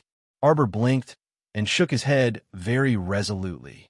Chapter 1089. Not giving. Seacombe Fulling was about to explode from anger. How could there be such a vile brat in this world? Was it reasonable for her to rob on the spot? Don't show up if you don't give. She would have admitted that her skills were inferior, right? Yet you still had to show up and look at her innocently. Seacombe Fulling really wanted to rush up and slap this little imp to death. Lord Cult Master was crazy enough to think highly of such a vile character. How much of a masochist was he to ask for a beating? No wonder she got stabbed in the chest. She was asking for it. Seacombe Fulling bit her small lips and took a deep breath, secretly suppressing the anger that filled her belly. Miss Chow, you're not an armament master, so this glacial star sand is of no use to you. I think you don't even know what the glacial star sand is used for. Arbor blinked. It's used to create divine artifacts. Without adding this, even a top-grade spirit artifact can't transform into a divine artifact. Seacombe Fulling looked at her in surprise. All right, even if you know what it's used for, you're not an armament master at all, right? It's a waste for this thing to fall into your hands. How about this? I'll buy it from you. When Seacombe Fulling said the last 5 words, she felt so aggrieved that she wanted to die. How did she, a dignified saint of the demonic cult, end up in this state? Arbor stretched out a pair of slender white hands and flipped it back and forth in the water. She asked curiously, "What do you have to offer?" "Spirit stones." Seacombe Fulling gnashed her teeth. You've heard of spirit stones, right? The basic resources for spiritual realm cultivation are the same as our magnetite. Of course I know. Arbor interrupted her with a "don't treat this baby like a fool" expression. She then asked, "How many spirit stones can you give?" 100 pieces. Middle-grade spirit stones. She gritted her teeth and gave a blood-vomiting price. Deal. Arbor nodded without hesitation and poked Seacombe Fulling with his little hand. Hand it over. Seacombe Fulling was stunned on the spot for quite a while before she took out a pouch of mid-grade spirit stones from her inner world with great joy and tossed it to Chiao Mu. I'm not lying to you.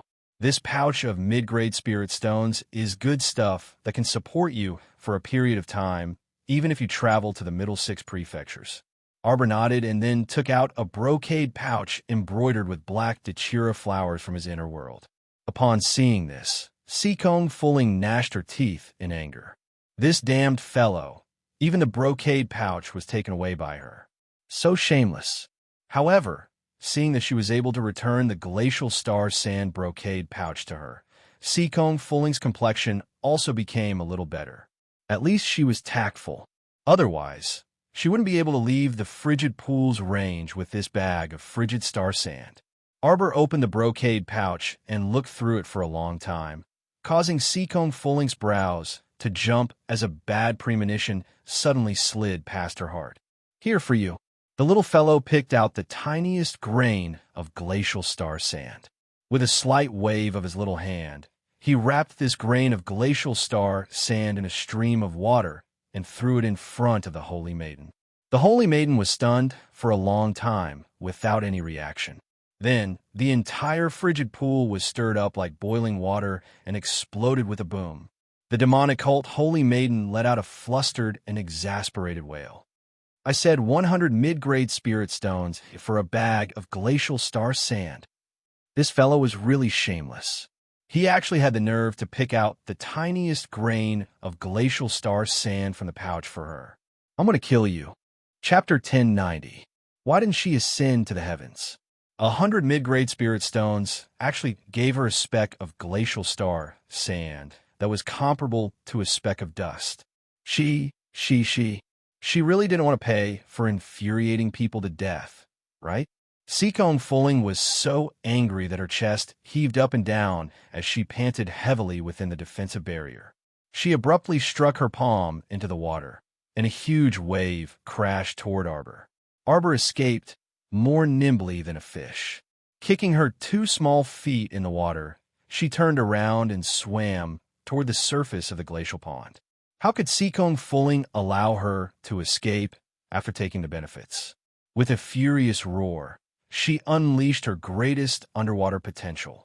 Kicking her legs, she injected mystic energy into the defensive barrier while vigorously paddling in the water, chasing after Arbor with a face full of resentment. The other people in the glacial pond had long sensed this unusual movement. Ing Fa's first suspect was that fellow Arbor. But hearing the fierce roar, it seemed to be that saint of the demonic cult, Her Excellency Seacombe Fulling. Could it be that this Prince M.O. Consort bullied Seacombe Fulling again? Heavens! Just how vile was this person's temperament? Never mind that she bullied their eldest crown prince, but now she even dared to shit on Seacombe Fulling's head. She was truly reckless. When Seacombe Fulling fought with her just now, she lost by half a notch. Did that crown princess think that Seacombe Fulling's cultivation was inferior to hers? She was the saint of the demonic cult and had countless trump cards in her hands. She definitely hadn't used her full strength yet. They should let that Prince M.O. Consort try kicking an iron plate so that she wouldn't always look at them with disdain and find trouble with them all the time.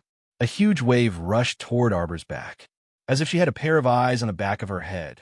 When the huge wave was less than an inch away from her head, a huge palm formed from water directly slapped down that sky-high wave.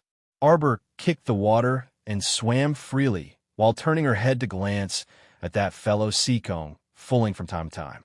Seeing that she was a little far away from her, she stopped and waited for her on the spot. Seeing that she was chasing after her, she hurriedly kicked her little legs and swam a few more times. After several times, Seacombe Fulling was exhausted and battered. Her beautiful eyes glared angrily at the little imp in front of her through the heavy mist. If she could grab that brat's head right now, she would definitely press him to death.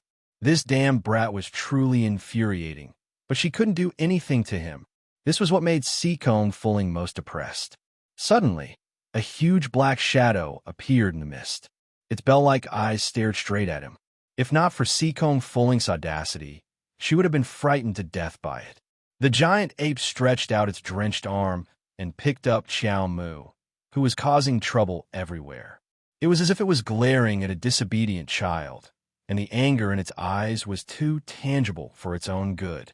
The giant ape's thoughts right now were probably, I told you to train properly in the water, but you're messing around everywhere and having so much fun. Was this appropriate? Arbor pursed his little mouth and protested. I've already discussed with you that you're not allowed to carry me around in the future. The giant ape carried the little fellow away from Seacombe Fulling and the others and tossed her into a corner at the bottom of the water. Then it sat down in front of him like a freaking mountain and blocked the space around her. That's enough. Chapter 1091. Chow Mu grumpily rolled her eyes at it. She poked its furry body with her little finger, but the giant ape didn't budge an inch. Arbor was somewhat helpless. Looking at the situation, the giant ape wanted to imprison her in this small place and let her cultivate properly for a few days. This fellow was truly conscientious in its duty, sparing no effort to urge her to work hard. Fine, let's cultivate, then that Arbor waved her hand and opened the defensive mystic artifact. She sat inside the defensive barrier and began her 7-day cultivation journey. Opening the defensive barrier was because she wanted to set up a mystic guiding talisman formation around her small body. The mystic guiding talisman formation was drawn by her talisman paper, so it probably wouldn't be effective if wet. If she could draw jade talismans in the future, she wouldn't need to open the defensive barrier, even in the water. The little fellow calmed down. The entire cold pond also quieted down. The most miserable one was Ing Jian. After his defensive barrier was broken, he couldn't hold on for more than an hour in the bone-chilling cold pond water. At this time, he was lying on the ground beside the cold pond with a sorrowful cry. looking up at the dark blue sky in the mystic realm. It was as if his entire body was filled with lead. His body and even his spirit were abnormally heavy, so hateful that a white light suddenly covered his body, and Ing Jian's heart instantly chilled. Not long after, he felt a strong force pulling at him, trying to transport him out of this mystic realm. No, no! Ing Jian's duck-like voice let out an unpleasant shriek. He flipped over and desperately clung onto a huge rock beside the cold pond. His 10 fingers dug into the sand and water plants under the huge rock as he screamed, "No, I'm not going out. I haven't gotten any benefits yet. I can't go out." That ferocious power was irresistible. No matter how Ing Jian screamed and cried in despair, in the blink of an eye, Ing Jian, together with the rock, smashed into the wet, muddy ground full of dried grass and broken branches with a thud. The hard rock made his chest hurt, but he simply didn't have time to think about it and jumped up from the rock. He cut a sorry figure and was completely exhausted. Ing Jian glanced back and immediately discovered that he had once again returned to the mystic beast forest. Ah! Ing Jian roared at the sky. Damn it! He was really teleported out by the mystic realm. Damn it, damn it, damn it! Ing Jian ran madly through the mystic beast forest, intending to find the cold pond at the entrance to the secret realm. Unfortunately, no matter how hard he searched, there was still no trace of the cold pool. Ing Jian immediately sat down on the ground like a deflated ball. His heart was filled with a mixture of regret, disappointment, grief, and indignation. He hung his head dejectedly. Suddenly, a tiny mouse with a sharp mouth came out of the bushes and squeaked at him. This mouse was not even as big as one of his palms. The hair on its head was sparse, and a pair of small red eyes were staring at him. Ing Jian's heart was so stifled and uncomfortable that he couldn't be bothered to pay attention to it. He directly kicked the mouse, causing it to somersault and squeak before it retreated back into the bushes in fright. Ing Jian hung his head and sighed for a while. He glanced at the rock from the corner of his eyes and suddenly stood up, excitedly pouncing to the side of the huge rock. This was the rock he carried out of the mystic realm. He didn't know if there was anything special about it. Chapter 1092. Ing Jian's entire body was sprawled on top of the rock, constantly rubbing against the huge rock, turning it over and over to examine it. Soon after, he was disappointed to find that it was just an ordinary rock. Because it had been washed by the cold pond water for many years, it seemed to be emitting traces of cold air and was much darker than the usual rocks. Ing Jian let out a long sigh, then lay down under a huge, crooked old tree. Raising his head, he looked at the dense mass of old tree branches that covered his line of sight. Layers upon layers of luxuriant branches and leaves blocked out the sunlight above. Not even a trace of light could pass through. He held a signal device in his hand and released it to inform his subordinates to come and receive him. Soon after, a wave of physical and mental exhaustion overwhelmed him, and unknowingly, he fell asleep under the old tree. Not long after Ing Jian fell asleep, a sparsely haired sharp-mouthed rat suddenly drilled out from behind the grass nest, its little red eyes glancing at Ing Jian. Squeak, squeak. Behind the grass nest, hundreds and thousands of sharp-mouthed little rats swarmed out, excitedly surrounding Ing Jian. Ing Jian was awakened by the pain of his skin being bitten, and as soon as he opened his eyes, he felt pain in his eyelids, as if his entire eye socket was bitten by something, startling him into screaming loudly. Squeak, squeak, squeak. The group of rats rejoiced, and at this time, there were close to 10,000 rats crazily surrounding Ing Jian. Ing Jian's eyes were dark, and he fiercely chopped out 2 palms of profound energy. But how could it be so easy to disperse a group of over 10,000 rats? After hitting a few dozen, the remaining thousands and tens of thousands of rats swarmed over, covering the sky and covering the earth, giving him almost no time to breathe. In a split second, his entire body was submerged in the shape of the Chinese character. If one looked down from a high altitude, they would be able to see that Ing Jian's body was completely covered by the dense group of rats, and in the blink of an eye, his 4 white and chubby arms and legs were gnawed until only 4 bones were left. Very quickly, Ing Jian's screams were drowned out by this group of rats. After about half an hour, when Ing Jian's subordinates found their master's location using the signal device, other than a thick layer of withered branches and leaves, they didn't see anything else. The few of them exchanged a strange look and automatically spread out to search the surrounding area. My Chao's section break. 3 days later, Ing Fa, Fan Xiaoming, and Hong Bai were also forcefully teleported out of the secret realm. Survival of the fittest, and the winner was king. Arbor didn't know that something big had happened in the outside world. It had even alerted the hidden forces of the 6 prefectures. Royal City East Palace Sleeping Chamber. Mo Yin stood up as usual. When she raised her hand, she silently looked down at her slightly stiff left index finger and frowned. The hand that had been poisoned by Ding Ting Ding was gradually losing feeling. He had taken a lot of antidote pills in the past few days. He had also used the medicinal power to treat himself, but it didn't seem to be very effective. However, Ding Ting Ding's idea of poisoning him to death within a few days was still a bit too naive. Mo Yin's eyes flickered slightly. She wrapped her left hand with a rich medicinal power. After a few minutes of treatment, the stiff symptoms improved. However, he also knew that the stiffness would increase the next day.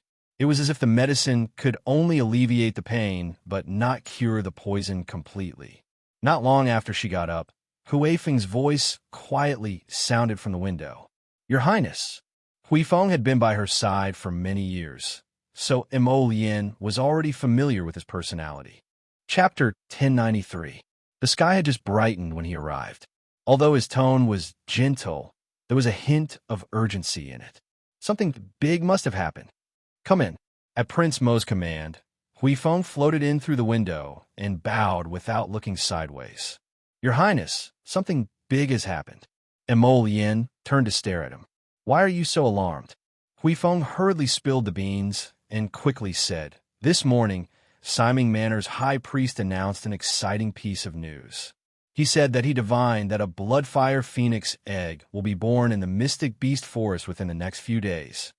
Siming Manor, one of the 4 great manors, had never cared about the mundane world and was even more reclusive than Yusho Manor. Why would it suddenly? What else did he say? Huifeng shook his head. Nothing. He only said that the Bloodfire Phoenix egg will be born in the Mystic Beast Forest at a certain time, but he didn't mention the specific time. Even so, it's already caused all sides to become restless and restless. The 2 sects, 5 factions, 4 great manors, and 8 great patrician families have all made a move. In addition, aside from Shuntian Prefecture, the other 5 prefectures have also made a move.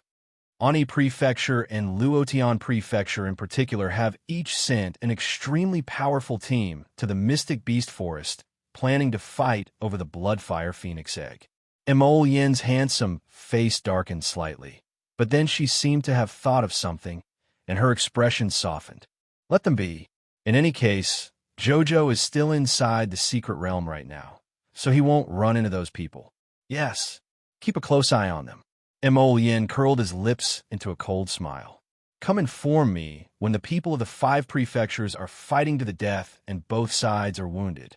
Huifeng cracked a smile and nodded in understanding. Yes, Your Highness. At the same time, Arbor, who was completely unaware of what was happening in the outside world, was quietly immersed in the world of cultivation. Inside his conscious, the 12 jade slips that had been rolled into a ball suddenly lit up. The 6th jade slip flew out and unfurled. Lines of small characters appeared on it and were quickly absorbed by Arbor. Xiaomu abruptly opened her eyes, joy creeping into her eyes. The 6th jade slip of the Golden Talisman Jade Tome was opened at this moment. Arbor sat cross-legged inside the defensive barrier and took out a gold-beaded talisman pen. He summoned a dozen blank ebony pieces and began to draw new talismans. There were quite a few new talismans that he had learned, such as the Teleportation Talisman, the Earth Talisman, the Wood Talisman, and the Thunder Talisman. In addition, there was also a strange and special talisman, Rapid Cultivation Talisman. She first drew a Teleportation Talisman. She had already tested the magical effects of this kind of talisman before. That's right, it was inside the Great Sea Monastery's pacification pagoda. Xiao Mu took out 2 talismans brimming with blue light and tossed one to Aoyi. Afterwards, the 2 people disappeared from courtesan Zheng's sight. At that time, they had used teleportation talismans to directly move from inside the pagoda to the monastery's rear courtyard. After that, she quietly went to the Nimpan Tower from the backyard, looking for an opportunity to angrily insult Princess Anam. The 2 teleportation talismans from before were the welfare demonstration talismans given by the golden talisman Jade Tome. That Arbor had always regretted that she couldn't draw a teleportation talisman because she thought it was very useful. Now, she could finally draw one. Teleportation talisman. Move to a single person within 2 li. This was the property of a high-level talisman. Arbor suspected that when she could draw yellow grade or even black grade talismans in the future, she might be able to modify this teleportation talisman into a directional movement. Chapter 1094. However, it wasn't bad to be able to move 2 li in a fixed direction now. It was just that sometimes, if she wasn't oriented, she might fall into a nearby pond, but that wasn't a problem. It was fine as long as the teleportation talisman was useful. Arbor pursed her lips, unable to hide her good mood. Squatting inside her defensive barrier, she carefully drew the talisman in her hand. As for the Thunder Spirit Talisman, Wood Spirit Talisman, and Earth Spirit Talisman, their effect were similar to the Fire Spirit Talisman and Water Spirit Talisman, but their attributes were different. In this way, she had gathered all of her high-grade 5 spirit talismans. Even if she couldn't comprehend the power of the 5 spirits, with a 5 spirit talisman, she could still trick others in a battle. Thus, this kind of 5 spirit talisman was extremely popular in the middle 6 prefectures and even the upper 3 provinces. Because high-grade talismans could be activated with mystic energy, even a low-level mystic cultivator could inject mystic energy to use this kind of 5 spirit talisman. It was definitely an excellent talisman for protecting one's life at home. After drawing several dozen of each of the newly learned talismans, Arbor started to ponder how to draw that strange rapid cultivation talisman.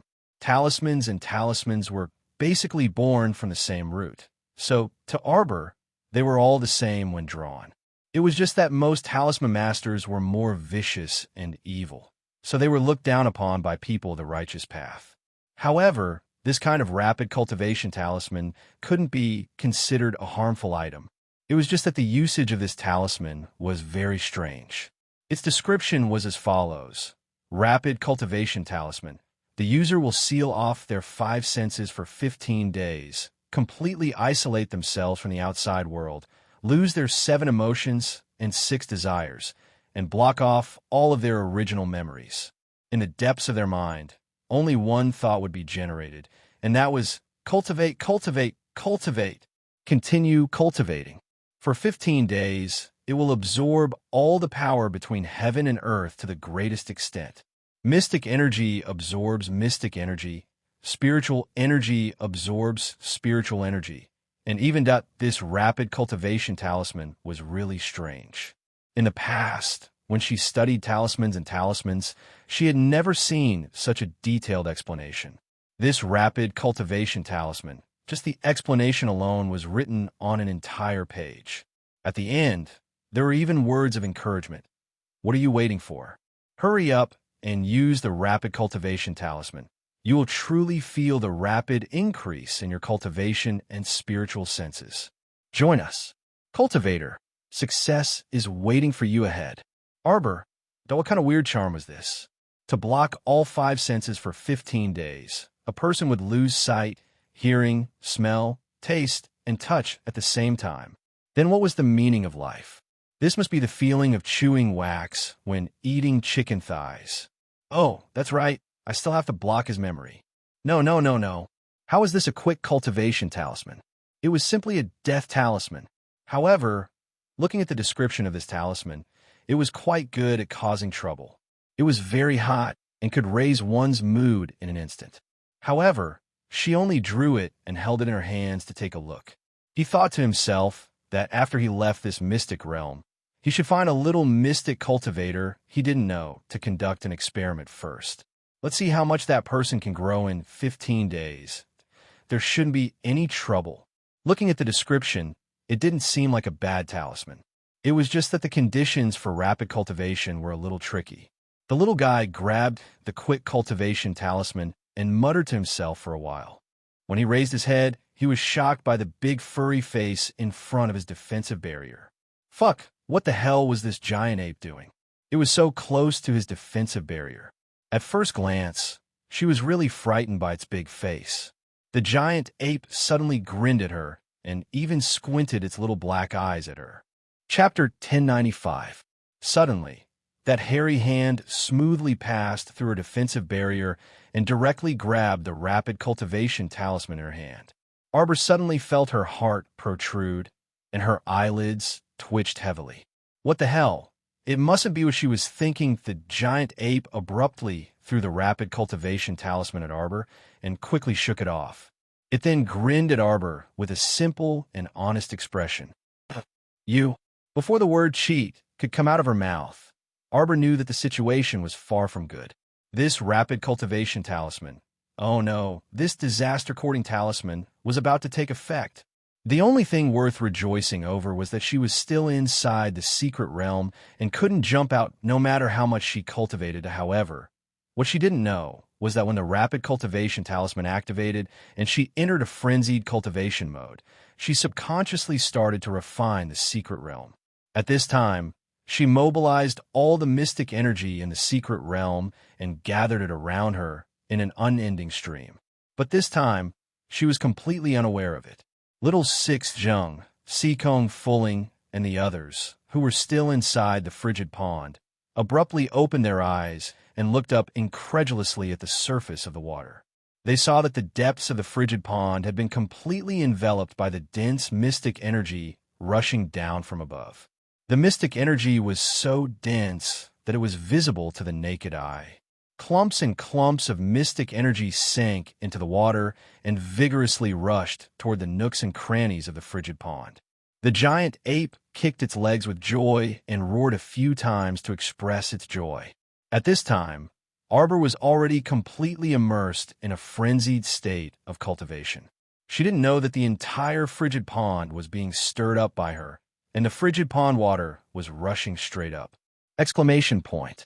Under the pressure of the powerful mystic energy, Bailey Wu, Xiao Mi, and Akito's young lady, Akir, were the first to be unable to resist. They even spat out a mouthful of blood and rolled out of the frigid pond. Immediately after, the three of them were caught by the secret realm and instantly thrown out. Wei Nanshu, Jin Hongwan, and Ollie were also thrown out of the secret realm. When they appeared in the mystic beast forest, they immediately vomited a few mouthfuls of blood with bitter expressions.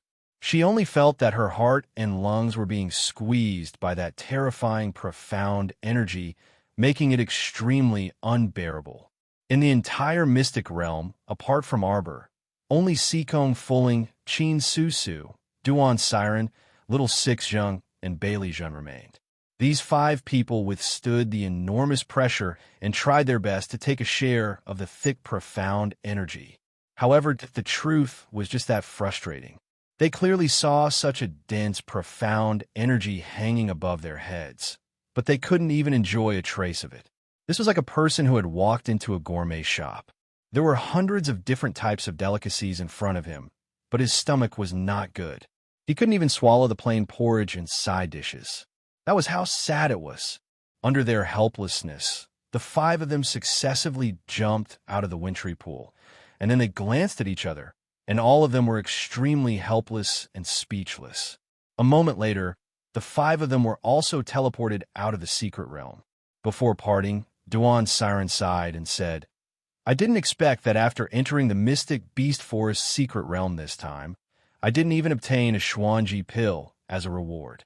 What a failure." When the others heard this, they couldn't help but smile wryly. It went without saying that their hearts were filled with disappointment. At this time, Arbor was like a whale sucking in water, continuously absorbing the dense, profound energy in this place. It wasn't until a day and night later that it completely absorbed all the profound energy in the entire area. Rumble. The mystic realm then collapsed. Chapter 1096. Arbor's plain-colored figure appeared under an old, crooked tree. She was holding a round, transparent, mystic beast forest heart that she had refined. Following her instincts, she put this mystic beast forest heart into her inner world. Arbor raised her head slightly. Her black eyes were as still as water as she gazed ahead. There was a deathly stillness in front of her.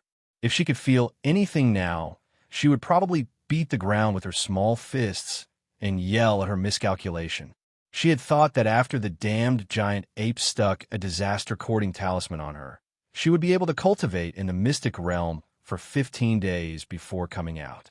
At that time, she would have recovered her senses and memories anyway, so it wouldn't matter much. But the truth was, the second day after the disaster-courting talisman attached to her body, she had refined the mystic realm and tricked herself into being transported out.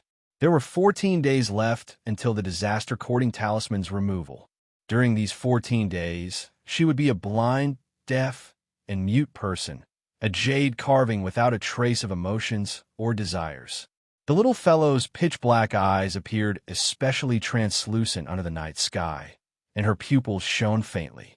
At first glance, anyone would be able to tell that this was a little blind person. Oh no, it was a little piece of wood that had lost her senses. Xiaomu strolled aimlessly in the forest, not knowing exactly where she wanted to go. She only knew that she was still sensing the mystic energy in the mystic beast forest as she moved. Now, there was only one thought in her mind. Cultivate. Cultivate, cultivate, cultivate.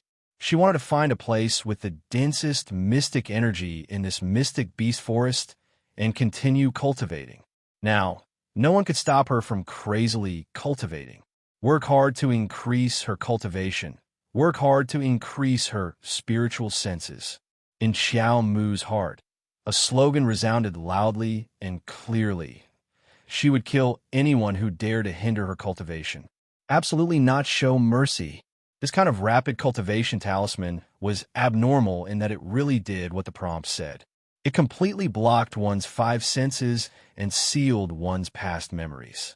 It really made one's entire being, from the body to the heart, honestly shout out one goal: cultivation. If Arbor knew that she had been tricked out of the mystic realm and was walking aimlessly in the mystic beast forest, she might have given the giant ape senior a good beating. At this time, many adventurer teams had gathered in the periphery of the mystic beast forest after hearing the news. Of course, they were here for the rarely seen Bloodfire Phoenix egg. How formidable was Simon Manor's high priest? He had divined that the Bloodfire Phoenix egg would descend into the mystic beast forest in the next few days, so his words were definitely not false. Everyone came with the same goal, but there was only one phoenix egg. It was hard to say who would get it. The entire mystic beast forest was turbulent and unpredictable. The experts of the 5 prefectures had gathered, and the people of the Heavenly Tao sect, Daybreak sect, and the 5 factions were all rushing towards the mystic beast forest. When they received the news, they had already rushed over. However, it took them some time to get there. By the time the Heavenly Tao sect's sect master, Situ Min, arrived with a group of Heavenly Tao sect disciples, the mystic beast forest was already bustling with noise and excitement. Brother Situ, Daybreak sect's sect master, Liang Wanshan, led a group of disciples and cupped their hands at him. You've also come after hearing about the Bloodfire Phoenix egg, right? That's right, Brother Liang. Simon Manor's high priest doesn't easily make a sound, but once he does, it truly alarms the entire Seacombe planet. Ha ha ha. Sitamin also laughed. I heard that even the people from the 4 great manors appeared together this time. It can be seen how attractive this Bloodfire Phoenix egg is. Chapter 1097. Liang Qingqing couldn't help but ask, Father, do you think there's a problem with this phoenix egg? Why would Simon Manor's high priest make such an important piece of news public? Can't their Simon Manor secretly come and take the phoenix egg away? Qingqing's words are reasonable. Liang Wanshan smiled. Father is also thinking this way. In any case, we don't care. We're just here to join in the fun. If we can't obtain the phoenix egg, Everything will depend on fate. Sitamin also let out a long laugh. Sect Master Liang is extremely right. Then let's go. The group chatted for a bit before following behind their sect master into the mystic beast forest in a hubbub. Not long after the two teams left, the Mu family's patriarch, Mu Boming, appeared at the entrance of the forest with the Mu family's young disciples, Mu Zijuan, Mu Jilan, and the others. After the order was given, the Mu clan also set out for the mystic beast forest in unison, each of their youthful faces carrying traces of anticipation. If they could obtain the ancient Bloodfire Phoenix egg, they would definitely be able to raise their strength by a large margin. Whether or not they could form a contract with it was another matter. At the very least, there was hope for now. The crowd was surging with emotions as the cultivators used their own abilities and rapidly rushed over. At this time, Arbor had already found a place with the densest mystic energy in the center of the mystic beast forest and started cultivating. Soon, the mystic energy in the entire mystic beast forest was mobilized by her again and gathered above her head. After using the rapid cultivation talisman and absorbing all the mystic energy in the mystic beast forest secret realm, her cultivation had already skipped the gradual attainment realm from level 13 mystic cultivator realm to the initial success realm. At this moment, she felt that she was about to break through the barrier of phenomenal success. With this kind of abnormal cultivation speed, breaking through from the initial success stage to the phenomenal success stage in less than a day and night, it would truly scare a large number of people to death. Cultivate, cultivate, cultivate. These words kept floating in darling Xiao's heart. She immersed herself in cultivation again without blinking. Although her 5 senses were completely blocked, her spiritual awareness grew abnormally ferociously. Originally, his spiritual sense was only at the first level, but in the past few days, it had crazily grown by 2 levels. Now, it had reached the 3rd level of spiritual sense. This was a rather outrageous matter. It should be known that an ordinary person's Xian sense was only about 60% of their cultivation. This was already considered not bad. In other words, a level 13 great mystic cultivator's mystic conscious could be considered perfect if it reached level 7 at most. As for Arbor, although his cultivation had yet to break through to the spirit realm, his conscious had already broken through to the spirit realm, and his spiritual sense had already broken through to the 3rd level. Such a heaven-defying act was truly unique in the world. The growth of one's profound sense was much more difficult than one's own cultivation. This was something that everyone knew. What could it be that his profound sense could increase by 1 level in 1 or 2 days? That was absolutely impossible. Arbor cultivated diligently in the midst of this impossibility, wholeheartedly cultivating to the end. Inside the mystic beast forest, huge waves had long since surged to the heavens. Moreover, the people from the 8 great patrician families had all come after hearing the news and were planning to try their luck in the mystic beast forest. In any case, regardless of whether or not he could get the phoenix egg, it was just an activity. In other words, the important thing was to participate. The Mu family's patriarch, Mu Boming, and the Do family's patriarch, Do Heping, met in the forest and exchanged a few pleasantries with fake smiles. Chapter 1098. Just as they were about to part ways, they suddenly saw masses of surging mystic energy in the sky above the mystic beast forest swiftly heading in a certain direction. The 2 family heads were so excited that their faces trembled. A phoenix egg! A phoenix egg has come into being. Yang Fengyan excitedly grabbed eldest young Sir Qin's arm while wearing a half veil. Eldest young Sir Qin dodged to the side, evading her claws, and glanced at her with a spurious smile. Shout after you see clearly. If an ancient Bloodfire Phoenix egg comes into being, it should be accompanied by golden red light, and the flames should burn most of the sky. How is this some Phoenix egg coming into being? It seemed like someone was cultivating in the forest and sucking in all the mystic energy in the world. TSK, but this was also quite extravagant. With so much mystic energy surging over, was this person trying to reach the peak of level 15 mystic cultivator cultivation? When Yang Fengyin saw her cousin evade her hand imperceptibly, she couldn't help but pout in annoyance. Eldest cousin, the high priest didn't clearly say when the phoenix egg would appear. Could it be that the phoenix egg still hasn't come into being after we stay in this forest for 10 days to half a month? That's hard to say. A woman with beautiful features and a plump figure leaned against eldest young Sir Qin and imperceptibly swept a glance at Yang Fengyin before sneering lightly. Yang Fengyin's face darkened, and she was about to berate when she heard family head Qin whisper, Let's go. Let's go over there and take a look." The direction he was pointing at was precisely where the mystic energy was surging. Arbor didn't know that a large group of people was rushing to her location. Although her 5 senses and memories were temporarily blocked, she still had her instincts. Before she entered closed-door cultivation to absorb mystic energy, she had already set up several talisman matrices nearby. Right now, she was at the critical juncture of breaking through to phenomenal success as a level 13 mystic cultivator, so she naturally didn't have the time to pay attention to the outside world.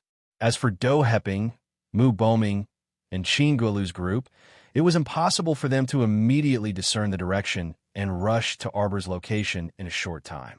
After all, the entire Mystic Beast Forest was enormous.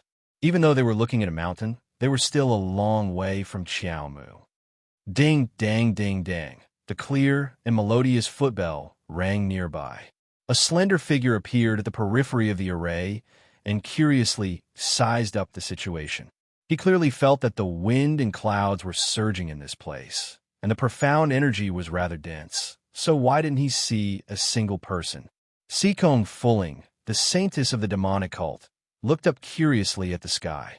Above the head of the pitch-black trees that intersected with each other, waves of profound energy were like an upside-down whirlpool, pouring down toward a single point. Impressive. Sikong Fulling's eyes moved slightly. Suddenly, a voice shouted, "Princess, it's her." Sikong Fulling.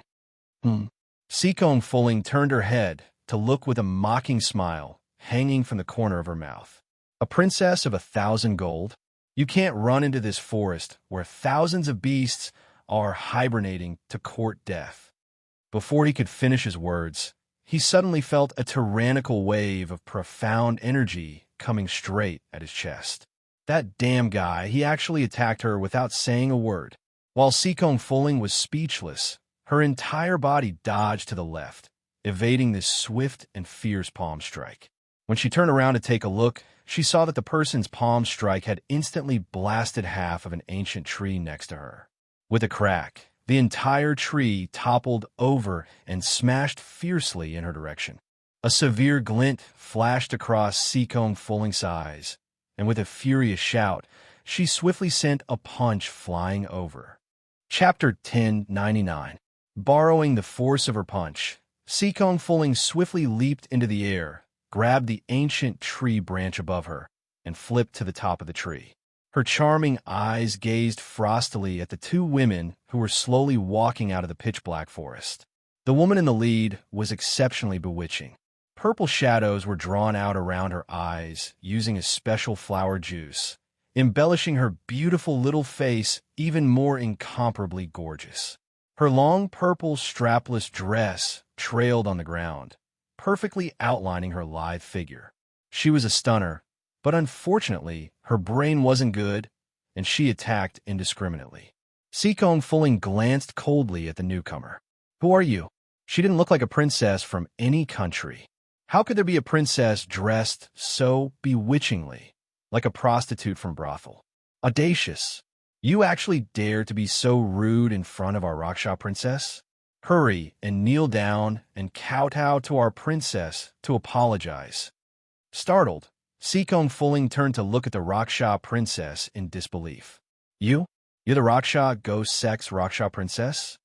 The Raksha princess gave her a bewitching smile, but there was no smile in her eyes. "Apart from me, have you seen a princess more bewitching and beautiful than me?" The Raksha princess' narcissism was unmistakable the moment she opened her mouth. Although Sikong Fulling also felt that she was very beautiful, she absolutely wouldn't be so shameless as to praise herself in front of a stranger. Thus, she chuckled, her laughter filled with mockery and contempt. The female disciple behind the Rakshasa princess bristled and jumped up. "Princess, she's mocking you." The Rakshasa princess's lips twitched with a fake smile, and she instantly shot towards Seekong Fuling. "No need for you to remind me. This princess has eyes and naturally can see it. Seekong Fuling, today is the day of your death." Enraged, Seekong Fuling attacked the Rakshasa princess's chest with a palm. "You old witch. My demonic cult has no enmity with your Rakshasa ghost sect. Why are you suddenly attacking me? Humph. Little slut, you must be eliminated today. Don't say anything else." The Rakshasa princess blinked her beautiful eyes and directly reached out to grab Seekong Fuling's head. Seekong Fuling countered with a backhand strike and clashed with the Rakshasa princess's right claw, following which she staggered back several steps and forcefully suppressed the mouthful of blood that was about to flow out of her mouth. "Damn it, what kind of cultivation does this Luosha princess have? She seems to be stronger than me. Heh, a mere level 12 mystic cultivator dares to strut around in front of this princess." The Rakshasa princess's cold and beautiful eyes stared at Seekong Fuling like a venomous snake. She clasped her hands together and raised a ball of dense, profound energy light. "Today I'll let you have a taste of what it means to be inviolable." Ha ha ha. After saying that, she laughed heartily, thinking that she could get rid of this little demoness today and win back her brother's sect master's heart in a few days. The Rakshasa princess was in a very good mood. Seekong Fuling really fell for it, even while lying down. How could she have known that the ghost princess was looking for trouble with her? Because she was reluctant to leave her sect master. She mistakenly thought that the sect master was unwilling to accept her, the Rakshasa princess's good intentions, because he was hiding the saint of the demonic cult in his heart. If she knew the truth, she would definitely tell this Rakshasa princess. "Big sister, I'm begging you, you really found the wrong person. I've interacted with the sect master for so many years, but there's only sibling affection and no romantic love between us." Chapter 1100. Besides, hadn't her cult master taken a fancy to that black-hearted and merciless wretched doll? If she hadn't been injured by that stinky fellow previously, how could she not even have the strength to escape from the Rakshasa princess now? Seekong Fuling had indeed come to the mystic beast forest to see Arbor, because that day, her elder brother had rolled back to the demonic sect headquarters in a sorry state, and his chest had even been heavily injured, which infuriated her greatly. She had to come and see who exactly was so vicious to deal such a heavy blow to her cult master. Her original plan was to get close to this little brat and pretend to be on good terms with her. Then, she would take advantage of the latter's unpreparedness to stab her and avenge her elder brother. However, this stinky child didn't like her at all from the very beginning. To think that she had purposely shown goodwill and helped that stinky lass when she first appeared at the small base. She didn't expect that the stinky lass didn't appreciate her kindness at all. It was truly a joyous occasion that came to naught. In the end, not to mention getting close to that wretched lass, she was nearly toyed to death by that crafty and eccentric girl. If the Rakshasa princess explained things clearly now, Seekong Fuling would definitely have to explain to her. How infuriating! Not only was she beaten up by Arbor, but she was also tricked. Now, she even had to take the blame for her that the Rakshasa princess didn't say anything and just beat Seekong Fuling to death. From the beginning until now, a smug smile hung on the Rakshasa princess's lips. "Seekong Fuling, you, the holy lady, must die in this mystic beast forest today." The Rakshasa princess chased after Seekong Fuling and repeatedly struck her with mystic energy. "You can't escape. Fuck." Seekong Fuling really wanted to curse. This neurotic Rakshasa ghost sect master seemed to have gone mad and was bent on killing her. Why was this so? "Rakshasa princess, don't bully me." Seekong Fuling turned around and exchanged a palm with the Rakshasa princess. She crashed to the left and spat out a mouthful of blood, which also activated the nearby talisman array. The Rakshasa princess looked in astonishment at the 60 talismans that suddenly appeared around her. It was a binding talisman array. The Rakshasa princess was trapped within. No matter how hard she tried, she was still trapped in the rune array. The binding glyph array, composed of 60 blue glyphs, could bind anyone below Arbor. However, Princess Luosha's current cultivation was above Arbor's, so the binding rune array could only trap her temporarily. She would definitely break free after a while. Seekong Fulling cut a sorry figure. Originally, her clothes were very thin and translucent, revealing 2 tender white thighs. At this moment, he had been hooked by tree branches in the forest and chased all the way here by Princess Rakshasa like a dog. His clothes were already tattered beyond recognition, and he was almost naked. She hurriedly took out a red robe from her inner world and draped it over her body before looking up at the Rakshasa princess. Seekong Fulling's eyes flashed as a flute landed in her hand. Placing it to her lips, she immediately started to play the flute. When playing this Dark Phoenix demonic flute, one must use profound energy in order to bring out the best effect. It was a pity that her profound energy had been severely damaged twice in a row, and she was already an arrow at the end of its flight. When she played it, the effect was greatly reduced. Even so, Seekong Fulling still persevered. After all, she could tell that this binding talisman array could only trap Princess Luosha for a while, and not for long. Once she broke free, it would be the time of her death. Chapter 1101. Right now, only by sending the Rakshasa princess into the nightmare realm could she obtain a chance of survival. Princess, the female disciple behind the Rakshasa princess, cried out in alarm and abruptly drew her sword. With a tense expression, she slashed at Seekong Fulling, who was holding the Phoenix Nether demonic flute and playing the demonic notes while vigilantly watching her. Seekong Fulling had already exhausted too much mystic energy and was merely forcefully holding on at the moment. A wisp of blood had already trickled down the corner of her lips.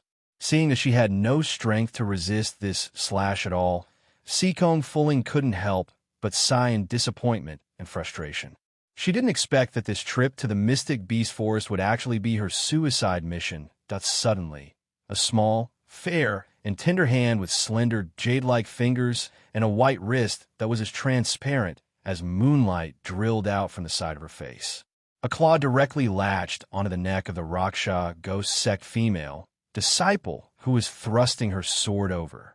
The slender hand exerted a bit of force. Crack! That Rakshasa ghost sect disciple's eyes bulged in disbelief. Her first thought before death was, how is this possible? That was clearly a girl's hand, yet it was actually as firm as jade and directly twisted the neck of a level 10 mystic cultivator. Broken. Seekong Fulling's mouth was agape, and her neck stiffly moved. She turned around and looked in astonishment at the little lady standing behind her. Wearing plain clothes and a cold and emotionless expression, she stood in the pitch-black thicket like a jade statue flickering with a jade-colored glow. Bam! The Rakshasa princess, who had finally broken the entire talisman array after flinging out waves of mystic energy, turned around just in time to see this scene. When she saw that expressionless little lady snap her subordinate's neck with one hand, even the Rakshasa princess, who was experienced and knowledgeable, couldn't help but feel a chill in her heart. This kind of fear and cowardice made the Rakshasa princess feel exceptionally unwell. When had she ever been afraid of anything? Yet today, she actually felt a layer of fear toward such a young, stoic-faced little lady. It was simply exceptionally hilarious. You, who are you? The Rakshasa princess stared at Arbor fiercely while cowardly at heart, and she couldn't help but clench her fists tightly. Xiao Mu abruptly moved, directly flitting towards the Rakshasa princess and reaching out to strangle her neck. Boom! Princess Luosha took a step back and threw out a powerful dark force at Arbor's body. The defensive barrier was instantly activated. He blocked Princess Luosha's attack without hesitation.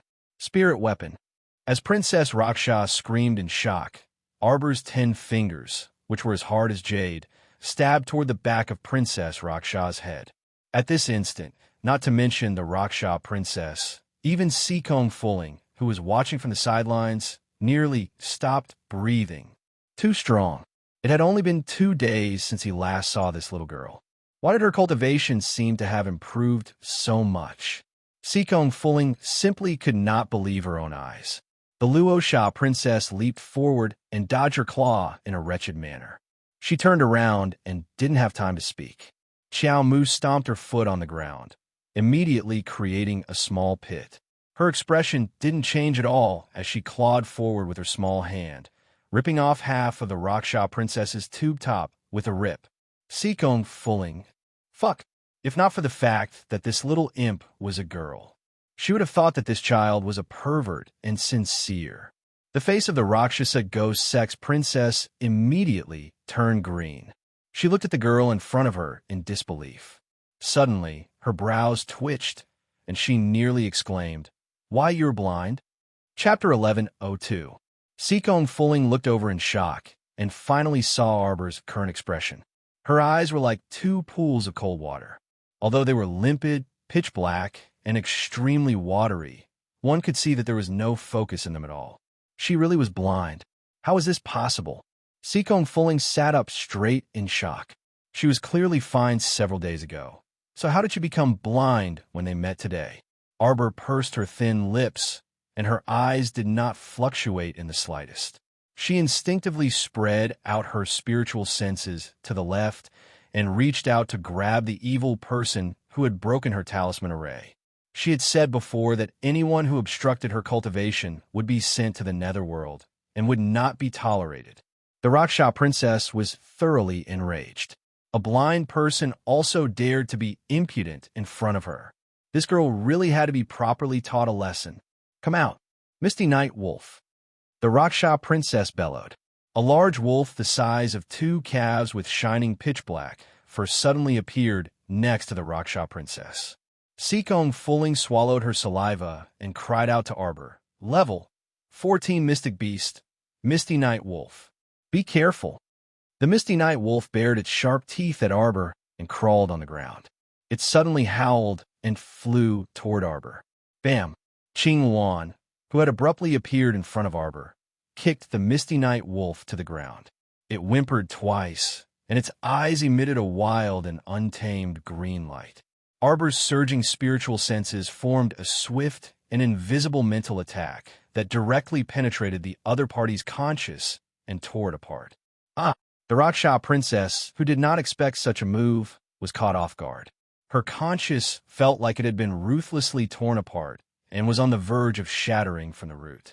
This caused her to be flustered and short of breath, and her body also followed up with the most honest reaction and spat out a large mouthful of blood. This was mystic conscious?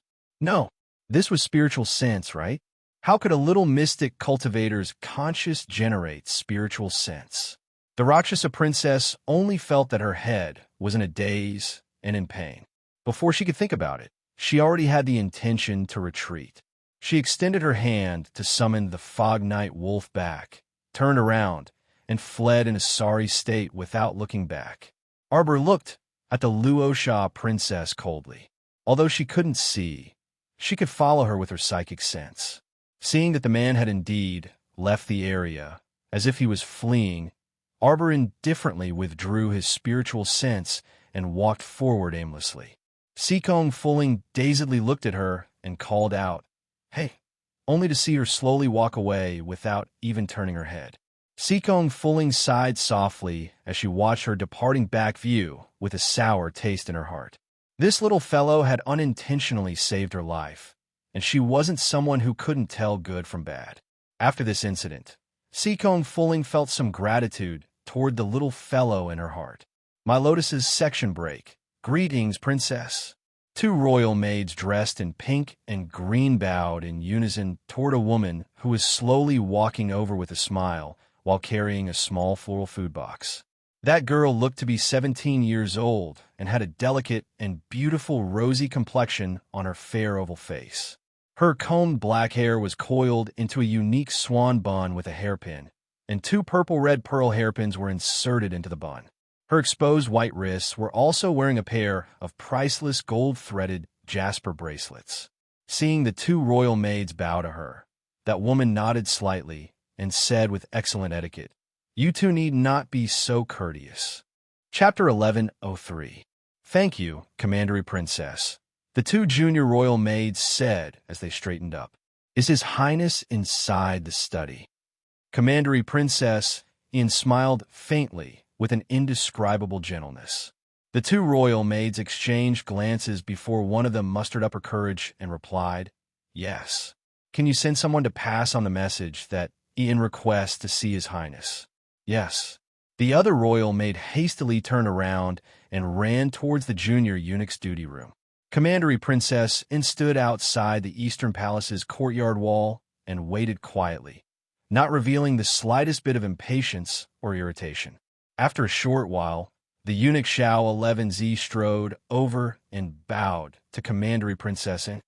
Commandery Princess, His Highness has some important matters to attend to, so he cannot find the time to meet you for the time being. Please return. And nodded gently as she handed the small food box in her hand to Xiao 11Z. I'll have to trouble eunuch Xiao 11Z to hand this food box to His Highness. This is a pastry that Ian made for Her Majesty the Queen Dowager. Her Majesty the Queen Dowager liked it very much after eating it, so she instructed Ian to give some to His Highness. Ah, yes. Thank you, Her Majesty the Queen Dowager. Thank you, Commandery Princess. Xiao 11Z quickly and respectfully accepted it with both hands before saying to Commandery Princess and with a smile, Take care, Commandery Princess. Commandery Princess nodded with a smile before turning to board a small sedan and returning the way she came. Xiao 11Z peered at that small sedan before letting out a sigh of relief. He muttered to himself, Fortunately, she didn't pester me. MHM, at least she's tactful. Eunuch Xiao 11Z, why is His Highness not seeing the Commandery Princess? A royal maid in green couldn't resist asking softly in bewilderment. The Commandery Princess also had a lot of face in front of Her Majesty the Queen Dowager. Logically speaking, even if it was out of consideration for Her Majesty the Queen Dowager, His Highness should not be so cold to the Commandery Princess. Shoo, shoo, shoo, what do you know? Xiao 11Z grumpily waved his hand at those two royal maids. His Highness is busy, so how could he have the time to see this person today and see that tomorrow? All right, hurry up and do your work. We don't need servants who talk too much in the Eastern Palace. Just remember what your master says and do it. There's no need for so many whys.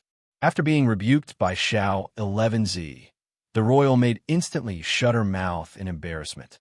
She curtsied and muttered, Yes. The sedan passed through a small garden outside the Eastern Palace and took a detour to the Empress Dowager's bedroom. Princess, walking beside the sedan, a young girl with a long face couldn't help but pout and say, His Highness is too unreasonable. The princess was ordered by the Empress Dowager to deliver the pastries, but the Crown Prince didn't even see you. Shut up. Commandery Princess, Anne's frigid voice traveled out from behind the curtain. Is His Highness's affairs something a little wicked servant like you can casually fabricate? If you continue to talk nonsense like this and don't know your limits, I'll send you out of the palace tomorrow and send you back to the Marquis of Suin's residence. That young maidservant gaped in horror and rolled on the ground in fright. She repeatedly kowtowed and begged for mercy. Miss, please don't send me back. Yes, it was this servant who spoke out of turn. It was this servant's fault. Miss, this servant won't dare to do it again in the future. Commandery Princess Ian calmly ordered, Stop. Afterwards, she lifted the curtain by an inch and bent down to get out of the sedan. She then walked up to the young maidservant gracefully. Looking at her fearful appearance, Commandery Princess Ian sighed softly and bent down to help the young maidservant up. Chapter 1104. Do you know what you did wrong? Commandery Princess Ian asked her gently as she patted away the dust on her skirt. The little girl cowered a bit, her face still ghastly pale. This servant misspoke. Commandery Princess Ian said dryly, Su-er, you are my personal maidservant. Your every word and action, when you go out, represents this princess. You must remember not to speak carelessly in the future. The little girl sniffled as she wiped her tears with her sleeve and nodded vigorously. Yes, Su-er will remember. Commandery Princess In then smiled and pulled her back to the sedan chair. It's getting late, so we have to hurry back. Ever since Ian's parents passed away, she had been staying by Her Majesty the Queen Dowager's side, and her residence was inside the Queen Dowager's longevity palace. All these years, the Queen Dowager doted on her, as if she was her biological granddaughter. Ian's status had also risen from the original orphan girl to the point where everyone fawned over her.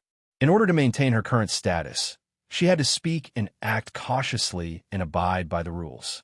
Although Her Majesty the Queen Dowager treated her as her biological granddaughter, she was not really her biological granddaughter after all. But if she could fight for another identity, then it would be a different story. She would no longer have to worry about difficulties in the palace in the future. Back then, she had brought Su into the palace from the Marquis of Suan's estate, so she could be considered her #1 confidant. It was precisely because of this that she had to give her a warning from time to time to prevent her from foolishly inviting trouble for herself. Commandery Princess, we have arrived. Su reminded her softly. It was only then that Commandery Princess Yin returned to her senses. She looked at Anya Pavilion that she was staying in and stepped out of the sedan chair. After looking up for a while, she strode towards the Queen Dowager's bedchamber. Let's go to Her Majesty the Queen Dowager's place to take a look first. Commandery Princess. At this time, another yellow-clothed young lady came out of Anya Pavilion and bowed to Commandery Princess. The Madam of the Marquis of Suan's estate has sent an invitation to request an audience. Commandery Princess increased her brows. What did she come here for? She did not have a good relationship with this aunt. Ever since her parents passed away, if Her Majesty the Queen Dowager had not taken her in, who knew how she would have been tormented by this aunt? As a result, her feelings towards the Marquis of Suan's residence also faded with each passing day. Commandery Princess, you should meet the Marquis to avoid gossip. The palace maid dressed in yellow was able to distinguish right from wrong and spoke up to remind her. Commandery Princess nodded faintly. Bring her over. After a short while, the Marquis of Suan's estate's Marquis Madam shuffled over with small steps, followed by a young woman with a plump figure. When the Marchioness saw Commandery Princess she threw herself at her while bawling, Little Ninth, you have to uphold justice for your 5th brother. Ninth sister. The young married woman behind her also started to cry. Commandery Princess Anne's head swelled from their crying, and her expression involuntarily turned cold. What happened? Marchioness, 5th young mistress, speak properly. The Marchioness of the Marquis of Suan's estate sobbed as she clutched her handkerchief. After being helped up by old 5th's wife, she said to Commandery Princess Little Ninth, your 5th brother, he died so tragically. What happened to 5th young master? Commandery Princess Ian asked indifferently. Your 5th brother was killed by someone. He died in the secret room of his own room. The doctor said he was starved to death. Chapter 1105. The Marchioness of the Marquis of Suan's estate cried and shouted while patting her chest. And you must seek justice for your 5th brother. Your 5th brother can't have died in vain like this. On the side, the 5th young madam pretended to wipe away the tears at the corner of her eyes, but she was sneering inwardly.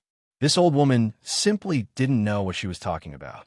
Did she really think that Commandery Princess Ian would seek justice for her? Did she forget what she had done to the Commandery Princess back then? Yet she still dared to plead with someone else now. If it weren't for this old woman insisting on dragging her into the palace, she would have long left the Marquis of Suan's estate, that impoverished household, and fled far away with her little sweetheart. Hu Yukong, that wretched man. So what if he died? Why did he have to die so shamelessly? When he was found naked in the secret chamber with a servant girl who did rough work in the court. It really made her lose face. She couldn't shed a single tear for this bastard. The 5th young madam sneered. Yet she pretended to be sobbing on the surface as she followed behind the granny and put in her best performance. After Commandery Princess Ian understood the situation, she told the Madam of the Marquis of Suan's estate calmly and distantly. The Marquis truly flatters me too much. Since such a major incident has occurred, the Supreme Judiciary will certainly send people to investigate properly. Ian is only an unmarried woman, so how could she have the ability to interfere with the Supreme Judiciary's investigation? Madam, please restrain your grief and wait for the news at home. You, the Madam of the Marquis of Sue Anne's estate, glared at Commandery Princess in, Great. Ever since you became a Commandery Princess, you completely disregarded the Marquis of Sue Anne's estate, right? The old woman rebuked loudly. Don't forget, you are a young lady from the Marquis of Sue Anne's estate, and you are called Hushuin. Don't even know your ancestor's surname. Ian clenched her fists in anger. Madam, please mind your words and actions. I am your aunt, your elder. What's wrong with me lecturing you? The old woman rebuked indignantly, and she snorted eccentrically with a crooked mouth. If you can't uncover the true culprit in your fifth brother's matter, I won't be done with you. Oh, who do you want to be done with? A cold rebuke came from behind them. Commandery Princess Ian looked up with reddened eyes and hastily curtsied. Ian greets the Queen Dowager. The fifth young mistress shuddered and cursed the old lady in her heart. This damned old woman dared to be so arrogant in the palace, making a big fuss. Now, she had attracted the attention of the Empress Dowager. Let's see how the Empress Dowager will get out of the situation. Don't implicate me. The Marchioness of Sue Anne was also shocked. She quickly turned around and put on a fawning old face, bowing in greeting. This subject's wife greets the Empress Dowager. The Queen Dowager didn't even look at that old and young pair as she walked past them to Ian's side. She patted her small hand with a smile and asked, Ian, we heard that you went to the Eastern Palace. What is that grandson of mine doing? Commandery Princess Ian explained with a smile. His Highness is busy with official business, so Ian left after handing the pastries to Eunuch Xiao 11Z. The Queen Dowager was taken aback. She glanced at Commandery Princess Ian before remarking with a shake of her head, That's true. This grandson of mine is good in every way. It's just that once he gets involved in official business, he forgets about sleep and food, forgetting everything else. Ian does not dare to disturb you. Oh, you. We know that you are the most sensible one. The Queen Dowager patted Ian's small hand with a smile. Let's go. Accompany we to the royal garden for a stroll. I heard that there is a newly secluded pond in the rear court, and it is very elegant. Commandery Princess Ian agreed with a nod with a smile. Chapter 1106. A yellow curtain that reached the ground fluttered gently. Two guards were standing at the entrance to the Eastern Palace's small study, looking straight ahead. Xiao 11Z walked over in small, quick steps. Inside the room, Prince Mo creased his brows as he looked at his slightly stiff fingers. He applied a layer of medicinal power to them, quickly dispelling this stiff feeling. He propped up his chin with one hand as he stared at his other hand that was loosening and clenching. He speculated that this should be some kind of neurotoxin, but if he couldn't find the source, he wouldn't be able to prescribe the right medicine. Your Highness! Xiao 11Z ran in hastily with a small embroidered food box in his hand.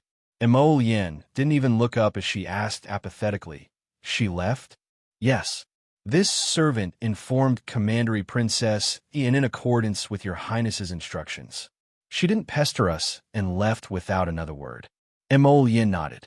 Just as she picked up her brush to write down a word, she gripped her right wrist tightly, a faint viciousness flashing past her eyes. Damn it, that stiff feeling had crept up on her arm again after she used medicinal power to heal it. If he found that guy Ding Ting Ding, he would definitely chop him into pieces to vent the hatred in his heart. After using medicinal power to treat her arm again, Mo Lien looked up slightly and glared impatiently at Xiao 11Z, who was standing inside the room. Is there anything else? Yes, Commandery Princess Ian left behind some pastries. She said that she had received Her Majesty the Queen Dowager's instructions and specially gave them to your Highness to taste. Mo Lien glanced apathetically at the food box that Xiao 11Z was holding in his hand. He knitted his brows and said, Since it's a reward from the Queen Dowager, you could distribute it to the palace servants below. Pick out a pot of first-rate longevity flowers for us as a gift to grandmother. As you command. Xiao 11Z lowered his head and silently retreated with the food box. He mused. His Highness doesn't even want to touch Commandery Princess Ian's pastries. His attitude is already so clear, so why does this Commandery Princess Ian keep coming to the Eastern Palace? She really doesn't have any discernment. After Xiao 11Z left, Huifeng arrived in front of the Crown Prince in a flash. Your Highness, the Hidden Night Pavilion received news that the Mystic Beast Forest secret realm has been unsealed ahead of time. Everyone was teleported out, but the Crown Princess was nowhere to be seen. Prince Mo immediately lost his composure and jumped up from the stool. What did you say? Hadn't it only been 10 days or so? How could the Mystic Realm have been unsealed? Wasn't it supposed to be a month? Why didn't it count? Your Highness, we've already sent Lightning's group from the Mystic Beast Forest base into the forest to search for the Crown Princess. Huifeng said worriedly, right now, the 2 sects, 5 factions, 8 great patrician families for great manners, Ani Prefecture, Luodian Prefecture, and others have all run to the Mystic Beast Forest. I wonder if something will happen. Mo Yin couldn't sit still on the spot. His little fellow didn't have a good relationship with the 5 factions and 8 great patrician families. In addition, there was also Ani Prefecture and Luotian Prefecture eyeing her covetously from the sidelines. How could he not be worried about her safety? This won't do. Make preparations immediately. I'm going to the Mystic Beast Forest to search for her. Prince Mo made a prompt decision. He couldn't wait any longer. He had to go find her. Find her, find her. There was a voice that kept reverberating in his mind, as if something bad would happen if he couldn't find her. His heart thumped rapidly, and his expression was as cold as water. Immediately summon 3,000 hidden guards and head to the Mystic Beast Forest with me to search for the Crown Princess. Yes. Chapter 1107. Huifeng knew that His Highness the Crown Prince must be burning with anxiety right now, so he jumped out of the window and hastily went to inform the hidden guards to come. Soon, the great king, who was holding the beauty's wrist and accompanying her in painting in Zhao Yi's bedchamber, received the latest news. His Highness the Crown Prince had ordered 3,000 hidden guards to set off for the Mystic Beast Forest and tossed all the unfinished business to him. This son of a fraud. Truly, he had a wife but no father. Every time he encountered a matter concerning his wife, he could even abandon his father. Unfilial son. So infuriating. Ma Yin's section break at the entrance to Anya Pavilion. Su Er, who was overjoyed, hurriedly followed her young Miss footsteps. When she passed by the Marchioness and her daughter-in-law, who were half squatting and sweating profusely, she even provocatively curled her lips and rolled her eyes at them. From beginning to end, the Queen Dowager did not allow the Marchioness and her daughter-in-law to get up. She did not even glance at them for the corner of her eye until she disappeared from Anya Pavilion with Commandery Princess in. The group of junior royal maids covered their mouths as they peeped at the Marchioness and her daughter-in-law, as if they were watching a good show. Afterwards, they dispersed. It was not until a few minutes later that the Marchioness finally dared to stand up with her hands on her hips. She groaned and exchanged glances with her daughter-in-law, who still had lingering fears. The two supported each other and left with tearful faces while massaging their waists. Back then, the Queen Dowager had accompanied the former king to conquer the country. Women were not inferior to men, so she was naturally very forthright. As a result, she also looked down on the bashful Marchioness and her daughter-in-law. Child, how many times have I told you? Don't meet those unnecessary people if you don't want to. The Queen Dowager sighed softly as she turned to glance at Ian beside her. Commandery Princess Ian's eyes reddened as she said softly, Ian was thinking that since we are family after all, it would not be good to go overboard for the sake of face. Sayu, you're just too kind-hearted. The Queen Dowager shook her head before saying with a smile, You should find a chance to meet that little sister-in-law of yours and learn from her. With your personality, you won't be so soft and easily manipulated. Little sister-in-law? Commandery Princess Ian was startled. That's right, the little granddaughter-in-law that I've never met. The Empress Dowager said with a smile, For the past few days, Aijia has been asking Gong Chang and to come over and tell me stories, haha. At the mention of the little crown princess, the Empress Dowager actually beamed with joy. You don't know. She's amazing. Hee, I really like her methods. You know what? The great king's consort was amazing. In the end, when he saw my granddaughter-in-law, he was like a mouse seeing a cat. Also, that old woman from the Shu family bullied her, and she immediately retaliated. Even now, that old woman is still learning the rules at home. Ha ha ha ha. When the Empress Dowager talked about something happy, she actually looked up to the sky and laughed. The old nanny following behind her couldn't help but twitch her mouth. She hurriedly stepped forward and whispered to the Empress Dowager, "Your Highness, you've already mentioned this 3 times today." Really? The Queen Dowager laughed heartily. Afterwards, she turned to say to Anne, who was smiling faintly, "It's a pity that this little fellow hasn't returned from the mystic beast forest yet. Otherwise, I really would have to meet her properly." Commandery Princess Anne didn't know what to say in response, so she could only smile faintly. "Anne, you're 17 this year, right? The Count of Jian, Anne's estate son, is 2 years older than you." Chapter 1108. That's because he is extremely good-looking, and his cultivation is also not bad at such a young age. This Empress Dowager is very optimistic about him. If you're willing, this Empress Dowager will make the decision and let you meet him. The Empress Dowager said with a smile, "If you don't like him, then this Empress Dowager will help you find someone else." Queen Dowager. Commandery Princess Anne's expression stiffened before turning into a bashful smile. Her hand holding Her Majesty the Queen Dowager also involuntarily paused, and she quickly said, "Anne only wishes to be able to accompany the Queen Dowager." "Sigh, what nonsense are you saying?" The Queen Dowager cast her a glance before harumphing. "I'm just an old woman, so it's fine with Fenggu accompanying me. You are so young, so of course you have to find a good in-law. What is there to be shy about? My youngest granddaughter-in-law hasn't even turned 15 this year, yet she has already been engaged to my grandson. That's why it is better to get married sooner rather than later. Otherwise, all the good ones will be taken away." Behind her, elderly Nanny Fenggu burst into laughter and couldn't resist teasing. "Your Majesty, young ladies are all shy. How do you want the Commandery Princess to answer your question?" Okay, then I will make the decision." The Queen Dowager nodded with a chuckle.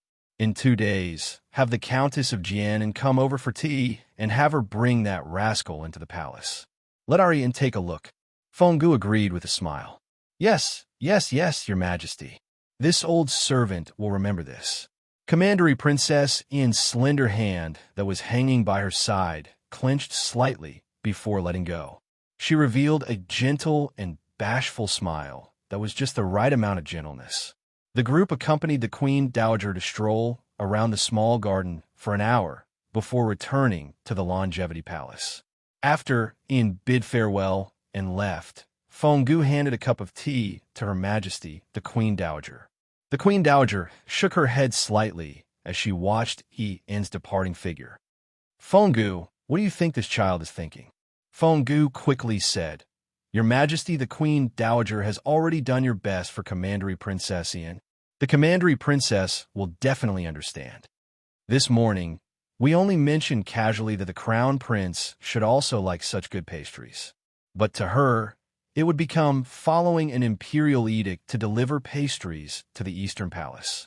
If the Crown Prince wasn't smart enough, he might even develop a grudge against his grandmother." Fenggu nodded slightly. "Your Highness's eyes are as sharp as torches. What can be hidden from your Highness's eyes? It's not that I don't know. All these years, Ian had always wanted to approach the Crown Prince step by step, but if the Crown Prince was truly interested in her, would he need to wait until now? Her Highness is the wisest." Fenggu nodded as she took out a hot handkerchief and handed it to the Empress Dowager to wipe her hands. She casually said, "Then the son of the Count of Jian's family today was also deliberately probed by your Highness?" "That's not it."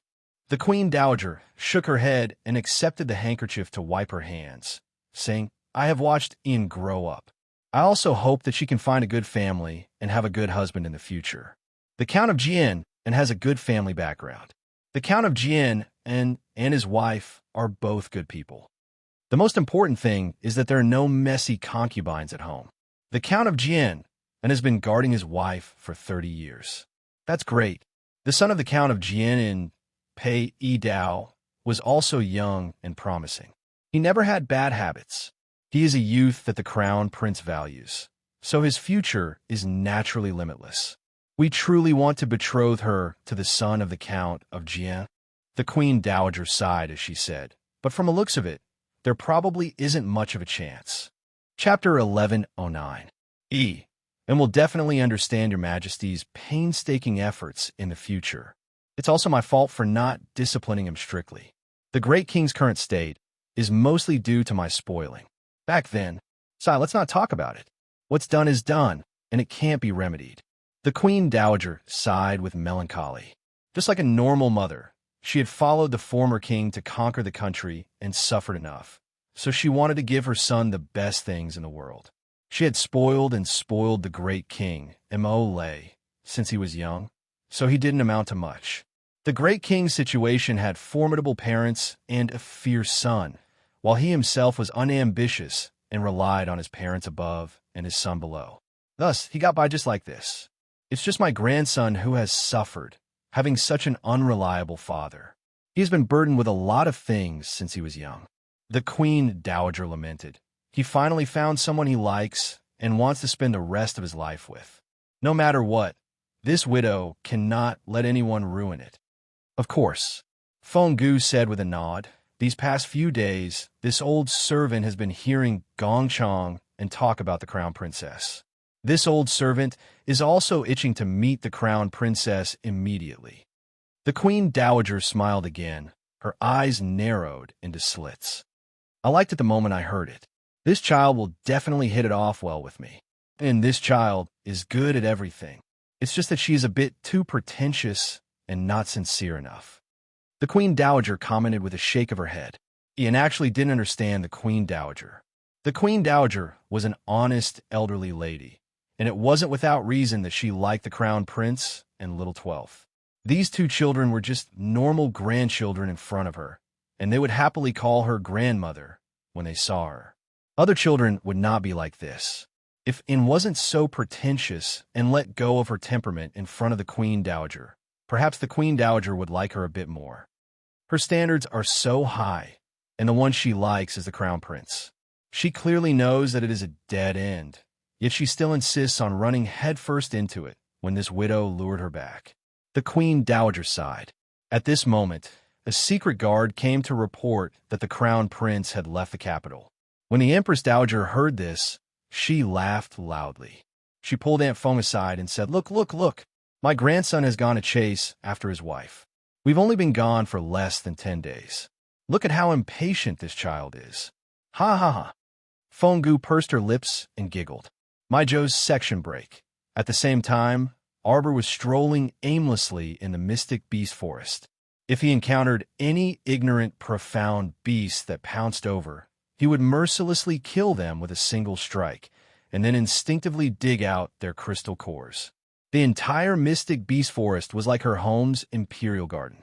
She walked and stopped, and from time to time, she would use her spiritual perception to scan her surroundings. She was searching for a better place with dense mystic energy to cultivate. In front of them was a small stream, the sound of water flowing through the forest.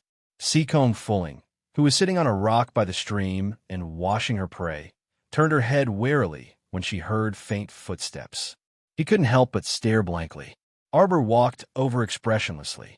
After surveying the surroundings with his spiritual perception, he stretched out his leg to walk forward.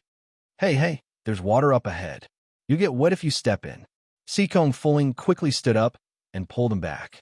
Arbor turned his head, his unfocused gaze landing on her face. Gulp! A loud rumbling sound came from his stomach.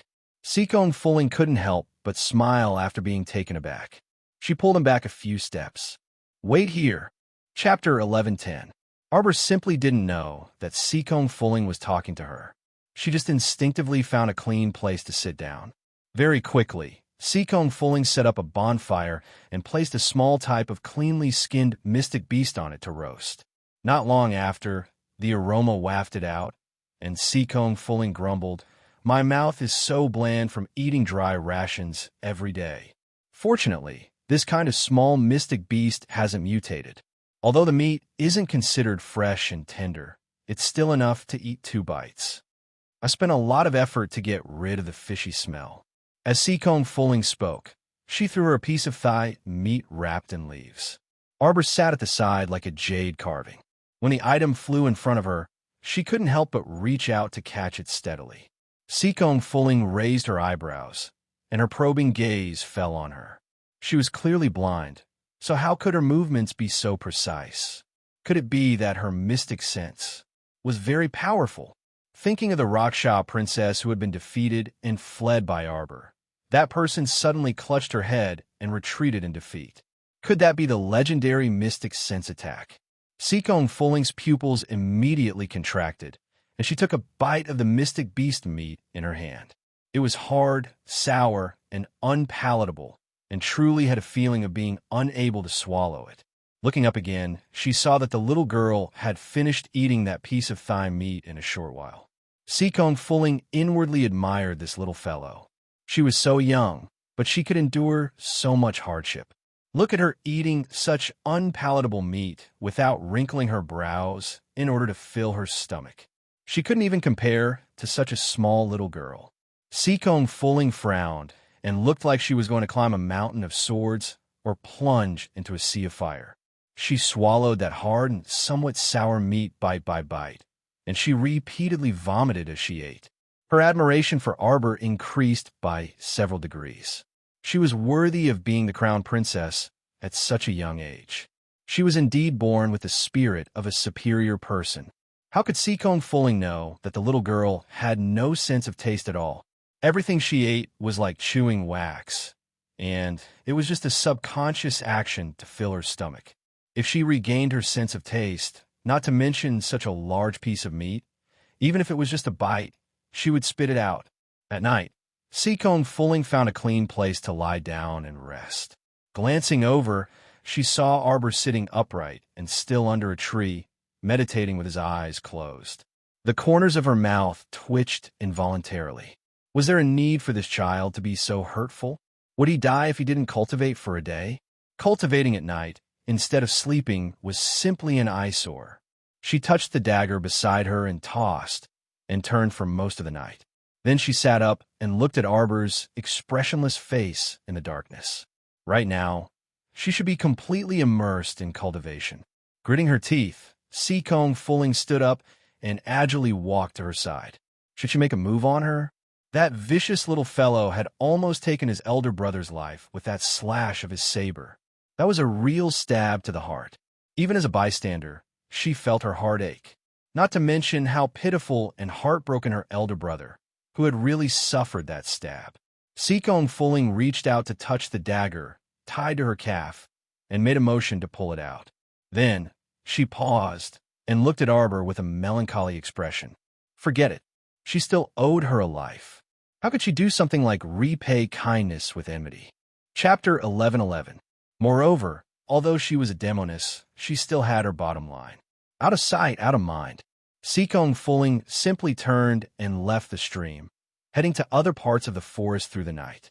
Less than a second after she left, Arbor opened her eyes, and her tense aura slowly relaxed. If Seacombe Fulling had made a move just now, Arbor would have killed her without hesitation, because anyone who hindered her from cultivating must go to hell. In a moment, Seacombe Fulling had slipped one round around the gates of hell. Arbor didn't care where Seacombe Fulling went. She didn't even know this person and close her eyes. Seacombe Fulling didn't know how long she had walked for, but she felt that it should have been the middle of the night. Day and night couldn't be seen in this gloomy mystic beast forest, but according to her estimation, it should be dawn now. Seacombe Fulling halted her steps and turned back to take a look. She didn't know what was wrong with that fellow, but she was blind and somewhat dazed. Wasn't it too much for her to leave, just like that? After all, she had saved her life before, and all the previous small conflicts could be disregarded. What if that fellow starved herself to death, just like that? Then wouldn't she have indirectly killed her benefactor? Seacombe Fulling also didn't understand her current state of mind. After being conflicted for a while, she couldn't resist turning around and sprinting toward the stream. However, when she ran back to the stream, she discovered that the little fellow had long disappeared without a trace. And right at this moment, a fiery cloud soared into the sky, boiling over half of the sky. A layer of golden red light descended to the earth along with this fiery cloud, forming a spectacular golden pillar that connected the sky and earth together. Stunned, Seacombe Fulling opened her mouth wide and looked up at the horizon. What the fuck was that? The phoenix egg has descended. A bloodfire phoenix egg. Father, the bloodfire phoenix egg really has descended. Liang Qingqing exclaimed with a slightly agitated expression. Sect Master Liang smiled and nodded. Everyone, be careful. This bloodfire phoenix egg can't possibly have popped out from a crack in a rock. If the phoenix couple is also present, don't do anything and just watch the show. That's right. The sect master of the Heavenly Path sect, Sita Min, nodded. He turned around and said a few words to the excited disciples. The most unlucky ones were Mu Boming, Do Heping, and Qin Guilu. They were originally flying towards Arbor's cultivation ground, but halfway through, they realized that the halo had completely disappeared.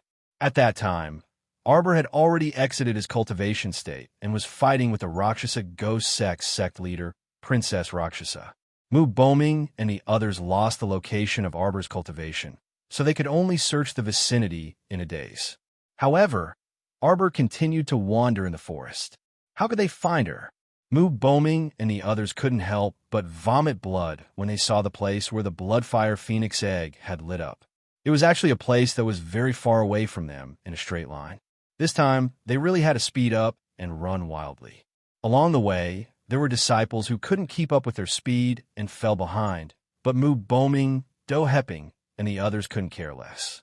They just kept urging themselves to go faster, faster, and even faster in their hearts. Their phoenix egg, They didn't want others to beat them to it. Back to Arbor. Not long after Seacombe Fulling left, she also exited her cultivation state. Chapter 11:12. She disliked that the mystic energy next to the stream wasn't dense enough and wanted to move to another place to search. Just as she was casually strolling around, she sensed that more than half of the mystic beast forest was suddenly covered by a surge of restless and dense fire, spiritual energy. Hurl! Something fell from the sky and smashed toward her head. In the blink of an eye, Arbor turned around and swiftly stepped away, avoiding the whistling sound of the wind. Boom! That thing smashed into the thick pile of withered grass in the forest. Xiaomu used her spiritual conscience to look over and saw that it was a strange oval-shaped object that was sitting on the pile of withered grass just like that. Its entire body was overflowing with a red light, and it looked quite big and heavy. She didn't know what the hell it was, but when it fell from the sky just now, it almost smashed through her head. Arbor turned around and was about to stroll around again when she heard a rumbling sound. When she turned around to look, that oval-shaped thing had actually rolled to her little feet. Xiaomu didn't hesitate at all and directly kicked it flying. Qing Wan, who had silently appeared, couldn't help but cover her eyes with her wings. Didn't I already say not to act cute in front of Master? Master isn't a normal girl at all, okay? She never liked cute things. Master. Qing Wan felt that she needed to remind her foolish master. Pitiful little master. She was actually tricked into this state by the giant ape. A heaven-defying, unparalleled bloodfire phoenix egg fell from the sky and rolled to her feet, but she actually didn't want it. Arbor actually didn't hear Qing Wan's voice. She only felt that something had appeared beside her, so she blankly turned her head and looked at Qing Wan. She kept feeling that her mind was blank, but there was a voice in her heart that wanted to tell her, "This weak chicken can't be beaten. Master, this is a bloodfire phoenix egg and can't be kicked. You should pick it up and bring it back." After speaking, she realized that her little master couldn't hear her at all. Moreover, with her current brain, she reckoned that she wouldn't understand what she meant even if she heard. A person who only had the word cultivation in her head basically had zero survival ability. Everything depended on her subconscious instincts for survival. Seeing how she couldn't even feel the hunger in her stomach before, it was obvious how miserable she was now. Qing Wan flapped its wings and flew to the little master's shoulder. Its furry little body nudged her neck. Poor master, don't be afraid. Qing Wan will protect you. In the next second, the expressionless little master cruelly reached out and slapped it. With a PIU sound, it was sent flying. Rumble, rumble, rumble. The Bloodfire Phoenix egg that had been kicked away strenuously rolled back. Just as it touched Arbor's calf, she raised her small foot and made a kicking posture. Wait, huh? Arbor couldn't even hear what Qing Wan said. So how could he hear the sound of an egg? This kick was even more ferocious. After being kicked against a tree, the Bloodfire Phoenix egg bounced back with a PIU, and once again rolled to Xiao Mu's side with a thud. Master! Qing Wan simply transformed into her human form. With a messy bird's nest hair, she ran to Arbor's side in tears and grabbed her little hand. Stop kicking. This is a Bloodfire Phoenix egg. It can fight and use big moves. It has no problem going up the mountain or down the sea. Even if it's not good, we can roast it and eat it. Chapter 11:13. He knew that his little master couldn't hear and could only see him with her spiritual senses. Qing Wan hastily made all sorts of strange movements, jumping and hopping. In the end, he even fished out an egg and knocked it twice. Then, he peeled the shell out and handed it to his little master, pointing at her little mouth. Arbor expressionlessly reached out to take that small egg and took a bite. She, who didn't feel anything after eating, directly stuffed the entire egg into her mouth. Classmate Qing Wan's mouth twitched. Why did he feel that this master was even more adorable than before? Arbor turned to look at that Bloodfire Phoenix egg and walked toward it. A small hammer suddenly appeared in her hand. Qing Wan, who was following behind her, suddenly widened her eyes and hastily exclaimed, "You can't eat it now, you can't." The Bloodfire Phoenix egg rolling under the tree shook its round body for no reason and angrily jumped up and down, emitting a soft cry. "You woman, stop right there." Arbor's hand, which was holding the small hammer, was forcefully pulled back by Qing Wan, who rushed over afterwards. Qing Wan once again gestured with his hands and feet, using images to make Arbor understand that this Bloodfire Phoenix egg had to be roasted first before it could be eaten. The Bloodfire Phoenix egg jumped up and bumped into Qing Wan. "You damned bird, don't always slander me. You idiot. Hurry up and retract the light on your body." Qing Wan shouted irritably. At this very moment, everyone in the entire Mystic Beast Forest was rushing over in a flurry. The Bloodfire Phoenix egg's red light was too dazzling. Even a blind person could find its direction, let alone in such a dark and overgrown forest. This round of light was simply a guiding light. The Bloodfire Phoenix egg said weakly, "I can't retract it." Fraud! Qing Wan directly picked up that egg and stuffed it into Arbor's arms. Then, she pulled her and ran into the depths of the forest. "Hurry and go, little master. Many people are chasing after us." "Where are you running to?" A shout came from midair. The speed of the approaching person was rather fast. In the blink of an eye, the huge shadow covered the entire area. This was a middle-aged man with a dark face, a square mouth, and a wide nose. His black robe fluttered in the wind. Arbor hugged a Bloodfire Phoenix egg and looked at the middle-aged man expressionlessly. Qing Wan could feel the man's strength, but fortunately, he was alone. Thus, he hurriedly pushed his little master behind him and gestured for her to leave first. "Master, quickly take the Bloodfire Phoenix egg and leave first. I'll hold him off here." Arbor's eyes flickered. At this moment, it was as if something was about to emerge from the depths of her mind, causing her to inadvertently frown. He pulled Qing Wan's arm and pulled it behind him. The little fellow looked up at the middle-aged man and suddenly threw the Bloodfire Phoenix egg. The corner of Qing Wan's mouth twitched. Then, she saw that in the next second, the little master turned around and gave a swift and happy flying kick, directly kicking the Bloodfire Phoenix egg towards the middle-aged man's face. Qing Wan, actually, after such a long time, he should understand his little master very well. This kind of fraudulent thing was indeed something she would do. She was a little master who could even abandon Lady Holy Water for her own sect. Chapter 11:14. Little Master didn't like cute things at all, so naturally, she wouldn't have much affection for cute things in the depths of her heart. In her opinion, there is only a difference between those who were close and those who were distant. Those who were close should be protected, and those who were distant could be thrown away at any time. For example, this Bloodfire Phoenix egg right now was just a useless egg that could be thrown away at any time compared to Qingwan. It was useless. The strangest thing was that middle-aged man. He actually thought that the phoenix egg that his little master threw over was a trap. Therefore, he roared in the air, and his supreme mystic energy pressure increased. His chest and abdomen were filled with swirling mystic energy, and with a boom, he threw down the Bloodfire Phoenix egg that flew to his side. Classmate Qingwan suddenly felt some sympathy for this egg. Arbor didn't have any expression when she saw this. If she still had emotions, she would be furious. She wondered if this person was sick. Didn't he come for this oval thing? Why didn't he want it now? With such a pause, Arbor kicked the phoenix egg again and sent it flying. The middle-aged man kicked it again. The two people kicked back and forth 2 or 3 times.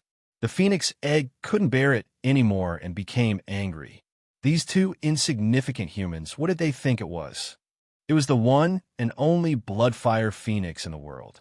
When Arbor kicked the middle-aged man, a red light of spiritual energy burst out from the phoenix egg.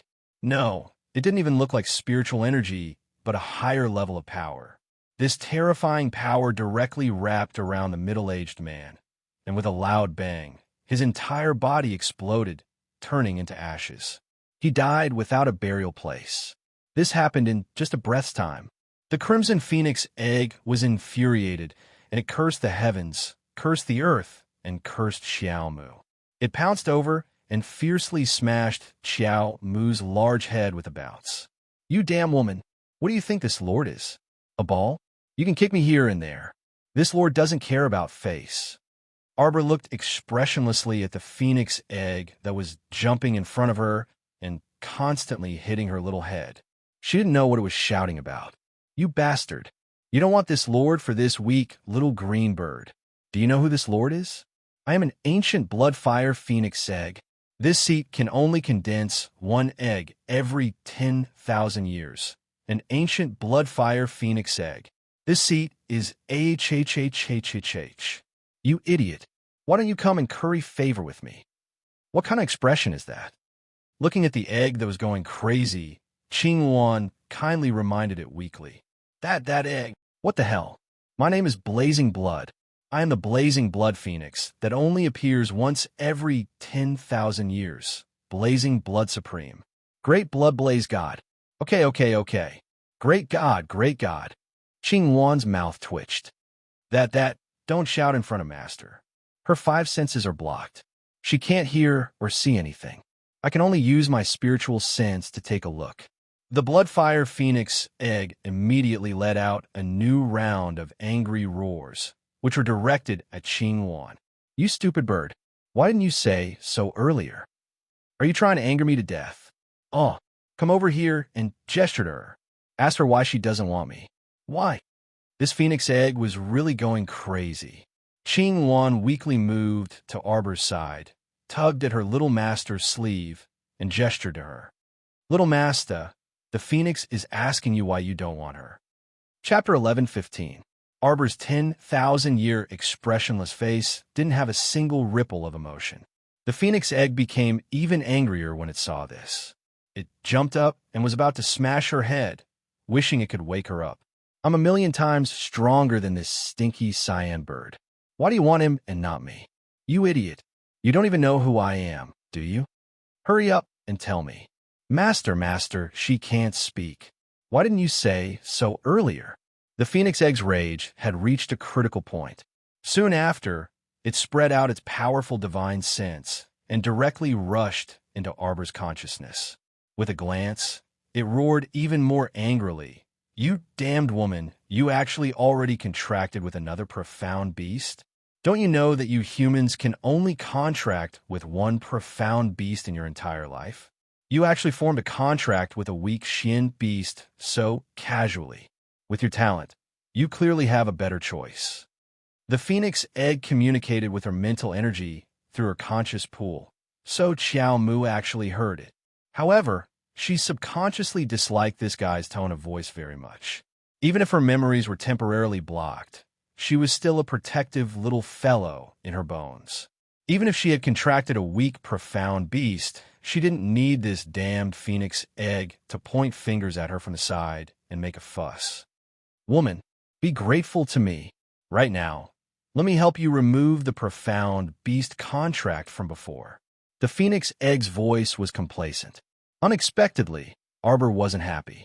With a move of her spiritual energy, she immediately communicated with it. You're not allowed to remove it. Even though she didn't know what this phoenix egg wanted to do, she subconsciously felt that it wasn't anything good. Why? The Bloodfire Phoenix egg was really angry. He had never seen such a person. A phoenix egg fell from the sky. Such a good opportunity was placed in front of her, and she actually didn't firmly grasp it. She would rather contract with a weak chicken than him, the great Bloodfire god. This made his heart extremely angry. Give me a reason. The Bloodfire Phoenix egg voice was no longer soft and cute. Instead, it was filled with an invisible pressure, intensely pressuring Arbor. I don't want you. Xiao Mu impatiently used her mental energy to communicate with him. She took out the sleeping little white squirrel from her chest and stroked its soft fur. The Bloodfire Phoenix egg was so angry that it was about to burn itself into ashes. He suddenly laughed coldly. Unfortunately, you can't refuse. This damned human actually wants to reject me? He wanted to form a contract with her because of her talent. Instead of accepting his gift, he actually wanted to reject it. What a despicable human. On the phoenix egg's body, raging flames ignited. Those were the flames of his own anger. An extremely domineering and intimidating power seeped into the depths of Xiao Mu's conscious, not allowing her to refuse and rush towards that mental contract. In the blink of an eye, in the depths of his conscious, the 12 jade slips that had been bundled together suddenly opened up and formed a wall. The golden talisman jade tome activated its self-protective consciousness and blocked the phoenix egg's spiritual energy. At the same time, an angry consciousness rushed out of Arbor's consciousness and flew towards the phoenix egg's mental contract. Arbor only felt his consciousness surge like a raging wave. The two fiercely collided. His pupils shrank. In the next moment, because of the endless pain in his consciousness, he spat out a mouthful of blood. The green vine in her sleeve instinctively drilled out and attacked the phoenix egg that was attacking her consciousness. The Bloodfire Phoenix egg was stunned. Chapter 11:16. As a result, he couldn't react in time and was hit squarely by the vine whip. However, although he was still in the form of an egg, he was still a Bloodfire Phoenix egg after all, so this vine whip couldn't do anything to him. He just felt very aggrieved and face-slapped. The Bloodfire deity discovered that this little girl really didn't like him from the bottom of her heart. It didn't seem like she was faking it. However, he was clearly the Bloodfire deity, the incomparable Bloodfire Phoenix egg in the world. Who in this world didn't want him? Moreover, when he wanted to forcefully break the mental contract with that weak beast, he discovered that the weak beast wasn't simple at all. There was a powerful barrier in this little girl's conscious that controlled everything with absolute mental defense. He really didn't expect that this little girl, who looked to be only 14 or 15 years old, would have such a strange existence in her conscious. At this time, the second batch of people from Ani Prefecture arrived.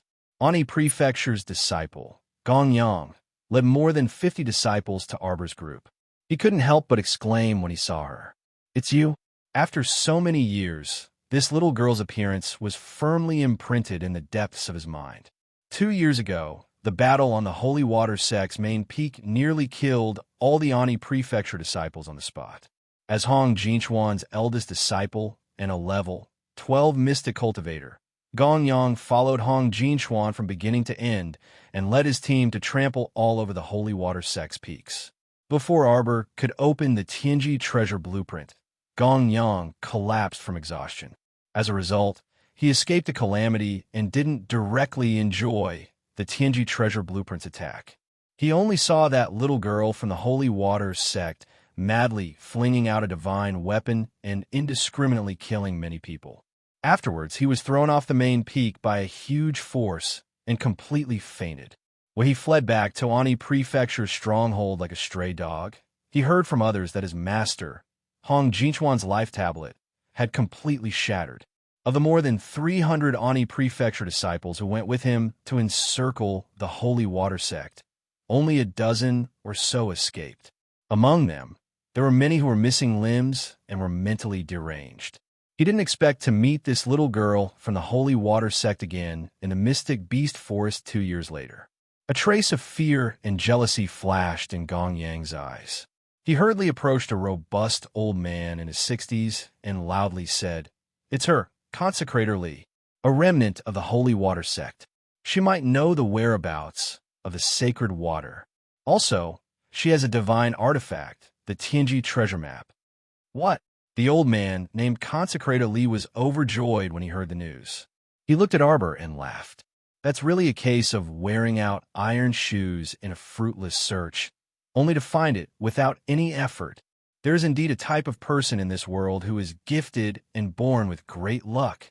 Look, there's the divine artifact Tianji treasure map and the sacred beast phoenix egg. Consecrator Li's gaze fell directly on the bloodfire phoenix egg beside Arbor's leg, and his eyes revealed a greedy light.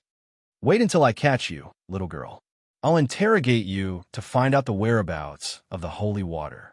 Consecrator Li reached out his hand to grab Arbor as soon as he finished speaking. However, he caught nothing but air. Xiaomu's footsteps shifted extremely quickly, and she kicked that phoenix egg directly at the elder. She instinctively believed that this person also came to ask for the phoenix egg.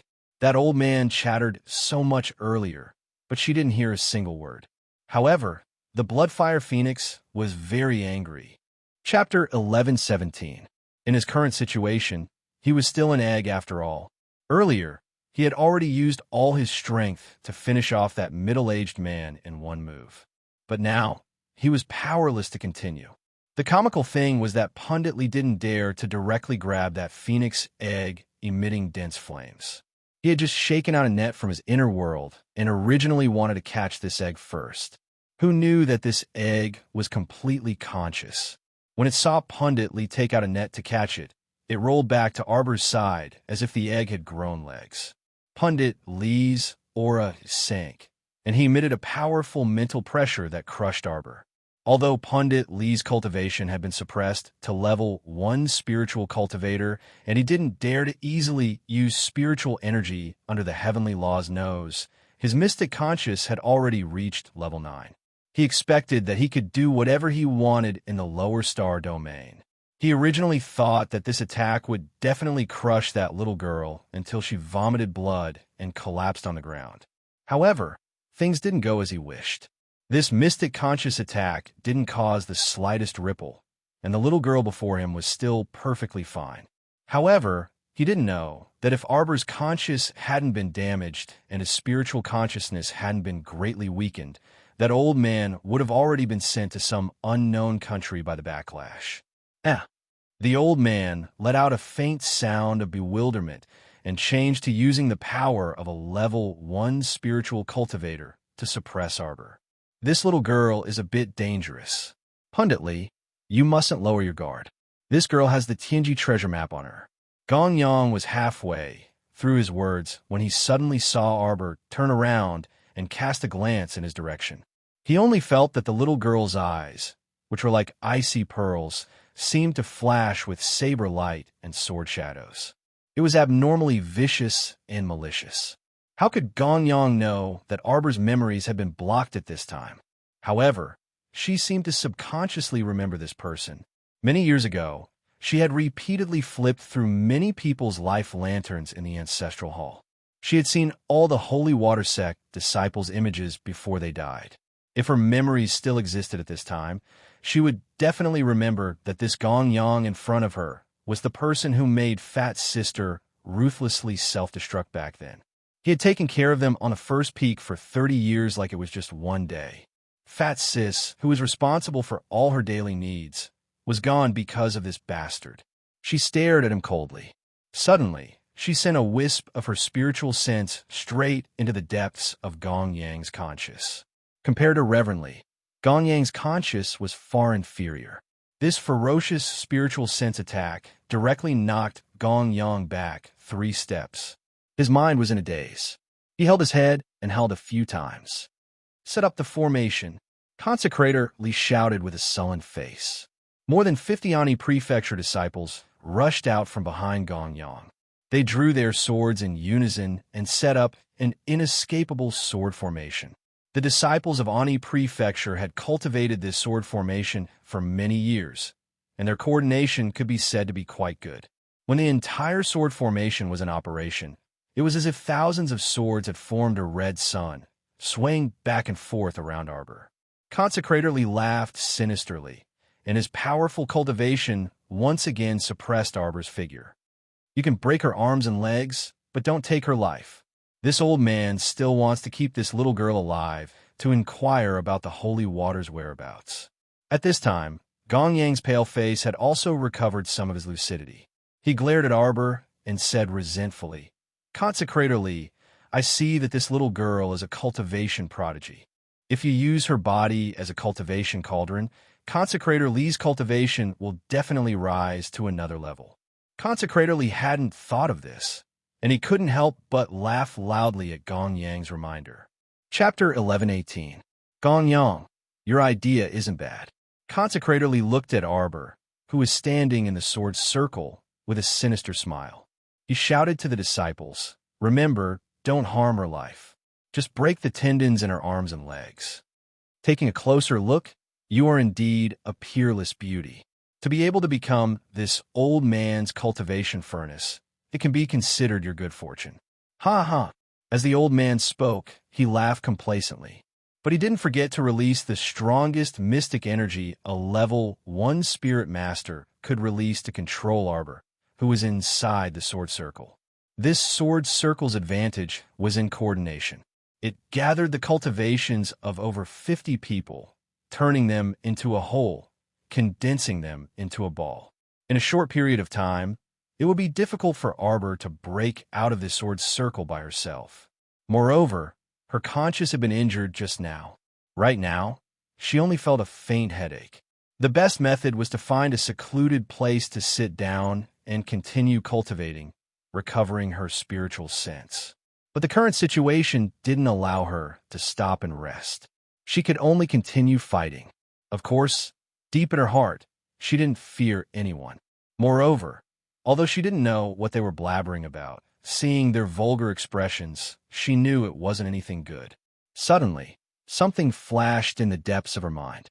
As if suddenly realizing something, she took out a round bead from her pocket. The Duan family's core, ravaging thunder. Gong Yang suddenly screamed. "Quickly dodge, this thing is incomparably powerful." Gong Yang had actually been paying attention to Arbor all this time, because he was afraid she wouldn't take out the Tianji treasure blueprint at any time to kill them all. But after waiting for a while, the Tianji treasure blueprint didn't appear. Instead, a very dangerous core, ravaging thunder came. Arbor didn't wait for him to finish screaming. She threw down a core, ravaging thunder, and instinctively stuck a teleportation talisman on herself and blew on. With a whoosh, she moved out of the sword's circle and instantly appeared 1,000 meters away, as fast as lightning. Consecrator Li's eyes widened. Before he could react, he heard a loud boom. The disciples of Ani Prefecture who were gathered together were in for a bad time.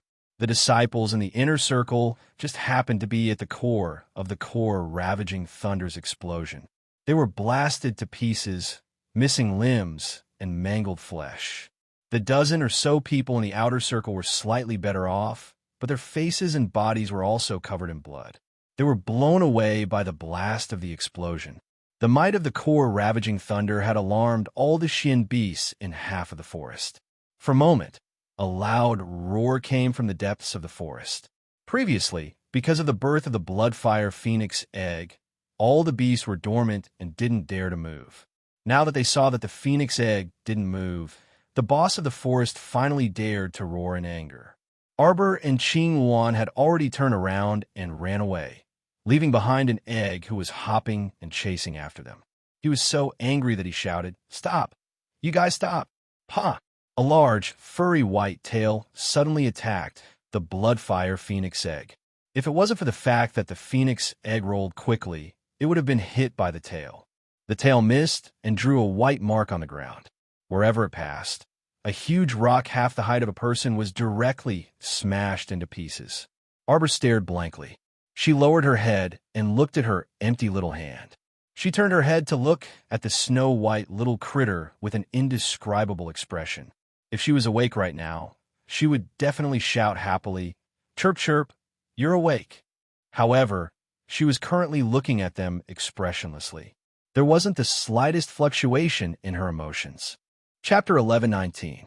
It was during this pause that an E-Prefecture's consecrator Li caught up with an unsightly expression leading a group of defeated soldiers.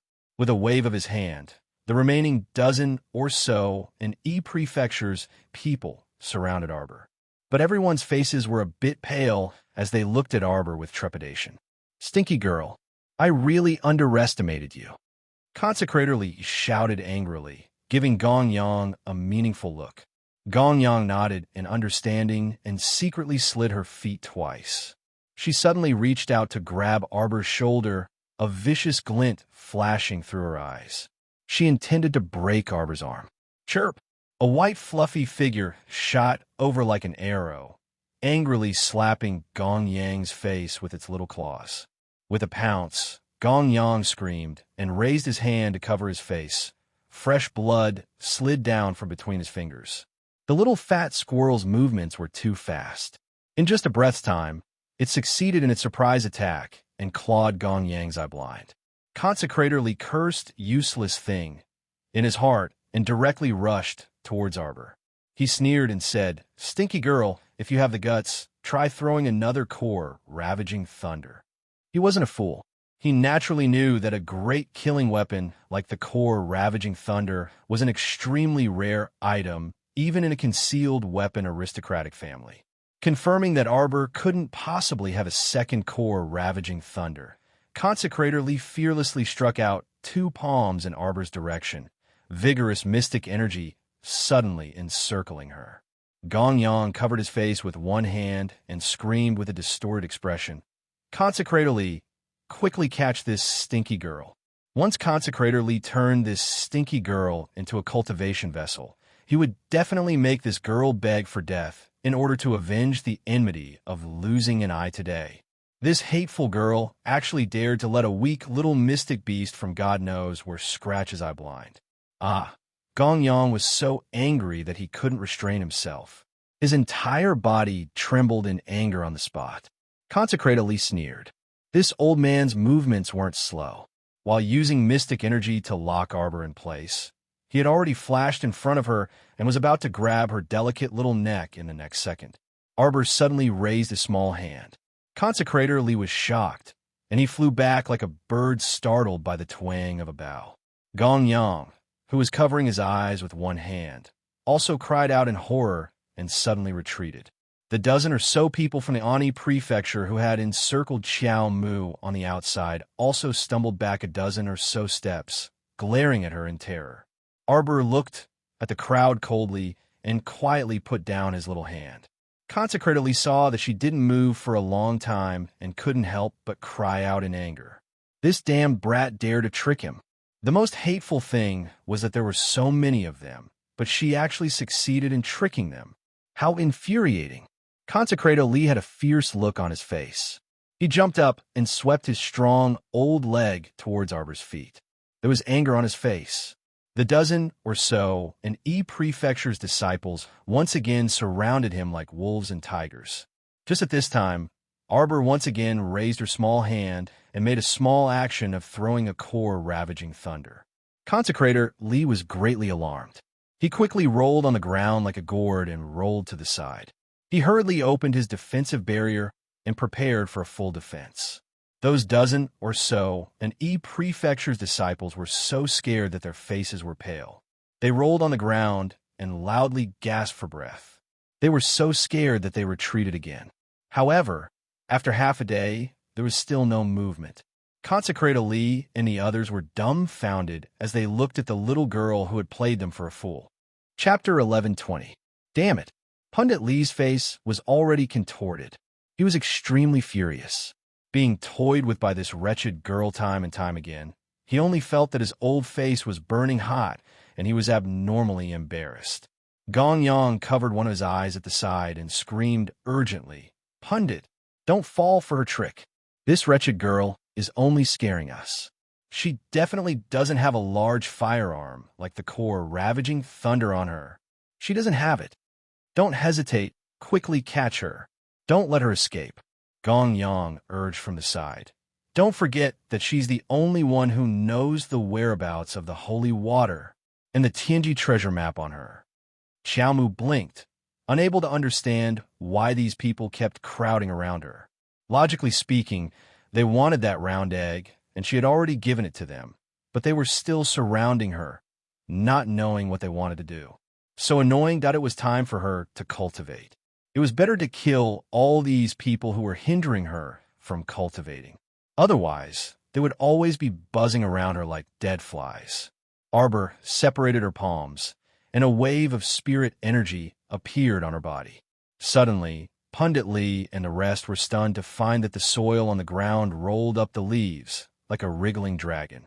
An earth-shattering layer of soil suddenly rose up from the ground, turning over and smashing down on everyone. Earth Spirit. Pundit Lee was instantly stunned. With his eyesight, he could naturally tell at a glance that Arbor was using one of the 5 spirits, the Earth Spirit. This wretched girl had already comprehended the Earth Spirit at such a young age. Comprehending the Earth Spirit in a place like the lower star domain? Or could it be that she wasn't from the lower star domain at all? Pundit Lee jumped in fright and hurriedly retreated, trying to escape from this earth-shattering wall with lightning speed. Boom! The tumbling earth wall came crashing down, instantly drowning the dozen of an Prefecture's disciples who had lost their arms and legs and looked like arrows at the end of their flight. Gong Yang saw that the situation was not good and turned to escape. Suddenly, something round rolled all the way to his feet. Gong Yang lowered his head to look, and his eyes suddenly bulged. He let out a miserable cry, and before he could escape, he was sent flying by a huge explosive force. This time, he happened to be in the center of the explosion of the core ravaging thunder. How could he survive? His entire body was flung out and ruthlessly smashed into a broken old tree before tumbling to the ground with a boom. His upper body fell to the ground like a puppet, and he couldn't even close his eyes before he died. It was as if he was in complete disbelief that Xiao Mu, this little fellow, would actually carry a second core ravaging thunder on her and casually throw it away. When Consecrator Lee broke through the soil layer and jumped out with a loud shout, he saw Gong Yang's tragic death before he died. His broken body was hanging on half of a withered tree. It was very scary. Consecrator Lee's scalp went numb. He turned around and saw that he was the only one left in the huge Oni Prefecture team. This little girl's battle prowess could not be judged based on her current cultivation. Hai officially already had thoughts of retreating. Between treasures and his life, Consecrator Lee still cherished his life.